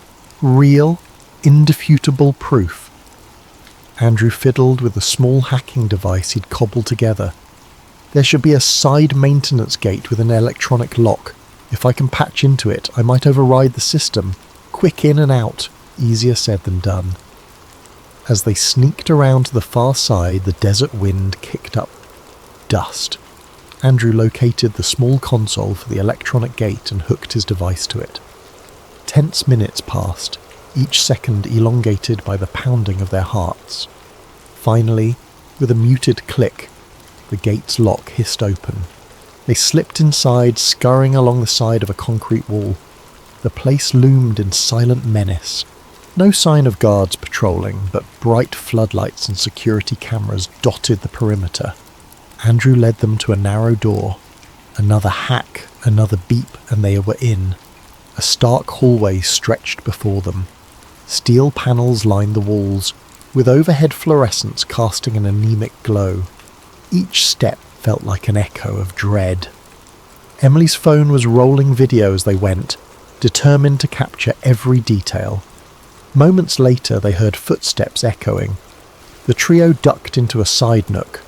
2 uniformed guards strode past, discussing a transfer scheduled for midnight. "The sedation trucks arrive in 2 hours, one guard said. They want them in holding bay 3. The mention made Hannah swallow hard. Sedation trucks for the next wave of abductees. Once the guards were out of earshot, Emily, Andrew and Hannah crept deeper into the labyrinth of corridors. Andrew found a control room with large monitors flickering, each showing different angles of stark medical bays and empty, sterile hallways. He swiftly plugged his flash drive into a console, hands trembling. "Cover me," he whispered, tapping at the keyboard. Lines of code scrolled by on the screen. "I'm going to copy whatever I can. Maybe sabotage some security systems if I get the chance." Emily locked the door from the inside while Hannah kept watch at a window. The monitor feeds displayed glimpses of something horrifying. Large, transparent pods arranged in neat rows within an underground chamber, each containing a motionless figure. Some pods were empty, others held people wearing hospital-like gowns, eyes closed, faces pale. Emily's throat tightened. "There must be dozens," she breathed. "Dozens of abductees down there." Hannah stifled a gasp, tears in her eyes. "That could have been me. Maybe it was me, and I just don't remember." Her hand drifted unconsciously to the faint scars on her arms. On one of the screens, a tall figure in a dark suit appeared. Michael Reed. He spoke with an underling, pointing to a chart. Though there was no audio, It was obvious he was giving orders. Emily zoomed in. The chart he held had a date circled in red. Tomorrow's date. The harvest window. Andrew hissed softly in frustration. They've layered encryption all over the internal network. I can't get everything, but I'm snagging partial files. He paused, glancing at a separate control panel. I see an internal security measure for something called Containment Vault, Level B. Might house the more sensitive subjects. Possibly the Watcher? Emily's heart hammered. We need physical evidence from the pods. Let's see if we can get down there. We can't free everyone by ourselves, but at least we can document it. They carefully left the control room, heading toward a stairwell that descended 2 levels below ground. The deeper they went, the colder and more sterile it became. Medical trolleys lined the halls, stocked with ominous syringes and strange equipment. Faint overhead announcements crackled. Holding Bay 2, prepare for sedation protocol. Hannah clenched her jaw, remembering the cold table, the bright lights she had glimpsed in her fractured memory. Finally, they reached a wide chamber with floor-to-ceiling glass pods. The sight was surreal, like stepping into a futuristic nightmare. Dozens of people were suspended in some kind of translucent fluid, monitors attached to the pods. The hum of machinery underscored each breath the abductees took. On a catwalk above, masked technicians moved from pod to pod, checking readouts. Emily recorded frantically, capturing every angle she could. Andrew's face was ashen. The entire floor is basically a test lab. They're analysing them, maybe collecting samples. He pointed to a side corridor labelled Extraction. The sign alone made Emily's stomach twist. Suddenly, an alarm beeped overhead. Red lights swirled. Emily's immediate thought was that they had triggered a sensor, but then a mechanical voice announced, "Security breach holding Bay 3. Unauthorised entry." That wasn't them. They were in Bay 2. She realised with a jolt that someone else was here, or perhaps something was happening that even the staff hadn't anticipated. A wave of commotion spread among the technicians, one shouting into a walkie-talkie. In the confusion, Emily motioned to Andrew and Hannah to duck behind a row of large crates. They crouched, hearts pounding. Guards rushed past, heading toward holding Bay 3. Andrew's eyes darted to Emily. What do we do? Could be a chance to get out or get deeper. Hannah's expression was steeled. Maybe it's a distraction. Let's see if we can find more about the Watcher. Reluctantly, Emily nodded. They slipped across the chamber, hugging the wall to avoid cameras. At the far end, a secure metal door bore the label Restricted, Authorised Personnel Only. Andrew had to hack a keypad again, sweat beading on his forehead as the alarm klaxons continued. With trembling fingers he succeeded, and the heavy door slid open. The corridor beyond led to a smaller, dimly lit annex. Lining the walls were what looked like steel freezers or vaults. Each had a biometric lock. At the far end stood a reinforced glass partition, behind which something flickered like a faint glow. Emily approached, pressing her face close. On the other side was a sealed room, maybe 20 feet wide. The interior was dark, but she could make out a tall cylindrical container in the centre, cables snaking from it. A dull luminescence pulsed inside like a heartbeat of light. As they watched, the luminous shape within shifted. For a split second, Emily swore she saw an elongated limb press against the container's surface. She swallowed hard. Could that be the Watcher? Hannah's eyes fluttered. She stepped closer as if drawn by some invisible tether. Suddenly, she gasped, tears springing to her eyes. "I can feel it in my head," she whimpered. "It's the same presence from before." Andrew's device beeped. "This door's on a more advanced system. I'm not sure I can crack it without setting off another alarm." Before Emily could respond, a voice spoke behind them. "I wouldn't advise it." They spun around to see Michael Reed flanked by 2 armed guards, their guns trained. Reed's cool expression held triumph. "You've gone far enough. Emily's pulse thundered. "You're detaining us illegally. We have evidence." She brandished her phone, still recording. One guard moved to smack it out of her hand, but Reed signalled for him to wait. He offered a tight smile. "Evidence of what? A top-secret installation engaged in advanced medical research for national security? You'll be laughed off every mainstream channel. And if you do try releasing anything, you'll spend your lives in legal purgatory for violating national security." He stared them down. "But I can offer an alternative." Andrew's jaw tensed. "Which is?" "Hush money. A comfortable relocation to anywhere you want. You sign NDAs, vanish quietly, and let the grown-ups handle the big, scary secrets." Reed glanced at Hannah. "Especially you, Ms. Grey. Surely you don't want more nightmares. Let us handle your condition. We can help." Anger boiled in Emily. "Help! You're the ones who took her!" Reed's gaze flicked to the Watcher's container. "We're containing a threat that your friend here, along with many others, got tangled in. Our work is about preserving stability. That includes people who wander off the reservation." He gave Emily a pointed look. "You might think you're saving the world, but trust me, you have no idea how dangerous this entity is, or the ramifications of exposure." Hannah trembled. "You'd keep abducting people, letting that thing feed on them?" Reed exhaled, feigning patience. "It's complicated. We have certain understandings with the entity. In exchange for certain allowances, we glean scientific breakthroughs. Our adversaries would love to get their hands on it. The world is better off if we remain in control." Emily saw red. "You're letting people suffer for your own ends." "National ends," he corrected, stepping forward. The guards parted slightly, but their weapons remained level. "I'm offering you a choice. Walk away now, or face the consequences." At that moment, Hannah let out a sudden gasp, eyes rolling back.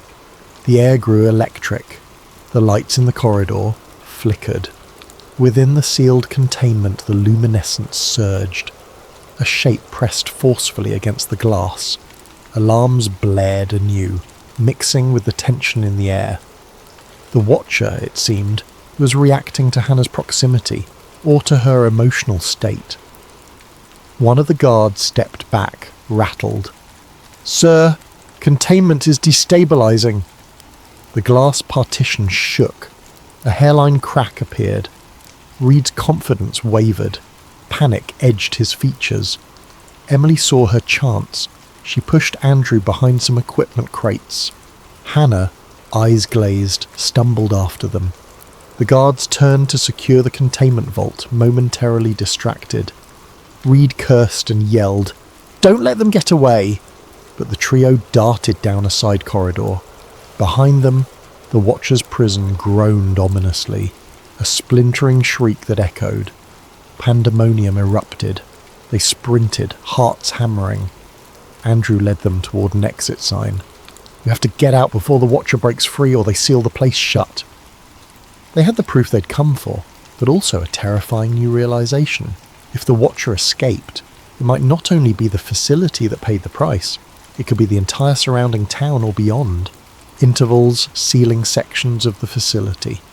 Emily, Andrew and Hannah barely slipped under one shutter in time before it crashed to the floor with a resounding clang. They burst into a wide loading area stacked with crates of supplies, likely sedation chemicals. Several large trucks were lined up, engines idling, presumably preparing for a midnight transfer. Sirens blended into the roar of alarms, creating a frenzied chaos. Technicians ran in all directions, some barking into radios, others wheeling carts full of sedation syringes. Andrew quickly ducked behind a forklift, scanning for a safe route. Hannah, still pale from the psychic assault, gripped Emily's arm for support. "We have to warn those people," Hannah said, voice wavering as she gestured to the trucks. "They are shipping more victims tonight." Emily nodded, swallowing her own terror. "We can't free everyone on our own, But maybe we can sabotage the trucks so they can't transport them. Andrew eyed a control panel near the bay doors. I could disable the loading ramp, jam the engines, something like that. It'll at least slow them down. They crept forward, only to have an armed guard appear from behind a crate. He raised his weapon. Instinct kicked in. Emily grabbed a stray metal rod and swung. She was hardly a trained fighter, but adrenaline can do wonders. The rod clanged against the guard's wrist, sending his aim wide. He stumbled, and Andrew tackled him to the floor, wresting the gun away. Hannah pulled Andrew back, breath coming in gasps. They hurried on as the guard groaned behind them. Andrew reached the control panel, frantically typing commands. Sparks flew from the console as he jammed some kind of override. The massive bay doors jerked partway closed, then locked in place with a screech. The trucks revved, drivers desperately trying to maneuver out, but the doors trapped them. A loudspeaker crackled. Critical malfunction in loading bay. All personnel evacuate. Meanwhile, the Watcher's presence pressed into Hannah's mind like a vice. She staggered, feeling telepathic waves ripple through the facility. With each passing second, it grew stronger. In her mind's eye, she saw flickers of the entity floating through corridors, doors buckling under an unseen force. They found an emergency staircase leading upward. On the next level, subdued lights flickered as the alarms continued.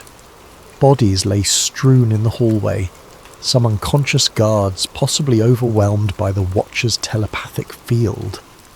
Emily forced herself not to look too closely at whether they were breathing. Time was short. At a cross-section of corridors, they nearly collided with Michael Reed. His hair was mussed, tie askew, face contorted in fury. A pistol was clutched in his hand. "You have no idea what you've unleashed," he snarled. "If the Watcher goes free, then maybe it'll blow the lid on your entire operation," Emily shot back.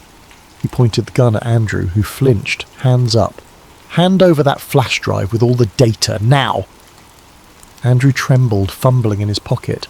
You can't keep this hidden forever," Reed's nostrils flared. "Watch me!" A deep vibration rocked the corridor. Metal doors rattled. The lights dimmed, surging back in a stutter. Hannah let out a choked sound. "It's here!" At the far end of the hallway, something shimmered like a mirage. Then it solidified into a tall, spindly figure, vaguely humanoid but unsettlingly elongated. Its skin, or surface, seemed a pale, pearlescent grey, with eyes that glowed faintly with an otherworldly light. It radiated a sense of immense, implacable intelligence. The Watcher. Even Reed seemed taken aback, stepping back warily, though he kept his weapon trained on Andrew. The Watcher tilted its head, an unreadable motion. Emily felt a tidal wave of pressure inside her skull, as if those glowing eyes were peering directly into her mind.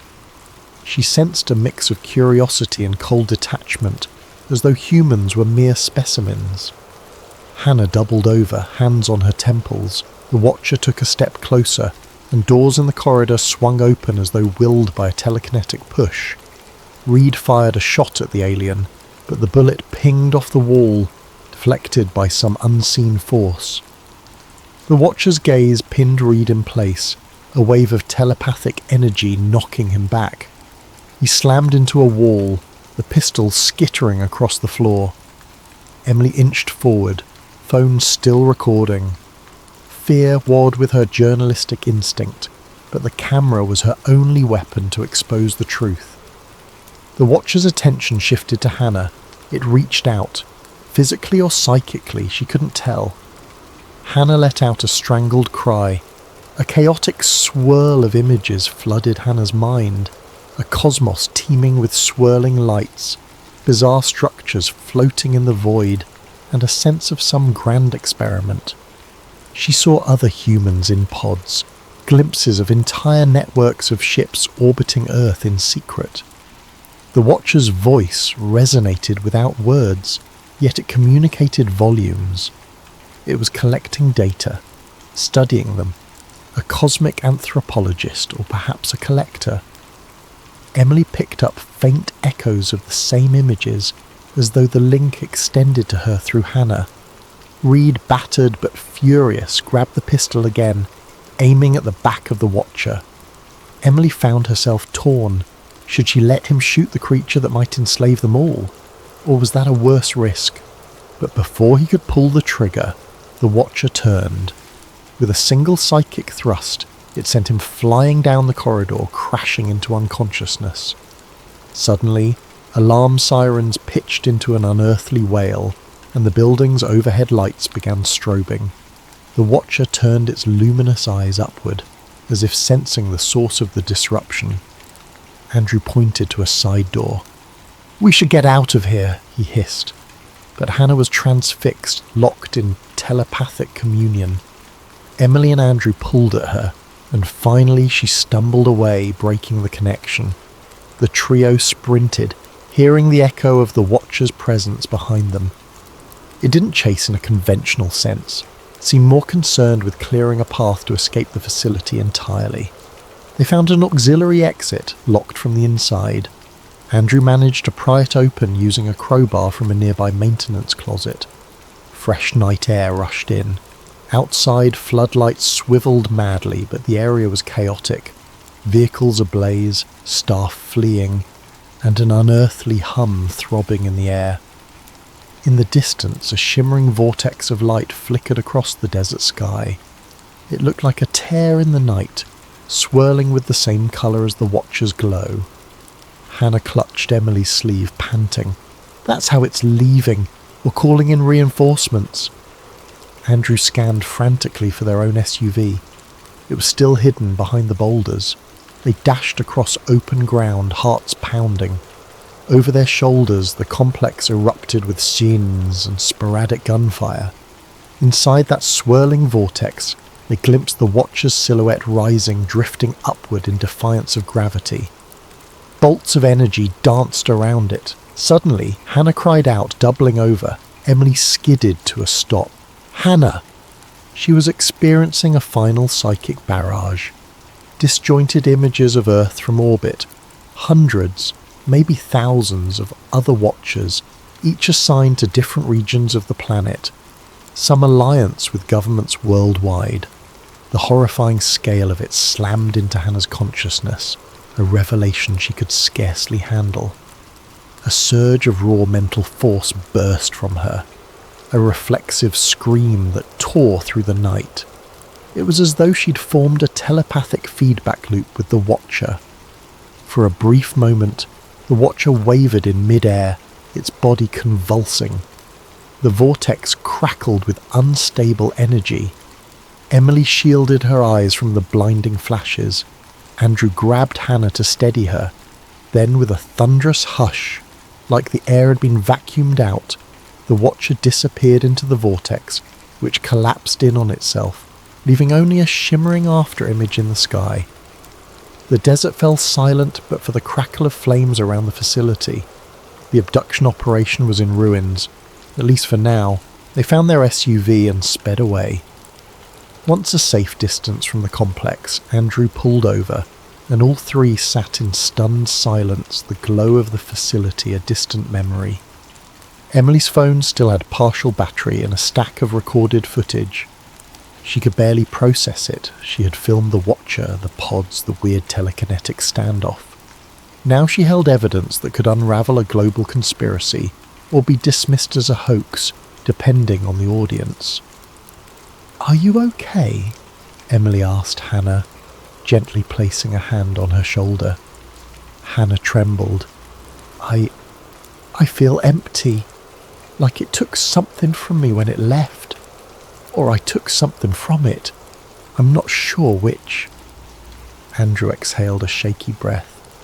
"We have the footage, the documents, everything. Let's get it out there, wide. Even if the mainstream covers it up, the truth will find a way." Emily nodded, determination in her eyes. "We owe it to everyone who was trapped in those pods, and to every abductee that might still be out there." They drove through the night, hearts heavy yet hopeful. At dawn, the story was uploaded across multiple platforms, midnight frequencies, conspiracy forums, Independent video hosts. Emily didn't bother contacting mainstream news. She knew they'd either laugh or find themselves mysteriously blocked. But the smaller corners of the web lit up, viewers reeling at the footage of the Watcher, the pods, and the ominous presence of government forces. Some hailed it as undeniable proof. Others cried hoax. But the seed was planted, the story out in the wild. If Michael Reed or his superiors tried to contain it, they'd have a hard time chasing every download and re-upload. In the weeks that followed, rumours abounded that the facility had been sanitised, that Michael Reed had vanished, or that he'd been reassigned to an even more clandestine role. Meanwhile, Hannah faced lingering nightmares and occasional psychic flashes, glimpses of starlit corridors or swirling galaxies. She was slowly healing, but the scars were not just physical. Andrew used his tech skills to stay ahead of any attempts at legal retaliation, employing encryption and backups to keep their evidence safe. Emily's viewership soared among those predisposed to believe. Critics labelled her a sensationalist, but she pressed on. Late one night, as she wrapped up a new podcast episode, she saw a single faint, shimmering light flicker across the sky above her home. It was gone in an instant, leaving her with a familiar swirl of dread and wonder. Switching off the microphone, Emily whispered, "They're still out there. Maybe they always will be." She glanced at her phone, which had begun vibrating with the new tips and sightings from around the globe. In her mind, she heard an echo of the Watcher's presence, something that felt like a cautionary farewell or perhaps a promise. Far away, in the hush of small-town streets, life went on. Children attended school, families gathered for barbecues. The local news played soft features about local sports, but in the margins, a different reality glowed. One where cosmic beings surveyed humanity like experimental subjects. And people like Emily Brooks, Andrew Miller, and Hannah Gray stood at the threshold determined to keep watch on the Watchers. Their fight for disclosure had only just begun.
Alexandra Alex Hill stepped off the bustling Manhattan sidewalk into the modest offices of Global Financial Watch, the online publication where she worked freelance.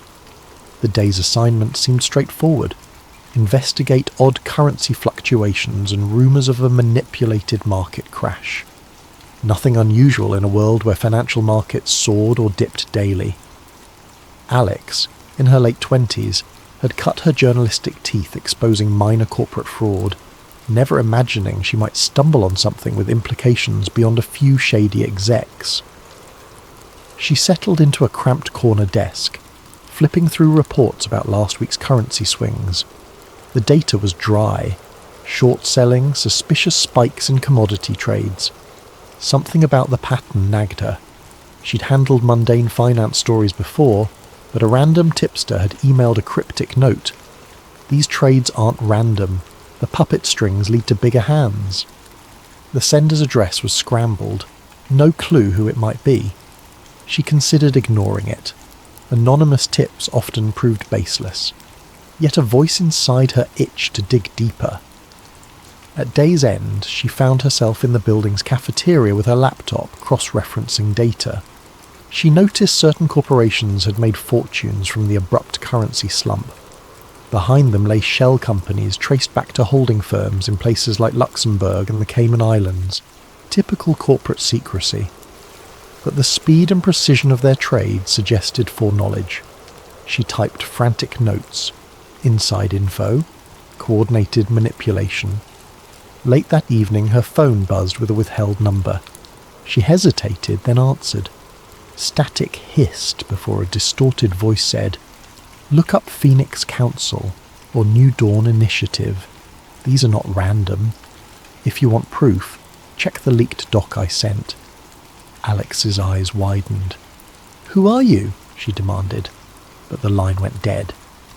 Checking her email spam folder, she indeed found an attachment labelled projectphoenix.xlz. Some sort of encrypted file. Anxiety prickled. This was no ordinary lead. Her heart thumped as she realised she might be stepping into something well beyond a typical financial scandal. The next day, uncertain how to handle the suspicious file, Alex reached out to Julian Park, a freelance tech wizard she'd known from earlier investigations. They'd parted ways after a minor story about data breaches, but she trusted his encryption skills. She arranged to meet him in a dingy coffee shop across town. Julian, tall and wiry, wore a hoodie and the air of a man who valued anonymity. He frowned at her screen, muttering, "This is advanced encryption. Definitely beyond standard corporate emails." He mentioned glimpsing references to ARC hush codes in the metadata, a sign of top-tier hush systems used by intelligence agencies. While Julian tinkered with the file, Alex explained how she'd come across it, describing the weird tips to call and the name Phoenix Council, or New Dawn. Julian's expression grew serious. Online conspiracy circles have rumoured for years about a new world order, or secret councils shaping world events. Usually fringe talk, but if these references are real, we're talking about people so high up that governments might just be fronts for their agenda. The notion felt outlandish to Alex. She'd never been a big conspiracy believer, preferring facts. But the puzzle pieces unsettled her. "Let's see if the data reveals anything," she said. "If it's nonsense, we drop it." Julian nodded, stashing the file. He promised to attempt decryption from his safe rig at home. That evening, as Alex walked home on quiet city streets, she felt an odd presence, like someone tracking her. She glanced back, saw no one, possibly paranoia. But her phone beeped, displaying another unknown text. "You're prying open a door. Stop now for your own good." She swallowed, tension rising. She typed back, "Who are you?" No reply. A tremor of fear told her this was bigger than just a financial tip. The next morning the phone beeped again. A cryptic, "We see you." She reported the harassment to her editor, who shrugged, cautioning her not to chase tin-foil hat stuff. Annoyed, Alex realised Global Financial Watch was squeamish about major conspiracies. Her editor insisted they had no budget for a deep dive on wild leads, especially if it risked lawsuits from powerful firms. "Keep the story in normal scope," he said. She bit her lip. Part of her wanted to drop it. Another part, that sense of a real story in the making, refused to let go. Days later, Julian summoned her to his cluttered studio apartment. She arrived to find him bleary-eyed, having spent nights on the encryption. He'd partially cracked it. The doc references council summits, media infiltration strategies, and a plan labelled Project Crosswinds. Also mentions direct control of some central bank decisions. The language implies a global group, not just a random hedge fund. Alex's pulse raced. Could a clandestine organisation hold sway over entire economies and central banks? They pored over lines referencing notifying top-level council operatives in government before orchestrating a market crash that served a strategic restructuring agenda. The doc ended with a phrase, "All must serve the new dawn." The references to puppet governments, colluding financiers, Even manipulative media infiltration pointed to a hidden network shaping world events. This was beyond typical corruption, a broad, coordinated conspiracy that the mainstream might label New World Order. Torn between excitement and dread, Alex recognised that if these files were genuine, she'd stumbled upon a massive story. On the other hand, exposing it could endanger her career and safety. She asked Julian if he had more to confirm authenticity. He smirked wryly. Partial digital signatures match certain intelligence crypt stamps used by major agencies. This is real, and if it is, they will come for us. Hard. Their conversation was cut short by a noise outside, someone jiggling the doorknob. Julian peered through the peephole, a figure in a suit scanning the hallway. They froze in tense silence, hearts pounding. After a minute, the figure moved on, but the message was clear. They were being watched. Julian exhaled. We're in deep now. At that moment, Alex's phone buzzed with a new text. Walk away. You can't stop the new dawn. The timing was too precise for coincidence. She glanced at Julian. We can't just walk away. If we do, you'll expose them. He nodded, though fear flickered in his eyes. The next step was to find additional leads, confirm the doc's claims, and see if there were other whistleblowers or relevant events indicating a covert plan.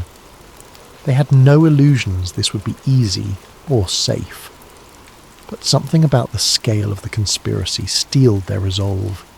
Thus, the illusions of a routine financial piece had shattered, replaced by a grim sense that the world's big financial shifts might be orchestrated by hidden elites. Alex realised the journey ahead demanded cunning, nerve, and alliances. A single mistake could cost her life. Yet she pressed forward, soul aflame with the fierce conviction that the truth, no matter how big or dark, deserved to be set free. In the frantic aftermath of uncovering the Project Crosswinds references, Alex Hill and Julian Park realised every step must be measured. They parted ways discreetly, using coded signals to coordinate future meets. Alex returned to her day job at Global Financial Watch, feigning normalcy, while inside she felt a swirl of dread and determination. Even the mild hum of the office printers or casual chatter from co-workers seemed sinister, as if any colleague might be an informant for the hidden elite. She suspected paranoia was creeping in, but she couldn't dismiss the danger. Late one night, she received an encrypted email from a new contact calling themselves Nova. The message read, "Heard you want to confirm the NWO lead. I have partial evidence from inside a central bank. We must meet." The signature was a code referencing public cryptographic keys. Initially, Alex doubted its legitimacy. Could be a trap or just a scam. But curiosity overcame fear, and she reached out. The next morning, Nova replied with a location: a public library in Brussels near the EU's financial district. They insisted Alex come alone, though the distance was formidable. She discussed it with Julian, who recommended caution but offered remote surveillance if needed. Within days, Alex found herself flying to Brussels under the guise of covering a European finance summit. She forced a polite smile in front of fellow journalists, but her real motive was to meet Nova. She parted from the official itinerary, venturing to a modest library in a side street. At a back table, reading a thick economics journal, sat a woman in her late 20s with short dark hair. She locked eyes with Alex, gave a slight nod. Introducing herself as Naomi Flores, she said softly, "I'm the Nova you corresponded with. I'm also a junior economist at a major global institution, but I can't reveal which. The shadows we're dealing with can destroy careers or lives." Naomi explained how she'd encountered suspicious anomalies in currency interventions. There's a pattern, always the same unnamed special committee instructing abrupt policy shifts, benefiting a small circle of unknown beneficiaries. It's not official channels, it's an invisible hand. My attempts to question it were met with silence or subtle intimidation. She slid a thumb drive to Alex containing datasets and internal memos. "I suspect it ties to your Project Crosswinds. The scale is frightening. Global markets shape to favour certain outcomes. Governments get propped up or toppled, all behind closed doors.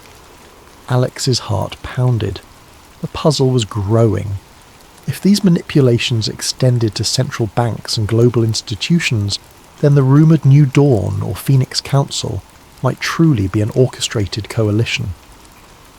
She thanked Naomi, urging her to be careful.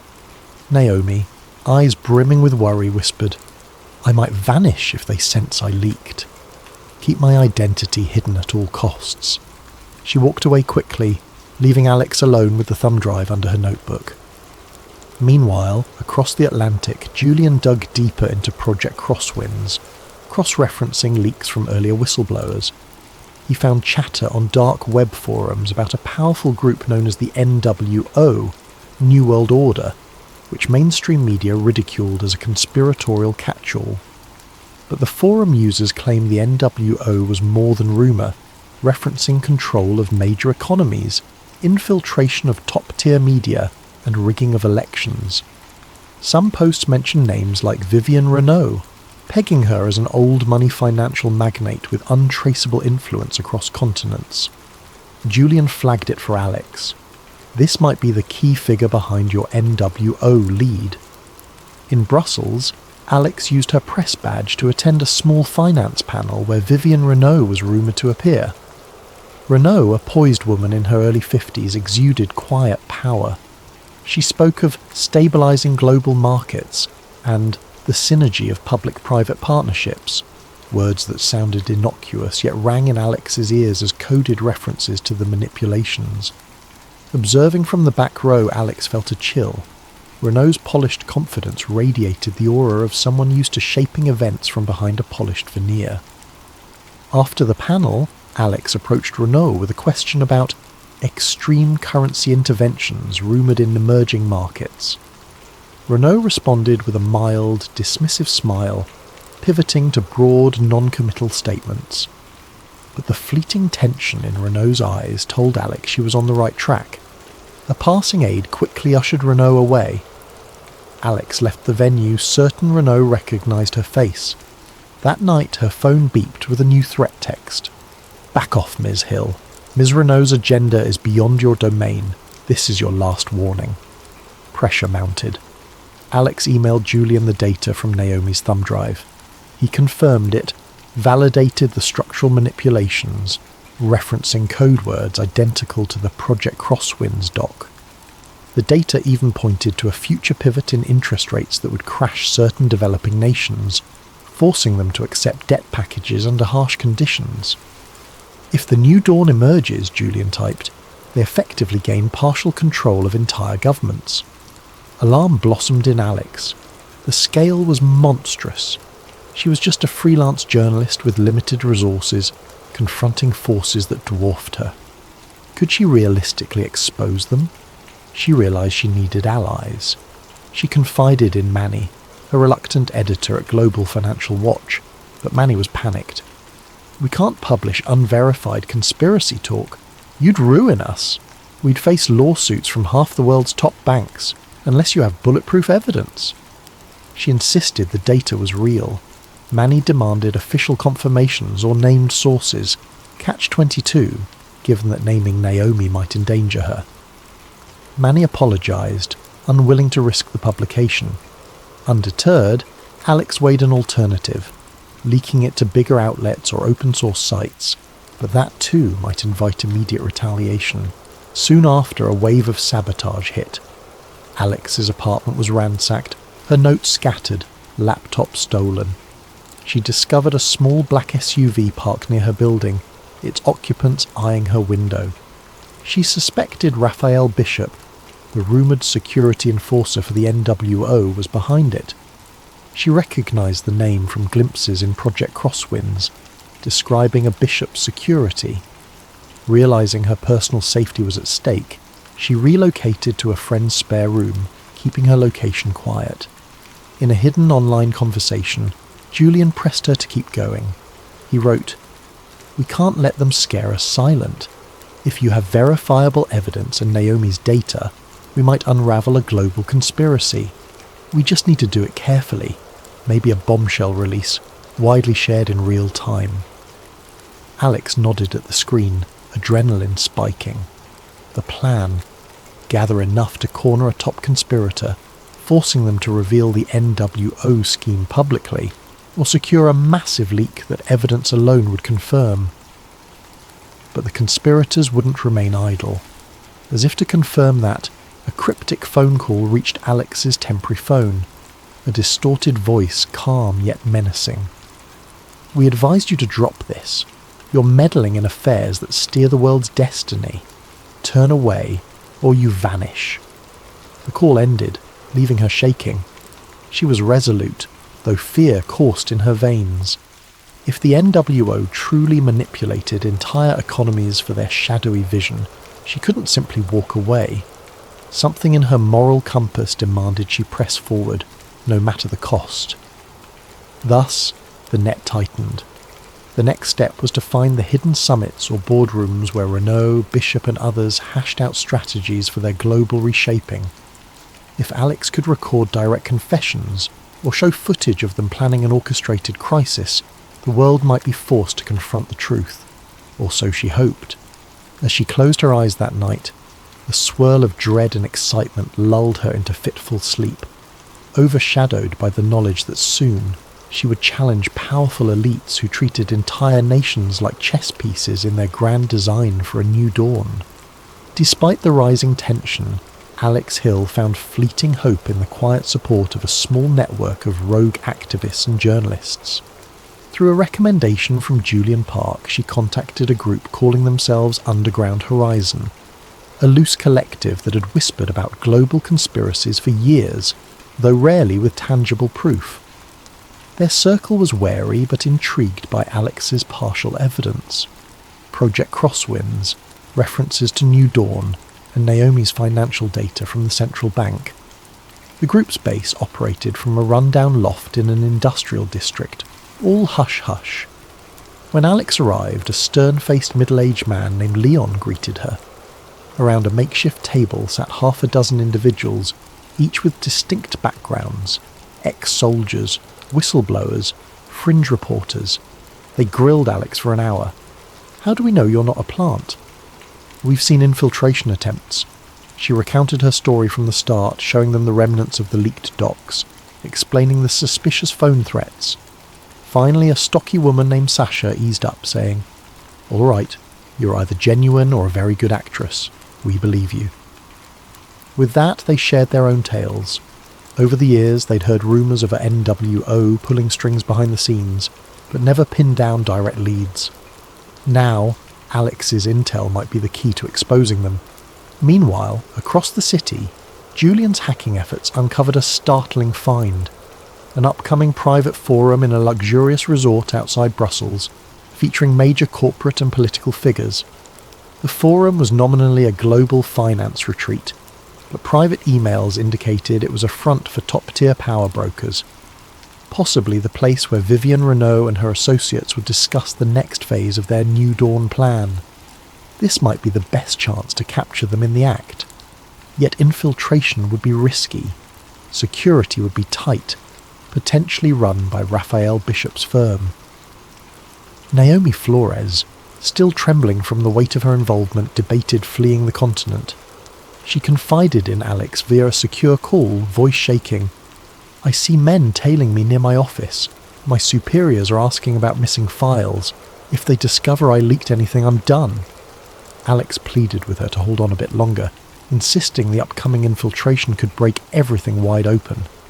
Naomi, torn by fear and the desire to do what's right, reluctantly agreed to pass final key data about the finances. After that, she intended to vanish. Alex felt guilty, but recognised Naomi's insider knowledge was crucial. In a clandestine planning session, Alex, Julian and a few from the Underground Horizon group hammered out the infiltration approach. They'd pose as staff or lesser-known delegates at the retreat with forged IDs. They hoped to rig hidden cameras to stream any incriminating discussions. If they broadcast in real time across multiple online platforms, the conspirators couldn't simply hush it up. Leon insisted on precision. One slip, and we're done. They'll have ex-military ops, We must get in, get evidence, and get out. The plan conjured images of a spy movie, yet it was their best shot. Days passed in a haze of preparations. Sasha taught Alex how to use a small wearable camera disguised as a brooch. Julian tested a portable signal booster to ensure the live feed overcame any jamming. Naomi forwarded the retreat's official guest list she'd quietly swiped from her workplace's computer system. Indeed, Vivian Renault's name was on it, along with multiple global finance bigwigs, some top government advisors, and certain private security not listed in detail, likely Bishop's men. Tension soared. If they managed to record Renault bragging about orchestrating economic upheavals or referencing Project Crosswinds, it could be the final blow exposing the NWO. On the eve of the infiltration, Alex's phone buzzed with an unknown text. "We know you plan to disrupt the Brussels Forum, don't test us." She shuddered at how easily they tracked her. Julian, equally unnerved, changed phone SIMs, used anonymizing software. They parted ways until the operation, each moving carefully, checking for tails. Alex took minimal luggage, forging a new press pass identity to appear as a minor journalist from a lesser-known trade publication. Arriving at the retreat's location, a grand estate in the countryside near Brussels, Alex and the small infiltration team feigned normalcy. The estate gates allowed delegates with correct passes. Guards wearing discreet earpieces scanned them. Alex's heart hammered as she presented her ID.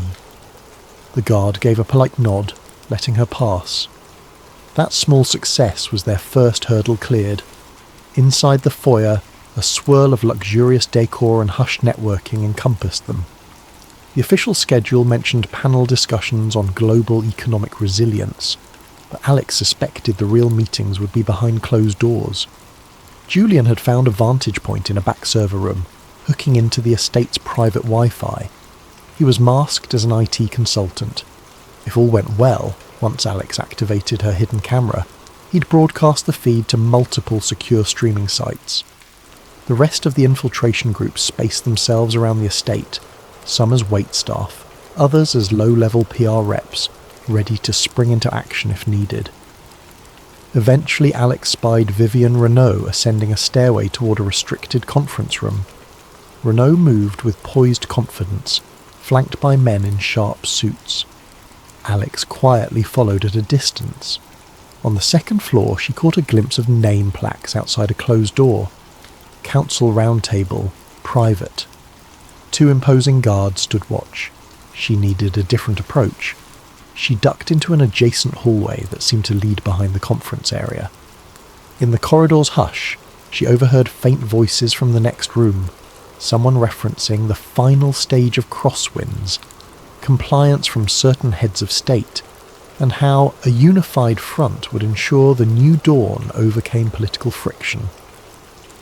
The words quickened her pulse. This was it. She carefully placed a small listening device near an air vent, linking it to Julian's laptop. Over the earpiece, she heard snatches of conversation. "This meltdown will finalise our hold on X nation. We'll push new trade rules that lock them into indefinite debt, all in line with the Council's directive." Alex trembled at the brazen talk. No illusions here. These elites openly plan to shape entire nations' futures. Moments later, footsteps approached from behind. She turned to see a suited man, cold-eyed, approaching fast, Raphael Bishop. He recognised her from earlier research? Possibly. His face twisted with an angry sneer. "You? I warned you!" He lunged, grabbing for her. She managed to slip from his grip, but he shoved her harshly against the wall. Her heart thundered. The plan was unravelling. She had to get away, get to Julian's vantage point, or at least get the livestream started. At that precise instant, the faint hum from her earpiece signalled that Julian had begun streaming. She heard him whisper, "We're live. If you can get them to admit the agenda on camera, do it. The feed is rolling, but we need them on visuals." Summoning courage, Alex twisted away from Bishop, shouting, "You can't hide this. We have your entire plan on record." He advanced menacingly. but from behind him, a swirl of confusion erupted. Members of the infiltration team had triggered a distraction alarm. Bishop turned briefly, and Alex darted forward, slipping into the conference room's door just as it opened. Inside, a cluster of stunned delegates and Renault herself whirled to see who barged in. The next few seconds would decide everything. Could Alex broadcast definitive proof of the NWO conspirators revealing themselves to the world, or would they silence her on the spot? Alex Hill stumbled into the opulent conference room, breath ragged. Eyes of powerful figures turned upon her, men and women in tailored suits arrayed around a polished mahogany table. At the head sat Vivienne Renault, her expression shifting from polite shock to an icy fury. Bodyguards near the wall started to move. The hush became electric, a tension thick enough to choke on. Alex forced herself to stand tall, heart galloping, reminding herself that Julian was streaming everything live. If the camera pinned to her jacket was still intact. A moment of indecision froze the group. Some delegates recognized Alex from small finance press coverage. Renault's face darkened with immediate recognition of the threat she posed. Raphael Bishop stormed in moments later, posture coiled like a predator. "Close the doors," he barked to the guards. "No one else enters or leaves." Some inside the room looked uneasy. Others calmly watched, as though used to crisis management. Alex raised her voice, trembling but resolute. "You, all of you, orchestrated market crashes and manipulated entire governments. You speak of Project Crosswinds and a new dawn. It's all recorded now. The world is seeing this." A flicker of alarm crossed a few faces. Renault, however, gave a short, cold laugh. "Little journalist, do you truly think your homemade broadcast can topple what we've built for decades?" She gestured around at the delegates. "We hold the banks, the media, the politicians. We can bury any scandal, as we always have." But Alex pressed on. "Your hush strategies won't work this time. We've already distributed partial evidence. My partner is streaming your confessions." She turned slightly, trying to angle the hidden camera so it captured Renault's face. The tension soared. A few delegates exchanged worried glances, presumably realizing the unstoppable nature of digital leaks. Once it's out, it's out. Yet Renault's composure remained. "Then we address it swiftly," she said, turning to Bishop. "Retrieve her device and ensure the feed ends now." A hush enveloped the room. Bishop advanced again. Alex backed away, but a guard grabbed her from behind, pinning her arms. She winced, anticipating the worst. Yet her voice rang out in a final push. "This meeting shows your real aim. Controlling nations, enslaving them with debt, shaping politics to your design. People are hearing your own admissions." She prayed Julian's audio feed was capturing the delegates' murmurs about accelerating the plan, ensuring certain governments comply, and references to the necessity of a controlled meltdown. She prayed also that watchers would realize the gravity. It wasn't just a single rumour. It was an entire blueprint for a new global order. At that moment, Naomi Flores emerged from the corridor, having slipped past some distracted security. She saw the guard restraining Alex. Summoning unexpected bravery, Naomi shouted, "Stop! I have more files! The entire central bank manipulations are in my possession. If you harm her, the entire data dump goes public." In her hand, she brandished a small flash drive, as though it held the power to unmask them all. Renault scowled. Some delegates stood abruptly, tension fracturing the group. A few tried to calm the situation, advisors murmuring that violence wouldn't help if they were live on camera. Chaos escalated. A scuffle broke out near the door as infiltration team members from Underground Horizon tried to hold off more security reinforcements. Scenes of pushing and shouting ensued. Renault, however, remained stone-faced, lifting a phone to her ear, presumably calling for a forced media blackout. "We'll jam the feed," she hissed. "Wipe every record." But outside, Julian Park had rigged multiple secure channels, ensuring at least partial streaming continued. The delegates began to realize they might be truly compromised. Desperate, Bishop tore Alex's jacket pocket open, prying free the small camera. He crushed it underfoot. But the damage was done. Some footage, possibly partial, might already be out. The question was whether Julian had enough time to broadcast the final confessions. Renaud glared at Naomi. "You'll regret your betrayal, Miss Flores." Naomi trembled, but her voice rose. "Your days of secret manipulations are over. People will see the truth, how you plan to orchestrate crises for your global restructuring." A meltdown overcame the delegates. Some tried to salvage illusions of innocence, calling for a return to order. Others fumed at Renaud for letting this infiltration happen. The hush shattered into an uproar. Meanwhile, the infiltration team, aided by a few staff members quietly sympathetic, forced open the locked door. They dragged Alex free from the guard's hold. She gasped, rubbing sore wrists, half staggering. Scenes of a near brawl erupted in the corridor, but the infiltration team had cunningly prepared exit routes. Renaud realised her advantage was slipping. In a final attempt, she said, "Kill the feed, Bishop. Our networks can bury the footage. We only need to contain it." Bishop, scowling, hustled to the estate's security station, presumably to cut power or jam signals. But Julian was one step ahead, managing his rig from a hidden corner. He triggered a device that jammed the local jammers. The estate's entire electricity flickered. Lights sputtered, the building's internal network glitching. The result was confusion that let Alex, Naomi and others slip through the corridors heading for an exit. Outside they found black SUVs, presumably belonging to the conspirators. A minor chase ensued, but the infiltration team had a small unmarked van waiting. They piled in, tyres squealing as they drove off the estate grounds. Inside the van, heart pounding, Alex saw Naomi huddled in a corner, tears on her face. The infiltration group was half shocked to have survived. One or two had minor injuries. Through a laptop link they heard Julian's panting breath. "I'm out a side door, got the feed to multiple channels. People are picking it up." Their momentary relief mingled with alarm at possible pursuit. They recognised the conspirators might still strike back.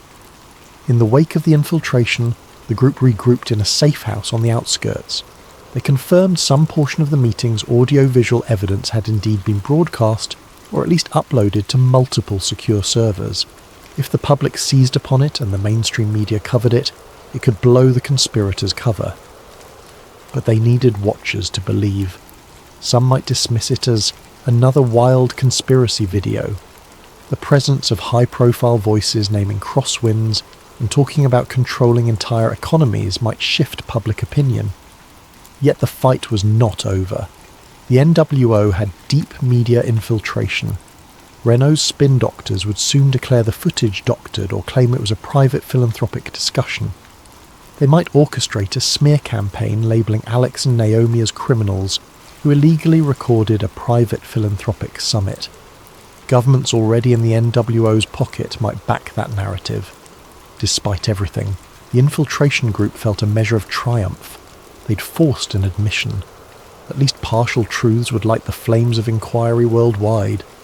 Some individuals in power would fear that the unstoppable wave of public outrage might demand real accountability. Exhausted, Alex and Naomi sat together in the safe house lounge.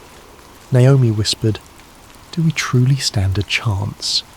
Their influence is so vast."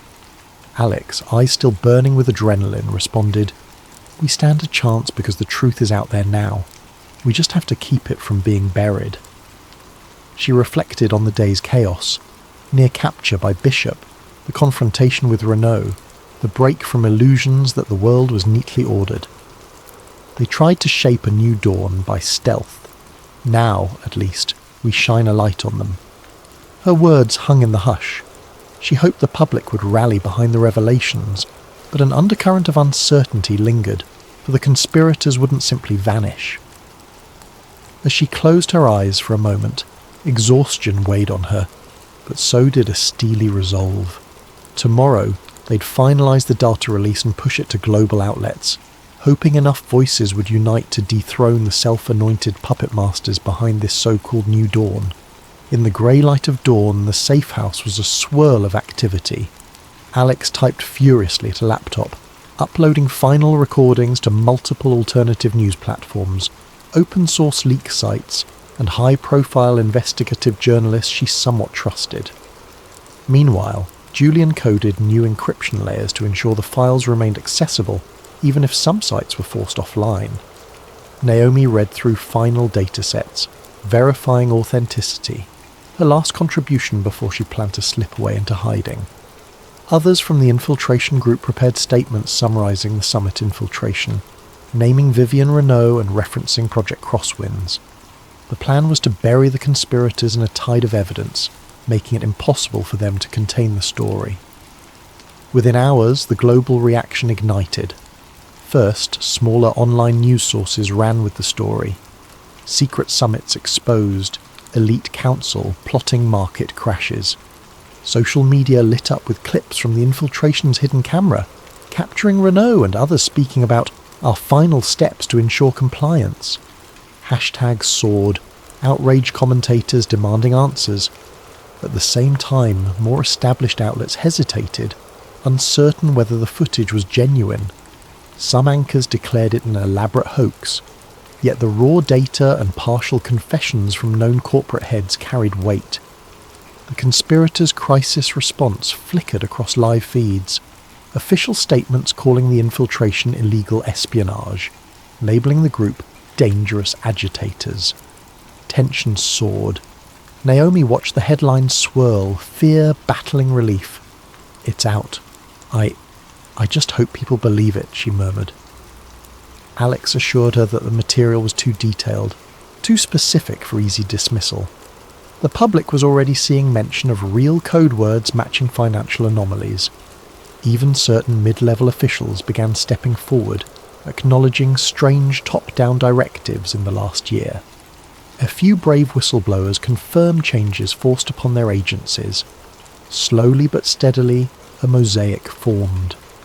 The puzzle's corners were visible, a shadowy organisation shaping policies behind the scenes. Vivian Renault, confronted by an avalanche of leak coverage, made a televised appearance. Dressed in a poised black suit, she tried to spin it. "These recordings are taken out of context from a private philanthropic meeting. We do not control world markets. This is a smear campaign by radical hackers." She exuded calm confidence, but viewers observed a flicker of strain in her eyes. Meanwhile, local police announced they were investigating the infiltration as a security breach. Calls for Renault's resignation from certain corporate boards began to surface. The conspirators had lost their cloak of anonymity, but still commanded massive resources to wage disinformation wars. Raphael Bishop lurked in the shadows.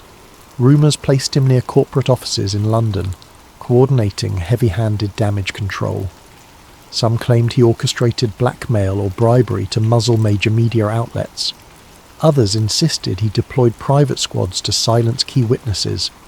Indeed, 2 infiltration group members reported suspicious vehicles trailing them, but the collective remained resolute, refusing to vanish into silence.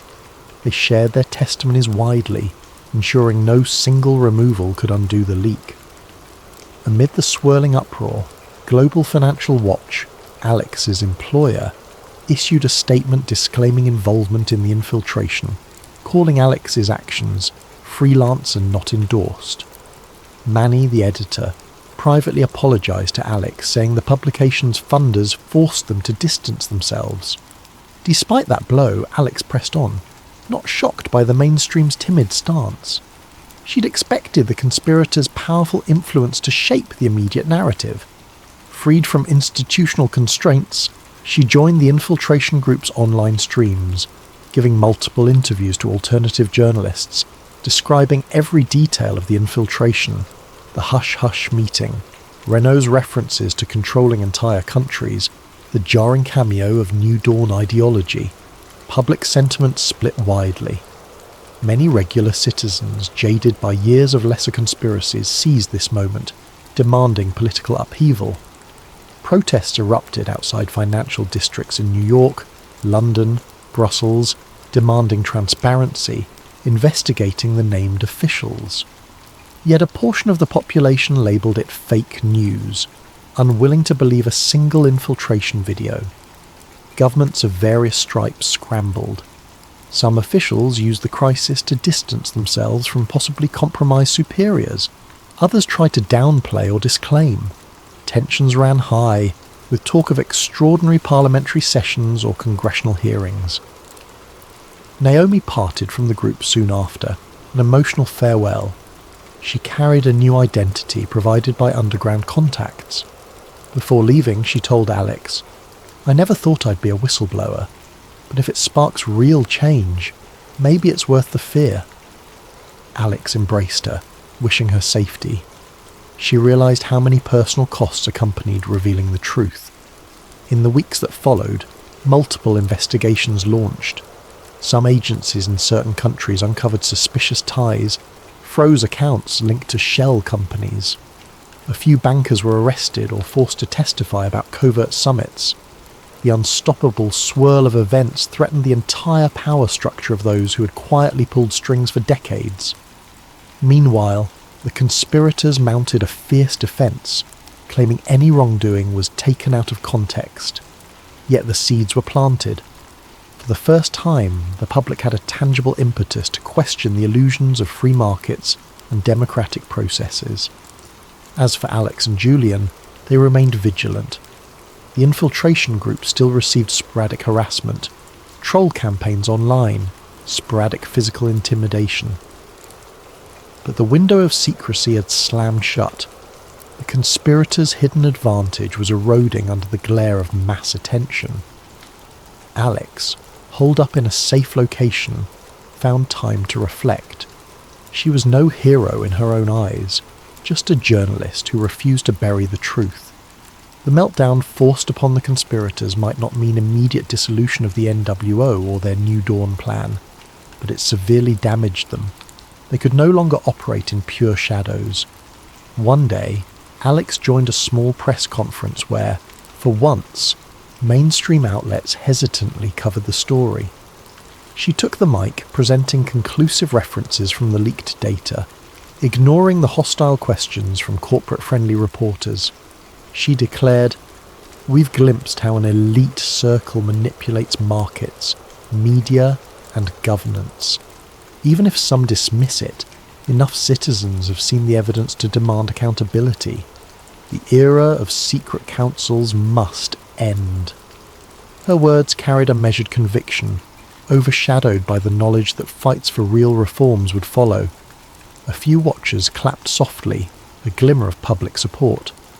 In the final analysis, the unveiling of Project Crosswinds and the infiltration event did not single-handedly topple every hidden power. Real change, if it came, would be incremental. Lawsuits, resignations, grassroots activism. Some conspirators might regroup under new names, spinning new illusions. But a crucial blow had been struck, a precedent for standing up to intangible puppet masters.